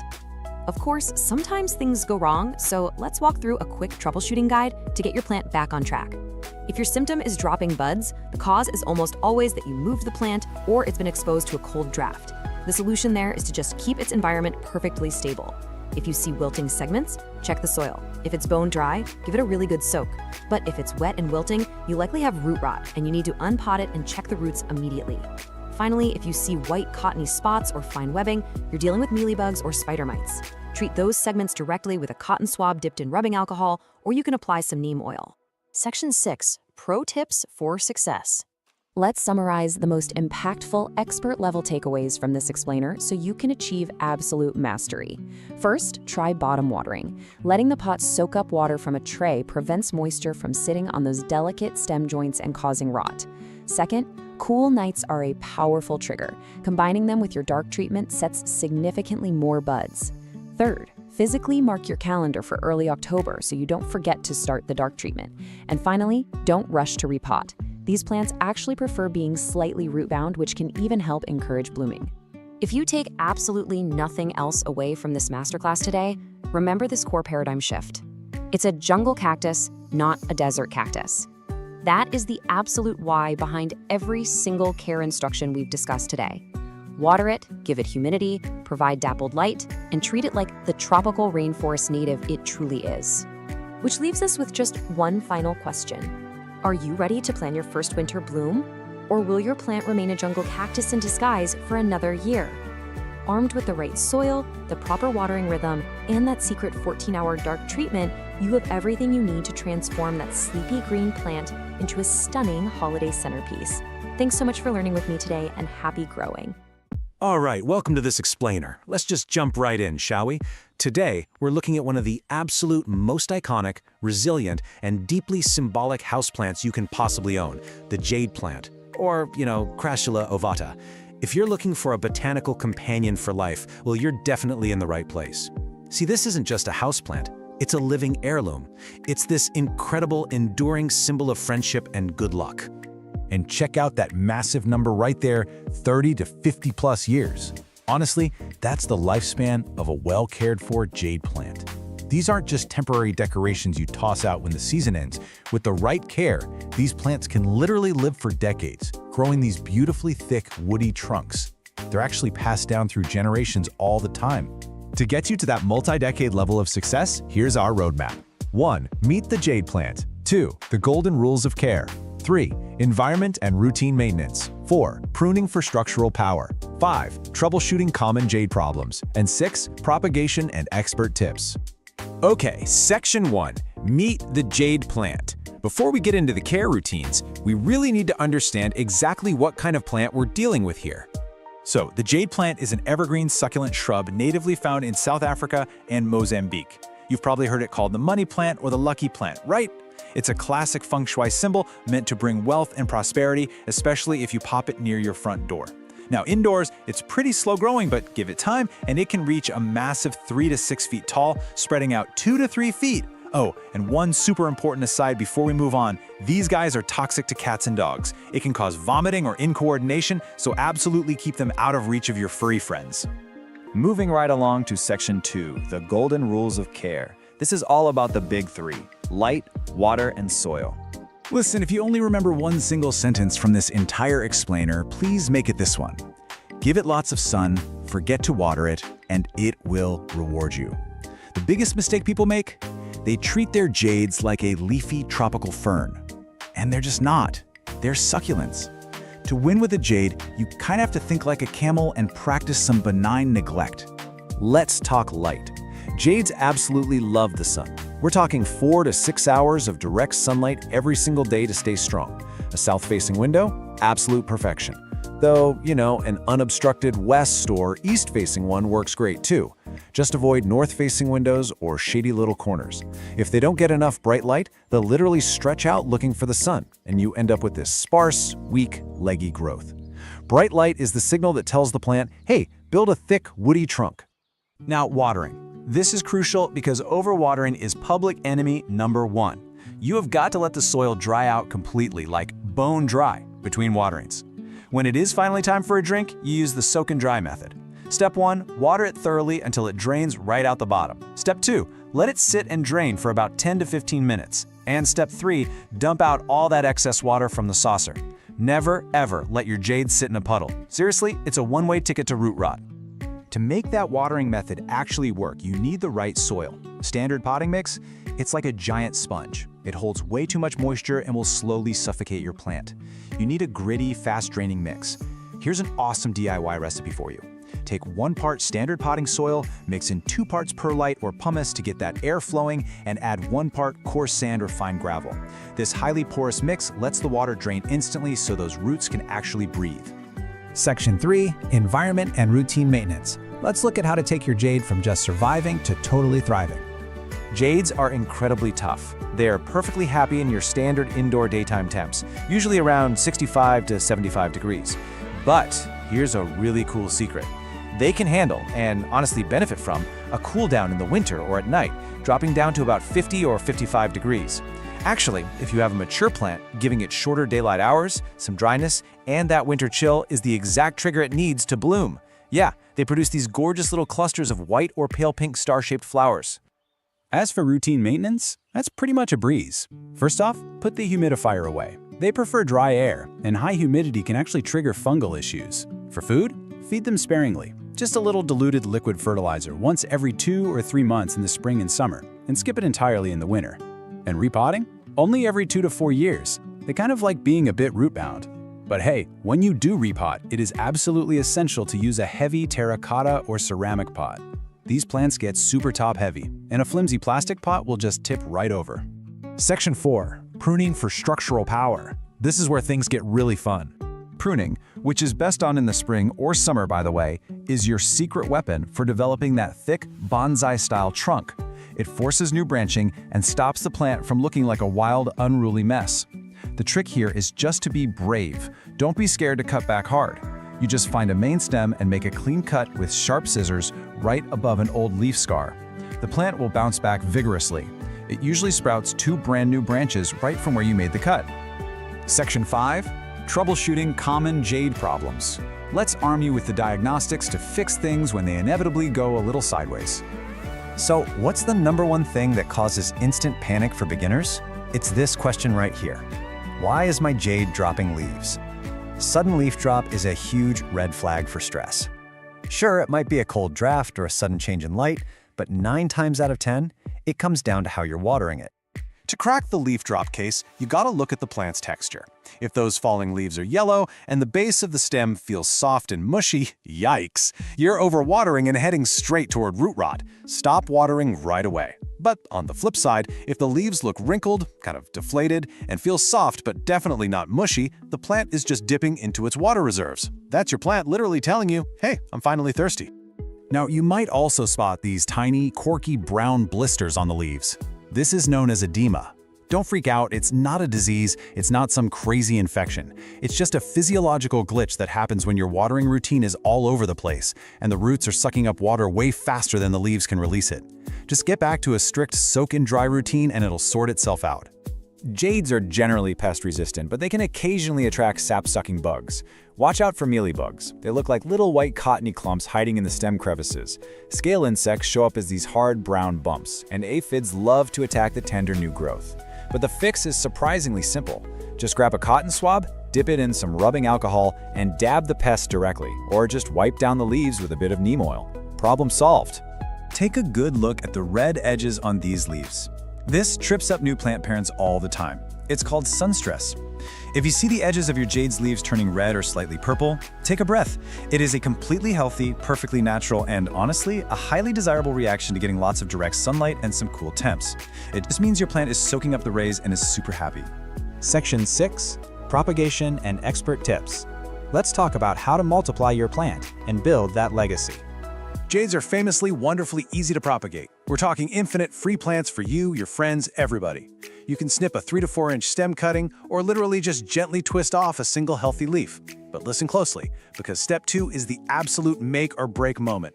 You must let that cutting sit in a dry, shady spot for about a week. It needs time for the cut end to dry out and form a callus. If you skip this part, it's just going to rot the second it hits the soil. Once it's callous, pop it into some dry succulent soil and wait a week or two for roots to show up before you even think about watering it. Let's wrap all this up with our ultimate pro tips for a thriving jade. Number 1, embrace the sun. It wants the brightest spot in your house. Number 2, water like a camel. Remember, underwatering is always safer than overwatering. Number 3, prune it regularly to build up that powerful trunk. 4, anchor your plant in a heavy terracotta pot so it doesn't do a nosedive off the table. And finally, be patient. They aren't the fastest growers, but that incredible longevity is absolutely their greatest beauty. Which leads us to our final question for you.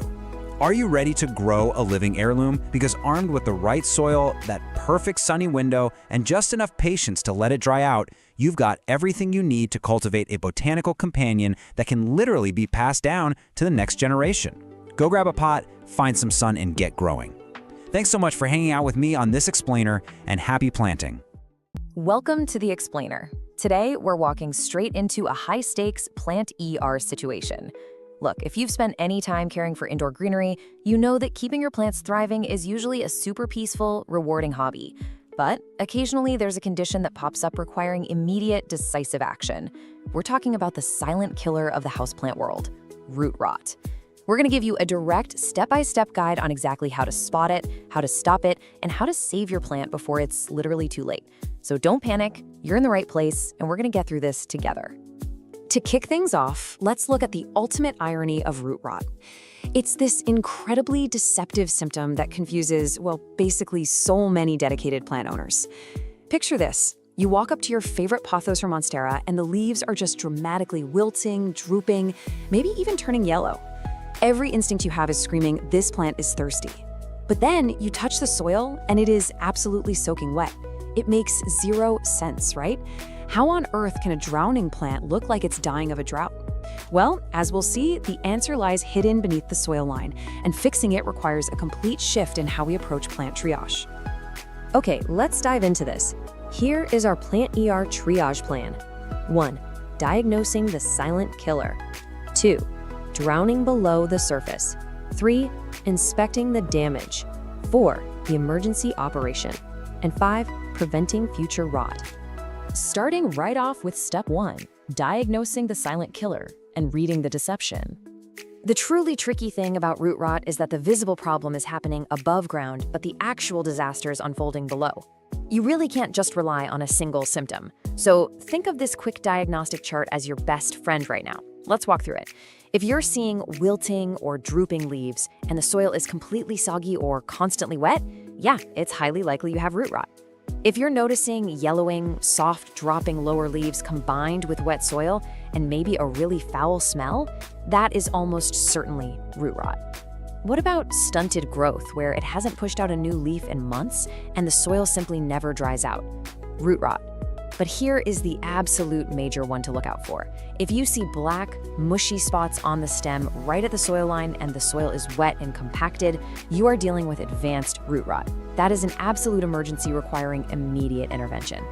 That brings us to part 2, drowning below the surface, and what is actually happening down there.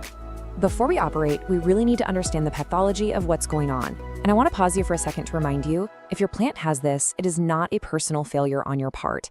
It's simply an environmental issue that can be corrected. Root rot is exactly what it sounds like, the decay and death of a plant's roots. But the catalyst? It's a severe lack of oxygen in the soil. You see, healthy roots actually need to breathe. They pull oxygen from these tiny little air pockets distributed all throughout the potting mix. When soil is constantly waterlogged, those crucial air pockets are destroyed. The roots literally suffocate. Once they die, naturally occurring fungi and bacteria just swoop right in and rapidly accelerate the decay. And this circles perfectly back to our irony from earlier. Rotting roots lose their physical ability to absorb water, which is exactly why the leaves up top look so desperately thirsty. A plant doesn't simply catch root rot from the air like a common cold. It's an environmental trap directly caused by 3 main culprits. First up, overwatering. Now, this doesn't actually mean giving a plant too much water at once. It means watering way too frequently before the soil has even had a chance to dry out. Second, poor drainage. This happens when potting your plant in a gorgeous ceramic container that has absolutely 0 drainage holes, or leaving a saucer full of water sitting there for days. And third, heavy, dense soil. If you're using something like outdoor garden soil indoors, it compacts really tightly, trapping all that moisture and suffocating the root system. Moving on to part 3, inspecting the damage and going under the soil. We've read the symptoms, and now it's time to put on your gloves and actually examine the patient. You cannot be 100% sure of root rot until you gently slide your plant right out of its pot and actually see the roots.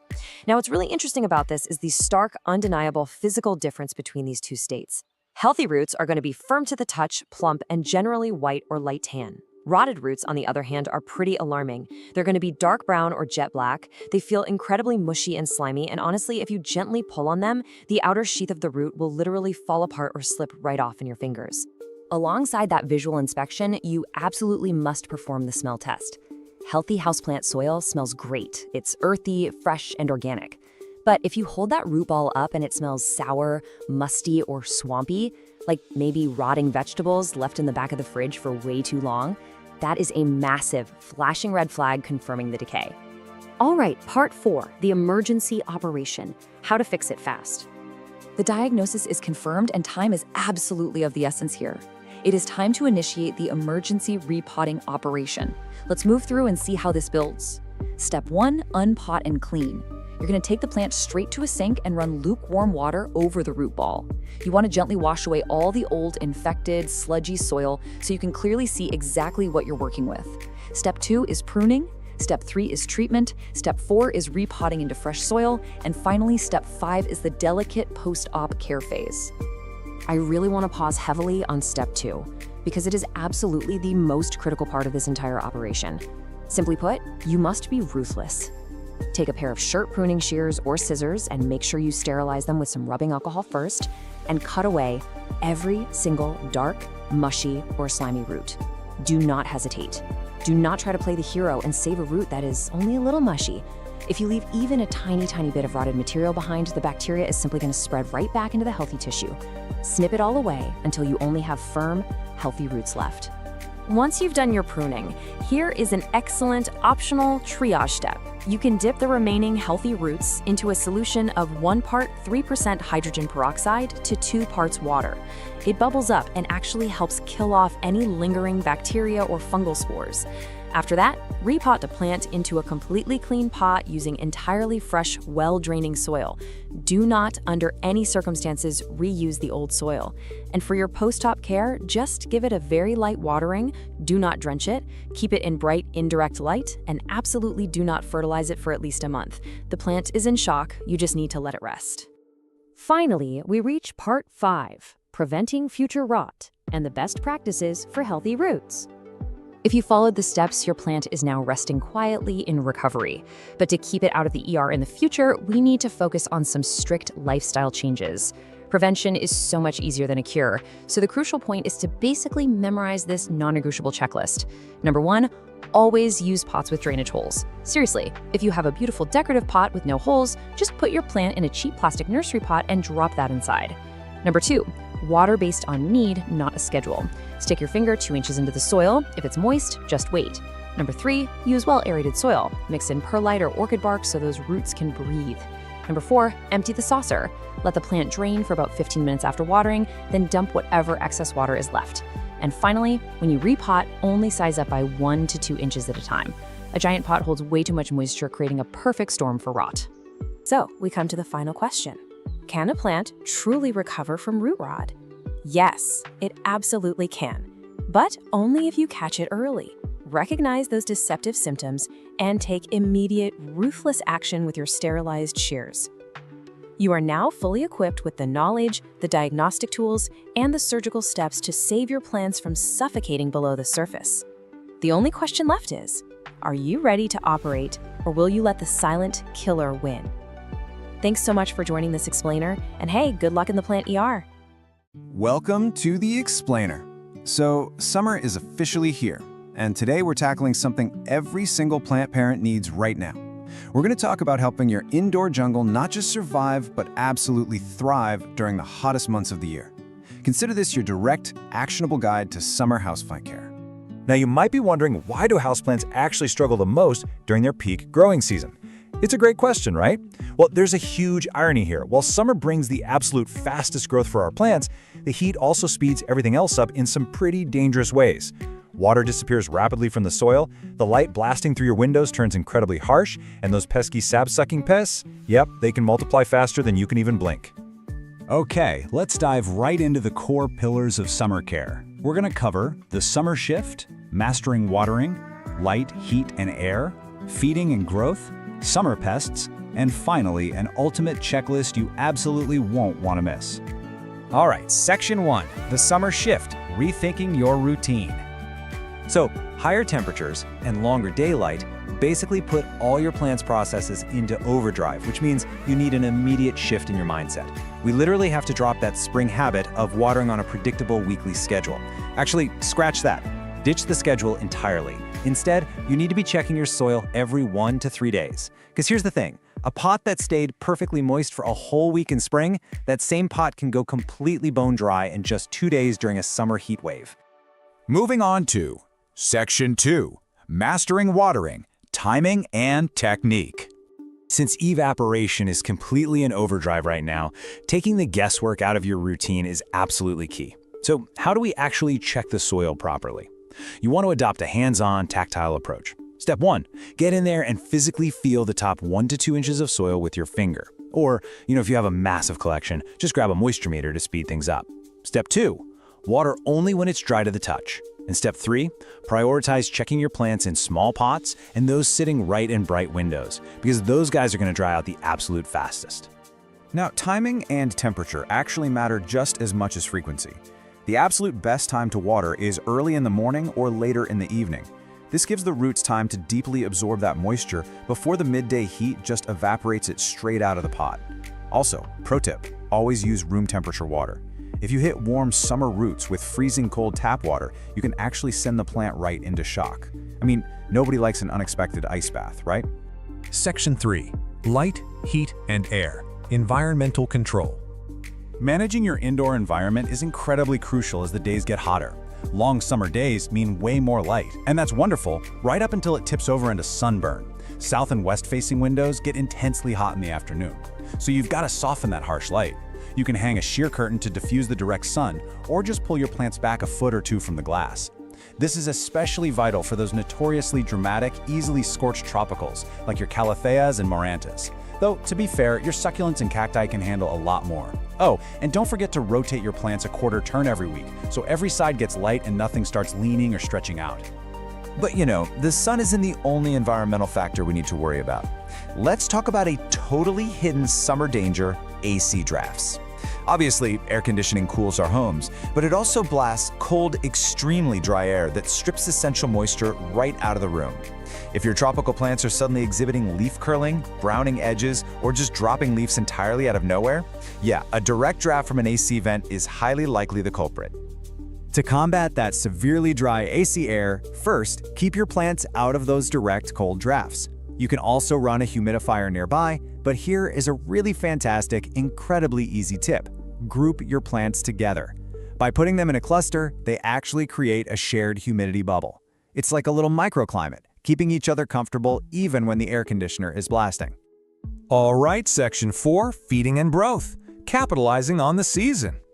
So, summer isn't just about playing defense, it's the main growing season for your plants. But before you reach for that fertilizer, you must remember the golden rule: never fertilize a stressed plant. I'll say it again, never fertilize a stressed plant. If a plant is wilting, scorched from the sun, or just trying to recover from a crazy heat wave, hold off entirely until it fully bounces back. Fertilizer pushes growth, and you simply cannot push a sick plant to grow.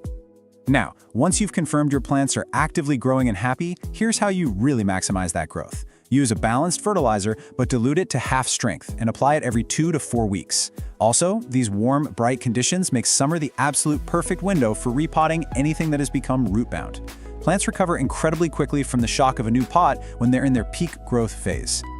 Section 5. Summer Pests, Spotting the Culprits.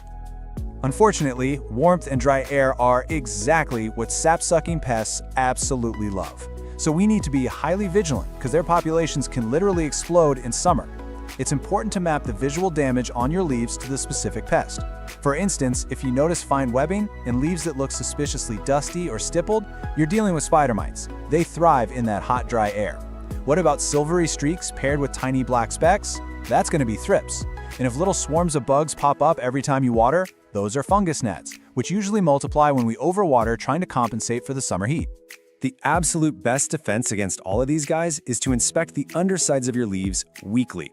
Seriously, checking under the leaves every single week is critical.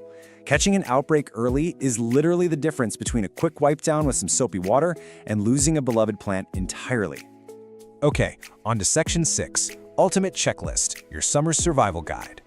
Let's combine everything we've talked about into a rapid-fire master checklist you can use all season long. First up, your foundational habits, the daily and weekly essentials. Remember, ditch the watering schedule completely. Check your soil moisture every 1 to 3 days. When it's dry, water in the early morning or evening using room temperature water. Protect those leaves by diffusing the harsh afternoon sun, and rotate your pots weekly to encourage nice, even growth. These are hands down your best weapons against rapid evaporation and intense light. Next up is your health and maintenance checklist. Raise the ambient humidity and keep your tropicals far, far away from those cold AC drafts. Feed them at half strength every 2 to 4 weeks. But remember, only the healthy, actively growing ones. Inspect those leaf undersides every single week for pests. And a quick bonus tip: if you do decide to let some of your houseplants vacation outside for the summer, make sure to acclimate them very, very slowly to the outdoor light to prevent severe sunburn. And that brings us to the end of our explainer. But before we go, I want to leave you with a question. Which of your plants needs a summer adjustment today? Think about it for a second. Do you have a calathea getting totally baked in a west-facing window right now? Is your monstera completely bone dry? Don't just sit there, step away from the screen, take a really close look at your indoor jungle, and take immediate action. Thanks so much for joining me, and enjoy watching your plants absolutely thrive this summer. If you're a houseplant parent, you know the absolute heartbreak of walking up to your prized monstera or calathea only to find the leaves discolored, damaged, and looking like all the life has just been sucked right out of them. It's devastating, right? It feels like a true betrayal by Mother Nature. And if you're suddenly dealing with weird silvery patches and tiny black specks on your leaves, well, we need to talk about thrips. Welcome to this explainer. Today, we aren't just identifying a bug, we are launching a definitive tactical briefing to completely eradicate one of the most stubborn and relentless pests in the entire houseplant world. Okay, let's dive into this. Here is our mission briefing for today. We're gonna cover number 1, know your enemy. Number 2, how thrips enter. Number 3, the 4-step battle plan. And finally, number 4, preventing future attacks. Let's get started. Section 1. Know your enemy. Identifying the biological threat. Okay, so thrips are tiny, slender insects. But what makes them so devastating are their rasping, sucking mouth parts. They don't just take a clean bite out of a leaf. Actually, a clean bite would be way too nice. They literally slash and scrape open the plant cells to slurp up the contents inside.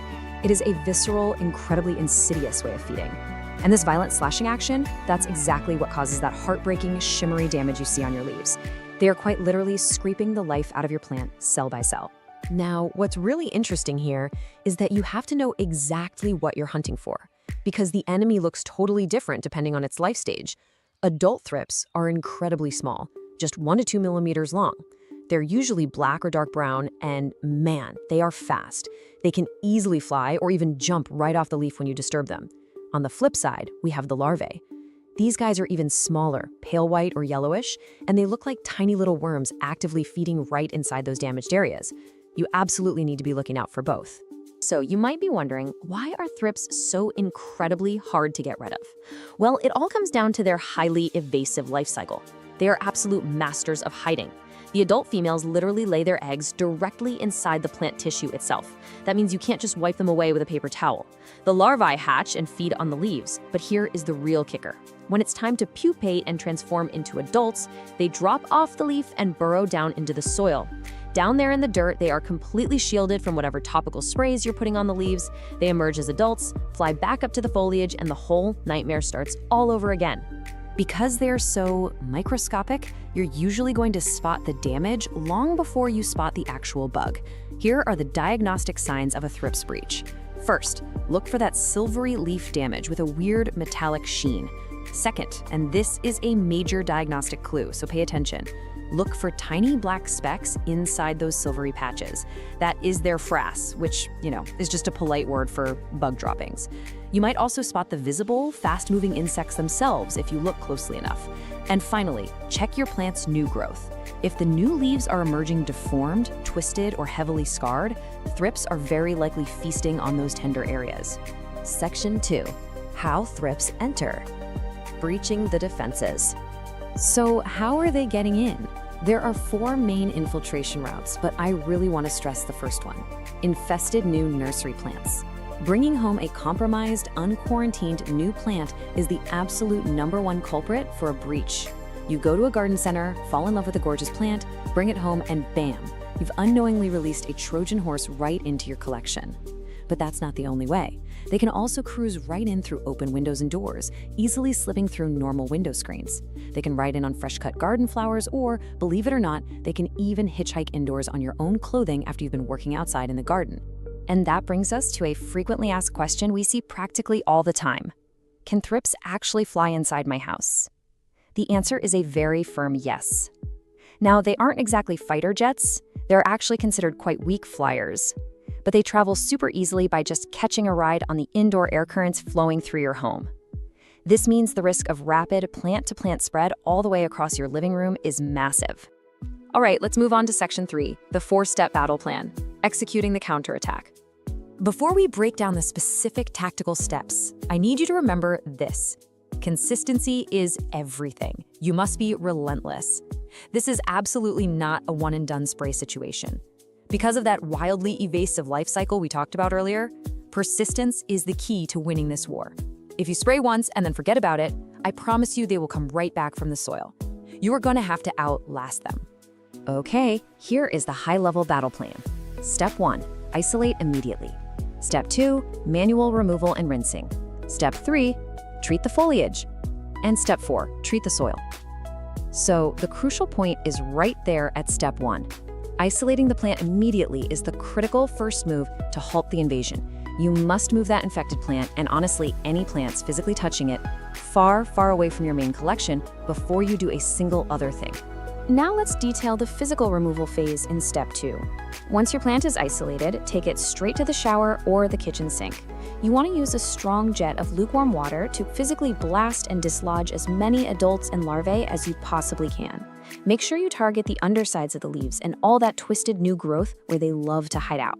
And if a leaf is heavily damaged, don't even hesitate. Prune it off immediately, seal it in a plastic bag, and get it out of your house entirely. Moving on to Steps 3 and 4. This brilliantly illustrates the absolute necessity of fighting a two-front war. On the foliage front, you need to spray the leaves with insecticidal soap or a spinoside product every 3 to 5 days to kill the feeding adults and larvae on contact. Spinoside is highly effective for this, but remember that tricky pupating stage? Right. For the soil front, you have to destroy the pupae. You can use systemic granules applied directly to the dirt. The roots absorb this stuff, turning the plant tissue itself into a poisonous defense. Or, if you want a natural root, you can use beneficial nematodes, specifically Steinernema feltii. These are literally microscopic hunting worms you pour into the soil to seek out and destroy the thrips pupae. Whatever you choose, you must treat the leaves and the soil simultaneously.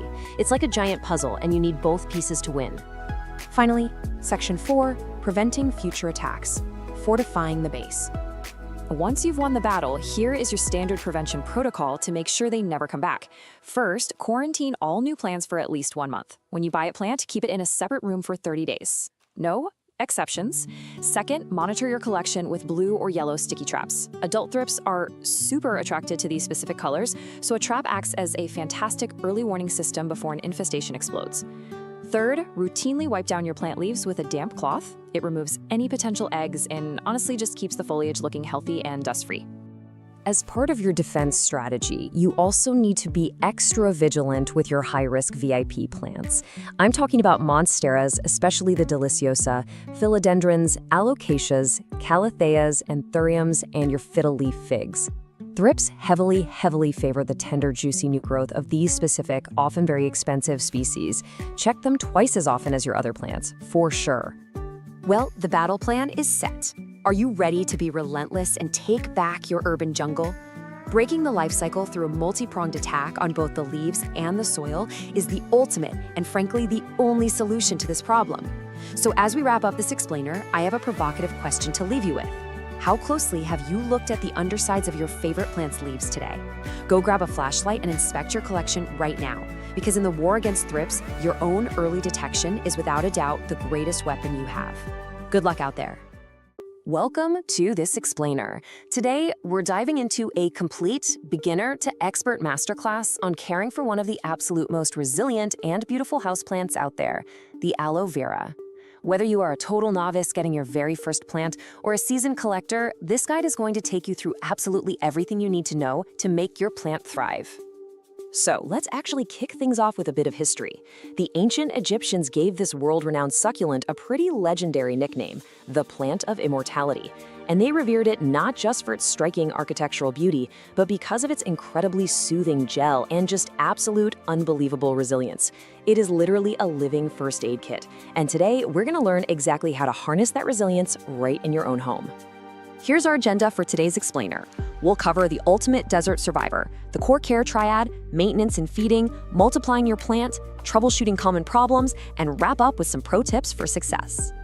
All right, Section 1, the ultimate desert survivor. Think of it as a resilient, living first aid kit. Okay, so the aloe vera is a perennial. That basically means it has a super long lifespan, easily over 10 years indoors if you treat it right. It grows actively in the spring and hits its peak stride in the summer. But here's the catch. As we head into fall and winter, it needs a strict rest period. I mean, its growth slows down dramatically.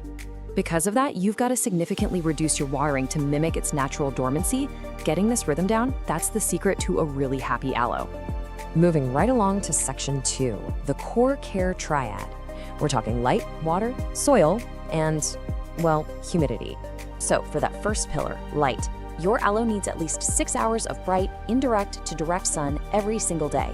A south or west facing window, absolutely perfect. Now, if it doesn't get that light, you'll see a condition called etiolation. Basically, the plant stretches out trying to find more sun. Instead of plump, upright leaves, you get this leggy, weak, pale growth. It's not a great look. Remember, this plant will survive in a dark corner, but it absolutely won't thrive. Now for the second pillar, water. You really have to treat watering like a rare desert event. Since aloes store a ton of water right in their fleshy leaves, the absolute most common mistake is practically loving them to death with too much water. Instead, you're going to use the drench and dry method. Here's how it works. Pour water in until it flows freely out of the drainage holes.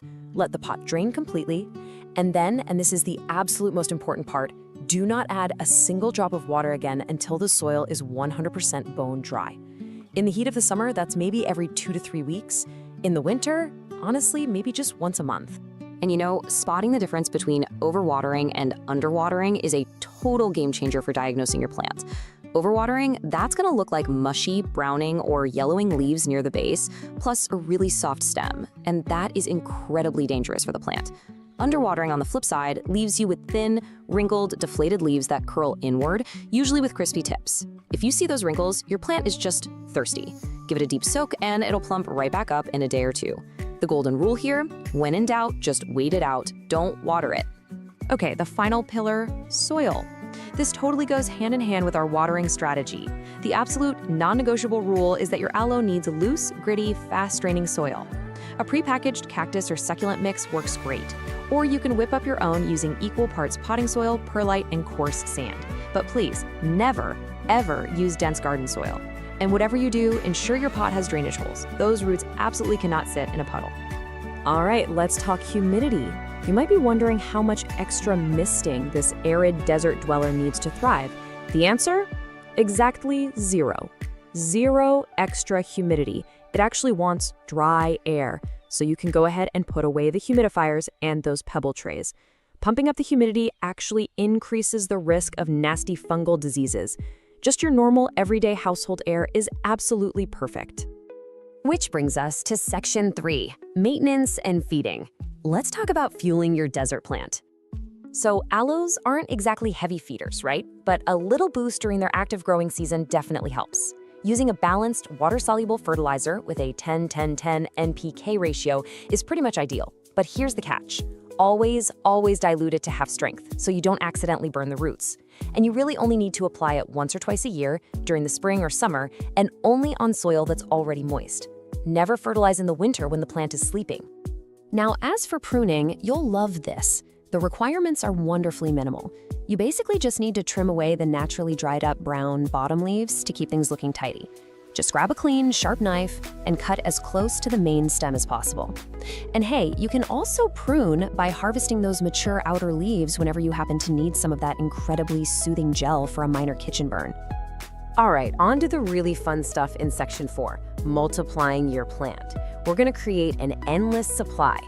So check this out. A healthy, mature aloe vera actually produces its own miniature baby plants. They're called offsets or pups. These adorable little clones sprout right up next to the mother plant and literally share her root system before they're separated. Basically, if you treat your aloe right, it's gonna give you a practically endless supply of free plants to give to your friends. How cool is that? Propagating these pups is super easy if you follow a few exact steps. First off, be patient. Wait until the pups are several inches tall, ideally around a third of the mother's size. Once they're ready, carefully unpot the mother plant and gently untangle the pup, making sure it keeps some of its own roots attached. Now, this next part is the most vital step of the whole process. Let the pup's cut wound dry out and callus over for 1 to 2 days in a shady spot. If you skip this, it'll probably rot.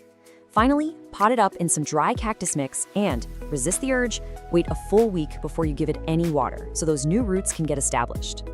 Even the toughest plants have bad days, which brings us to Section 5, Troubleshooting Common Problems, your quick pest and disease guide.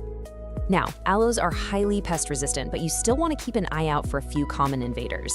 See small, white, fuzzy spots deep in the leaf crevices? Those are mealybugs. Spot hard, brown bumps on the leaves? That's scale. For both of these guys, isolate your plant and dab each pest with a cotton swab dipped in 70% rubbing alcohol. And if you notice fine webbing and tiny arachnids, you've got spider mites, which love dry conditions. You can treat them by spraying the plant with insecticidal soap or neem oil. But honestly, pests are not your biggest worry. If you see mushy stems and yellow leaves, that is a massive red flag for root rot. It's literally the most fatal disease for an aloe, and it's caused entirely by overwatering. If you spot this, you've got to perform emergency surgery. Stop watering immediately, unpot the poor thing, and trim away all the black, mushy roots until you're left with only firm, yellowish white ones. Then replant it in completely fresh, dry soil and cross your fingers. Let's wrap things up with Section 6, Pro Tips for Success. These are the absolute best practices for a thriving aloe. All right, let's run through a quick, rapid-fire checklist of best practices. Always err on the side of keeping it dry. Like I said, it thrives on neglect. Use unglazed terracotta pots. They're porous and actually pull moisture out, helping that soil dry evenly. Make sure to rotate your pot a quarter turn every few weeks so it grows straight and doesn't lean toward the window. Keep it in its ideal temperature range between 55 and 85 degrees Fahrenheit, and definitely keep it away from cold, drafty windows in the winter. Don't rush pot propagation, wait until they're a third of the mother's size. And finally, repot every 2 to 3 years, but only go up 1 or 2 inches in pot size to prevent excess soil from holding water like a sponge. And hey, here's a quick, super fun bonus fact. Did you know they can bloom? It's true. Mature indoor aloe veras rarely flower, but if you give them absolutely perfect care, meaning maximum bright light and a really distinct, cool, dry winter rest period, you might just hit the jackpot. They can shoot up this tall stalk topped with stunning tubular yellow or orange flowers. It's a truly spectacular, rare reward for a job well done. So you've learned the exact soil blend, the watering techniques, how to harvest, and how to multiply.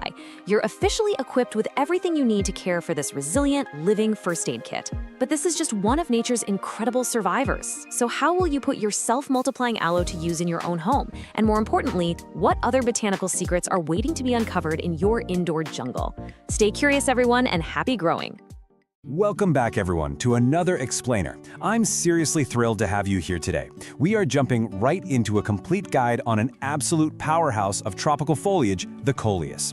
Look, if you've been wanting to seriously level up your indoor plant game with some of the boldest, most saturated colors in the entire plant kingdom, well, you've hit the jackpot. Let's get right to it. So here's the real question, right? Do you want outrageous, eye-popping indoor color, but without all the fussy drama of coaxing a plant to bloom?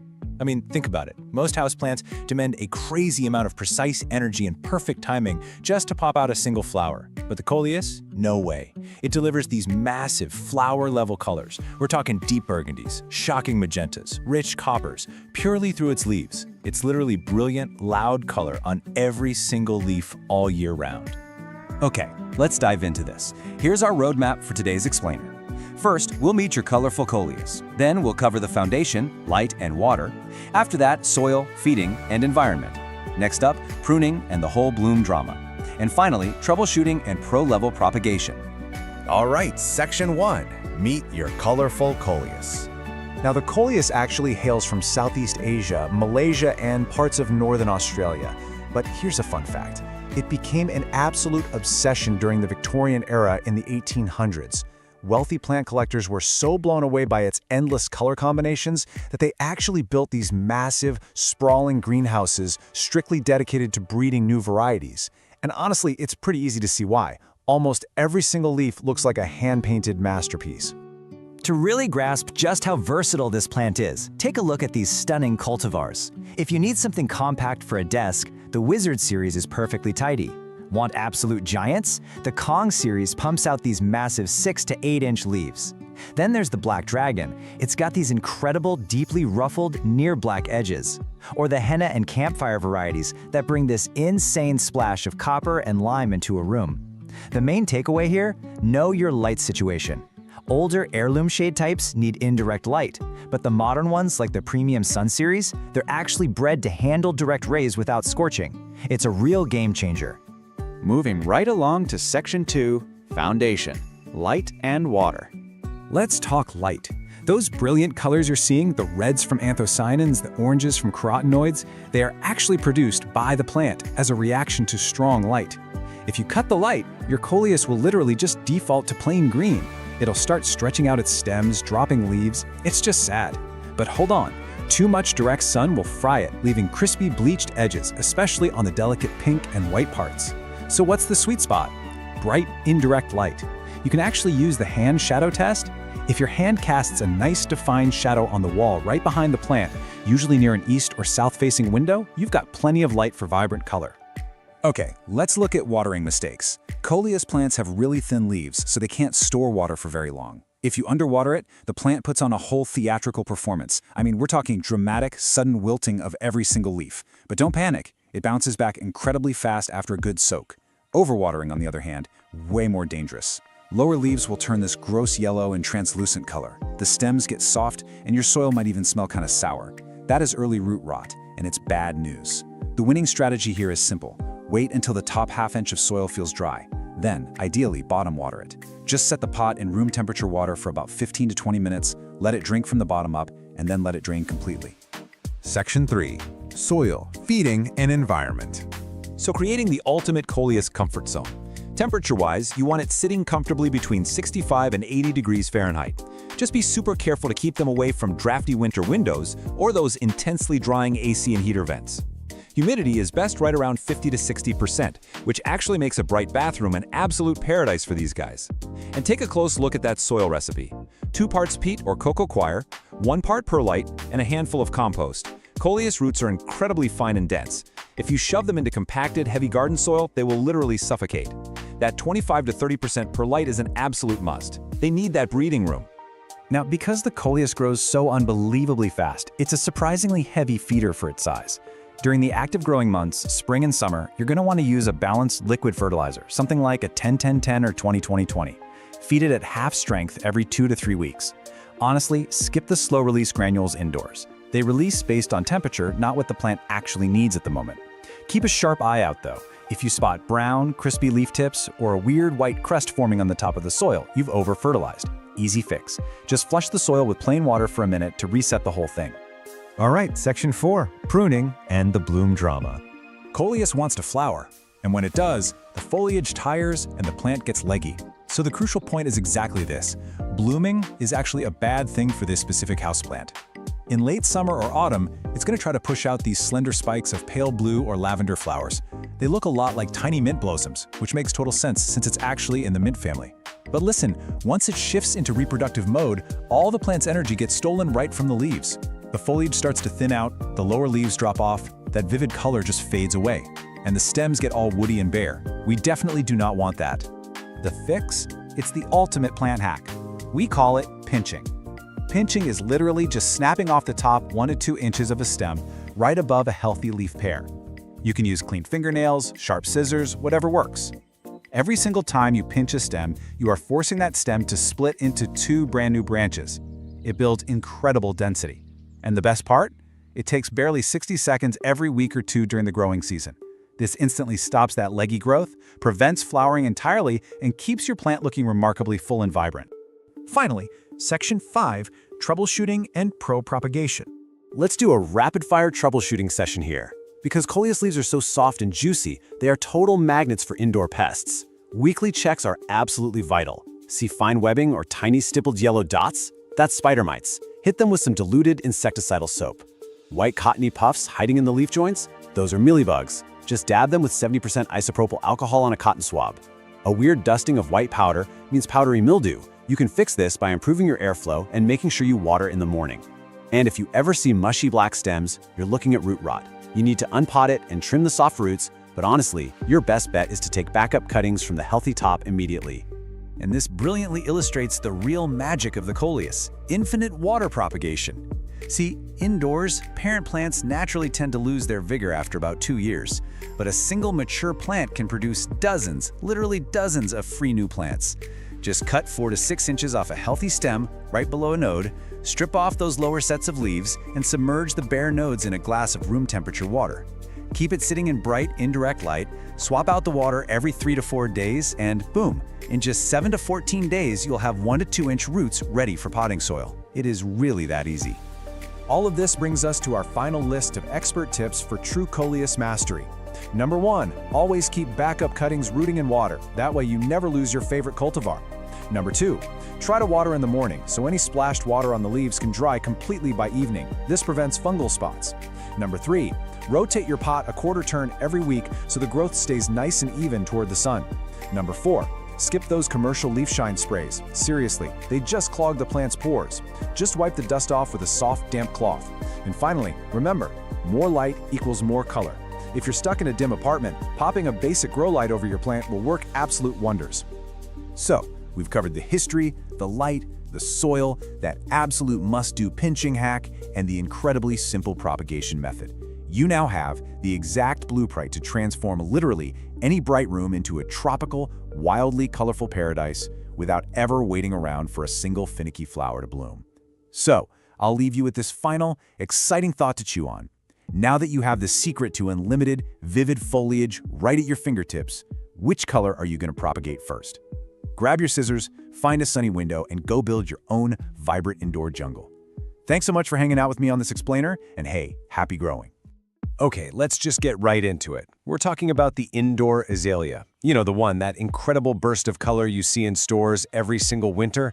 They are absolutely beautiful, but yeah, they've got a reputation for being, well, a little fussy. So today, we're gonna demystify this plant and help you turn it from a temporary visitor into a permanent member of the family.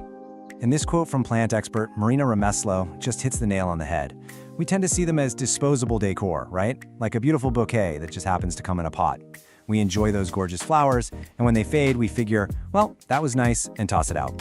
But that's not the end of the story, not by a long shot. So what's the big secret then? How do you actually get this plant to stick around, not just for one season, but to come back and bloom again and again? Well, that is exactly what we are going to unpack right now. All right, first things first, we have to master the basics. I mean, getting these things right is literally the difference between your azalea living or dying.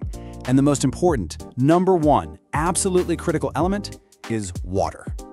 This right here is the golden rule. You always hear people say, keep it consistently moist. But what on earth does that actually mean in practice? Well, this slide gives you the perfect mental picture. A well-wrung-out sponge. It's damp for sure, but it's not sopping wet. Azaleas are incredibly thirsty plants, and letting them dry out completely, even one time, can be game over. So this is the pro method for watering. Instead of just pouring water on top, you let the plant soak it up from the bottom. It's the best way to make sure that peaty soil gets totally saturated. But look, the most important part of this whole process is step 3. Let it drain completely. Azaleas absolutely hate having wet feet, and leaving one sitting in a puddle of water is just a one-way ticket to root rot. Next up is light. And this is a real balancing act. You're looking for bright but indirect light, like what you'd get near an east-facing window.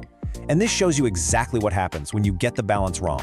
Too much harsh, direct sun, you're gonna see scorched, crispy leaves. But not enough light, you'll get this sad, leggy-looking plant that just won't make the flower buds you want. And the last of our core essentials, the soil. You can't just use any old potting mix. Azaleas have to have acidic soil. A mix made for rhododendrons? That's perfect.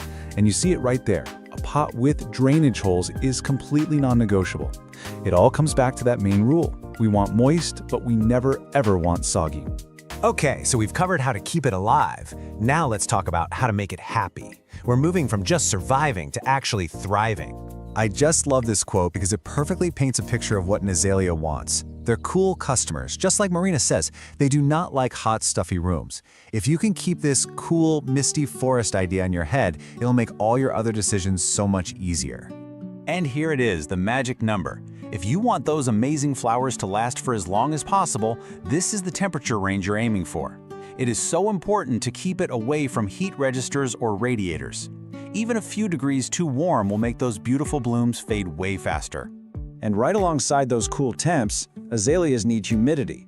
The thing is, the air inside our homes, especially when the heat is on in the winter, is just way too dry for them. This chart shows you that sweet spot you're shooting for, somewhere between 40 and 60%. Hitting that will keep the leaves from getting crispy and stop the flower buds from drying up. So how do you actually get more humidity? Well, here are 3 super easy and effective ways to do it. The pebble tray is a classic for a reason. The evaporating water creates a little moisture bubble around the plant. Grouping it with your other plants does something similar. And of course, a room humidifier is the most straightforward way to get the job done. Let's talk about fertilizer, because timing is everything here. It feels a little weird, but you do not want to fertilize an azalea when it's in full bloom. You have to wait until the show's over. The key thing to remember is this. Once those flowers fade, that's when you start feeding it with a fertilizer made for acid-loving plants. That's the fuel it needs to grow and prepare for next year's blooms. Which brings us to the main event, the #1 question everybody asks. How in the world do I get this thing to flower again? This is the ultimate prize for all your hard work. And you know what? It's totally doable. It all starts with this one critical rule of pruning. You have a very, very specific window to do this. See, azaleas develop the flower buds for next year over the summer. So if you wait too long and prune in, say, late summer or fall, you are literally cutting off every single one of next year's flowers. So remember, prune as soon as those last blooms fade. Okay, now you really want to pay attention to this slide, because this is the real secret sauce.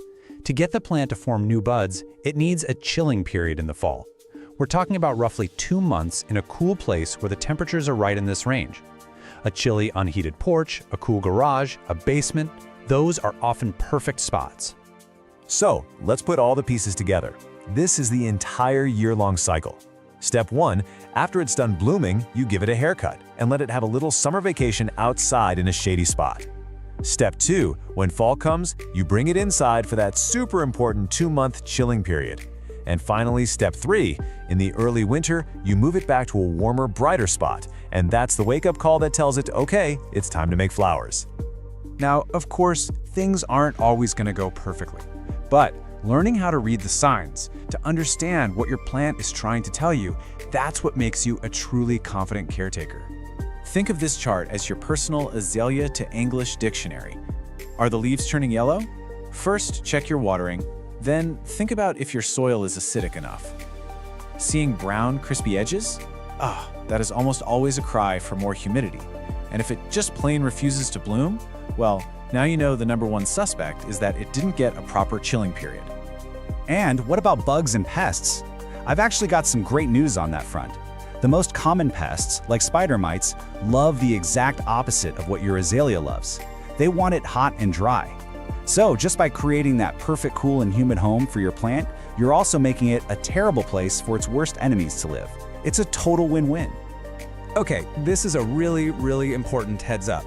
As gorgeous as azaleas are, every single part of the plant is toxic if it's eaten. And that goes for dogs, cats, and for people. So please make sure you put your plant somewhere well out of reach of any curious pets or little kids. So, to bring it all home, let's just quickly recap the 4 most important rules for a happy azalea. If you can just get these 4 things down, you are golden. 1. Keep that soil moist like a wrung-out sponge. 2. Prune it right after it finishes blooming, and not a moment later. 3. Give it that essential cold nap in the fall. And 4. Feed it with fertilizer made for acid lovers. And there you have it. By just understanding what this plant truly needs, you've taken something that most people think of as temporary and turned it into a fantastic, long-term companion that's going to bring color into your home year after year. So the only question left is, now that you know you can do this, what will you help thrive next? Welcome to This Explainer. Today, we're jumping right into a true masterclass dedicated to a plant that flat out refuses to be ignored, the neon pothos. If you've ever felt like your space was just kind of missing a certain vibrancy, well, this is the plant that acts as a bright, virtually unkillable burst of energy for absolutely any room. We're going to break down the science of its care, from the basic foundations of just keeping it alive, all the way up to expert techniques for infinite propagation. Okay, let's dive right into the syllabus. We're covering a lot of ground today. First, we'll meet the biological highlighter. 2. Mastering the glow. 3. Essential everyday care. 4. Pruning and propagating. 5. Tackling pests and problems, and we'll wrap it up with some pro tips. All right, Section 1. Meet the biological highlighter. So let's get to know the absolute energetic powerhouse that is the Epipremnum aureum neon. This plant doesn't just survive, it has this sheer, stubborn determination to push through some of the absolute harshest indoor conditions. Seriously, it's famous for staying alive in those depressing, windowless break rooms where most plants would just immediately give up. It has this incredibly tough, resilient spirit, but it's wrapped up in a shockingly bright exterior. I absolutely love this description. A lamp that runs on water. Because honestly, with its electric shock of chartreuse yellow, placing this plant in a dark corner gives you an instant burst of brightness without even needing an electrical outlet. It's an incredible tool for interior design.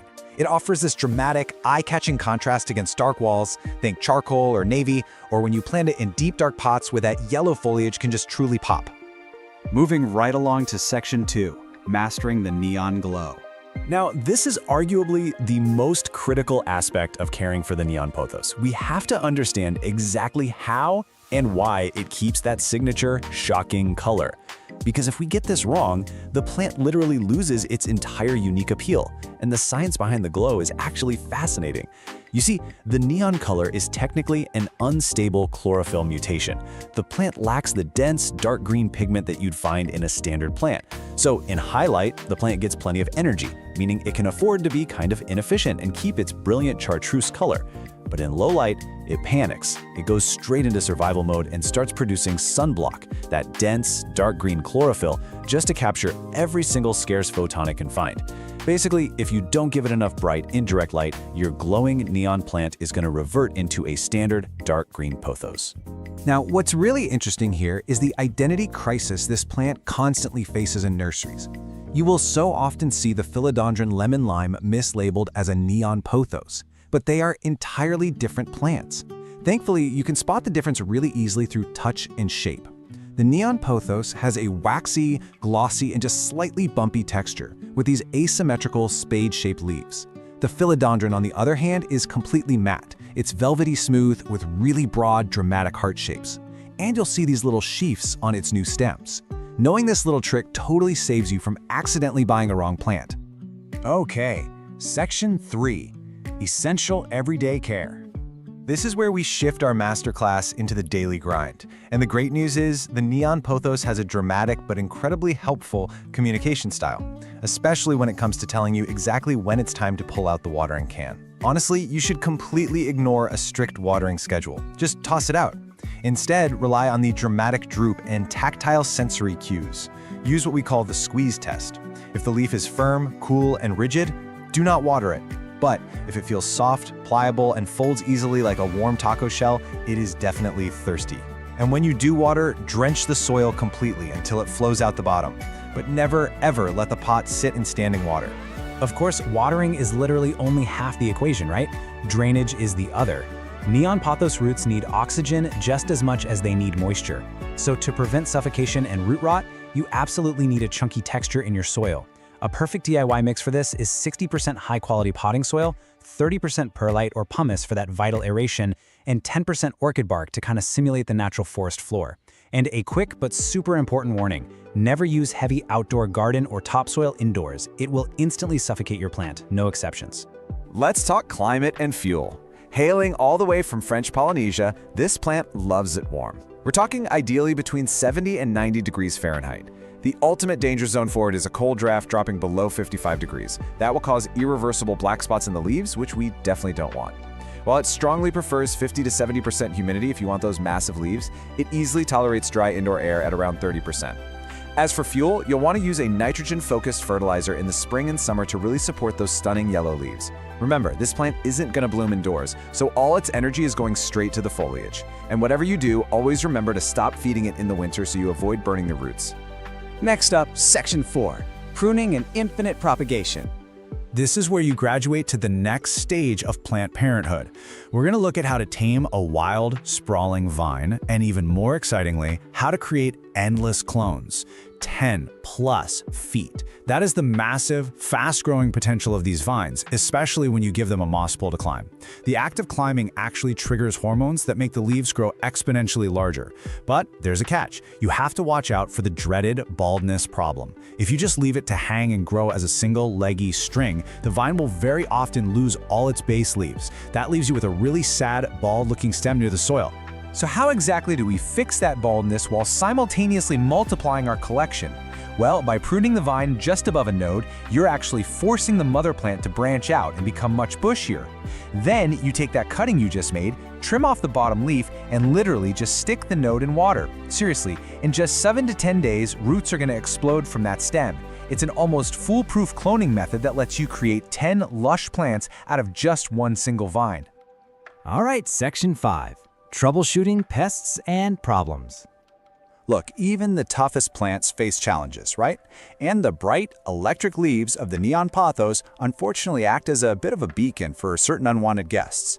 But don't worry, we're your definitive plant coach here to help diagnose and treat these issues. Let's break down the sap-sucking enemies drawn to your plant. First, if you see white, fluffy cotton spots tucked right where the leaf meets the stem, you've got mealybugs. Treat those with a strong shower blast or insecticidal soap. Scale, on the other hand, looks like hard brown bumps on the stems. For those, granular systemic insecticides mixed right into the soil are your best bet. Finally, spider mites. They leave this really fine webbing and tiny specks on the undersides of leaves, especially when the air is dry. A routine spray of neem oil every 5 to 7 days will clear them right out. Beyond the creepy crawlies, the leaves themselves are actually communicating with you when your care routine is a bit off. If you start seeing crispy brown edges, it usually means your watering is too erratic, like you're letting it dry to the bone and then completely drowning it. Or your air is just way too dry. But you really need to beware of mushy yellow leaves. Now, a single old leaf turning yellow near the soil, that's just natural aging. But sudden, widespread, mushy yellowing all across the vine, that is a dire, flashing warning sign of overwatering and root rot. Finally, we've made it to section 6, Pro Tips for Thriving. Okay, we've covered survival, we've covered maintenance, and we've covered problem solving. Now we enter the final expert level of this masterclass to truly elevate your routine and push your neon pathos to its absolute peak. Here are your rapid-fire expert tips. First up, if you happen to have a freshwater aquarium, use that dirty water during your tank changes to water your plant. It is packed with a massive biological nitrogen boost. Second, rotate your pot a quarter turn every single week. This prevents the vine from growing entirely lopsided toward the nearest light source. Third, dust your leaves monthly. Dust literally blocks light, and remember, this plant needs every single photon it can get. Finally, my favorite trick, if you have a bare vine, just loop it back onto the soil and pin the node down with a bobby pin. It will root directly into the soil, perfectly mimicking how the plant naturally spreads across the forest floor. So, this brings us to the end of our explainer, and I have to leave you with one final thought. Are you ready to let this biological highlighter transform your darkest corners into a thriving neon jungle? You now have the complete blueprint, from mixing the perfect chunky soil to reading that dramatic droop, forcing brilliant color through proper light management, and cloning your way to an endless indoor garden. Take these steps, apply the science, and just watch your space completely light up. Thanks so much for joining this explainer, and hey, happy growing! Welcome to this explainer. Okay, if you're a houseplant enthusiast, I just know you've locked eyes with today's subject across a crowded plant nursery and fallen instantly in love. I'm talking, of course, about the Calathea orbifolia. It is an absolutely breathtaking tropical masterpiece, but let's be honest with ourselves, it definitely comes with a reputation for being a completely demanding diva. Well, today we are going to break down exactly how to master the care of this incredible plant. If you've ever owned one, this question has probably haunted you. Why do those beautiful, giant leaves always seem to get those terrible, crispy, brown edges? It's honestly the most notorious struggle plant parents face with this specific species. But don't worry, you are in the right place. In this explainer, we hold the exact solutions to banish those crispy edges for good.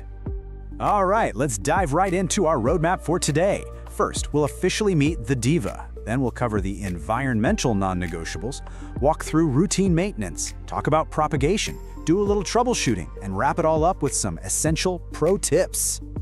Starting off with Section 1, meet the tropical diva, the Calathea orbifolia. Its massive appeal really comes down to those large, perfectly round, silver-green striped leaves. It's a total statement piece, no flowers required. Now let's talk about the term nyctinasty. It's a bit of a mouthful, but it describes an incredibly fascinating scientific trait. The orbifolia is part of a family commonly known as prayer plants, and this is exactly why. They actually move in response to the day and night cycle.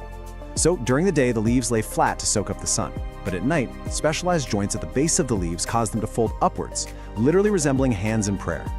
Watching this movement is actually a fantastic indicator that you have a healthy, active plant responding properly to its environment. Here is a quick rundown of the plant's profile. You can expect this beauty to reach a height and spread of about 2 to 3 feet with a moderate growth rate. As a perennial, it'll live for many years if you treat it right. But honestly, here is the absolute biggest bonus, especially for those of us with furry friends running around. Despite its intimidating diva reputation, it is 100% non-toxic, completely safe for cats and dogs. Moving right along to Section 2, the non-negotiables. This covers light, water, and humidity. Okay, pay super close attention here, because mastering these next environmental factors is literally the only way you are going to avoid those dreaded crispy edges we talked about earlier. 60%. I want you to burn this number into your memory. 60% or higher is the golden rule for your humidity levels. Because this is a true tropical plant, moist air is just an absolute requirement to keep those delicate leaves pristine. Now, a lot of people try to achieve this by misting their plants, but honestly, misting is only a very temporary fix. To hit that golden rule consistently, a dedicated humidifier is by far your most reliable method. And this brilliantly illustrates our next point, water quality. Calatheas are famously sensitive to what is actually in their water, making tap water the #1 enemy of this plant. The everyday minerals, salts, chlorine, and fluoride found in tap water will slowly build up in the soil and directly cause those brown, crispy leaf edges. To keep this plant happy, you absolutely must use filtered water, distilled water, or rainwater. Then we have light. To understand what this plant wants, you kind of have to think about where it comes from. In its native Bolivian rainforest, the orbifolia grows way down on the floor, tucked under a really dense tree canopy. Because of that, direct, intense sunlight will literally scorch, burn, and fade those beautiful leaves. You want to replicate that natural canopy by providing bright, indirect light, something like an east-facing window, or maybe light filtered through a sheer curtain. Just be sure to avoid both direct sun and very low light, because low light is just going to cause weak, sad growth. Let's move into Section 3, Routine Maintenance. We're talking soil, feeding, and pruning. These are the daily and seasonal care routines required to keep your plant pushing out fresh, symmetrical growth. And, well, it all starts in the pot. A standard, out-of-the-bag potting mix is almost always way too dense for an orbifolia. They need soil that stays consistently moist but never, ever gets waterlogged. This DIY recipe is perfect for that. You want 2 parts peat moss or cocoa coir to hold on to that essential moisture, 1 part perlite to ensure the water drains properly, and a handful of orchid bark to create little air pockets so the roots can actually breathe. Now, as for feeding, you'll want to provide a diluted, balanced fertilizer about every 4 to 6 weeks, but only during the active growing season. When it comes to watering, just check the soil every few days and only water when the top inch feels dry to the touch. Oh, and for pruning, don't be afraid to snip.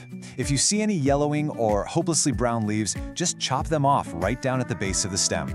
That way, the plant can redirect all its energy back into pushing out healthy new growth. All right, Section 4, Propagation. Let's see how this builds into creating entirely new plants. So, unlike your trusty pothos or a philodendron, you can't just take a simple stem or leaf cutting from an orbifolia, throw it in a glass of water, and hope for the best. It requires a completely different approach. The only successful method here is division, and you should really only do this to a healthy, mature plant. Here's how you do it. Step 1. Wait until it's time for a spring repotting, which is usually every 1 to 2 years. Step 2. Gently remove the plant from its pot and tease the soil away to expose the thick underground roots. Those are called rhizomes. Step 3. Carefully separate those clumps, making absolutely sure that each new section has its own root system and at least 2 to 3 leaves. Finally, Step 4. Pot them up separately in that fresh, airy DIY soil mix we just talked about. Section 5. Troubleshooting. It's time for defeating the villains. Look, even with the absolute best care, things can go wrong. But the really good news here is that Calatheas are excellent communicators. They will quickly and visibly let you know if they're unhappy. So the crucial point is just learning how to read those signs. For instance, if you see those brown, crispy edges, remember, it's not a disease, it's an environmental failure. You either have low humidity or you're using tap water. The quick fix is boosting that humidity to 60% and switching to filtered water. Now, what about yellowing leaves? That's almost always overwatering. You are quite literally suffocating the roots. Just let the top inch of soil dry out. Finally, if the leaves are curling inwards like little tubes, the plant is desperately thirsty and trying to conserve whatever moisture it has left. You need to give it a thorough watering immediately. And then, unfortunately, we have the actual villains, the pests. You'll want to keep an eye out for mealybugs hiding in the plant's crevices and thrips, which tend to leave weird silvery patches. But I really have to warn you, spider mites are the ultimate villain for this specific plant. They cause this stippled, faded appearance on the leaves and leave behind really fine webbing. But here is the secret. Spider mites absolutely thrive when the air is dry. Because of this, maintaining that high, consistent 60% humidity is actually your absolute best defense against an infestation. And finally, Section 6. Pro tips for pristine foliage. These are the expert-level habits that separate a plant that is merely surviving from one that is absolutely thriving and dominating your space. Let's rapid-fire summarize these golden rules. First, humidity is everything. Keep it at 60% or higher. Second, ditch the tap water entirely. Seriously, just stop using it. Third, those massive leaves will aggressively reach for the sun, so make sure you rotate the pot a quarter turn every single week to keep the plant growing nice and symmetrically. Fourth, wipe the dust off those giant leaves monthly with a damp cloth so they can actually breathe and absorb light. And finally, never use commercial leaf shine products. I know they might look nice and glossy for a day, but they will actually clog the stomata, which are the vital breathing pores on those beautiful leaves, effectively suffocating your plant. Well, we've decoded the environment, perfected the soil, and unlocked the secrets to keeping those giant striped leaves pristine and healthy. You now have the exact blueprint to confidently care for this magnificent plant. So, I'll leave you with this final thought as you look around your own indoor jungle. Will you master the diva, or will the diva master you? Thanks so much for joining me on this explainer, and hey, happy planting! Welcome to this explainer. You know, let's just be totally honest for a second. There is absolutely nothing quite like the heartbreak of watching a beloved houseplant mysteriously wither away while you just stand there feeling totally helpless. It's the worst. But don't panic, because today we are launching a direct, foolproof mission to eradicate one of the most notorious indoor pests out there, spider mites. We're going to dive right into exactly how to identify and get rid of spider mites on your houseplants with a complete step-by-step guide. So, take a deep breath. Here is our structured battle plan. First, we'll meet the tiny terrors. Then, we'll cover spotting the enemy.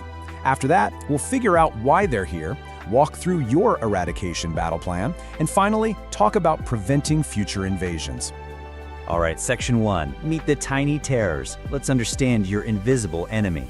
I want you to go look really closely at your plant collection. Are your plants suddenly losing their color?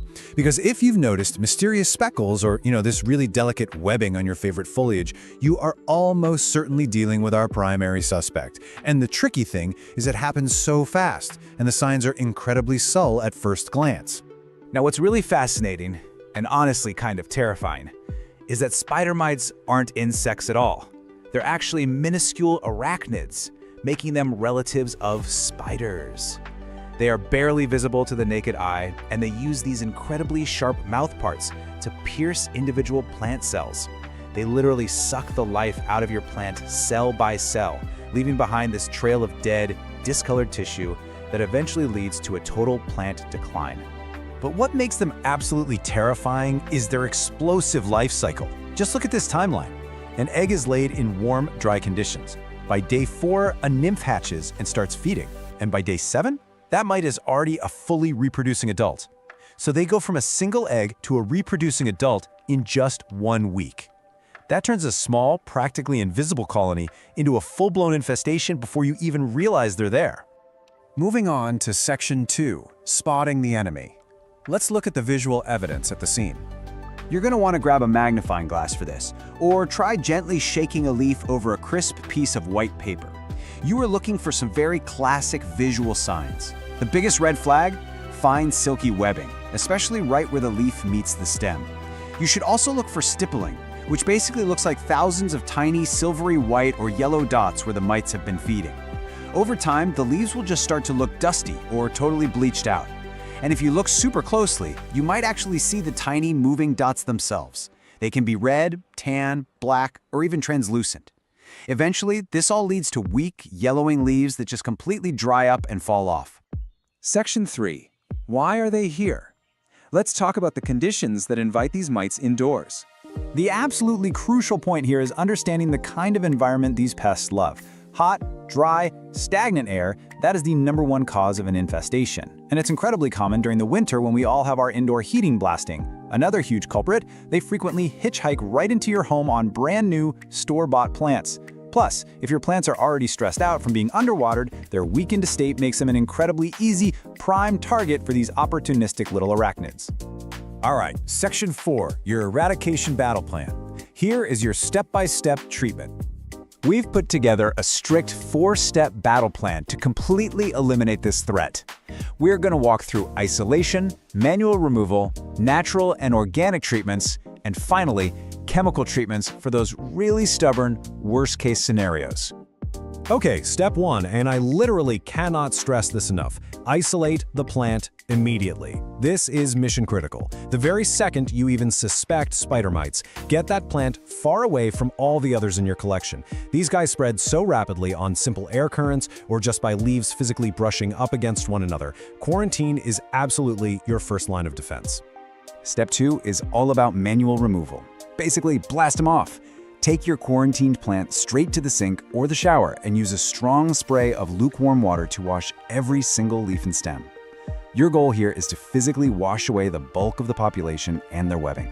Make sure you get under the leaves and in all those little tiny nooks and crannies where the stems meet. Next up, for steps 3 and 4, you've got to treat the plant to kill any remaining mites and their unhatched eggs. You've got a couple of different options here. You can use natural insecticidal soaps that will gently suffocate the mites. Just make sure you spray the plant until it is literally dripping wet. On the flip side, you have chemical miticides. Now, you really want to reserve these heavy-duty pesticides strictly for those extreme, stubborn infestations. They require extreme caution, you must follow the label directions perfectly, and they really should only be applied outdoors. Now, if you want a DIY organic route for step 3, a neem oil solution is a fantastic natural miticide. It actually disrupts their life cycle. So here's a super easy recipe for you. Mix 1 teaspoon of pure cold-pressed neem oil with half a teaspoon of mild dish soap. That's just going to act as an emulsifier, and mix it into 1 quart of warm water. Shake it up well, and remember to keep shaking that bottle frequently as you heavily coat every single plant surface top and bottom. So let's talk timeline, because diligence is your absolute ultimate weapon here. Because of that rapid 1-week life cycle we talked about earlier, doing just 1 treatment is not gonna cut it. No way. You have to repeat these soap or neem oil treatments every 4 to 5 days for up to a whole month. This back-to-back treatment cycle is what guarantees you are catching and eliminating any newly hatched mites before they can reach adulthood and lay fresh eggs. Finally, Section 5, preventing future invasions by fortifying your defenses. Once you've won the battle, proactive plant care is how you win the war. Spider mites absolutely hate moisture, so boosting your home's humidity is, hands down, the best preventative measure. Group your plants together, run a humidifier, or set up some pebble trays. Also, always quarantine any new plants for at least a month, and make a habit of wiping down your leaves weekly with a damp cloth to disrupt any budding mite populations, while keeping some gentle air circulation going so they don't get comfortable. Also, you really need to keep your defenses high around notoriously susceptible plants. If you've got ficus trees like a fiddly fig, or tropical foliage like alocasias, caltheas, or crotons, or even climbers like English ivy, consider them very high risk. You need to be checking these specific species relentlessly for early signs of webbing or stippling. Okay, before we wrap up, I want to address a question that almost always pops up when people find a bug infestation in their home. Are spider mites harmful to me or my pets? Let's go ahead and bust a common myth that causes a lot of totally unnecessary panic. So, the big myth is that these mites are going to jump off your plants and infest you, your pets, your carpets, your furniture, you name it. Well, take a deep breath, because the reality is exactly the opposite. Rest easy knowing these are strictly plant pests. They absolutely require live plant tissue to survive. They have zero interest in humans or animals, they can't bite you, they don't spread diseases, and they simply will not live for very long in your carpets or on your inanimate surfaces. To pull this all together, I want to leave you with this core thought from our source material. Spider mites thrive in hot, dry conditions and reproduce at an alarming rate. Catching spider mites early is your best defense. The biggest takeaway from this explainer is just that. Maintain a humid environment, inspect your plants regularly, and catch those subtle signs early. That is exactly how you win. So now that you're armed with the knowledge and the strategy, are you ready to take back your indoor jungle? But honestly, it does leave you wondering, the next time you walk past a plant and see a slightly yellowing leaf, are you just going to walk by, or will you stop and look a little closer? Are your plants truly alone right now? Better grab that magnifying glass. Happy hunting! Hey everyone, and welcome to today's explainer. Today, we're zeroing in on one of the absolute most resilient and, honestly, most reliable plants you could ever bring into your shaded spaces. Whether you're literally just starting your plant journey, or you're a seasoned green thumb looking to fine-tune your skills, we are going to walk through a complete beginner-to-expert guide on mastering the care of the Christmas fern. We'll start by locking down those foundational steps to keep it thriving, and then, we'll level up to some really advanced expert-level propagation techniques. Let's get into it. Okay, let's dive right into this. You might be wondering, out of all the fern varieties out there, why on earth is this specific one named after a winter holiday? Well, the answer actually lies in its incredible hardiness. You see, the Christmas fern is famous for these gorgeous, leathery, dark green fronds that simply refuse to fade when the temperature drops. In fact, they stay vibrantly green right through the winter holidays, like even when they're buried under a thick blanket of snow. It's a plant that quite literally brings a splash of life to the absolute dead of winter. So here's our quick roadmap for the explainer today. Number 1, we'll officially meet the fern. 2, lighting and climate essentials. 3, soil, water, and feeding. 4, troubleshooting and pests. And finally, number 5, expert propagation and tips. Starting off with Section 1. Meet the Christmas fern, nature's low-maintenance evergreen. So botanically, this plant is known as Polysticum acrosticoides. It's this beautiful, elegant, fountain-like native of eastern North American woodlands, and get this, it boasts a lifespan of over 20 years. Right? That's a serious commitment. Now, it is a slow to moderate grower, especially during that crucial first year while it's busy establishing its root system. But once it actually settles in, it becomes a totally permanent, reliable fixture in your shade garden for over 2 decades. And there are some pretty brilliant reasons why landscape designers and home gardeners absolutely love this fern. First off, it's reliably perennial all the way from USDA hardiness zones 3 through 9. That is a massive range of climates. It's fully evergreen, totally winter hardy, plus if you're someone who constantly battles local wildlife, you are going to be thrilled to know it's highly deer and rabbit resistant. Oh, and unlike some of those more aggressive ferns that just want to take over your entire yard, this one has a very polite, non-spreading clumping habit. It stays exactly where you put it, which makes it a fantastic, well-behaved, stabilizing ground cover, especially if you've got slopes. Moving on to Section 2, lighting and climate essentials, mimicking the woodland canopy. You know, the ultimate secret to success with the Christmas fern is actually surprisingly simple. You just need to recreate its natural forest habitat. If you can mimic that woodland canopy, the plant is going to do all the heavy lifting for you. So let's look at how that translates to light, whether you're keeping it outside or inside. Outdoors, it absolutely requires partial to full shade. Think about tucking it under the canopy of large trees or on the north side of a building. Now indoors, it needs medium to low indirect light. Something like a gentle east-facing window is perfect. But I do have to firmly warn you here, direct, intense afternoon sun will ruthlessly burn its leathery leaves. For the absolute best results, dappled light filtering through trees is your gold standard. Now, right along with that dappled light comes the need for moisture in the air. You really want to maintain average to high humidity. Outdoor plants generally do fine just relying on their local climate and natural rainfall, especially if you group them with other plants to create a nice little microclimate. But indoor ferns, they face a much tougher battle against dry air, especially in the winter when all our heaters are blasting. So if you're growing this as a houseplant, you'll definitely want to use a pebble tray filled with water beneath it or run a dedicated humidifier in the room just to combat that dry indoor air. All right, Section 3, soil, water, and feeding, the foundation of fern health. Now, what's really interesting about this breakdown is how straightforward it is to give the root system exactly what it needs for that 20-year lifespan. For the soil, you want it rich in organic matter, really humusy, loose, and well-draining. The pH should be slightly acidic to neutral, so somewhere between 6.0 and 7.0, which conveniently is where most standard garden soils already sit. When it comes to water, the main goal is consistently moist soil. Outdoors, once they're fully established, they are surprisingly drought tolerant. But listen, during that critical first year, consistent moisture is absolutely vital. If you've got it in a container indoors, just water it whenever the top inch of soil feels dry to the touch. Easy as that. When we talk about feeding, this is one of those times where less is definitely more. These ferns are very light feeders. I highly advise you to skip the harsh synthetic chemical fertilizers entirely.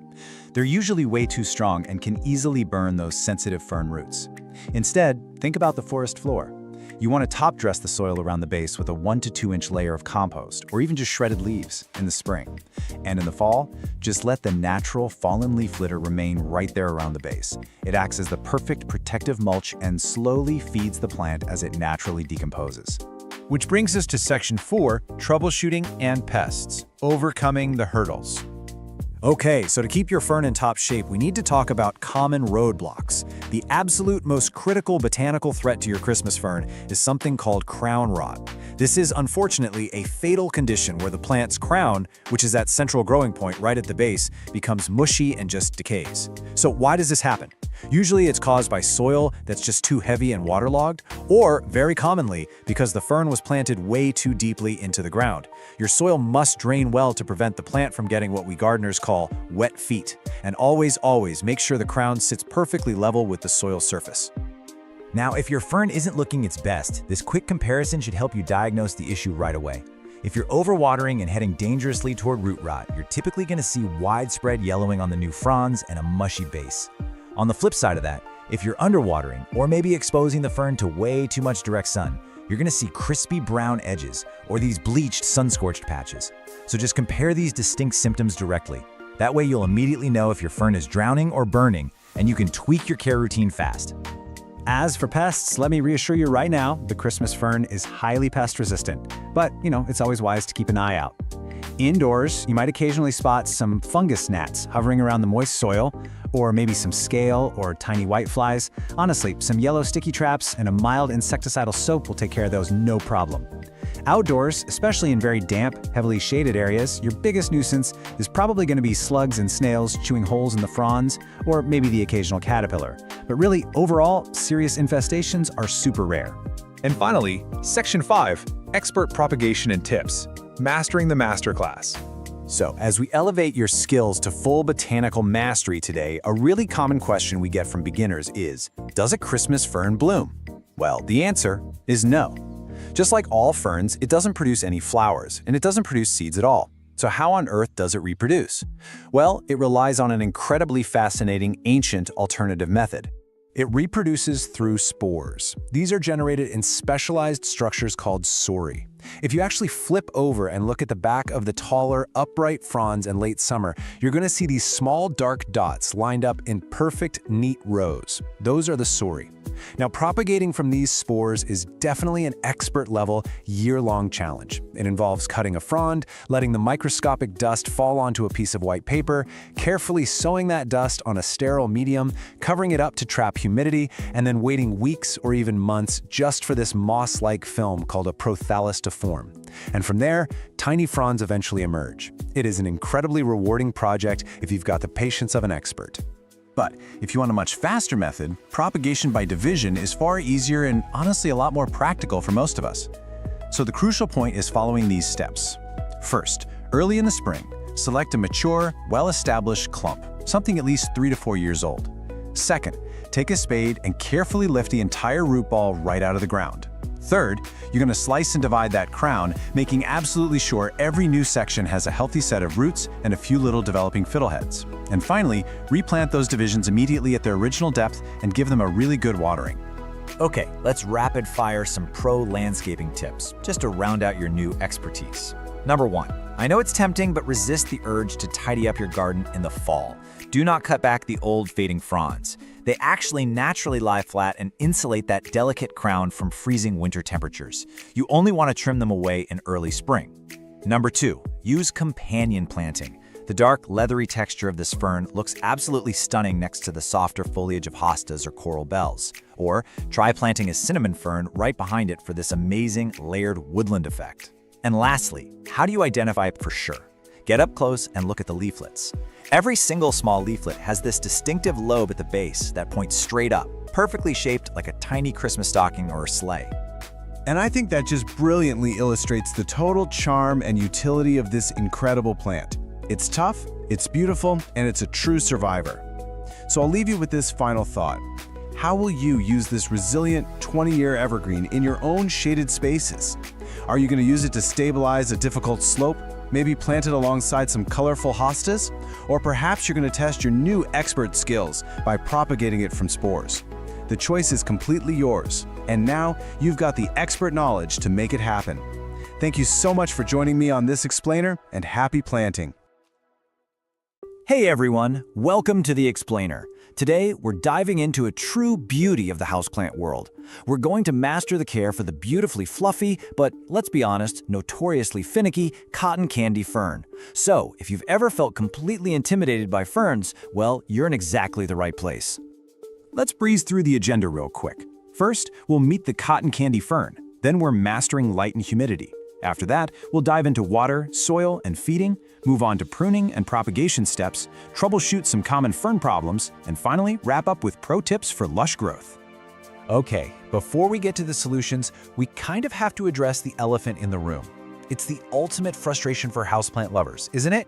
You bring home this gorgeous, vibrant fern, and literally within weeks, it's just this crispy, brown-tipped mess shedding all over your living room floor. If you've been there, trust me, you are not alone. It all really comes down to misunderstanding what these specific plants are actually built for. Section 1, meet the cotton candy fern, a cloud of spun sugar. The biology behind this beauty is honestly fascinating. So the cotton candy fern is a compact cultivar of the classic Boston fern, but here is the absolute crucial difference. Its leaflets are split into even smaller segments. Because it's so extra divided, this fern has massive surface area. Now that surface area creates that amazing soft fluff that literally looks like sponge sugar. But, it also means it sheds moisture rapidly. It dries out so much faster than a standard Boston fern. It's a gorgeous trade-off for sure, but one we absolutely have to manage. Section 2. Mastering light and humidity, the foundation of fern survival.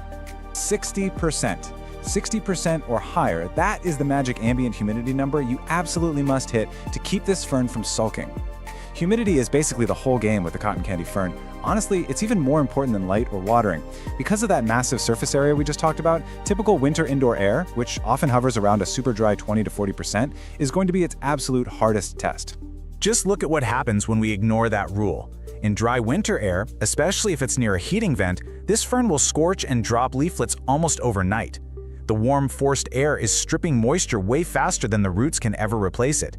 But put it in high humidity, like say a steamy, bright bathroom or a closed glass terrarium, and it stays incredibly soft, full, and green. A small humidifier nearby is going to be your absolute best friend here. Alongside humidity, we definitely need the right light. The golden rule here is bright, indirect light only. Absolutely no direct sun. Direct sun is the fastest way to ruin those delicate, frilly fronds. They will bleach and scorch within hours on a hot windowsill. Instead, just place it about 3 to 5 feet back from an east-facing window. You want it bright enough that you could comfortably sit there and read a book without a lamp, but totally out of any harsh, direct beams. Section 3. Water, soil, and feeding. The daily grind. Okay, watering. This is where a lot of really well-meaning plant parents go wrong. A classic beginner mistake is watering straight down, right over the top of the plant. Seriously, never do this. It traps water deep in that dense fluff and just completely invites crown rot. Instead, for true pro mastery, water gently around the outer edge of the pot, directly at the soil line. You want to do this as soon as the top half-inch of the soil feels dry to the touch. Don't rely on a strict schedule, just, check it with your finger. And because we're checking with our fingers, the soil needs to be just right. Plain, bagged potting soil is a really bad idea for these guys. It just packs into dense mud. You need a springy, airy soil mix. So aim for roughly 2 parts, or about 66%, peat moss or sustainable cocoa coir for that acidic moisture retention.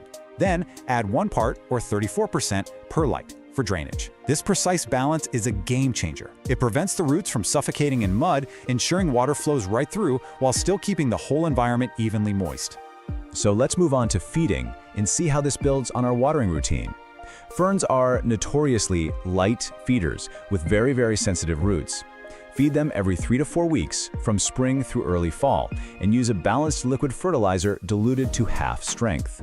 Oh, and here's an absolutely critical pro tip. Only apply fertilizer to soil that is already moist. Fertilizing a bone-dry plant will concentrate the salts and cause nasty chemical burns on those delicate roots. Remember, underfeeding a fern is always, always safer than overfeeding. Section 4. Pruning and propagation steps. Graduating to expert. Pruning a fern is really mostly about housekeeping. When you see dead, browned, or yellowed fronds, don't just snip off the brown tips and leave a weird little stub. You want to cleanly cut those spent fronds right down at the very base, down near the soil line. This clears out dead material that traps moisture and breeds pests deep in the crown, and it actually prompts fresh, healthy growth straight from the center. Now, as your plant grows, you're eventually going to need to repot it, usually every 2 to 3 years when the roots completely fill the pot. And guess what? This is the perfect time to propagate. You can easily multiply your collection by dividing the root clump. In the spring, simply unpot the fern, gently split the fibrous clump into sections with your hands or a clean knife, and pot the new sections into that fresh mix we talked about. Keep them loosely covered in a clear plastic bag for a week or 2. That just boosts the humidity while they recover from the shock. Actually, before we move to troubleshooting, I want to share a quick pro tip that saves beginners a ton of anxiety. If you ever flip over a mature frond and see neat, even rows of little brown dots, please don't panic. Those are natural spores called sori. They are just a sign of a healthy, mature fern doing its thing and reproducing. They are definitely not a pest infestation. If the dots are in orderly rows, just leave them be. Section 5. Troubleshooting common fern problems. from crispy to cured. Even the experts run into issues, right? So when you're diagnosing problems, remember these simple fixes. If you see brown, crispy edges, your cause is almost certainly dry air, and the fix is simply adding a humidifier or moving it to a bathroom.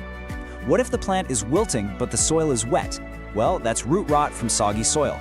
You'll need to unpot it, trim the mushy roots, and repot it in that airy mix we discussed. And if you notice a hollow, dead center in the crown, that usually points to low light or a shock, like a cold draft. Just move it to a brighter spot, clear out the dead fronds, and let it push out some new growth. Now we do need to talk about actual bugs. Because that gorgeous, dense fluff is just an absolutely perfect hideout for pests, they can be super hard to spot early on. You should gently part the fronds and inspect deep in the crown weekly. Keep an eye out for the fine webbing of spider mites in dry air, or maybe the white cottony tufts of mealybugs. If you spot them, treat the plant gently. Ferns really hate harsh chemicals, so knock the bugs off with water and treat the plant with a gentle insecticidal soap or a neem solution. Section 6. Pro Tips for Lush Growth, the Masterclass. All right, if you remember literally nothing else today, master these golden rules. Number 1, always keep that humidity above 60%. 2, never let the soil dry out completely.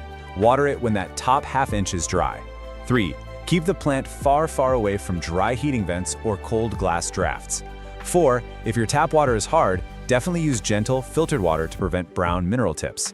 And finally, consistently clear out dead material to promote good airflow. Look, this plant doesn't have to be a massive source of stress. The cotton candy fern is incredibly rewarding. Once you nail its specific environmental needs, especially that crucial humidity, it will genuinely look like a literal cloud of green sponge sugar just sitting there in your home. So, it's time to take action. I want you to take a look around your house right now. Where is that hidden oasis? Perhaps it's a bright bathroom shelf that catches the morning sun and the post-shower steam? Or maybe you've got an empty glass terrarium just waiting to become the perfect sanctuary. Find that perfect steamy microclimate and you are totally ready to grow your very own beautiful cotton candy fern. Thanks so much for hanging out with us for this explainer. Happy growing! All right, let's dive right in. Picture this. You know the feeling. It's July, your bags are packed, that out-of-office email is officially on, and you are so ready to hit the road. But you look around your living room and bam, that familiar wave of anxiety hits. What on earth is going to happen to all your houseplants? Look, summer heat combined with the travel season, it's literally the #1 source of stress for plant owners. You've spent all year nurturing these green beauties, and the thought of coming back to a crispy, wilted jungle? Yeah, it's terrifying. But hey, I've got some great news.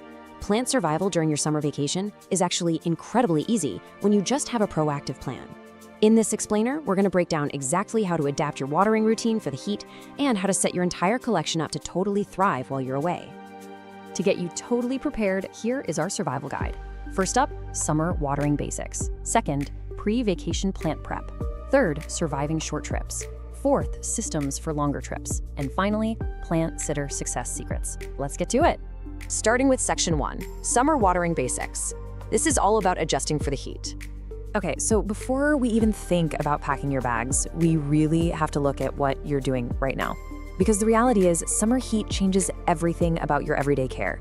Soil dries out significantly faster during those hot summer months, right? So you absolutely cannot rely on your winter schedule. You need to be checking on your plants every 1 to 3 days. But here's the golden rule you need to remember. Wait until the top 2 inches of the topsoil are completely dry before you even reach for that watering can. Honestly, if you have a huge collection, grabbing a moisture meter is a total game changer to make this check super fast. And when you do finally water, timing is everything. You want to aim for early in the morning or later in the evening, and always use room temperature water. This gives the roots an actual chance to absorb the moisture before the heat just evaporates the whole shebang. Now this right here illustrates a concept that will literally make or break your plant's survival: how you pour. We have deep watering, which means pouring thoroughly until it completely drains out the bottom. And conversely, we have light watering, which is basically just giving your plant little sips here and there. So why does this matter so much? Well, deep watering actually forces the plant's roots to grow downward, deep into the soil, chasing that moisture. This builds a highly resilient plant. Light watering, on the other hand, it encourages shallow roots that just hang out near the surface. That leaves the plant incredibly vulnerable to quick drying when that summer heat kicks in. Building that deep root resilience is exactly what your plant needs to survive when you do eventually travel. Moving on to Section 2, pre-vacation plant prep. The stuff to do right before you leave. So you've got your everyday summer watering dialed in. Awesome. Now it's the day before your trip. There are 3 non-negotiable, completely gadget-free steps you absolutely must take before you lock that front door. Step 1. Group your plants together. Just move them all into one spot. Clustered plants actually create their own little microclimate.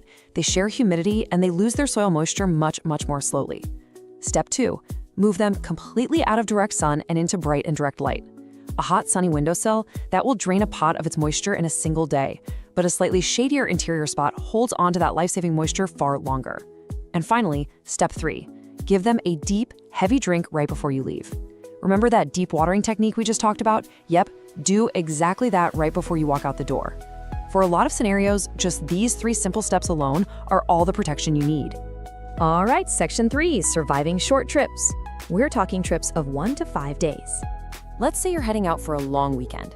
Your plants will be perfectly fine with just our basic prep, but you can also use some really simple aids to stretch their moisture based on your specific timeline. If you're going to be gone for just 1 or 2 days, you can actually leave a deep saucer of water under the pots of your really thirsty plants, allowing them to sort of sip from the bottom. But quick warning here, don't do this for longer than a couple of days, or you're risking some seriously soggy, rotting roots. Now, if you're gone for 3 to 5 days, try sliding a pebble tray with water underneath them. It adds ambient humidity as the water evaporates. Or honestly, even easier, just move your plants into the kitchen or the bathroom, since those rooms naturally stay a whole lot more humid anyway. And don't worry, we'll talk about the 1 to 2 week solutions in just a second. But first, we need a quick reality check, because this is a huge plant care myth. We all panic about every single plant we own. But the truth is, your drought-tolerant plants literally won't even notice you're gone. Seriously, hardy species like snake plants, ZZ plants, and cacti, they are built for this. If you give them a deep water before you leave and pull them out of the blazing sun, they can easily survive up to 2 weeks without a single drop of extra water. No special setups required. You can just cross them off your worry list completely. Section 4, systems for longer trips. This is for those longer 1 to 2 week absences. So what about the plants that aren't so tough? Well, this is where passive watering systems transition from just being a fun little trick to an absolute necessity. One of the absolute best, most reliable methods is wick watering. It relies on a pretty cool scientific process called capillary action. As defined here, capillary action is just the physical process where moisture is slowly and steadily drawn upward into dry soil through a wick.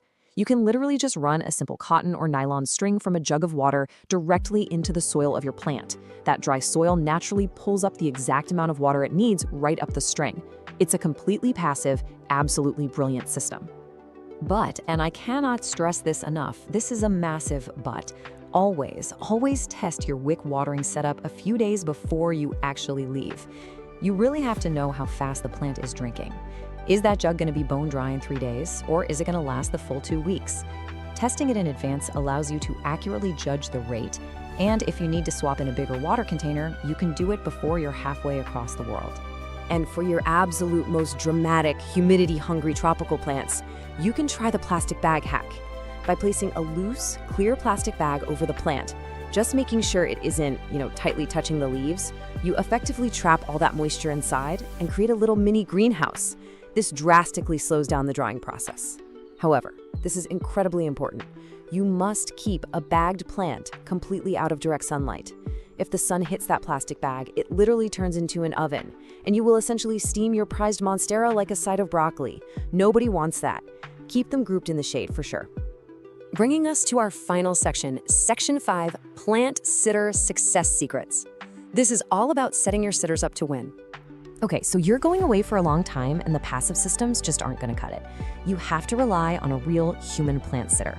Having a friend or neighbor help out is fantastic, but you really have to set them up for success. This foolproof checklist eliminates all the dangerous guesswork. First, leave short, written notes grouped by the plant's actual needs. We're talking super simple instructions like water these 2, leave the rest alone. Second, physically group your thirsty plants together, and then go put your dry, drought-tolerant plants in a totally different spot just to prevent any mix-ups. Third, leave them a moisture meter.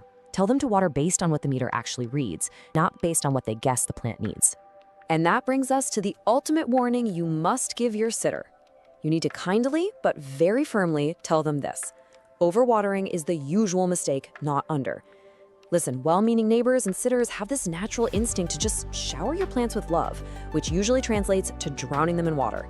An underwatered plant, it can almost always bounce back with a good drink, but an overwatered plant develops root rot and it dies. If your sitter just checks once mid-trip, combined with that deep watering you did before leaving, your collection is going to be perfectly fine. So, what does this all mean? The big takeaway here is this: your bags are packed, but are your plants prepared? Because as we've seen in this explainer today, just a tiny bit of preparation completely guarantees their survival. By adjusting your summer watering technique early on, grouping your plants, utilizing those simple passive systems, and effectively communicating with your plant sitters, you take literally all the anxiety out of leaving. You're totally empowered to walk out that door and just enjoy your summer vacation. But it leaves you with a final challenge to think about. Are you merely keeping your plants alive on life support, or are you ready to build the kind of deep-rooted resilience that allows them to thrive completely independent of you? Try testing out one of these passive systems this weekend, even if you aren't leaving town, and see just how self-sufficient your indoor jungle can really be. Thanks for joining me on this explainer, and hey, happy travels! Okay, let's dive right into the fascinating world of the blue star fern. If you've ever struggled to keep indoor ferns alive, well, get ready, because this specific plant is going to completely change how you think about fern care. Look, if you're intimidated by those dramatic, moisture-loving houseplants, like the notoriously difficult maidenhair fern, this explainer is going to show you exactly how this totally unique, forgiving species breaks literally all the traditional rules. It's widely considered the easiest, bluest fern in the houseplant game, and today, we're going to figure out exactly why. Here's our roadmap from beginner to expert. We'll start with the blue star secret, then look at perfect light and humidity, watering, feeding, and soil, pruning and propagation basics, solving common plant problems, and finally wrap up with some pro tips for fern mastery. Let's get right into it. Section 1. The Blue Star Secret, unlocking the 2 non-negotiables of plant care. So the absolutely crucial point to understand right out of the gate is that this plant has 2 non-negotiable biological needs, and they literally dictate every single aspect of its care. It all comes down to this one word: epiphyte. Because the blue star fern naturally grows on trees and rocks out in the wild, its fuzzy creeping rhizomes, those furry little stems you see at the base of the plant, they absolutely must stay exposed to the air. You cannot bury them in dirt. And honestly, this brilliantly illustrates why so many people fail with this plant the second they bring it home. See, classic ferns require muddy, deep soil and constant heavy moisture right at the crown. But our blue star fern, it needs an airy, chunky, shallow environment where its roots are lightly moist, but those rhizomes stay completely dry. If you treat it like a classic maidenhair and bury those rhizomes in dense, wet soil, it's gonna rot. It's really that simple. Moving on to Section 2, perfect light and humidity, bringing out the iconic blue foliage. Now, you might actually be wondering, why is my blue star fern losing its famous blue color and turning flat green? Well, if you notice those fronds losing their gorgeous smoky blue-silver haze, and maybe the new fronds are coming in kind of long and flat, it almost always means your plant is sitting way too far from a window. That famous powdery blue tone only really shows up when the plant is getting proper light. When it comes to the air in your home, your target is between 50 and 70% humidity. To keep those fronds looking their absolute best with absolutely zero crisping around the edges, you really want to aim for this percentage. And while it definitely handles average indoor air way better than a lot of those thin-fronded ferns, hitting this sweet spot is super easy. Just run a room humidifier, group it with other ferns, or honestly, just pop it in a bright bathroom. What's super interesting here is that soft, bright, indirect light doesn't just preserve that blue color, it actually prevents the fronds from scorching or stretching out. An east-facing window is excellent, or maybe a north-facing window if it has a wide open view of the sky. You'll want to maintain comfortable indoor temperatures right around 60 to 80 degrees Fahrenheit, so that's about 16 to 27 degrees Celsius. And this is crucial. Keep it away from drafty windows, heating vents, or AC units that will just stubbornly dry those fronds out all day long. All right, Section 3, watering, feeding, and soil. The chunky mix rule. So, remembering that it's an epiphyte, you must recreate its natural, tree-dwelling environment using a really chunky mix. We're talking 50% high-quality houseplant or cocoa mix, 25% fine orchid bark, and 25% perlite or pumice.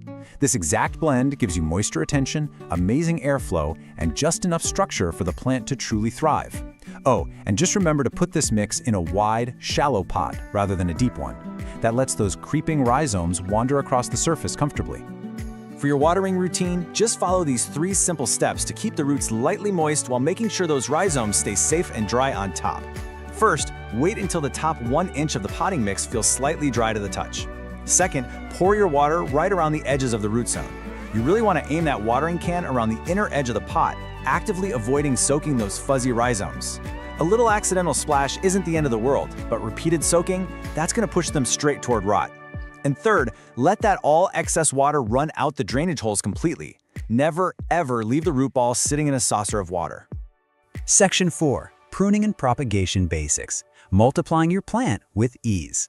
When it comes to grooming, simply snip off any completely yellow or badly torn fronds right down at the base. But listen, whatever you do, step away from the cleaning sponge. Never wipe the leaves. Hard scrubbing will permanently rub off that beautiful waxy finish, and you'll turn a lovely smoky blue frond completely patchy green. Instead, just gently rinse any dust away with a little lukewarm water. Now, because this fern creeps rather than growing from a tight central crown, you can actually create brand new plants just by dividing it in the spring. It's such a simple process. Just lift the plant and gently shake away the soil to expose those rhizomes. Then, find the natural sections that already have roots and at least 2 to 3 healthy fronds. Cut them cleanly with a sharp knife or pruners and pop the new sections right into a fresh, airy mix. It is incredibly rewarding, and let me tell you, it is so much faster than trying to grow them from microscopic spores. Section 5. Solving common plant problems. Reading the visual signs of stress. Okay, first let's address the ultimate panic moment for pretty much every new fern owner. You flip a frond over and go, what on earth are these organized rows of brown dots under the leaves? Are they bugs? Guys, don't panic. These are called sori. They are perfectly normal, totally healthy, spore-producing structures that naturally appear on mature fronds. If they're neat, repeated, and dry, your fern is just simply doing what ferns do. But what if your plant actually is stressed? Well, there are immediate visual cues you can look for to fix issues really easily. For example, brown crispy edges usually mean you need to bump up the humidity and stabilize your watering. Black mushy rhizomes, that means you've buried them and caused root rot. So get that plant repotted into a shallow, chunky mix immediately. Pale, faded green fronds mean it's literally asking to move closer to a bright window. And if you spot fine webbing, that's spider mites, usually caused by excessively dry indoor air. You can fix that by gently rinsing the fronds and applying some insecticidal soap. Section 6. Pro tips for fern mastery. The ultimate checklist for success. All right, here is your ultimate cheat sheet. Keep those fuzzy rhizomes fully exposed above the soil. Seriously, if you remember only one thing from this entire explainer, remember that. Use a wide, shallow pot to let it crawl naturally. Water the root zone, specifically avoiding soaking the rhizomes. Provide bright, filtered light for maximum blueness. Feed it lightly, like half strength, only in the active spring and summer months. And finally, if the plant ever starts to decline, always inspect the root zone first, because problems almost always begin below the fronds. If you follow these rules, and remember to respect its epiphytic, air-loving nature, you are going to enjoy this relaxed, sculptural plant for years to come. By learning to read this remarkable plant, you've really unlocked a whole new way of bringing the rainforest straight into your living room. You've stopped blindly following generic plant advice and started looking at how a plant naturally exists in the wild. So, armed with this brand new perspective, what wild environment will you master next? Welcome to This Explainer. Today, we're diving into the ultimate guide for keeping the incredibly forgiving Dallas fern lush and thriving in your home. You know, if you've ever loved the look of a big, beautiful fern, but somehow always managed to, well, accidentally kill it, you are in the exact right place. We're going to break down absolutely everything you need to know, taking you from a hopeful beginner to a confident, absolute fern expert. So here's our game plan for today. First, we'll officially meet your forgiving fern and then figure out how to set up the perfect environment. Next, we'll master the holy trinity of watering, soil, and feeding. After that, we're getting our hands dirty with pruning and propagation, troubleshooting some common problems, and wrapping up with a few rapid-fire expert tips. Let's get right into it. Section 1. Meet your forgiving fern. Okay, so the Dallas fern actually has a pretty fascinating origin story. It was bred through tissue culture back in the early 1980s, right in Dallas, Texas. And the growers had one very specific mission. They wanted to create a plant that could survive those dry, poorly lit living rooms and office spaces that would literally destroy a diva-like classic Boston fern in a week. While the classic Boston fern practically demands a humid jungle to look good, the Dallas fern gives you those exact same beautiful arching green fronds on a tidier and way more forgiving plant. It's a total game changer. Moving right along to Section 2, the perfect environment. Now that we know just how resilient this plant was engineered to be, let's talk numbers. Specifically, 40 to 50%. This is your humidity sweet spot.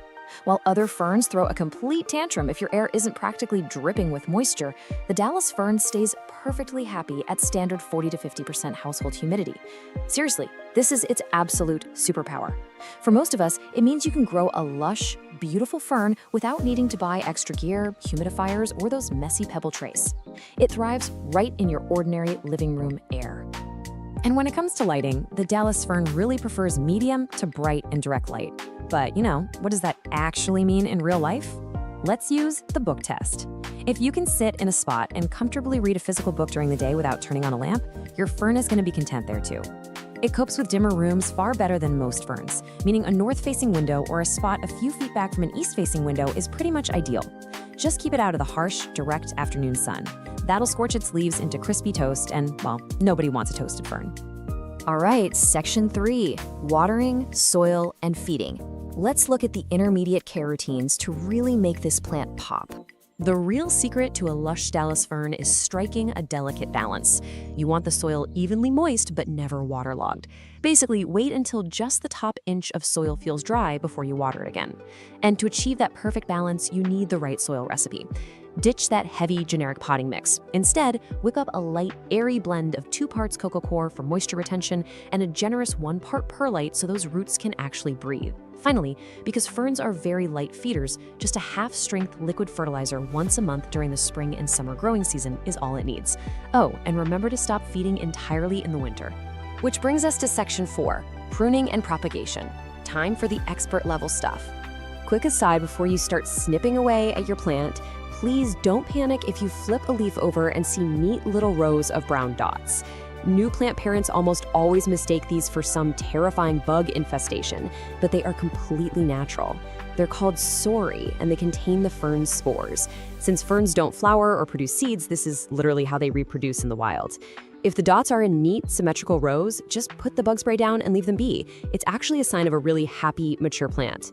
Now, propagating your Dallas ferns requires root division, mainly because ferns don't grow from simple leaf cuttings like a lot of other houseplants. But honestly, it's incredibly satisfying and super simple. Just wait for spring when the plant is actively growing.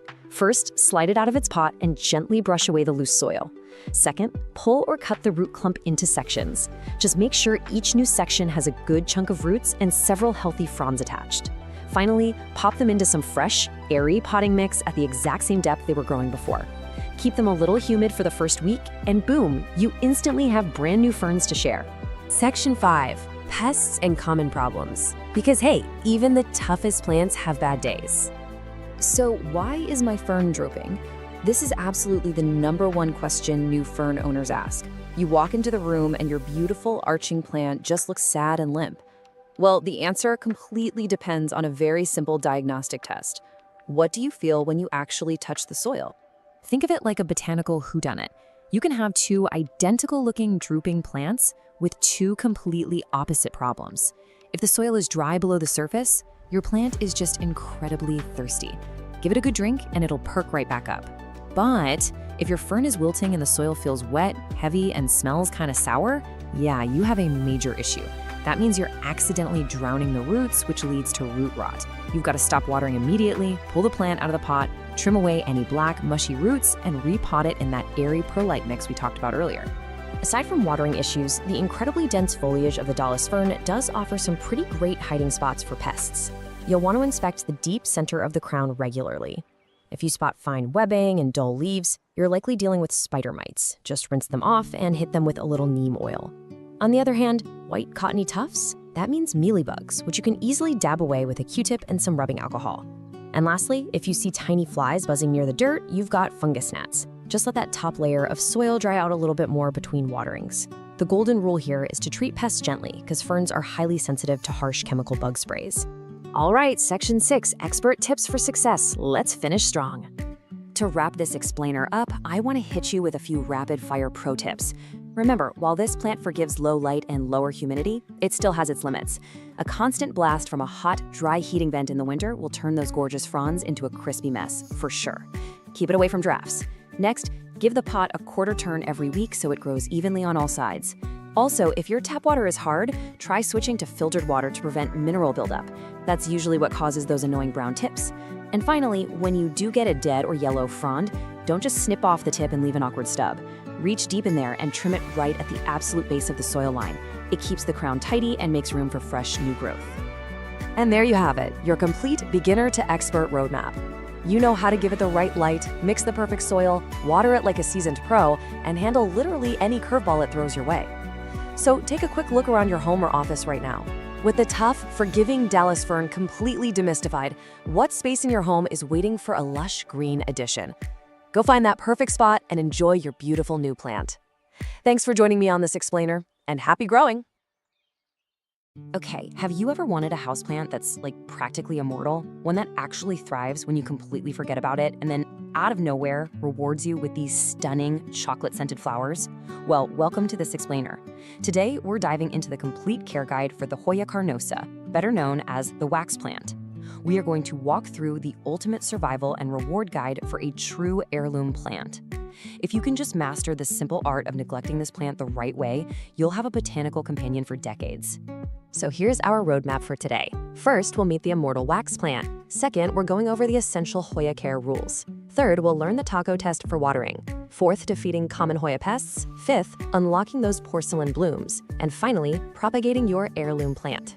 Let's get right into it. Section 1. Meet the immortal wax plant, a lifelong heirloom companion. Imagine a plant that's basically the perfect hybrid. It gives you the lush, trailing vibe of a pothos, but with the extreme drought tolerance of a jade plant. It's wild. To really grasp what we're dealing with here, look at this quote from plant expert Anastasia Bermeslow. She talks about having a Hoya propagated from a cutting taken all the way back in 1985. She calls them heirloom plants. So we're not talking about some trendy, delicate little thing that you buy and throw away when it dies a year later. This is a multi-decade investment. Honestly, it routinely outlives its owners. All right, Section 2, Essential Hoya Care Rules, Building the Foundation.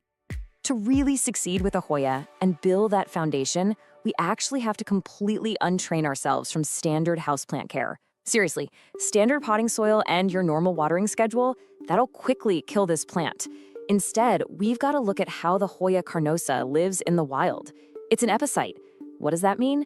Well, in the wild subtropical forests of East Asia and Australia, it doesn't even grow in the dirt. It actually grows clinging to tree trunks and branches, with its roots just exposed to the breeze. Because of this, Hoyas absolutely hate having wet feet. Their roots literally need to breathe, or they're gonna rot fast. And this brilliantly shows exactly how we mimic that wild tree bark environment right in a pot. Remember, standard soil is way too dense and it'll suffocate the plant. Check out this DIY chunky soil recipe instead. You're gonna want 1 part potting soil for base moisture and nutrients, 1 part perlite or pumice for drainage, and 1 part orchid bark to create these large air gaps.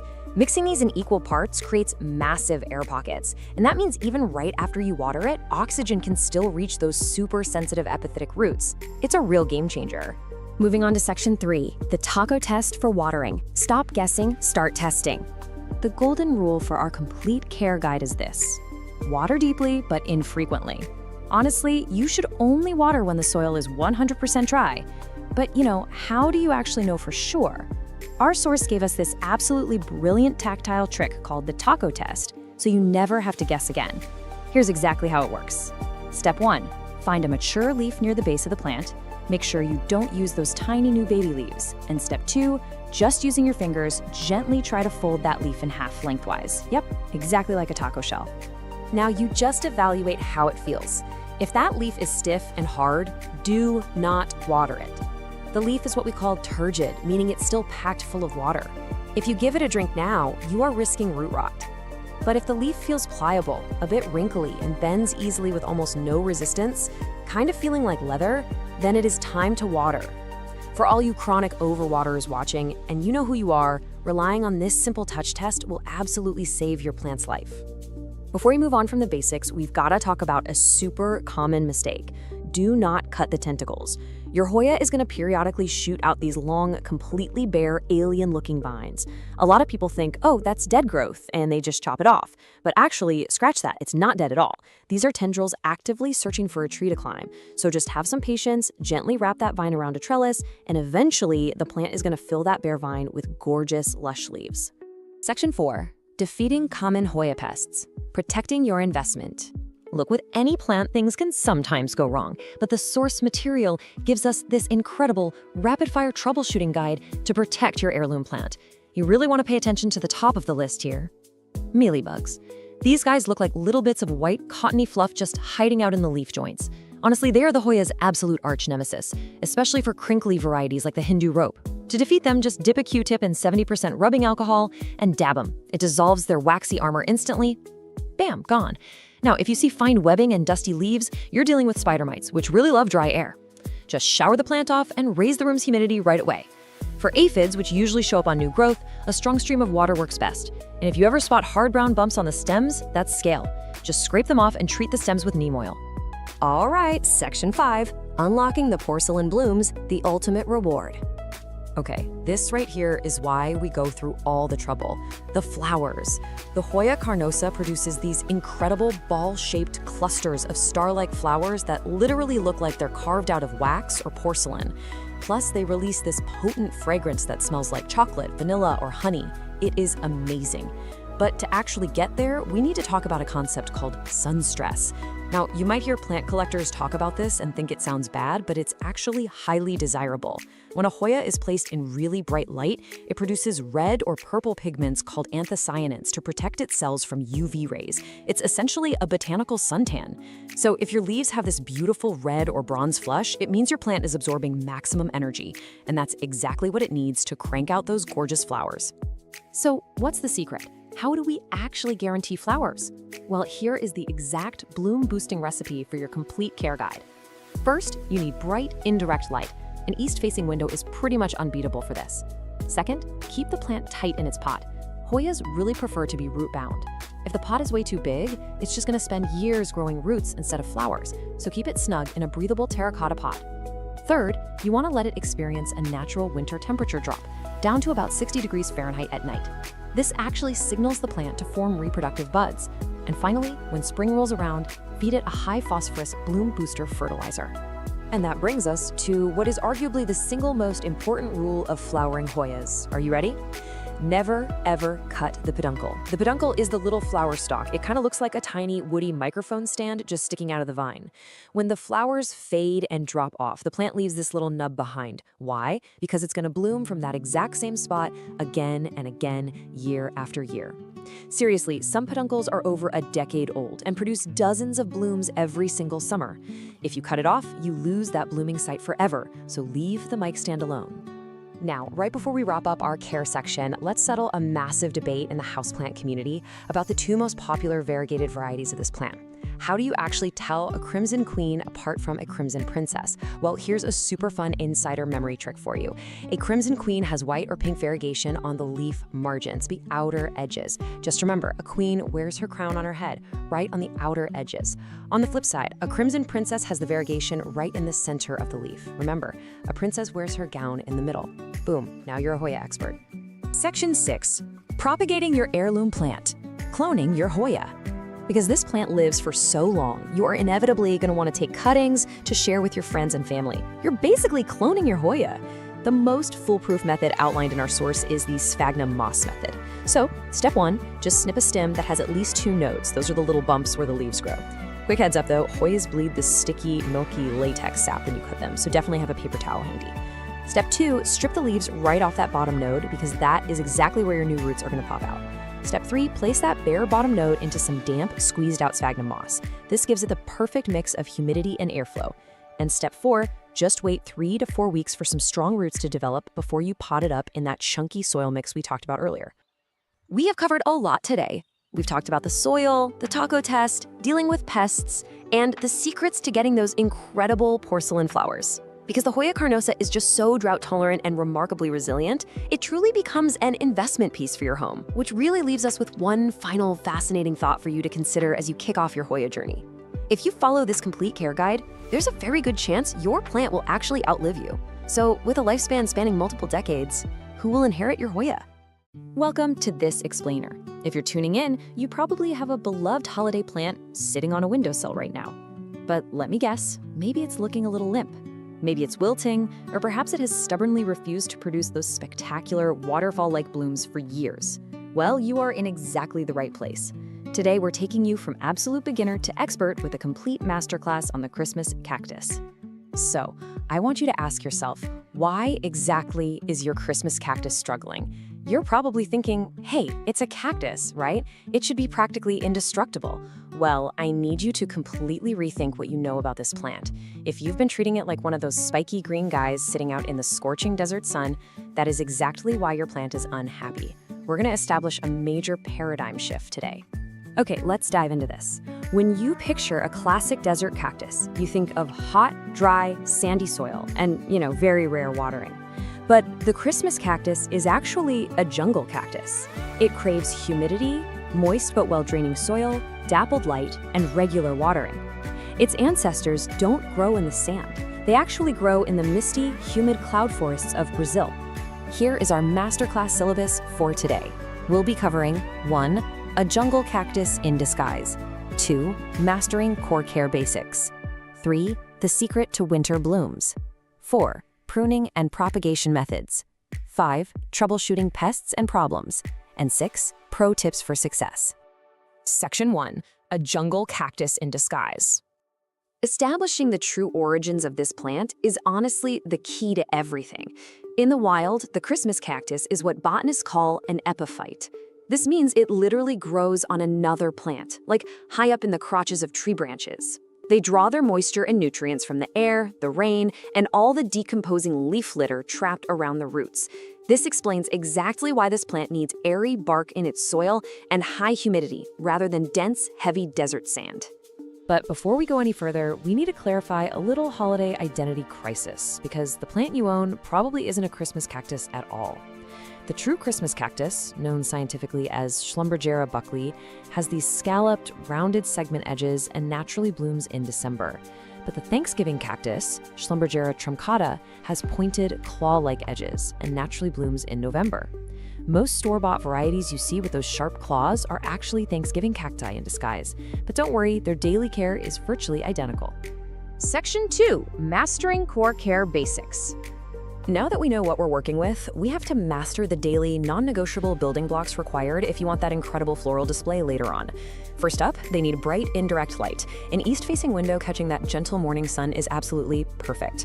You want to keep them out of the direct, scorching afternoon sun, which will literally burn their segments. For watering, you're aiming for the Goldilocks zone. Never bone dry, never soggy. Just water it thoroughly when the top inch of soil feels dry to the touch. And during their active growing season in spring and summer, go ahead and feed them a diluted liquid fertilizer every 2 to 4 weeks. Now, because it's an epiphyte, standard heavy potting soil is just going to suffocate the roots. And a typical desert cactus mix drains way too fast.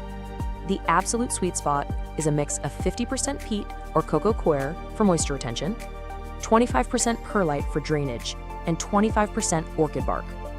That orchid bark is the secret ingredient here. It perfectly mimics the loose bark and debris of the rainforest canopy. And speaking of the rainforest, your target humidity is 50 to 60%. During the winter, our central heating absolutely strips moisture from the air, dropping it well below 30%. To combat that bone-dry winter air, you can set your pot on a pebble tray filled with water, or even just place the plant in a bright bathroom where it can soak up the steam from your daily shower. Section 3. The secret to winter blooms. Okay, this is where we separate the casual houseplant owners from the absolute masters. Getting a Christmas cactus to bloom doesn't just happen by accident. It's a mechanical process that must start in early to mid-October. It requires 3 specific signals. Step 1 is the dark treatment. Step 2 is a drop to cool nighttime temperatures, somewhere between 50 and 65 degrees Fahrenheit. And step 3 is reducing your watering to roughly every 2 to 3 weeks and stopping fertilization completely. This mild stress is what signals to the plant, hey, winter's coming, it's time to make flowers. Now, there is a magic number required to make this work, and that number is 12 to 14. That is the exact number of hours of complete, Uninterrupted darkness your plant requires each and every night for 6 to 8 weeks to successfully force bud formation. I mean, complete darkness. No street light shining through the window, no hallway light seeping under a door crack. Even a brief flash of a room light can totally reset the plant's internal clock. Seriously, put it in a dark closet every evening if you have to. And once you've successfully completed that dark treatment and you finally see those tiny buds forming on the tips of the segments, rule number 1, do not move the plant. I really cannot emphasize this enough. Changing the light direction or causing a sudden temperature fluctuation is the number 1 reason buds suddenly drop off right before they open. Just leave it right where it is. Section 4, pruning and propagation methods. Once that magnificent bloom show is over, we enter the post-bloom phase. This is all about encouraging bushier growth for next year and creating new little plants to share with friends. Pruning should happen in late winter or early spring, right after the blooms fade. The technique here is absolutely crucial. You want to gently twist off 1 or 2 segments at the joint. Don't cut them with scissors. Twisting encourages the plant to branch out at that exact spot, which means double the blooms next year. And the best part? Every single prune segment is a potential new plant. Just let the twisted end callus over in a dry spot for a day or 2, then plant it shallowly in moist soil. It's such an incredibly easy and rewarding way to create heirloom gifts. Section 5, troubleshooting pests and problems. Of course, sometimes things go wrong, so let's walk through a quick troubleshooting guide to get your plant back on track. If your symptom is dropping buds, the cause is almost always that you moved the plant or it's been exposed to a cold draft. The solution there is to just keep its environment perfectly stable. If you see wilting segments, check the soil. If it's bone dry, give it a really good soak. But if it's wet and wilting, you likely have root rot and you need to unpot it and check the roots immediately. Finally, if you see white cottony spots or fine webbing, you're dealing with mealybugs or spider mites. Treat those segments directly with a cotton swab dipped in rubbing alcohol, or you can apply some neem oil. Section 6, pro tips for success. Let's summarize the most impactful expert-level takeaways from this explainer so you can achieve absolute mastery. First, try bottom watering. Letting the pot soak up water from a tray prevents moisture from sitting on those delicate stem joints and causing rot. Second, cool nights are a powerful trigger. Combining them with your dark treatment sets significantly more buds. Third, physically mark your calendar for early October so you don't forget to start the dark treatment. And finally, don't rush to repot. These plants actually prefer being slightly root-bound, which can even help encourage blooming.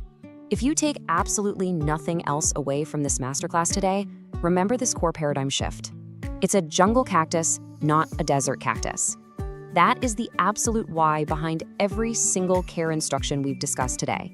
Water it, give it humidity, provide dappled light, and treat it like the tropical rainforest native it truly is. Which leaves us with just one final question. Are you ready to plan your first winter bloom? Or will your plant remain a jungle cactus in disguise for another year? Armed with the right soil, the proper watering rhythm, and that secret 14